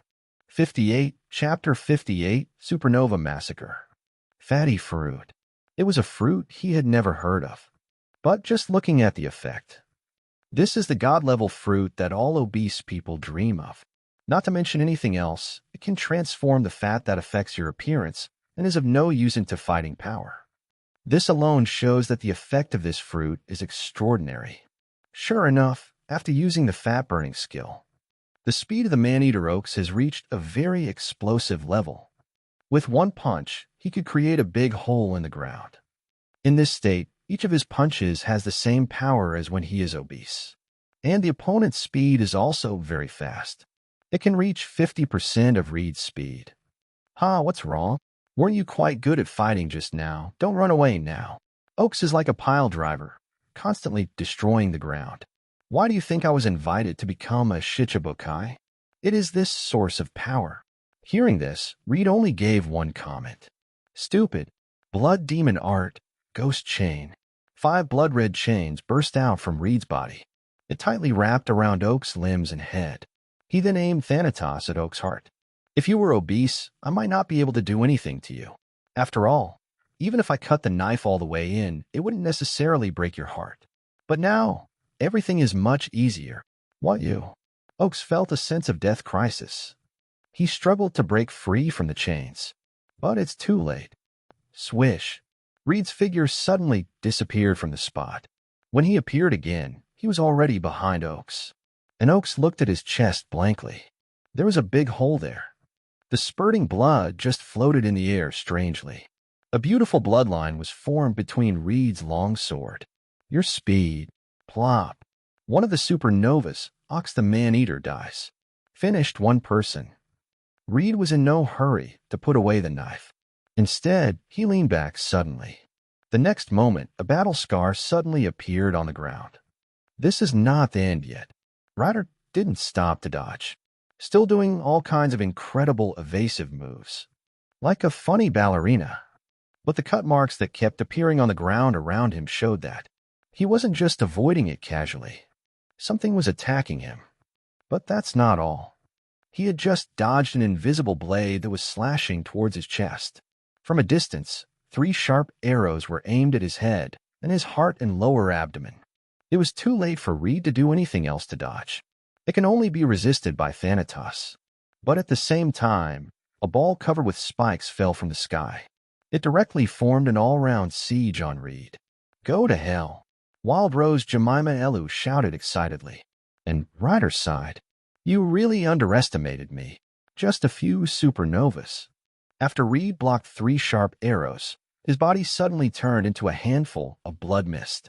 And the user of the thorn fruit, Wild Rose Jemima Elu, just passed through the blood mist. Damn it, a person with special abilities. What kind of abilities is this? Nature Department. On the branch of the Yarkaman mangrove tree, Baron Mingfu said with a gloomy face. So what if I'm a natural type? I still have weapons that can hurt you. Baron Mingfu took out a special arrowhead with a sea stone tip, and then shouted. Wild Rose, Undertaker again. Wild Rose. Baron Mingfu was already ready to take aim. But the Wild Rose Jemima Elu did not respond to him, but stood there in a daze. She can't answer you. When? Baron Mingfu was shocked. Then he suddenly shot an arrow behind him. However, such a hasty arrow obviously could not hit Reed. Instead, it was Reed's flying sword that directly chopped Baron Mingfu off the branch. But Reed didn't follow up with another blow. Instead, he looked aside inexplicably. Do you really think you'll be invincible just because you can turn invisible? Your thoughts are clear to me. Blood sword technique, crescent moon sky strike. Swish, the big tree next to it was split in half vertically. And in midair, a line of blood appeared. After a moment, Benitez, the Undertaker wearing a cloak and holding a sickle, appeared. The dead can't die anymore. And you. Never mind. At this moment, the seriously injured Baron Mingfu was carried out by his men, and Ryder looked out to sea in the distance. His observation hockey sensed that a warship was speeding towards them. Here comes trouble. Tiger, tell the slaves to speed up. We're setting sail. At the moment, at the dock, the members of Roger's pirate group were also busy moving various supplies, preparing to set sail. Hurry up, the Navy is coming. Really? Why is there such a commotion on the island? Look, that's Zephyr. Bucky pointed into the distance. I saw Zephyr holding 2 mermaids in his hands and carrying another person on his back, rushing towards here quickly. Soon, he dropped Ashley off with his 2 daughters. Where's Ryder? Roger inquired. Coming soon. No, we can't wait any longer. The Navy is coming. Hurry and prepare to sail. Roger waved his hand. The Golden Jackson folded its sails and began to dive to the bottom of the sea. No, Ryder hasn't come up yet, Ashley said anxiously. Wait a moment. We can't wait any longer. Once we are surrounded by the Navy, we won't be able to leave even if we want to. Trust Ryder and get ready to sail. Roger gave the order decisively. But at this moment, a huge cannonball flew over from the sky. At the same time, the loud voice ringing at the same time. Roger, don't run. Carp, you bastard. Roger clenched his fists. Cap's arrival was really inappropriate. They were pinched just after they were coated. And while diving. No, Captain, we can't dive now. If we dive, we'll be hit by a shell. Once the bubble bursts, we're done. Rayleigh said. Hateful. Now is the most embarrassing time for them. They can't dive. Run. Once you leave the range of the Shabati archipelago, the coating will still become ineffective. Their work was in vain. But at this time, Reed also arrived at the dock with the slaves. when Fisher Tiger learned about the current difficulties faced by Roger pirates. He was the first to come onto the deck and raised his hands high. The other slaves followed suit, and they were all trembling with fear when facing the warships. But he still stood firmly on the deck. "You guys are. Mr. Reed, you saved us. Let us do something. Even if we use our bodies as a shield." Aren't you afraid of the Navy? Let's sink it together," Zephyr said in a deep voice. "If that's the case, then this world is too hopeless," Fisher Tiger said in a calm tone. And Roger gave the order decisively. "Prepare to dive." "But, Captain, don't worry, I know Garp." Roger smiled confidently and looked at the warship from a distance. Sure enough, the warship did not open fire again, but just watched quietly as the Golden Jackson sank to the bottom of the sea. 59, Chapter 59, I Can't Leave. "It's really too much. They actually use slaves as a shield. What should we do, Mr. Carp? Just watch the Roger pirates run away like this." Garp didn't say anything, but just watched the Roger pirates slowly diving. "Let him go this time." "But, Vice Admiral Garp, this is a once-in-a-lifetime opportunity. As long as we open fire, the Roger pirates will definitely not be able to escape." "Humph, I don't even bother to win in this way. If I'm going to catch Roger, I'm going to do it fairly." But Carp had just finished saying this. The roar of artillery shells was heard. Hearing this voice, Carp's face changed. "Asshole, who ordered the attack?" "Vice Admiral Garp. It's another warship. That's Sakaski." At this moment on another battleship, Sakaski was directing the bombardment. "Report to Vice Admiral Sakaski. There are many slaves on the Golden Jackson."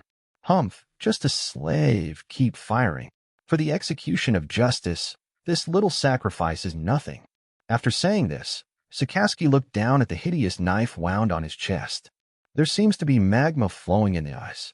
"Ryder, I will definitely send you to impel down this time." On the other side, on the Golden Jackson, Zephyr looked at the shells coming from a distance in disbelief. Didn't the warships see the slaves on board? I must have seen it. But even so, they still launched artillery fire at them. "Do you want to bury everyone?" Suddenly, Zephyr recalled what happened to him on the Sabaody archipelago. Reed is trying his best to save the slaves who were sold and fight against the darkness of the world. But when they finally succeeded, the Navy, which claimed to be the embodiment of justice, became the biggest obstacle. This sharp contrast had a great impact on his justice. Fisher Tiger also couldn't believe that the Navy dared to fire. His last bit of trust in humanity was basically consumed by this bombardment. "Oh, I'm dying. Bucky was running around the boat. Then he grabbed red-haired Shank's neck tightly. "It's all your fault. If it weren't for you, I wouldn't have eaten the devil fruit and become a landlubber. He would not have lost the treasure map, and he would not be drowned by the sea water and rocks. Don't worry, Bucky, I'll take you treasure hunting when I have time." Ryder patted Bucky on the head. Then bat wings grew behind it, flying into the sky towards the artillery shells. "Mr. Ryder." Fisher Tiger looked at Reed in disbelief as he flew towards the shell. "I told you I'd keep you safe. Roger, Zephyr, take care of Ashley for me for a while." After saying this, a large amount of red blood mist began to emerge from Reed's body. The blood mist formed a blood cloud, looming in front of the Golden Jackson. The shells fell on the blood cloud, causing it to roll continuously. The Jackson below was not damaged at all. "Captain Roger." Rayleigh looked tentatively at his captain. In the end, Roger just smiled. What a great man. I'm really a little jealous of that guy, Jibek. He has such an excellent crew. Let's not betray the promise of manliness. Keep diving. Keep diving. Report. All the shells were blocked by a red cloud. Keep firing. Yes, keep firing. The battleship's main gun roared, and a large number of shells hit the red blood cloud like rain. Gradually, the blood cloud became thinner. However, the Golden Jackson finally dived into the water. At this moment, Reed put away the blood clouds in the sky. "Damn it, do you think I have a good temper?" War drums spiral. It was the same attack as the one that attacked the warship. The huge gyroscope is like the spear of the god of war, rushing straight towards the warship where Sakaski was. "Asshole Ryder, I won't let you have your way this time." Meteor volcano. Sakaski's hands turned into lava cannons. Like the close-in defense guns on a warship, they madly bombarded the attacking Reed. the powerful magma cannon, combined with the roar of the warship. This time, Reed finally did not crush the warship like last time. They were forced to stop halfway due to heavy firepower. He is indeed a future general. This strength is already at the top level among people of the same age.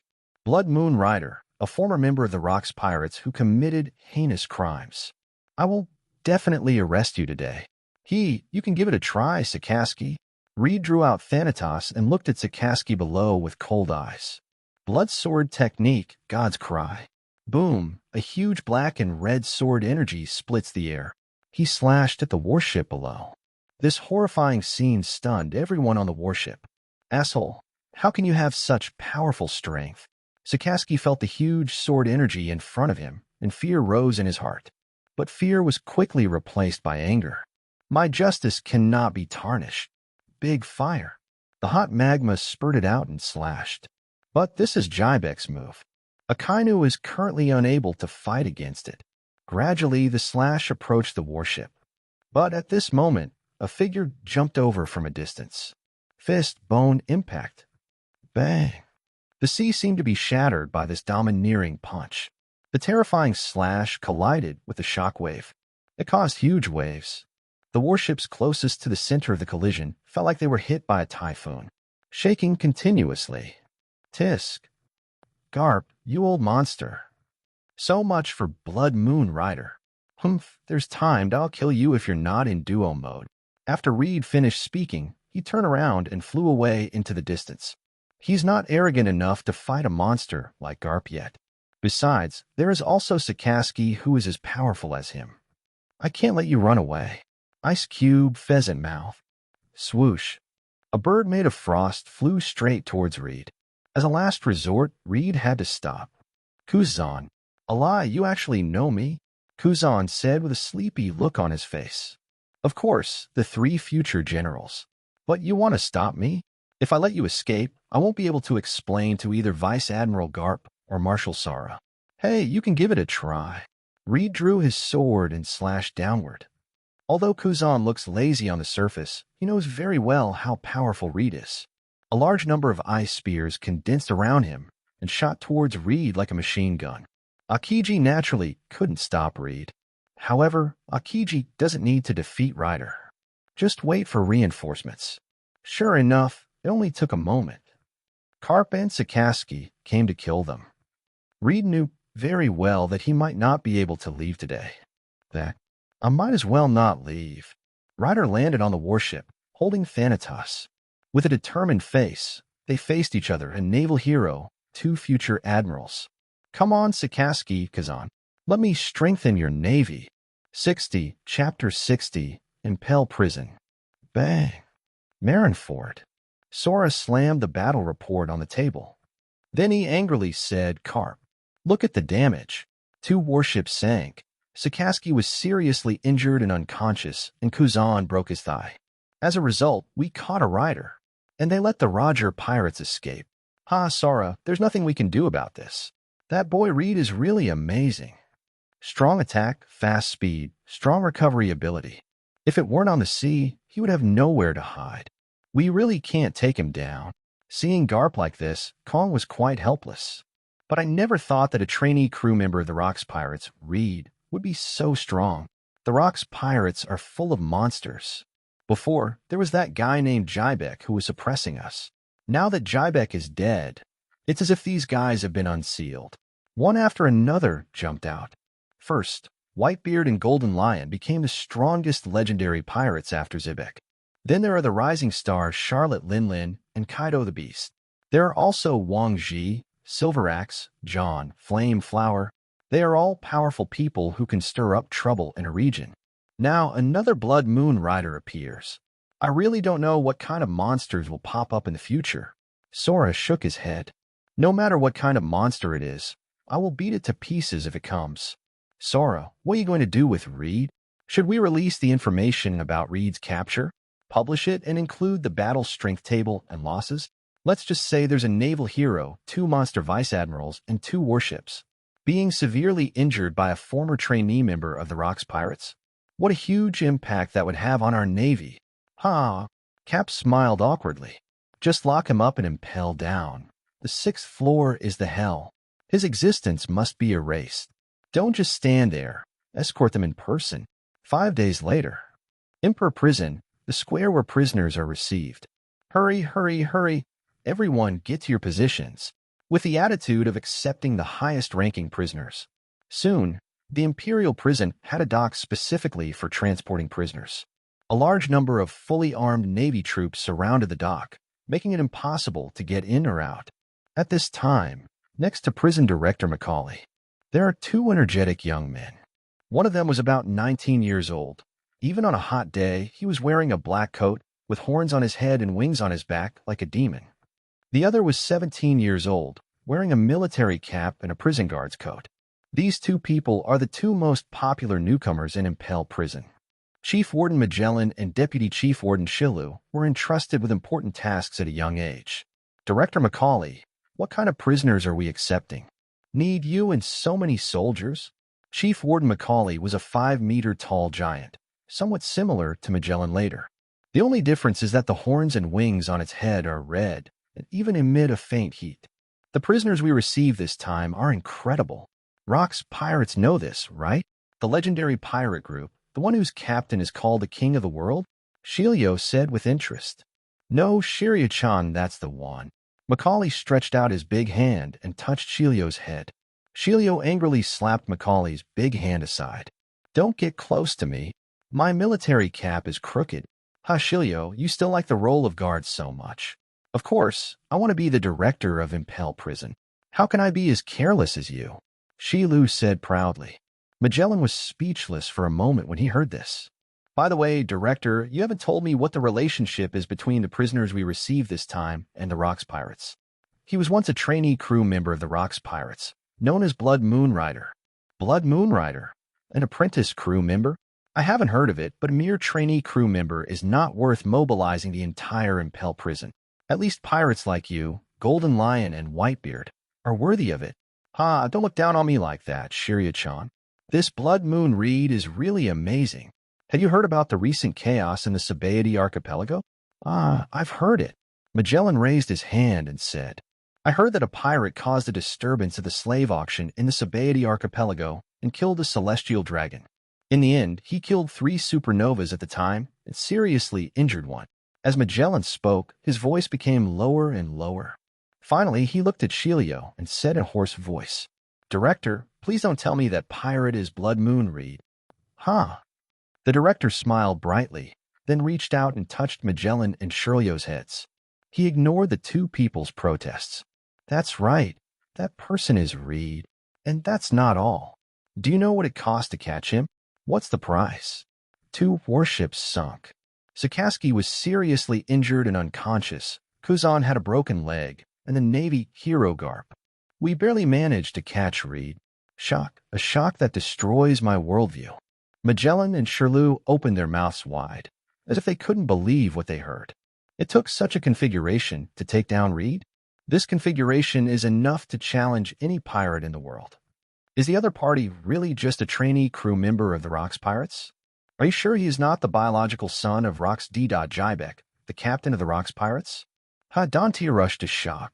You 2 will definitely not be weaker than him in the future. Show some of the power of the guard of Impel Prison. Yes. Shirlu and Magellan stood straight.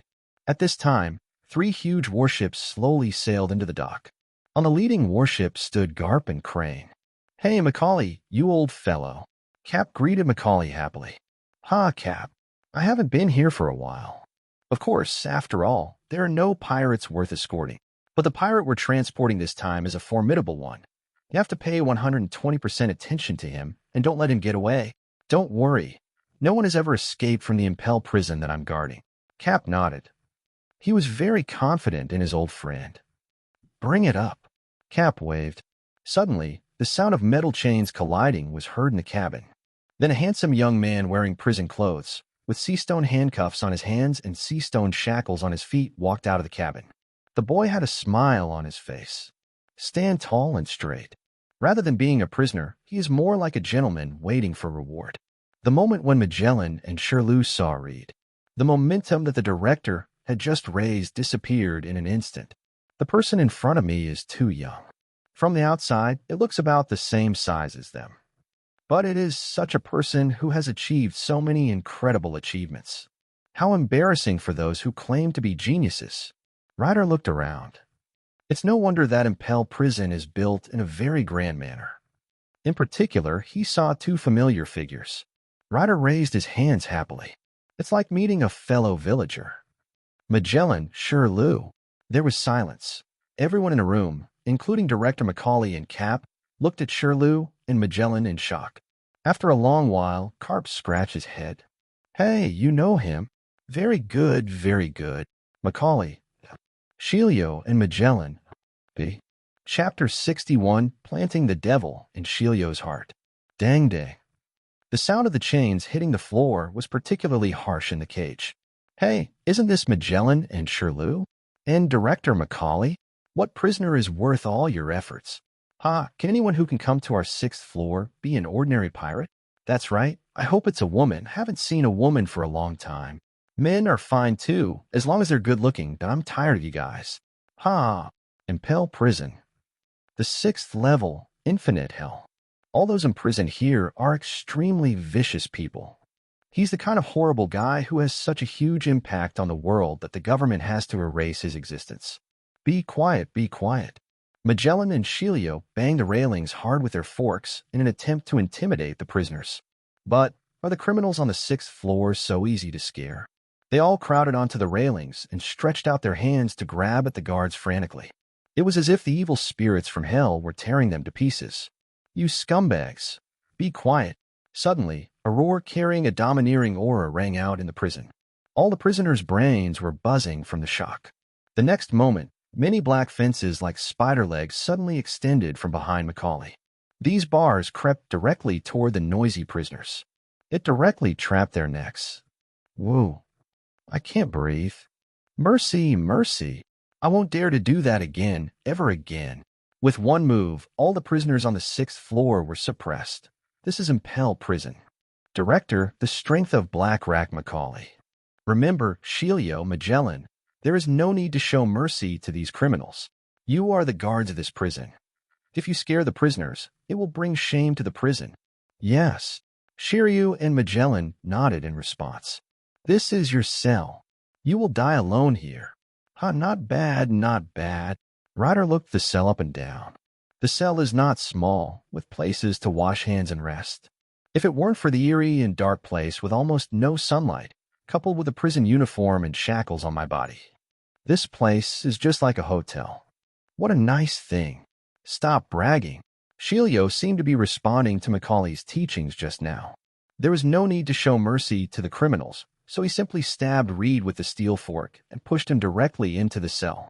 Reed was stabbed to the ground and 3 bloody holes appeared on his back. Ha ha ha. Reed, who was lying on the ground, suddenly burst into laughter. The laughter echoed in the prison and sounded so terrifying. Shiryu, do you know? I beat Sakaski to the point of death and reduced Kazan from 3 legs to 2 legs. I even gave the Navy hero Garp a good punch. That's how it was that I didn't get lynched along the way. You are the only one who disrespected me along the way. Well, so what? Shelio gritted his teeth and tried not to show his cowardice. How about it? Ryder turned around and smiled. Don't worry, you can't keep me locked up for too long. One day, I will ask you to escort me out of Impel Prison in person. You. Sheila wanted to say something else. He was blocked by Macaulay. You can't leave here while I'm here. Ryder said nothing. He just glanced at Macaulay with a smile and then found a dark corner and sat down slowly. Macaulay then left with Cyrus and Magellan. But on the way, Shilu looked absent-minded. Hey, Shiryu, what's wrong with you? Magellan glanced at his friend worriedly. This is different from you before. You are a man who aspires to become the director of Imperial Prison. Cheer up. Magellan imitated Macaulay and touched Shilua's head. Shilua's head turned red visibly. You bastard Magellan, you dare to mess up my hat. I'm going to kill you. Looking at the 2 people playing, Macaulay smiled as if he was looking at his own child. But soon he looked worriedly into the depths of the cage. He felt that there was a pair of eyes staring at him. He shook his head suddenly, hoping it was just his illusion. Macaulay didn't know. This was not his illusion. He never imagined that one day the criminal in custody would actually have extremely perverted observation hockey. And this is an extremely special kind of observation hockey. Even with the help of the power of the drum of liberation and the power of the vampire fruit, his ability to see and hear has undergone a qualitative change, become a force that can influence people's hearts, just like what he did to Roger's pirate group, can cause hallucinations. The sea stone only prevents him from using his fruit ability and makes him physically weak, but it does not affect his ability to display his domineering power. As time gradually came to night, the prisoners and some guards of Impel prison fell asleep. At this moment, Shilu, who was sleeping, had a look of pain on his face. It was as if I had dreamed of something terrible. And then there was a burst of screams. He stood up suddenly. His eyes were bloodshot, like an evil ghost ready to pounce. He first grabbed the long knife beside him, and then looked at Magellan, who was lying opposite him. I still feel scared, because just now he was dreaming that he had chopped off Magellan's head. And it's not just Magellan, but also other prisoners in Impel prison. Even his most beloved director Macaulay had his head chopped off by him. Fresh blood dyed Impel prison red, and twisted corpses were everywhere. That scene was no less than doomsday. Fortunately, it was just a dream, Shiluat said to himself. But this dream was all too real. He dared not sleep now. Just put on your clothes and take the knife. He began to inspect the prison floor by floor. Originally, their patrol range only reached the 5th floor, because the 6th floor is too important and the criminals are too brutal. Macaulay would not allow them to go down for inspection. But today, after Shilio patrolled to the junction of the 5th and 6th floors, he somehow walked down to the 6th floor, because he felt that the nightmare he had today was all due to Reed's intimidation. He wants to get this inner demon. Pata pata. Shilio's footsteps were very clear on the 6th floor. All the prisoners who had been howling at them crazily during the day were now asleep. However, this makes the 6th floor seem particularly strange. Shilio walked step by step to Reed's cell, and Reed seemed to have expected the other party to come back. He didn't sleep, just sat here, looking at Shilio with a smile. Why, you couldn't sleep because I humiliated you during the day? Shut up, you evil pirate. Shiria yelled and thrust his long knife through the bars to Ryder's neck. Oh, you are actually a lunatic who abuses the death penalty? If that's the case, you can't be the director of the prison. I told you to shut up. Shilio thrust his long sword forward. Ryder had a cut on his neck. Blood dripped down his knife. However, there was no fear on Reed's face, and there was even a hint of amusement. Why? Did it touch your pain point? Look at the reality. You can't become the director. You know very well. Magellan is stronger than you, better than you, and more popular than you in prison. If we're talking about the next director, it has to be Magellan. And you. You are just a tool picked up by Macaulay, accompanying Magellan as he grew up and eventually becoming his assistant. Nonsense. I am the best candidate for the next director. Director Macaulay's favorite person is me. Shilio roared at Ryder with red eyes. Oh, is that so? Ryder didn't argue. Instead, he sat back quietly. Let's wait and see. This time won't be long. 62, Chapter 62, The Fall of Shilio. Shilio felt that his recent condition was really terrible. Since taking over Ryder, he has nightmares every night. In his dream, he slaughtered his colleagues over and over again, including Magellan, Macaulay, etc. They also tortured and killed prisoners in the prison. Moreover, every dream he had was terrifyingly clear. He could even smell blood in his dreams. Lack of sleep, coupled with the killing every night. This made his anger grow day by day. Even now, he was a little confused as to whether he was in a dream or in reality. But he didn't dare tell anyone else, because what he did in the dream was so terrible. That night, Shilu was lying on the bed, even though his eyes were bloodshot and his fatigue had reached its limit. But he just didn't dare to sleep. He was afraid that once he fell asleep, he would fall into that horrible dream again. But at this moment, bursts of snoring sounds were heard. It was his roommate, Magellan. Originally, Magellan's snoring was not loud, but at this moment, the snoring sounded like a mockery to Shilua's ears. Why? Why should I have to endure horrible dreams while Magellan can sleep without a care in the world? Why does he get all the benefits alone? Why does Director Macaulay prefer Magellan? Is he better than me? No, every day when he sleeps, I am still exercising. I handle more prison incidents than him. The position of director should be mine. I want my place back. Shiria muttered to himself and stood up. With red eyes, he came to Magellan. He couldn't help but put his hands around Magellan's neck. As long as you die, the position of director will be mine. The director will be optimistic about me, and my colleagues will also like me. As long as I kill you. No, this is a dream. Yes, dream. I killed him in a dream. It doesn't matter, as long as I wake up the next day. Shilio's hands were like a guillotine, slowly tightening. But at this moment, Magellan turned over. Shilu quickly loosened his hand that was pinching Magellan's neck.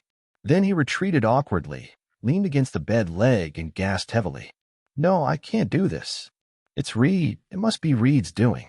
The last bit of Shiria's sanity was still struggling.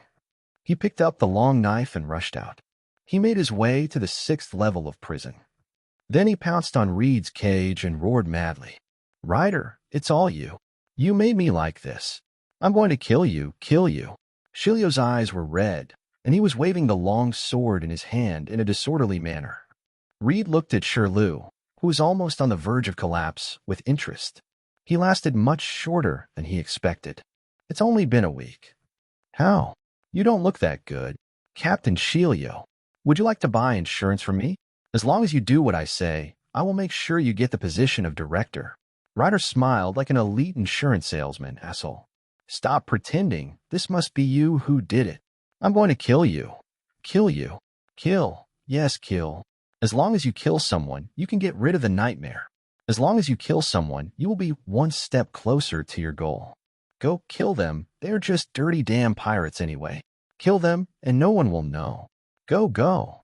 Ryder's words were like the whisper of death, coupled with the inexplicable heartbeat sound. Shilio was in a trance for a while. Ryder put his hand on the long knife. Let the sharp blade cut your palm. Then he put his hand directly on Shilu's face. There was a blood-red palm print on his face.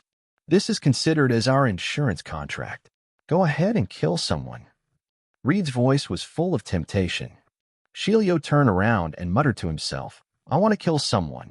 Kill. Kill the damn pirates. Shilio muttered these words. Walk back step by step. At this time, a pirate who was nearby was woken up. Hey, what are you doing mumbling so late at night? Shout, Shilio. Are you going to sacrifice yourself so that I can have some fun in the middle of the night? The pirate cursed without any hesitation. Shilio's steps towards leaving paused. Then he slowly walked towards the pirate's cell. What are you going to do? At first, the pirate was quite disdainful. After all, Shilu was less than 20 years old, and he was not even born when they were galloping on the sea. But as Shilua gradually approached, the pirate noticed something was wrong. At this moment, Shilio's eyes were red, and there was a horrible bloody palm print on his face, just like a demon crawling out of hell. Just kidding. I don't help. The pirate still wanted to resist, but Shilu's long sword chopped his chest mercilessly. Blood spurted out immediately, spraying all over Shilu's face. But the pirate is not dead yet. He struggled and tried to crawl away from the devil Shilu. But Shilio squatted down and directly grabbed the shackles on the prisoner's feet. Then he slowly dragged the pirate to the front of the cell. No matter how the other party pleads. Shilua said nothing, but the long sword in his hand chopped at the pirate again and again, until the other party's blood is shed like a river, until the other party dies. Only then did Shilio stand up. There was a sick and comfortable smile on his face. That evening, Shilio killed a man, and he also had a rare good sleep. In his dream, he dreamed that he defeated Magellan and received Macaulay's commendation. He was also designated as the next director. In this way, Shilu began to patrol the cells as a guard during the day. At night, he paints bloody palm prints on his face and transforms himself into a killer. The entire Impel prison became his hunting ground. However, a large number of criminals are detained here every day. People die every day from the harsh conditions in prisons of all levels. For the time being, no one discovered Shilu's crazy behavior.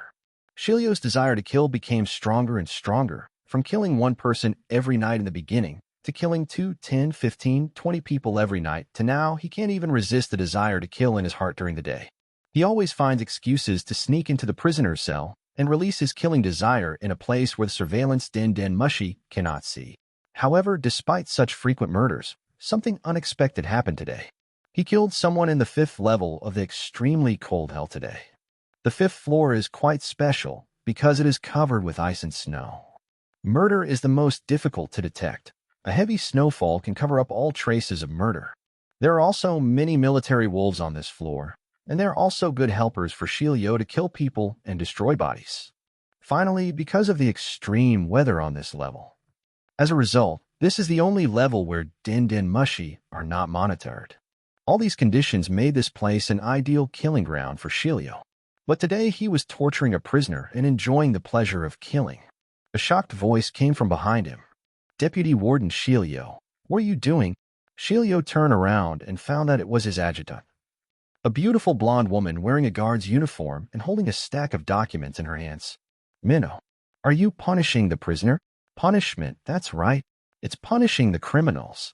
But, the prisoner you just killed will be promoted to the 4th level of the burning hell because of his good performance.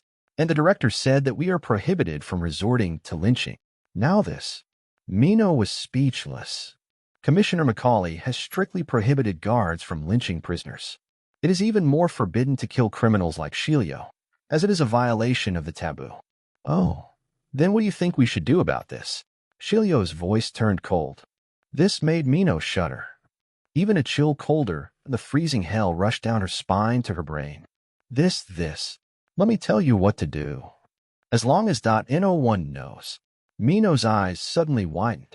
She saw that Shilu had smeared a bloody handprint on her face at some point. By the time she reacted, it was too late. Shilio came to her like a ghost. He swung the long sword in his hand down suddenly. The blood immediately dyed the snow red. Shilio's killing finally turned to his companions. 63. Chapter 63, One Piece, Roger. 2 years have passed since Reed was arrested and imprisoned. The world has changed dramatically in the past 2 years. After losing his target, Reed, Barrett left Roger's pirate group and began to run rampant on the sea. One man, one punch, and many masters were overwhelmed. Eventually, he was found by Crocodile. The two fought for a long time with no clear winner, and Crocodile became famous from then on. Invited by the world government to become a Shichibukai. On the sea, the Roger pirates stand out, traveling around the world. Sky Island, Wano Country, Zo Island, Bankoku, etc. have even surpassed the Whitebeard pirates, who are also legendary pirate groups in fame. There is a tendency for them to become the world's #1 pirate group. Finally, it was revealed that Roger's pirate group had traveled around the world. And Roger is also known as the Pirate King. The whole world cheered for the appearance of One Piece. But soon the Roger pirates announced their disbandment. Soon, Roger also surrendered to the world government. In prison, Reed put away the newspaper in his hand. At the same time, he picked up the red wine glass and took a sip of the wine. Then he looked at Shilu, who was completely different from 2 years ago. At this moment, Shilio was still wearing the uniform of a guard. However, there was a bloodthirsty light flashing in his eyes, like a wild beast. A timid person would feel a chill in his heart just by taking a look at it. Plop. Shilio dropped the prisoner he was holding. A line of blood crawled out from the soles of Reed's feet and slowly crawled towards the prisoner like a snake. The next moment, the prisoner was like a dried corpse, with all the blood in his body sucked dry by Reed. Tiske. The quality of the prisoners you've captured has been getting lower and lower lately, Shilio. If you continue like this, I will consider you unable to fulfill your insurance obligations. Shilio's eyes were cold. The next moment, the long knife was against Reed's neck. In the past 2 years, I have brought countless prisoners to you. But what about your promise? You said you would let me take the position of director. Of course, I never break my promise. Just wait a little longer for an important person to arrive. Ryder smiled. Although a long knife was pressed against his neck, he was not afraid at all. It was as if it was not him but Shiryu who was pressed against the neck. It's better this way. Shilua put away his long sword. Walk away slowly. Sure enough, not long after, a big shot really came to impel prison. This is the Pirate King, Roger. Those escorting Roger were Garp, Sengoku, and 3 monster vice-admirals. Sakaski, Borsellino, Kuzan. Haha, is this impel prison? I've heard of your great reputation for a long time. Roger laughed loudly, not feeling sad at all, because he was a prisoner. Garp looked at Roger, and in a trance, time seemed to go back to 2 years ago. 2 years ago, he also escorted such a generous person to prison. Perhaps 2 years have smoothed out the boy's edges. Garp, Sengoku. It was Macaulay who came out to greet them again with Magellan and Shilu. But when Garp saw his old friend like this, he was shocked. At this moment, Macaulay is like an old man in his twilight years. His hair is full of white, and there is an indelible fatigue between his brows. Even my body is not as strong as it was 2 years ago.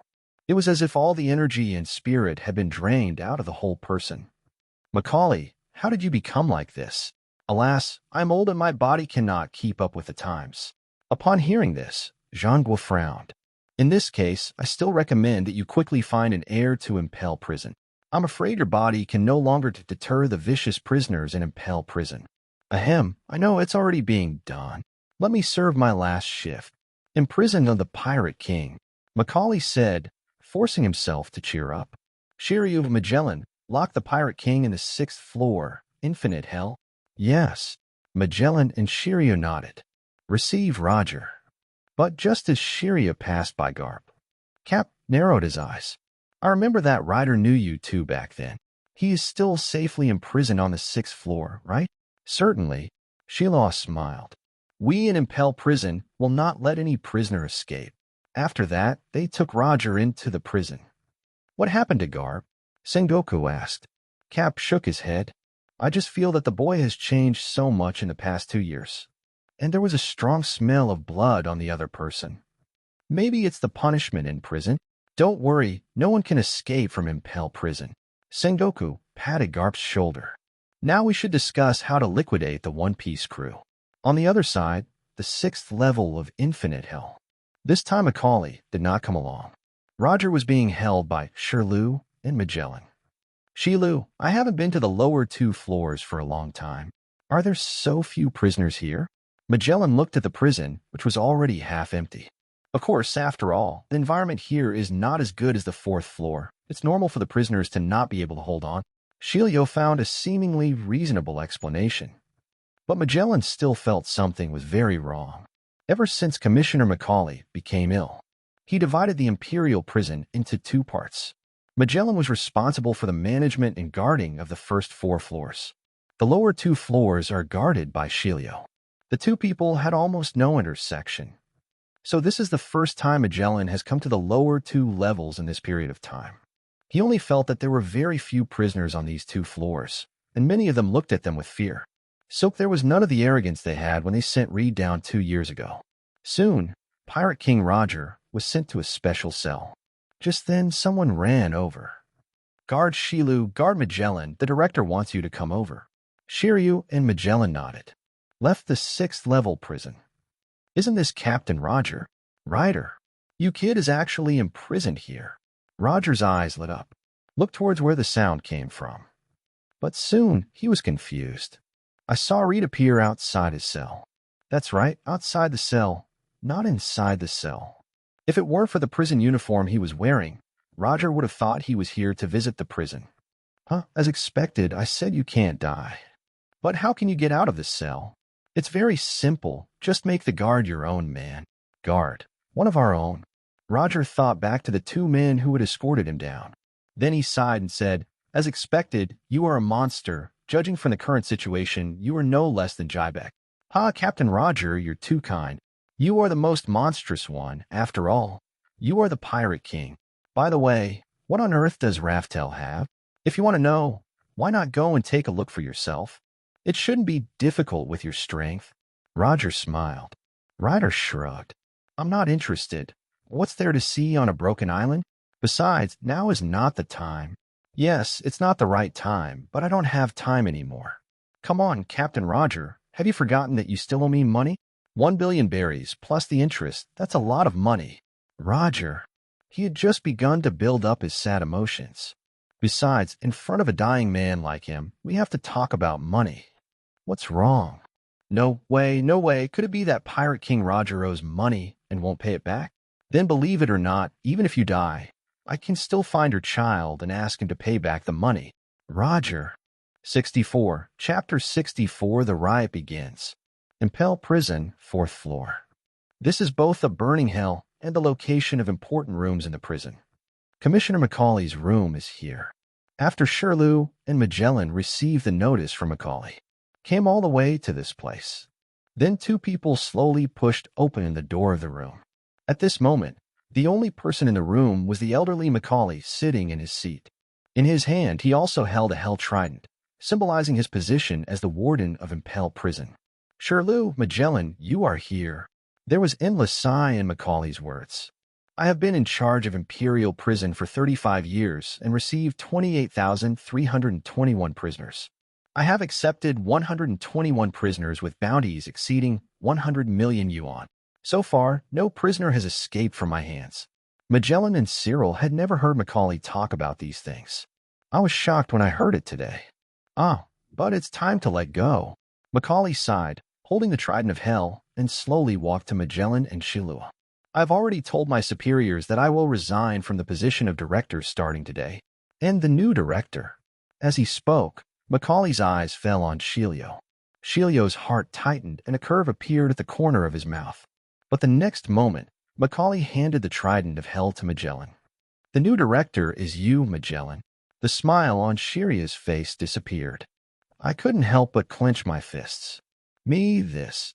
Magellan immediately knelt on one knee. Happiness came so suddenly that Magellan didn't have time to react, because he knows exactly what kind of person he is.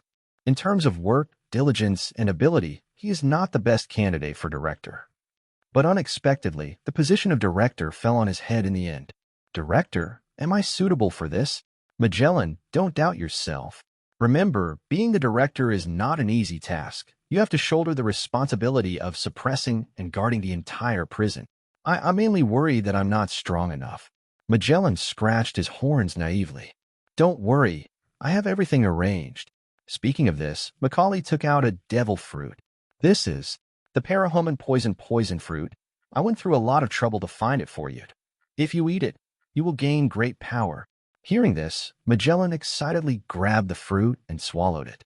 Seeing Magellan like this, Macaulay smiled with relief. As for you, Shilio. Before Macaulay could finish his words, Shilio turned around, kicked open the door of the room, and walked out. Hiroyuki. Magellan stood up and wanted to chase after him. But he was stopped by Macaulay. Let Shilio calm down for a while, and then you can tell him the arrangements when he is calm. Macaulay then gave the transfer order to Magellan. After Magellan took it and read it, his eyes were filled with shock. Imperial Prison Escort. From now on, all criminals received will be escorted by the escort team. He is on the same level as the director of Impel Prison.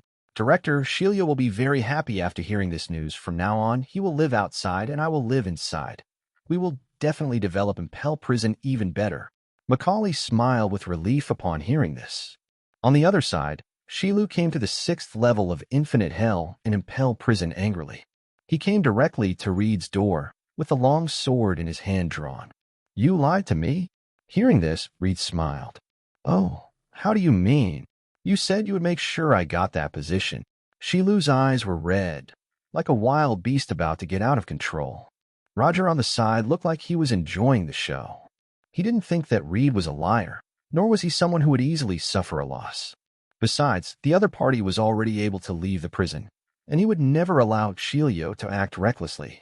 Sure enough, the next moment Reed's figure flashed, appeared behind Shilio. Shilio was shocked. How could that be, with your speed? How can you be so fast with sea stone handcuffs on? Sea stone handcuffs? I've lived in a place with seawater surrounding it for 10 years, even more restrictive than sea stone handcuffs. You think a little handcuff can control me? You've been lying to me. Lying to you. I know. I am a gold medal salesman, and I never cheat anyone. I mean what I say. After saying that, Reed opened his mouth, revealing 4 sharp fangs. Then he bit Shilu's neck. The next moment, veins popped out on his neck, and Sheila was struggling and rolling on the ground in pain. I said I wanted you to be the director, but I didn't say it would be after Macaulay. Open the door for me. I wish you to become the director. At this moment, Sheila has recovered from the pain. He clenched his fists, feeling the powerful force surging within his body with a look of shock on his face. Just after Reed bit his neck, he actually felt that his strength had increased rapidly. The price paid was just fear of the sun and bloodthirstiness. Sheila stood up. He understood that he had no way out now. He took out the key. But I still asked out of curiosity. You were clearly able to leave the prison, so why did you ask me to open the door? Hearing this, Ryder smiled. I said I would ask you to escort me out personally, and I mean what I said. Sheila. After leaving the prison, Reed first came to Roger's door. Lao Luo, I'll come over to chat with you later. I have to go solve a small problem first. Roger, old Luo. Roger speechless, but soon a smile appeared on the corner of his mouth. Ryder, you are amazing. You are the first person to escape from Impel Prison, right? This is a huge event. Just basic exercises. Reed waved his hand and said, what I'm going to do next is the real big deal. As he spoke, red blood mist drifted out from Reed's palm, and the blood mist drifted in front of the vicious prisoners on the 6th floor. Then he broke the door lock. All the cell doors on the 6th floor were opened. You scumbags, I've been detained long enough. Let's go make a scene. Release your roar and anger. Ha, I'm free. Macaulay, I'm going to send you to hell. Returning from hell, only blood can calm the rage in my heart. The group of criminals roared and rushed out of the 6th level of infinite hell. Of course, there are also those who are blind and do not listen to Reed and want to challenge Reed's authority. The end result was that he had his blood sucked dry by Shiryu, who had just been transformed into a vampire. Soon the news of the escape of prisoners from the 6th level of infinite hell spread throughout the entire Impel prison. Suddenly, a shrill alarm sounded in the prison.